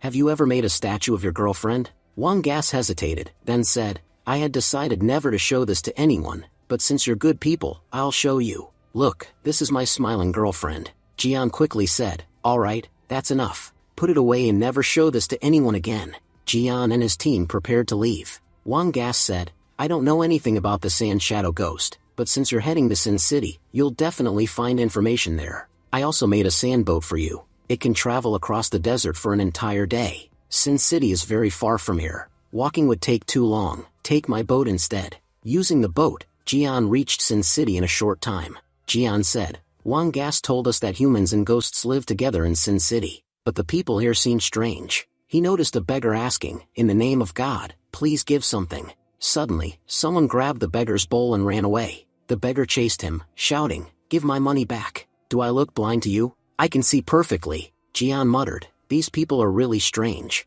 That ghost actually helped this man. His eyes were healed. Hongi said seriously, Jian, I think you're misunderstanding something. Just then, an old man approached and said, you look like travelers. If you want, this old man can take some photos for you. Coco smiled. Uncle, your timing is perfect. Please take some photos for us. The old man said, say cheese. As soon as they said it, the old man grabbed the phone and ran away. Chasing him, Jian said, I knew something like this would happen. Free help and cheap food always come with a catch. Since I respect elders, I'll only punch you lightly. Don't you feel any shame doing this at your age? Now tell me, where can I find Sand Shadow Ghost? Many people have already misled me. If you try the same, it won't end well for you. The old man replied calmly, no one knows when Lord Sand Shadow Ghost comes or goes. I'm just a normal old man from this village. He wouldn't share his information with me. There are many others in the city, you can ask them. Jian punched him and said, I told you not to mislead me. We've been traveling for a long time. Everyone must be tired. Let's rest at a hotel for a while. At the hotel, Jian noticed a man gambling with a ghost. The ghost shouted angrily, you're cheating. How do you keep winning every time? Jian thought, humans and ghosts living together, this is really strange. There's something wrong with this town. I can't force the truth out of people here. I'll have to beat them at their own game. The gambler said calmly, gambling is a game of fate. Victory or defeat is never guaranteed. Jian said, you're absolutely right. This is the first time I've met someone who thinks exactly like me. Do you have the courage to play a game with me? The man replied, you seem very interesting. Name any game, you can play it. I'm a master gambler. There isn't a single game I haven't played, and there isn't a single secret I don't know. Jian said, so you know everything? The man answered confidently, if even a leaf moves in this desert, I'm the first one to know about it. Jian said, if that's true, then you must know about Sand Shadow Ghost. Jian thought to himself, his reaction gives it away, he definitely knows. Finally, I've found someone who won't just give me vague directions, but real information. The man said, I won't go back on my words. Yes, I know about him, but I'll only answer your question if you defeat me in this game. Jian smiled, I'd enjoy playing with you too. Let's play the coin flip game. This coin is very special. If it lands on angel wings, it means your luck has awakened, your body will become powerful, and holy light will burst out from within you. But if it lands on devil, you'll receive a powerful shock. Let's see which one of us gets angel wings first. The man said confidently, let me tell you something first, I've never lost a bet in my life. The word loss doesn't exist in my dictionary, so defeating me will be absolutely impossible. As Jian and the man prepared to play, a large crowd gathered around them. The man said, all right, let's begin. He flipped the coin, and it landed on devil. Instantly, he felt a powerful electric shock. The crowd gasped, this game is really interesting. The restaurant owner, who's never lost before, has finally lost. The man clenched his teeth and said, all right, now it's your turn. Jian thought, my system gave me this coin. I hope it doesn't betray me. But when Jian flipped the coin, it also landed on devil, and he felt a strong shock too. The crowd laughed, he got shocked too. That means the game goes into the second round. Annoyed, the man said, I knew I wouldn't lose. It's just a tie. Let's see who really wins. But once again, the coin shocked him. He frowned, something's wrong. Jian replied calmly, the problem isn't the coin, it's your luck. That's why you can't win. Watch closely, I'll be the one who wins. But then Jian was shocked again too. The game continued, 66 rounds, then 100 rounds, yet there was still no winner. Both of them kept getting shocked. Even the ghosts watching said, if this were anyone else, they'd be roasted by now. But these two refused to give up. Finally, the coin landed on angel wings for Jian. Jian said triumphantly, finally, I won. And it seems like my body has fully recovered because of it. Annoyed, the man said, that was just a game of luck. It didn't require any skill. I won't give you information just because of this. You'll have to defeat me in a poetry competition too. Jian replied confidently, no problem. I can beat you at that as well. The ghosts whispered excitedly, are we really getting another competition? The man said, all right then, let's begin the poetry contest. He recited proudly, today I tossed the coin, and fate chose me instead. Today I tossed the coin, a crown rests on my head. So tell me, how's my poem? The ghosts cheered, amazing. You've raised our city's reputation. The man said smugly, you see how talented I am? No matter what you do, you can't defeat me. Jian thought, I knew it. Ever since coming to this world, I've been forced to listen to terrible poetry. How can he even call this garbage a poem? Well, I'm from Earth. I have an endless collection of poems. I can recite something so powerful they won't be able to respond. Jian said aloud, my poem is, twinkle, twinkle, little star, your wonder dies, where my truths are. The world is nothing, cold and wan, without the son of Lin Yuan. Everyone was stunned. What did he just say? We've never heard anything so incredible before. That was a true classic poem. Jian thought to himself, I just mixed a few lines together. But how would they know? Grabbing Jian's leg, the man said desperately, I admit my defeat. I can never win against a scholar like you. Jian replied calmly, you grabbed the wrong leg. Hold a little lower, the man replied, anyway, let me tell you something. I know everything about the Sand Shadow Ghost. The villa he lives in Sin City, belongs to me. I work as his informant. It's my compulsion to pass every piece of information to that bastard. Jian continued, I thought Shadow Ghost was seriously injured. So is he staying at your house to heal himself? The man replied, yes, you're absolutely right. If I were powerful enough, I would have killed Shadow Ghost by now. But unfortunately, I'm not strong enough to do that. Jian thought with excitement, finally, we have a chance to attack. Shadow Ghost, we've worked extremely hard to capture you. Once you fall into my hands, I'll definitely kill you. Jian changed his clothes and arrived outside the villa. He thought, to enter the villa, I'll need to act. Jian said to the ghost guard, what, you won't open the gate for me? If I don't reach him on time, he'll be furious with you. The ghost replied suspiciously, since when did the Ghost King's taste become this bad? Taking advantage of their confusion, Jian launched Inferno Fist attack on them. He said coldly, guards must always stay alert. If you aren't vigilant, anyone can sneak in. Soon, several more ghosts appeared in front of him. Jian thought, looks like I overestimated their intelligence. Let's see if these ghosts are stupid enough to believe this. Jian said aloud, the Ghost King summoned me here. If you chase me away, he won't spare you. But instead of listening, the ghosts charged forward to attack. Jian sighed, I was planning to spare you, but you're in such a hurry to die. Come face my blade. It's time to put you in your place. Suddenly, the sword spoke, why are you calling me? Go call your daughter, Green Rose, instead. You only remember me when you need to fight. For you, only Green Rose matters all the time. Jian replied quickly, you're misunderstanding me. I didn't call you for so long, because I wanted your rest. I know you have to work hard because of me. That's why I tried to give you as much rest as possible. Jian thought silently, actually, the sword spirit must be about the same age as Green Rose. We treat Green Rose like a child, and barely pay attention to her. So, his anger is understandable. The sword replied, if that's the case, I'll forgive you this time. But don't ever behave like this with me again.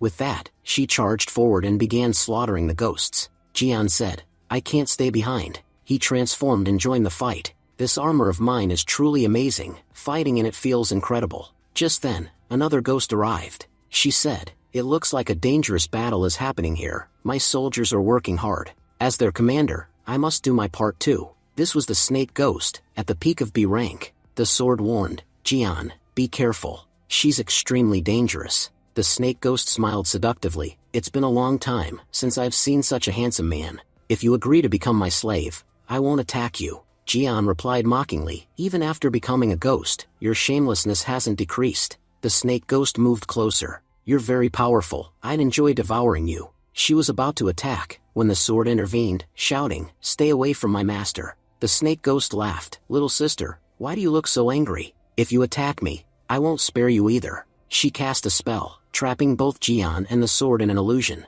Inside the illusion, they saw what they desired most. At that moment, Hongi arrived and attacked the snake ghost. How dare you trap my people in illusions? Jian said with relief, your timing was perfect. Hongi replied, I sensed danger around you, so I rushed here. Hongi said, good thing you came. Who knows what she would have done to us? The snake ghost chuckled, so many beautiful people have arrived. This will be fun. Hongi said firmly, Jian, the sword and I will handle things here. You go fight Shadow Ghost. I can feel that he's extremely weak right now. If you stay here, he'll escape. Don't worry, we've got this. The snake ghost sneered, it seems you're underestimating me. The sword said calmly, it's time to fuse. She merged with Hongi's sword. The snake ghost laughed, the atmosphere has become even more dangerous. This will make the fight more enjoyable. She attacked Hongi with her tail, and bound her using summoned snakes. Hongi thought, I underestimated her. She's very skilled at using her abilities. Using the sword, Hongi cut through the snakes. The snake ghost gasped, she's incredibly strong.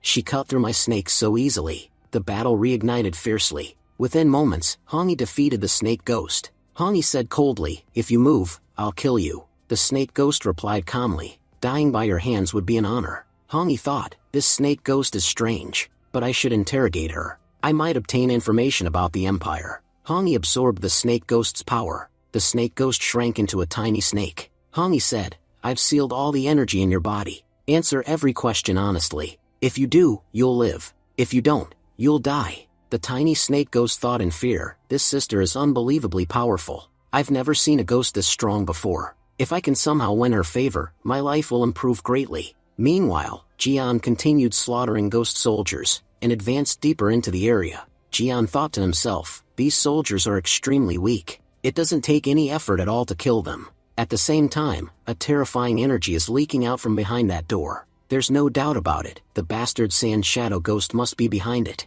The moment Jian opened the door, Sand Shadow Ghost appeared in front of him. Sand Shadow Ghost said mockingly, so someone finally managed to reach this place. I thought I'd have to sit here, for the rest of my life. But I have to say, humans are incredibly naive. I spread the rumor that I was injured, and you fools believed it, and came all the way here. You've walked straight to my doorstep to die. So tell me, how could I possibly let you go? Jian thought, he's blocking my entire path. To be honest, I've fought many ghost kings before, but none of them had an aura this terrifying.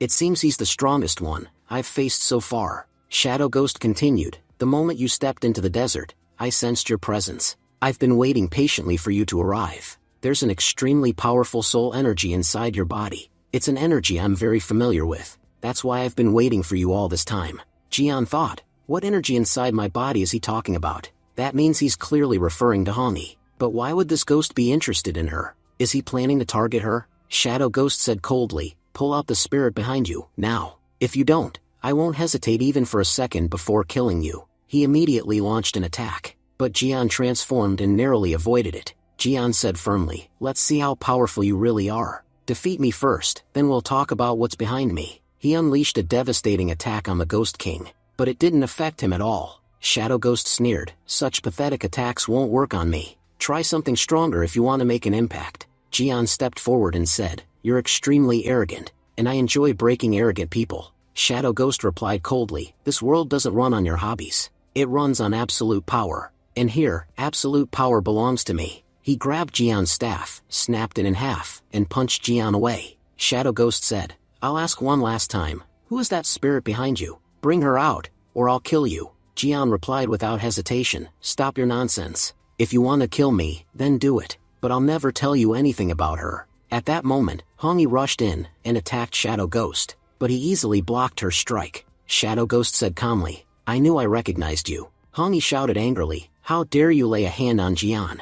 Looks like you're tired of living. Jian, be careful while fighting. This Ghost King is at the peak of a rank. Jian thought, nearly half of the 8 Ghost Kings are already dead, and the ones left are all extremely powerful. I can't underestimate them at all. Hongi said firmly, Jian, we need to attack together. Shadow Ghost said casually, why are we even fighting? I don't think there's any need for us to fight each other. Ignoring him, Hongi attacked again. Shadow Ghost laughed, it's been so long since we last met, yet your personality and your powers haven't changed at all. You're still exactly the same. Hongi froze in shock. Do we know each other? She thought, this man feels familiar. I can't remember exactly who he is, but I'm certain, he's someone very important to me. Shadow Ghost mocked her, I only said we know each other, and you stopped attacking. You're still just as foolish as before. He lifted Hongi and threw her aside. Jian said quickly, I'll handle the fight. You go and heal your injuries. Hongi replied, don't worry, I'm fine. Then she looked at the Ghost King and said, who are you? I know you're not lying.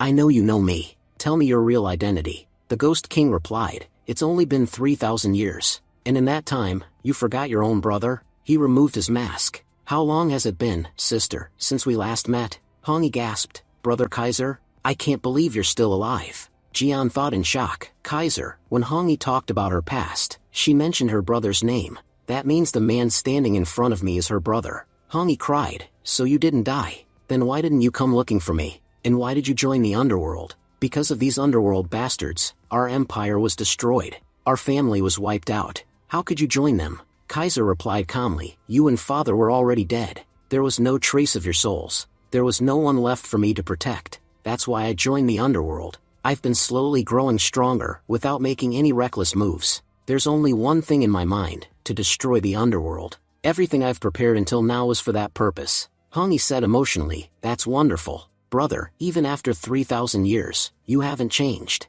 You're still the brave Kaiser I remember. Come with me to Kanwan City. There are many people there, who share this dream and work toward it every day. Together, we can definitely make it come true. Kaiser shook his head. Come with you? Look, sister, I'm no longer human. After joining the underworld, I became half human and half ghost. I can't return to the human world anymore. I'll remain here alone. I'll destroy more human cities. I'll grow so powerful that I'll conquer the underworld and the entire world. 3,000 years ago, our Sand Empire was glorious. And now, after 3,000 years, I'll conquer everything and make this world my empire. Hongi said in shock. What are you saying? Jian thought quietly. What a twisted turn of fate. After thousands of years, Hongi finally reunited with her brother, only to find that he had strayed from the path of justice and chosen the path of darkness instead. Kaiser said, I have a massive army of ghost soldiers. It's an army large enough to destroy any country. If you join me, my power will increase even more. Hongi, my sister, join me. Together, brother and sister, we'll conquer the world and achieve everything we once dreamed of. Hongi replied calmly, conquering the world means destroying it. To be honest, there was a time when I also wanted to rule the world, but the princess inside me is already dead. I know that war never brings happiness. That's why I can't support you. Jian said, brother-in-law, the underworld has committed countless crimes. We will absolutely support you in taking revenge against them. And not just me, my friends and my entire city will stand by you. Instead of serving the underworld, it would be better if you joined our city. Kaiser said coldly, work together with you. To be honest, sister, I thought you would help me. But after hearing your answer, I'm deeply disappointed. It seems we can't walk the same path in this life. That's fine. I'm strong enough to complete my mission alone. Since this is our first reunion, I won't kill you today. But I hope that the next time we meet, you won't stand in my way. Because if you do, it won't end well for you. Hongi pleaded, brother, please don't go like this. The path you're walking leads to a terrible end. Jian added, yes, listen to your sister. If you don't, we'll be forced to stop you. As he said this, Hongi rushed forward to attack Kaiser. But with incredible speed, Kaiser disappeared. Kaiser's voice echoed, just wait and watch. Soon, this entire world will be in my grasp. Jian said seriously, Hongi, I don't think we can stop your brother right now. Hongi replied firmly, we have to stop him, no matter the cost. He's my brother. I know how ambitious he is. If we don't stop him, no one in this world will be able to. Jian sighed, I thought our desert journey was finally coming to an end. But instead, it's only grown bigger.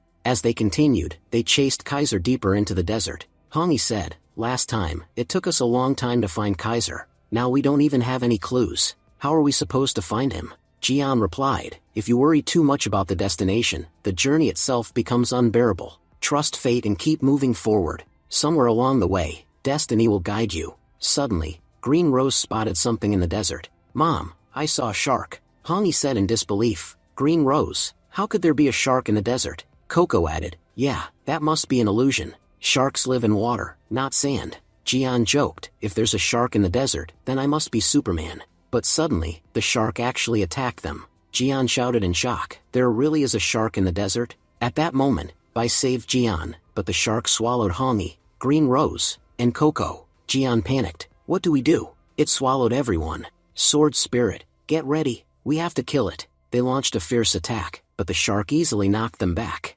Jian noticed something and said, there's some kind of jet-like device on its fin. That's how it's moving so fast even in the desert. Meanwhile, inside the shark's stomach, Hongi and Coco had fallen in. Coco cried, we're not going to survive. But Hongi grabbed her and jumped onto a skeleton. Hongi said thoughtfully, there's something strange about the shark. A normal shark's stomach shouldn't be this large. It feels like it has its own domain inside its body. There must be something inside, helping it maintain this domain. Look around. We'll definitely find whatever is making it so powerful. A B-rank ghost shouldn't be capable of creating a domain. The three of them split up to search different areas. Outside, Jian and Bai were clinging to the shark. Jian shouted, how do we stop it? Our grip is getting weaker. Sword Spirit, try anything to stop it. The Sword Spirit rushed forward and stabs the shark, causing the shark immense pain. The shark crashed violently into a mountain. Jian said in disbelief, I didn't think your idea would actually work. The shark became enraged and turned its focus on Jian. Jian shouted, run. If we don't, it'll kill us. Sword Spirit said, we should use fusion. Maybe then we can defeat it. Jian replied, can you fuse with humans too? Sword Spirit snapped back, idiot. I meant fusing with your weapon. After fusing, we'll become much more powerful. Jian was stunned. My weapon really has become incredible. It's now powerful enough to slay demons and ghosts. The shark charged again. Jian said confidently. Then let's test what this weapon can really do. He unleashed Thousand Cut, forcing the shark to retreat. He then sliced off one of the shark's fins. Inside, Green Rose shouted, "Mom, I found a stone inside the shark's stomach." Hongi replied, "That's a soul stone. I knew it. This is what gave it the power to create a domain.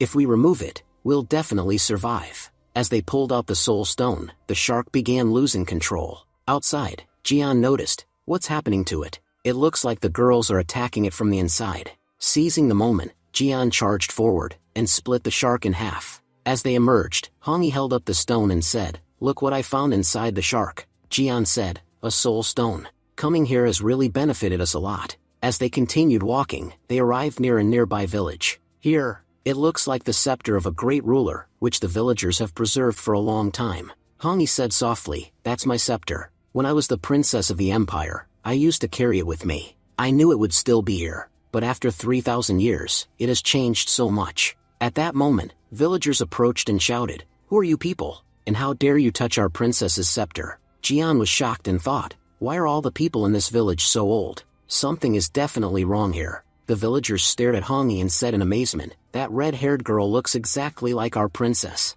But if my brother survived that war, then it's possible others did too." The villagers immediately knelt down and said, "Welcome back, princess. Now that you've returned, we believe everything will be fine." Hongi stepped forward and asked, "Why are there only elderly people in this village? Why aren't there any young people?" An old man replied, "The young ones were taken away by Shadow Ghost. He's forcing them to build pyramids. Princess, 3,000 years ago you fought ghosts to protect everyone. We believe you will save us again." Hongi said firmly, "Don't worry. Now that I'm here, everything will be fine." Inside, she thought, Kaiser is building the pyramids, so he can summon all ghost soldiers. If he succeeds, he'll have an army so large that no one could stand against it. The old man continued, "The one controlling the pyramid construction is the Candle Night Ghost. He's so cruel that he doesn't even allow us enough drinking water. Each villager gets only 1 liter of water per day. We're not given water for washing or anything else." Another old man added angrily, "That bastard hoards all the clean water for himself. He's blocked an entire river. Our lives have become unbearably difficult because of him." Jian thought, even imagining it is painful. They can't bathe or wash. What can anyone even do with just 1 liter of water? Jian said confidently, "Don't worry. Your princess and I will make sure everyone gets clean water. Today will be the last day of that Candle Night bastard." The old man said happily, "We trust you." Jian turned to Coco and said, "Hongi and I will attack the enemy camp. You and Green Rose should break the water dam." Coco smiled and replied, "That's easy for me. As a water ability user, I can do it in 2 minutes." Bai added, "I'll go with you too." Soon, Jian arrived near the pyramids. Ghosts were beating humans and shouting, "You useless human. You move so fast when eating, so why are your hands so slow when working?" Hongi said seriously, "These pyramids will be completed soon. Kaiser will summon the ghost army here." Jian replied, "Don't worry, we won't let that happen." Hongi pointed out, "The Candle Night Ghost is sitting on the largest pyramid." Jian said, "I've checked the area. The eastern side is the best place to attack. Skeleton soldiers, come forth. It's time to teach these people a lesson."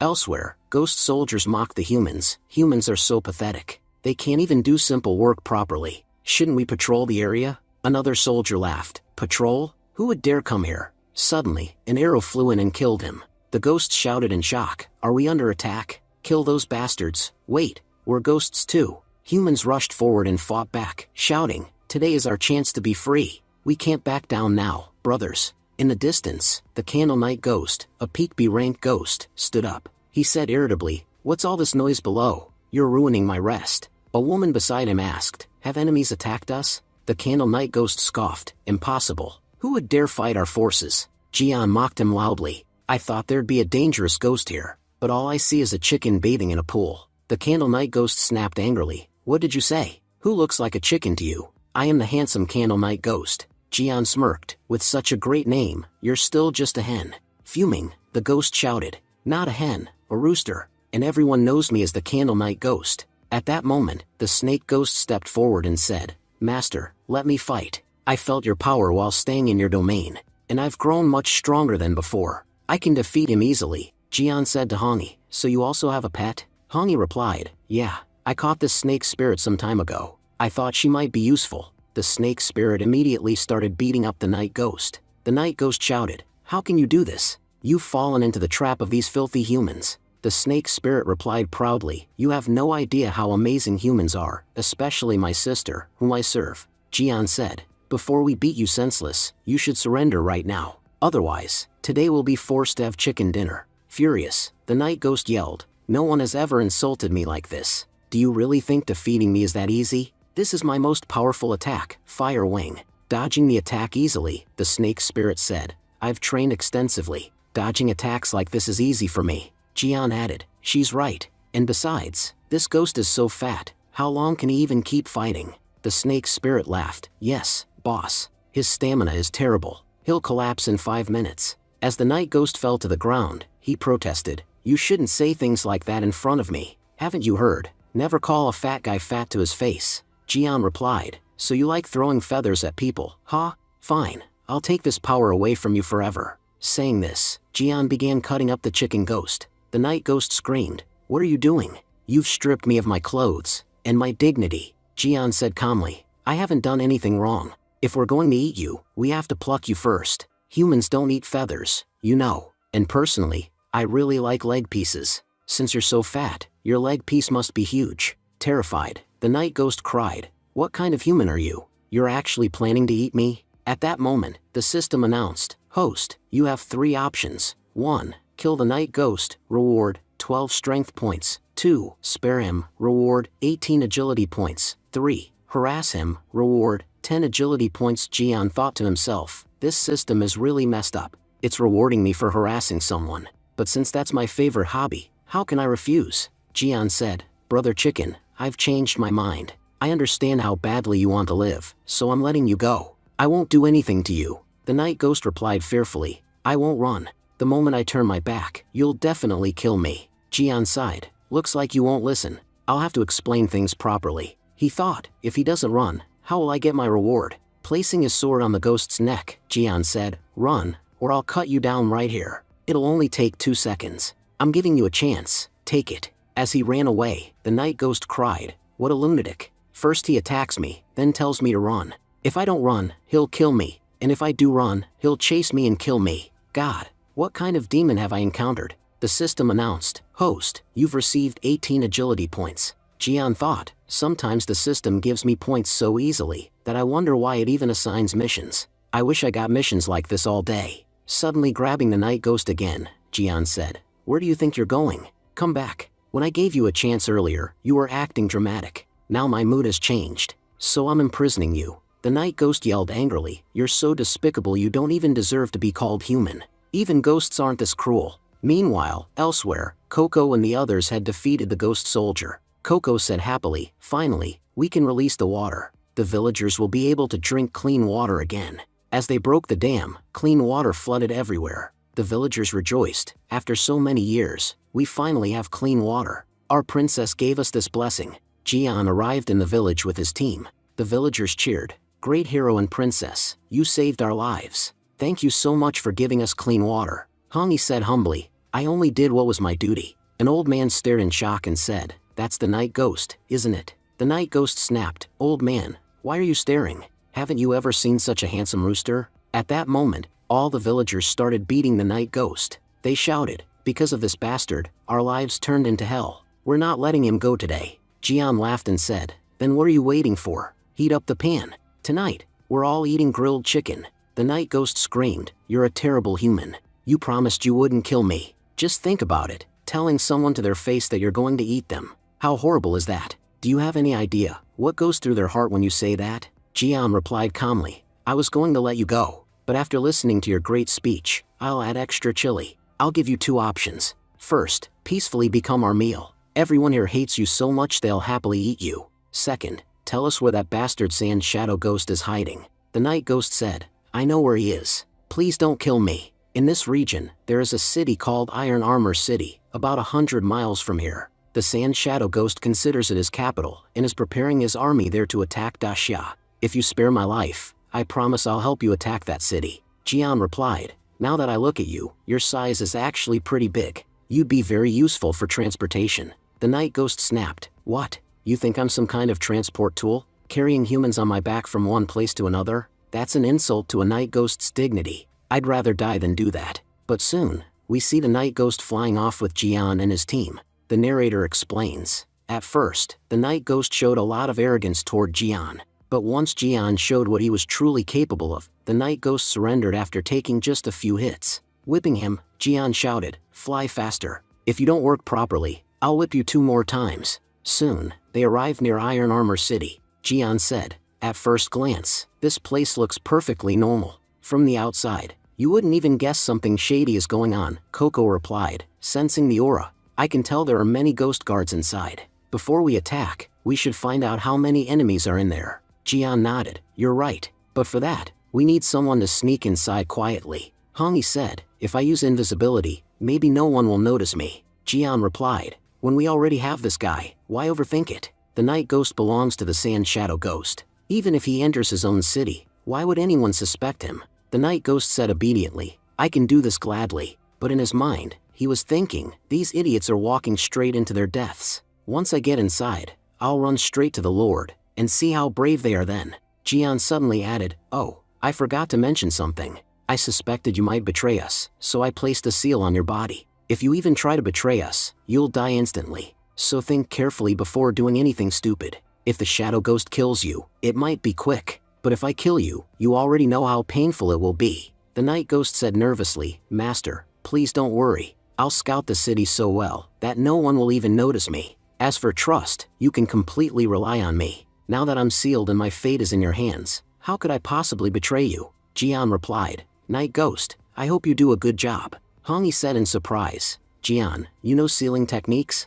I had no idea. When did you learn that?" Jian laughed, "I was just bluffing. I didn't expect that chicken to actually believe me." Laughing, Hongi said, "You and your methods are really strange, but effective. You lied so convincingly that even I couldn't tell." Meanwhile, the night ghost arrived above Iron Armor City. He thought, "There are way more soldiers here than usual." Below, the soldier shouted, "Is that the night ghost in the sky? He's supposed to be guarding the pyramid. Why would he abandon his post and come here? Looks like a fat chicken has come to be our prey. Shoot the arrows. Tonight we'll have a feast." Seeing everyone cheering, the night ghost thought happily, "Looks like these are all my fans calling me down for autographs. How could I disappoint them?" But the moment he descended, everyone started shooting arrows at him. The night ghost screamed, "You idiots! What are you doing? I'm your commander, the night ghost." The scene shifts. We see Jian and his team sitting calmly, playing cards. Suddenly, the night ghost returned and shouted, "I'm back." But he was furious to see that while he was being shot full of arrows, they were casually playing cards. He yelled,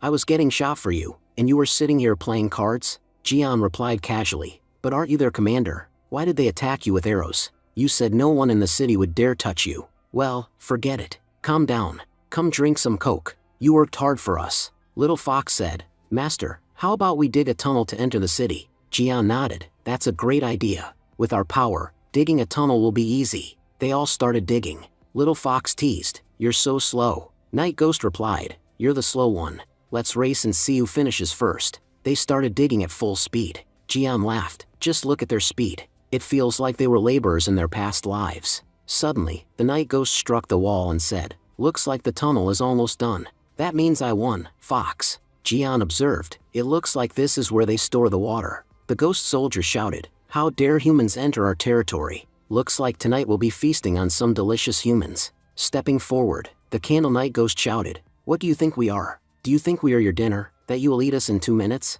Jian replied calmly, "Wow, you did a great job." Coco said confidently, "I'll handle the rest. With my water magic, I can destroy this place and wash all this water away." Jian asked in surprise, "Can you really destroy this entire place by yourself?" Hongi added, "Even if we use all our power together, destroying this place would still be extremely difficult." "Coco, can you really do this alone?" Coco smiled, "As long as there's water around me, I'm practically invincible. With this much water, I could even kill a ghost king easily. Just watch how I destroy this place." As she said this, she unleashed her power and took complete control of the water. Jian muttered in shock, she was telling the truth. I never imagined Coco had such destructive power. Under Coco's control, the underground water surged up to the surface. The ghosts cried out in shock. This water was hidden deep underground. How did it come out? The flood swept everything away, dragging the ghosts with it. The ghosts screamed, "When we were alive, we drowned. After becoming ghosts, We fled to the desert to escape water, and now we're drowning again.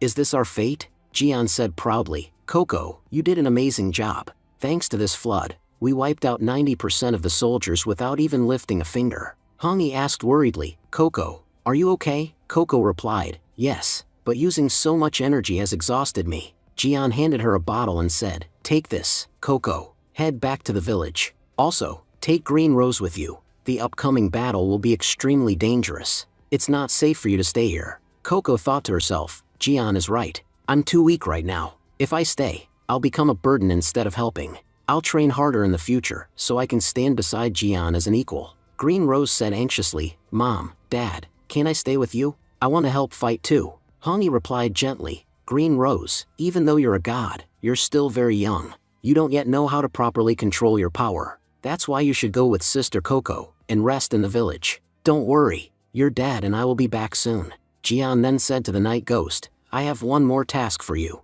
Take Coco and Green Rose back to the camp. The night ghost protested, I don't have enough energy left to do that. I can take them part of the way, but I might crash halfway. Jian silently handed him 3 bottles of Coke. The night ghost's eyes lit up. All these bottles are for me? Boss, if you'd given these earlier, I would have finished this job long ago. Don't worry, I'll deliver them safely. The night ghost flew off with Coco and Green Rose. Meanwhile, Jian and Hongi began slaughtering the remaining monsters. Jian laughed, killing ghosts is way more fun than anything else. Suddenly, a B-rank ghost captain, Tiger Eye, appeared. Tiger Eye roared, how dare you destroy our city? Captain Tiger Eye has come to teach you a lesson. Today, I'll show you how powerful our ghost clan really is. You're lucky our first captain, Snake Spirit, isn't here. Otherwise, you'd already be dead. Jian smirked, your first captain? Take a look, she's right here. Snake Spirit said cheerfully, I don't want to be a captain anymore. I just want to be Sister Hongi's little snake spirit. Tiger Eye froze in shock. Senior Captain, what are you doing? I respected you so much. You were my role model. How could you betray our Lord Kaiser? Jian said coldly, she already works for us. You should surrender too, and run away while you can. Otherwise, I'll have no choice but to kill you. Tiger Eye roared, I'm not so low that I'd betray my master. I'd rather die than surrender. Jian nodded, you've got guts. Let's see how long that courage lasts. With that, he threw a good and evil coin at Tiger Eye. Tiger Eye laughed, you think tiny coins can hurt me? I'll knock them away in 2 seconds. But the moment he struck the coins, devilish energy wrapped around them, sending a violent shock through his body. Jian said casually, to be honest, I just threw these coins randomly. I didn't expect them to work as deadly weapons. Tiger Eye snarled, so you rely on tricks? If you're a real man, fight me head on. Anyone can win using tricks. A real warrior wins with pure strength. Jian thought calmly, the lightning damage weakened his defense. This is my best chance. He said aloud, earlier, you said you'd rather die than surrender.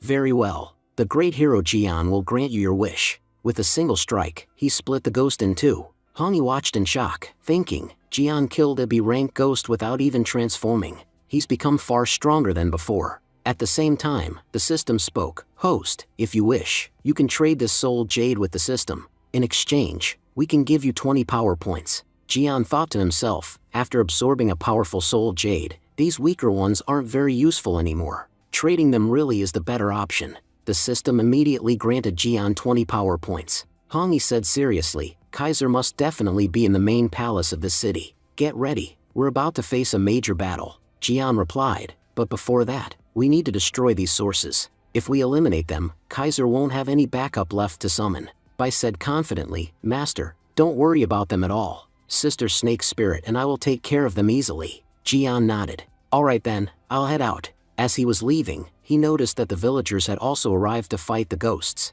Hongi said quietly, all these people were filled with anger for a long time. Now that they finally have a chance, they're releasing all that rage on the ghosts. Soon, they reached the main palace. Kaiser sneered, so, my foolish sister, you finally came.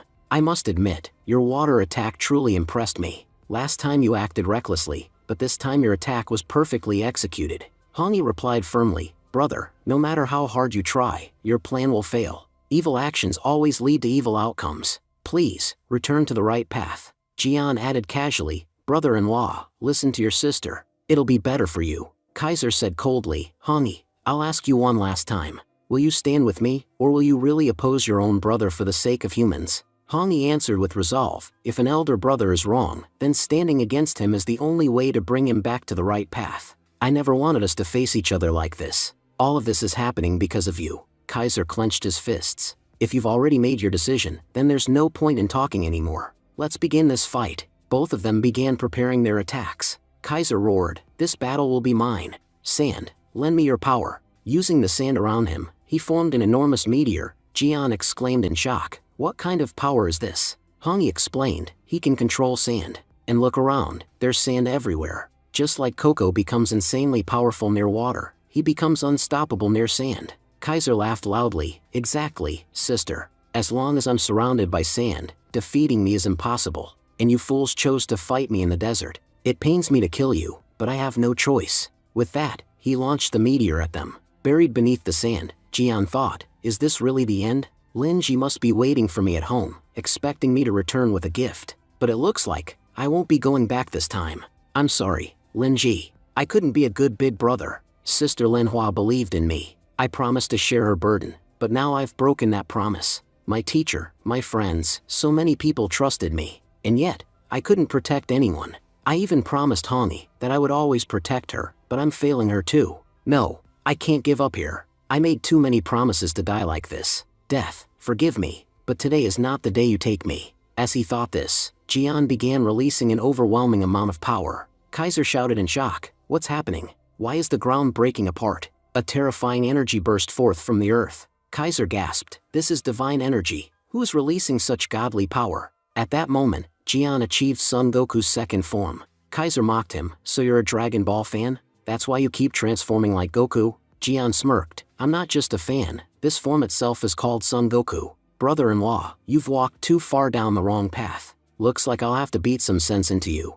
With that, Jian unleashed a devastating attack on Kaiser. Kaiser scoffed, it doesn't matter if you've gained a new form. You're still nothing in front of me. But Jian effortlessly dodged all of Kaiser's attacks. Jian shouted, Hongyi, go rest for a while. I'll handle this. Hongyi protested, no, I'll help you. Snake Spirit laughed and said, Sister Hongyi, let me fight alongside you. Fighting together is way more fun. Just then, Bai and Snake Spirit arrived and said, we'll help too. Together, we'll defeat Kaiser. Snake Spirit added seriously, boss, please accept reality. Only by moving forward with humans do we have a future. If we try to wipe them out, we'll be the ones who get destroyed. Kaiser roared angrily, traitors like you dare tell me what I should or shouldn't do. Today, I'll destroy both your humanity and you. Saying this, Kaiser launched a terrifying sand attack. Hongyi shouted, this is Kaiser's domain power. The next moment, everyone was dragged into Kaiser's domain world. Kaiser laughed, this is the world of sand. You will all be buried here, and no one will ever know what happened to you. Jian said cautiously, he's become even stronger than before. Kaiser then sent his soldiers to attack them. Bai said confidently, Master, don't worry, I'll handle these soldiers. You go and fight the main boss. Jian immediately charged toward Kaiser. Kaiser smirked, so now you can fly as well? Fine, this fight is going to be even more fun. In the blink of an eye, Kaiser vanished and appeared behind Jian. Jian said calmly, I have to admit, your speed has increased a lot, but unfortunately, you're still nothing compared to my second form. As he spoke, Jian formed a barrier around himself. Jian continued, I'm preparing a very powerful attack to defeat you. Kaiser laughed, do you really think I'll give you the time to prepare such an attack? Thinking like that in the middle of a battle was a huge mistake. Suddenly, Hongyi shouted, brother, look behind you. Kaiser sneered, you used sneak attack on me? You know you're not strong enough to harm me. What's the point of such an attack? Hongyi replied firmly, brother, you're fighting with arrogance, while we're fighting with faith.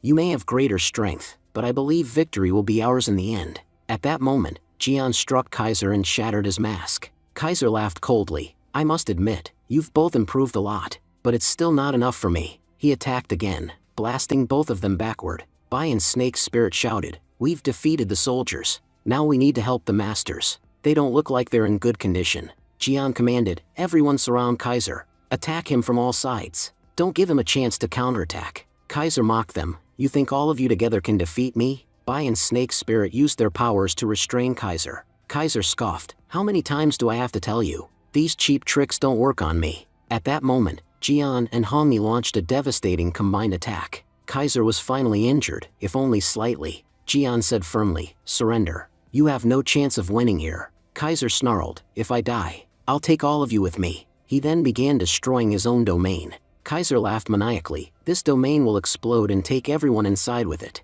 I don't think you're powerful enough to survive the blast. The explosion severely injured Hongi. Kaiser mocked them, see, I told you that you wouldn't survive that attack. I'm still standing, while you're on your knees. Once I kill you, I'll heal, but you won't survive. Suddenly, Jian appeared behind him. Jian said calmly, you should have looked behind you at least once. He struck Kaiser hard. Kaiser shouted in shock, how are you still standing? Jian replied confidently, open your eyes. I'm standing on my own 2 feet. I forgot to mention, this body of mine isn't a rank. It's S rank, and small physical attacks don't work on an S rank body. Kaiser said grimly, I never thought I'd face someone with an S rank body. You tricked me, but what I'm about to do will shock you too. He stabbed Jian with his sword. Kaiser boasted, the specialty of this sword is that it can break any type of defense. You worked hard and fought well, but in the end, who won? Jian smiled and replied, if I could die just from being stabbed, I would have died long ago. Let me tell you something, I don't just have an S rank body, I also have S rank healing power. As long as my head is attached to my body, you can't kill me. You made a mistake by attacking my chest. You should have gone for my neck. Saying this, Jian punched Kaiser brutally, and pulled the sword out of his own body. Kaiser shouted in disbelief, how can I lose to you? I'm at the peak of a rank, and you were at the initial stage last time. You couldn't even touch me before. How are you winning now? Jian replied calmly, maybe because I'm also at the peak of a rank. I was just suppressing my aura, so you'd underestimate us. Enraged, Kaiser punched Jian and yelled, I won't die here today. Until there is peace in this world, I won't die. Jian shouted back, and what's your idea of peace? Killing everyone? What kind of peace requires destroying everything? Kaiser sneered, what do you gain by fighting for humans? Even if you die for them, they'll forget you tomorrow. That's why I'll destroy this selfish world. These ungrateful beings don't deserve to live. With that, he kicked Jian to the ground in a single strike. Kaiser said, when a human dies, they become a ghost. After their ghost form ends, they reincarnate and become human again. I want to end this entire cycle of reincarnation. If their ghost form could last forever, they would remain ghosts permanently. No more rebirths, no more repeated pain. I can't keep forcing them to go through this suffering again and again. Hongi replied, you're only talking about the dark side of humanity, but humanity also has many good things, doesn't it? Kaiser scoffed, what good things are you talking about? Remember, you were once a princess of humanity. Even then, what did you experience? In the end, you were killed while trying to warn your people. You died with regret so deep that it forced you to wander for thousands of years. After enduring so much pain, how can you still call humans good? Hongi answered calmly, living alone for so long has damaged your mind. Do you even remember what it feels like to live with loved ones, with family? Try living with someone. Only then will you understand that humanity's true power lies in companionship. When you truly feel people's emotions and feelings, you'll understand reality. Kaiser said bitterly, I never thought my little sister would lecture me one day. Hongi replied firmly, brother, to be honest, you don't even deserve to be called my brother anymore. My real brother died 3,000 years ago while protecting humanity. Back then, a cruel demon lord attacked humans and destroyed thousands of families. And today, a heartless ghost king is doing the same thing. Look around you. What's the difference between you and that demon lord? He destroyed our kingdom, and you've destroyed countless cities. You think you're doing something righteous, but you're becoming the very person you hate the most. Jian said, Kaiser, listen to your sister. You still have a chance to turn back. Kaiser asked quietly, Hongi, are you really happy living among humans? Hongi replied, my soul wandered for thousands of years. But the day I met Jian, everything changed. I truly believe that if you give humanity a chance, some light will also enter your life. Then you won't need to ask why I stand with humans, you'll feel it yourself. Living with humans is beautiful. Jian is that light in my life, the one I needed the most. If he hadn't been there, I might have become just like you. I truly believe your life can still change. Kaiser sighed and said, yes, you're right. I've lived alone for far too long. I've forgotten what it feels like to live with others. Alright, since you say so, I'll try living that way once. If things go well, I'll stand with humanity. Kaiser then took out 2 soul stones. These are the soul stones I collected. I once planned to absorb them and become human again, but I'm not sure what I should do now. So for the time being, you keep them. Hongi said gently, what's there to think about, brother? Absorb them, become human, and join us. Everything will be fine. Kaiser shook his head. No, everything can't be fine. I've harmed humanity too much. They'll never accept me. Right now, It's not me who needs these stones, it's you. As he said this, Kaiser began transferring the soul stone's power into Hongi. He said softly, become human again. Live happily. I want my little sister to be happy forever. The immense energy overwhelmed Hongi, causing her great pain. Kaiser asked, do you believe you can build a good world with humanity? Alright then. I'll put aside my pride, and trust your faith. He then destroyed a mysterious artifact. Snake Spirit exclaimed, that was the soldier amulet, a divine weapon used to control countless ghost soldiers. Destroying it means all those soldiers are gone forever. As the amulet shattered, all ghost soldiers began to disappear. Jian said, Kaiser destroyed the soldiers, that means he's willing to give humanity a chance. Kaiser replied, Jian, I'm leaving. I have thousands of questions about this world. I'll travel and see whether the world is truly as you described. If it is, Kaiser will always stand with humanity. But if it's not, then the Kaiser who destroys humanity will return. Jian teased, where exactly are you going? Suddenly, Hongi began coughing up blood. Jian rushed to her, Hongi, are you okay? Hongi replied weakly, I absorbed too many soul stones at once. That's why I'm able to regenerate my human form, but the energy is overwhelming my body. Jian said gently, don't push yourself. Rest for a while. Everything will be fine. For days later, everyone waited anxiously for Hongi to wake up. Finally, she opened her eyes. She thought, was Jian sitting here this whole time? Truly, he's such a good person. Jian woke up and said, Hongi, you're awake. Your touch feels much more real now. Hongi smiled, that's because I've fully regained my true form. I'm human now, just like you. Jian smiled happily, that's wonderful. Everyone else stood up excitedly, Sister Hongi, you're finally awake. Hongi replied warmly, don't worry, I'm completely fine. And the best part is, I'm human now. Holding her hand, Jian thought, her hand is so soft, I've been with her spirit body for so long, but this feeling is different. Hongi noticed his embarrassment and teased, Jian, why are you blushing so much? Jian replied shyly, maybe, because you look even more beautiful than before. Jian thought to himself, this is really strange. Ever since I saw Hongi in her human form, I can't stop feeling shy. Green Rose said teasingly, Mom, Dad worked so hard for you. At least you owe him a kiss, don't you? Jian replied flustered, Green Rose, you're still so young. Why are you saying things like that? Snake Spirit added with a smile, to be honest, Sister Hongi looks extremely beautiful in this form. Coco thought to herself, now I'm starting to regret being a girl. If only I were a boy, I'd try to win Sister Hongi over. How can someone look this beautiful? Suddenly, Hongi kissed Jian on the cheek. Everyone cheered. To celebrate Sister Hongi's recovery, we're throwing a party tonight. Soon, the party began. Jian thought, Snake Spirit and I have drunk way too much. Seriously, these two are absolute alcoholics. Hongi laughed, looks like they're extra happy today. Coco said sleepily, I've had too much to drink too. I'm getting sleepy. I'll take Green Rose to bed. You all take care of yourselves. Jian thought gratefully, Sister Coco, you've done something amazing. If there's ever a perfect friend, it's you. Hongi said softly, come on, Jian. I want to show you something. Jian wondered, where is she taking me? They flew together into the middle of the desert. Hongi said gently, I've wanted to fly in the sky with you for a long time. Jian replied in surprise, I didn't know you could fly without an umbrella. Is it because you transformed into your human form? Hongi smiled, no. After absorbing 2 soul stones, I've reached the peak of a rank. Those who reach a rank, gain the ability to fly. You already know that reaching a rank comes with many advantages. This is just one of them. Jian thought, so that's why Sister could fly too.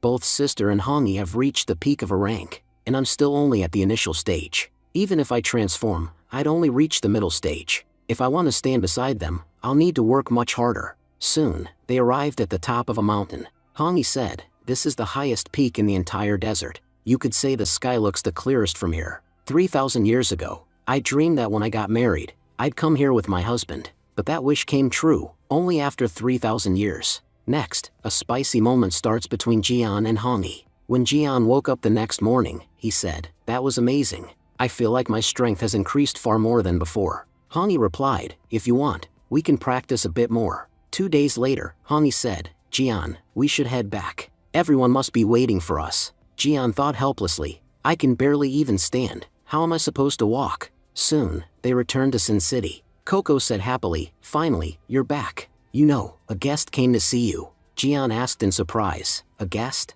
Who came to see me? As he entered the house, he saw Linhua, who had come specifically to meet him. Green Rose exclaimed, Sister, you're so kind. You brought me such a nice gift. Jian thought, so sister came to see me. Her work must be done, so she probably came to check whether I'm okay. Green Rose ran over excitedly. Mom, Dad, look what sister brought for me. Jian corrected her gently. Green Rose, she's not your sister, she's your aunt. Linhua said to Jian, you've become much stronger than before. I sent you here to investigate the Sand Shadow Ghost, and I knew you'd solve the problem at its root. Many powerful awakeners came here before, but none of them succeeded. Jian replied honestly, Sister, I didn't fully complete the mission. The Shadow Ghost escaped through the sandstorm. Linhua smiled calmly. Don't worry, it won't be able to cause major trouble again. We won't let it recreate its territory. By the way, your contribution to protecting the city was enormous. Because of your performance, Psychic Department have invited you to join them. So, Jian, would you like to join us? Jian replied after a pause. No, I can't shoulder such a big responsibility right now. I want to spend some time with my family and my wife. Going on missions is one thing, but joining a department is another. Linhua said reassuringly, the department isn't as strict as you think. You'd still be able to give time to your family. Hongyi gently added, Jian, I know you want to join the department. Please don't refuse because of us. You have goals, focus on them. Jian smiled and said, if you say so, then all right. Sister, I'll join. Linhua smiled. Now that you've joined us, let me explain what our department actually does. This world looks stable on the surface, but in reality, countless crises are happening everywhere. Our job is to maintain balance. Jian nodded. I watch the news. I know ghost activity has increased significantly. Linhua said, the news channels don't even know the truth themselves. So what do you expect them to tell people? If the full reality were revealed, humans would panic. A ghost attack has occurred on the young island, and it has completely turned into a ghost country. You wouldn't even find 4 humans alive in the entire nation. The Western Kingdom hasn't survived either. Many ghosts have blended in among humans there, and have already taken high-ranking positions. The people don't even realize that the leaders they follow are actually ghosts. Most of the population there has already turned into ghosts. The day the truth comes out, the Western Kingdom will collapse completely. The Snow Kingdom is also on the verge of destruction. They've already lost 80% of their population. The remaining 20% are fighting desperately just to survive.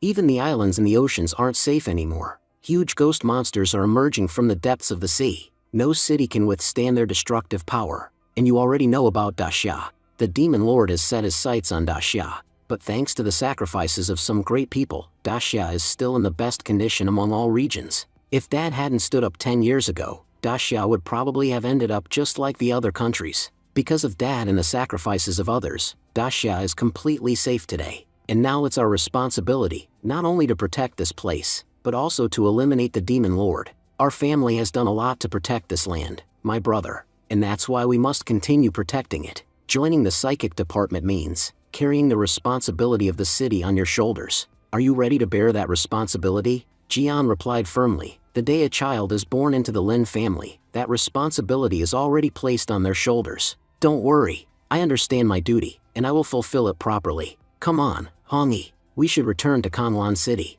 I'll talk to sister. You can join the department. Hongyi replied softly. Jian, I want to stay here. I don't want to abandon my territory. Jian asked, what do you mean? Hongyi explained, ever since I came here, I've been thinking about this. If my people aren't happy, how can I be happy? Because of my brother, these people have suffered a lot. Until this place is completely healed, I won't be at peace. And besides, these are my people. This is my home. How can I leave them in trouble? Jian thought to himself, she's right. I admit we'd be happier if we stayed together. But it's also true that she can't abandon her people. Linhua smiled warmly and said, Hongyi, you're beautiful not only on the outside, but also in your heart. Don't worry, your goal is noble. Daxia will fully support you in restoring the city. And now that you've become human, once everything is settled, you can come back. The Psychic Department will welcome you with open arms. Hongyi asked emotionally, will you really help me? Linhua nodded, yes, we're family. Your problems are our problems.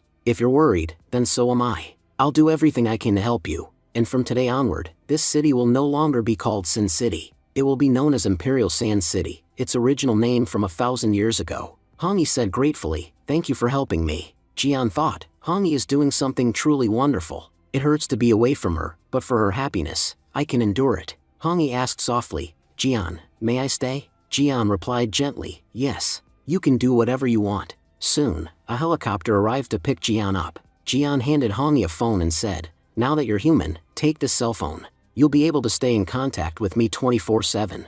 Hongi smiled. Did you forget? We share a soul connection. We can contact each other anytime using our soul energy. Jian thought nervously. She can still spy on me. I need to be careful. I can't do anything suspicious. Jian then asked, I understand why Hongi is staying here, but why are you all staying too? Snake Spirit replied, wherever Sister Hongi is, that's where I'll stay. Coco added, I'm a water ability user. Deserts constantly face water shortages, so I'll stay and help everyone here. Green Rose said excitedly, and I'll help turn this place green again. I'll help Mom so we can meet you again sooner. Jian smiled, you've really grown wiser. Then the townspeople arrived and said, Brother Jian, we brought some gifts for you. Thank you so much for giving us our freedom back. Jian replied warmly, you're all too kind. How could I possibly refuse such heartfelt gifts? Linhua then said, Brother, we should go. After saying goodbye to everyone, Jian left. Hongi thinks to herself, leaving Jian alone like this is really difficult for me. But I know that the next time we meet, he'll be much stronger than before. Scene shifts to the underworld headquarters. The demon god says angrily, even Shadow Ghost was defeated. That bastard soldier destroyed the emulator and disappeared. By the time I arrived, the Ghost Kingdom had already withdrawn. I don't even know how I'll attack Kanlan City now. Roti Sugi responds calmly, Demon Lord, you're worrying for no reason. As long as I'm here, there's no need to panic. I recently attacked several cities, and brought all of them under our control. You could say that all the damage caused by Shadow Ghost has been fully compensated. The Demon King says, turning you into a night ghost was my best decision. I hope you continue doing such good work in the future. Roti Sugi replies, for you, Demon God, I can do anything. But inwardly, Roti Sugi thinks, I'm not doing this for you. I'm doing it for your throne. One day, I'll become so powerful that you will serve me. The Demon Lord continues, I've placed many of my clones in different countries. We already control nearly 90% of the world. If we manage to take over Daxia, the entire world will be under our control. Deploy all forces. Destroy Daxia at any cost. Eliminating them has become extremely important now. Roti Sugi thinks silently, if the demon god has placed so many clones everywhere, then the one sitting in front of me might not even be his real body.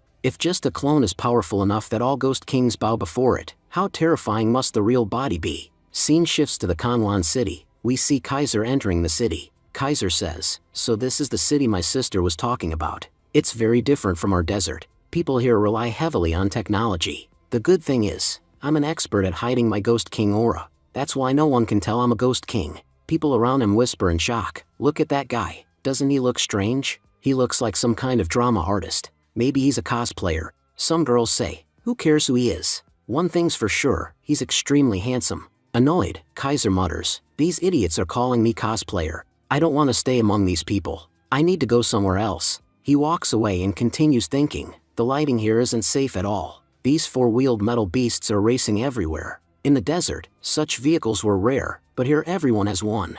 And these buildings are huge, but poorly designed.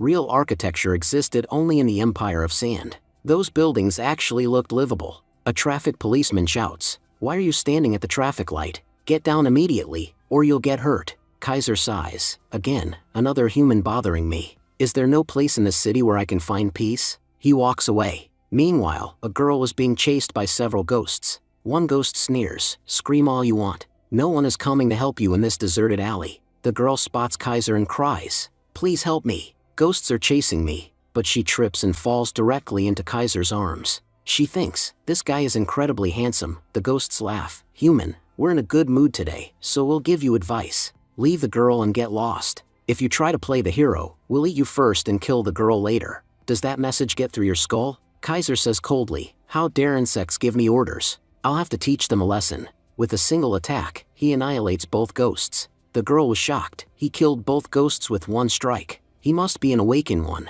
She blushes, realizing she's still in his arms. What should I do? I don't know what to do. Embarrassed, she says, handsome brother, could you please put me down? Kaiser throws her aside and replies, you jumped on me yourself, and now you're asking me to let you go? Humans are truly strange. The girl says gratefully, brother, thank you so much for saving me. By the way, my name is Lily. Kaiser responds bluntly, did I ask for your name? Then why are you telling me? First you jumped on me, then asked me to let you go, now you're giving me your name. And later you'll ask how I knew it. I'm not an idiot. I've already saved too many humans. The girl says, brother, you're misunderstanding me. I was actually inviting you to dinner. That's why I told you my name. Holding her foot, Lily thinks, while running, I must have twisted my foot badly. It's hurting a lot now, Kaiser says. Humans are really strange creatures. It's completely impossible for me to understand them. But looking at it now, this girl is in pain.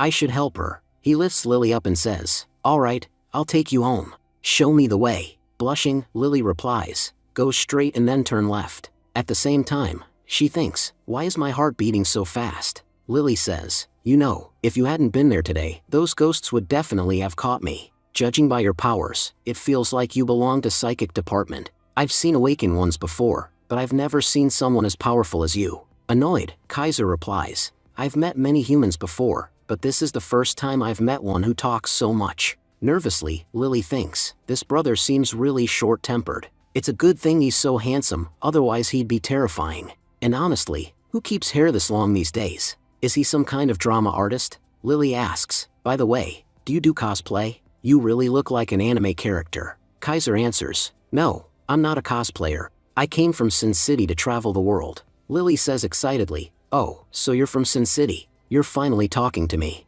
By the way, I didn't tell you my full name earlier. My full name is Jiao Lily, and I study at North High School. I still don't know your name. Kaiser responds, you can call me Kaiser? He thinks, humans are truly strange. Even when I ignore them or act cold, they keep talking. I'm trying to ignore this girl, even getting angry at her, yet she keeps chattering. But strangely enough, I'm starting to enjoy talking to her. Soon, they arrive at Lily's house. Lily says, please put me on the couch. Kaiser moves forward, throws her on the couch, and says coldly, show me where you're hurt. Lily thinks anxiously, what is he doing? Did I accidentally bring some pervy guy into my house? Using his powers, Kaiser quickly heals her injury. Lily says, don't worry, I'll apply some medicine. If it doesn't get better, I'll go to the hospital tomorrow. Kaiser replies, you don't need medicine or a hospital anymore. Your pain will disappear soon. Shocked, Lily says, that's amazing. I don't feel any pain at all. She thinks, he looked really rude and scary on the outside, but deep down, he's actually a good person. Lily says gratefully, thank you so much. You healed my foot. Since you're already here, please have dinner before you leave. Kaiser says, no, I should go. But suddenly, his stomach growls. Kaiser thinks, in the last fight, I used a lot of energy, and maintaining my human form consumes even more energy. That's why I'm starting to feel hunger like a human. Lily says cheerfully, wait a moment, I'll make something hot for you. She soon brings him a freshly cooked meal. Lily explains, this is my special dish. Whenever guests come over, I always make this. It may not look very good, but it's really tasty, and completely full of nutrition. Kaiser says, thank you for going through so much trouble for me. Lily asks eagerly, how does it taste? Did you like it? Kaiser replies, a long time ago, I stopped eating food for taste. Now I eat only for nutrition. To be honest, I've almost forgotten what food actually tastes like. Lily thinks, this guy is really arrogant. Instead of admitting the food tastes good, he's talking in circles. Soon, Kaiser finishes the meal. Lily says, to be honest, whenever I take this food for lunch, my classmates don't like it at all. They say my taste is weird and that no one could like this food. But today, it feels like I finally met someone like me. You finished everything, so it must mean you liked it. Kaiser replies, I already told you, I don't eat for taste, and wasting food isn't my habit. Thank you for feeding me. It's late now, so I'll leave. Lily says, you don't seem to be from this city. Let me walk you home. Kaiser answers, I don't have a home. Lily asks in surprise, then where will you sleep? Kaiser replies, I was planning to sleep in the park. By sleeping there, I can observe the aura of heaven and earth. Lily thinks, he's so elegant that he even glorifies his hardships. But he helped me so much, I can't let him sleep outside on a cold night. She says, why would you sleep outside? You can sleep at my place. You can take the bed. I'll sleep on the couch. Kaiser replies seriously, the couch isn't comfortable. We can sleep on the bed together. Lily thinks in shock, what does he mean by together? She quickly says, no, we can't share a bed. Kaiser responds calmly, then you want to share the couch? That's fine with me too. Lily thinks helplessly, this guy is really strange. Later, both of them fall asleep on the couch. Lily thinks, this is the first time in my life that I'm sleeping with a boy nearby. That's why I can't fall asleep at all. Lily asks, Kaiser, you said you don't have a home. Then what about your parents? Where do they live? Kaiser replies calmly, they're both dead. Lily says softly, I'm sorry, I didn't know. Kaiser answers, we just met. How could you have known? Lily continues, you know, apart from my family name, I only have one person, my dad. After I was born, my mom became very sick and passed away a long time ago. My dad is always fighting on the border day and night, so he rarely comes home. And here I am, completely useless. I couldn't awaken any proper ability. I go to a normal school, and I'm so weak that I can't even protect myself. I feel jealous of people who have real abilities. They look so cool. They can protect themselves and the people around them. Having power must give you a special kind of confidence, right? Kaiser responds, an awakened person doesn't have anything that a normal human doesn't. To be honest, you're worrying for no reason. The freedom you have to live your life, most awakened people can't live that way. Lily says quietly, but still, I want to become strong like you. Kaiser replies, if that's what you want, then fine.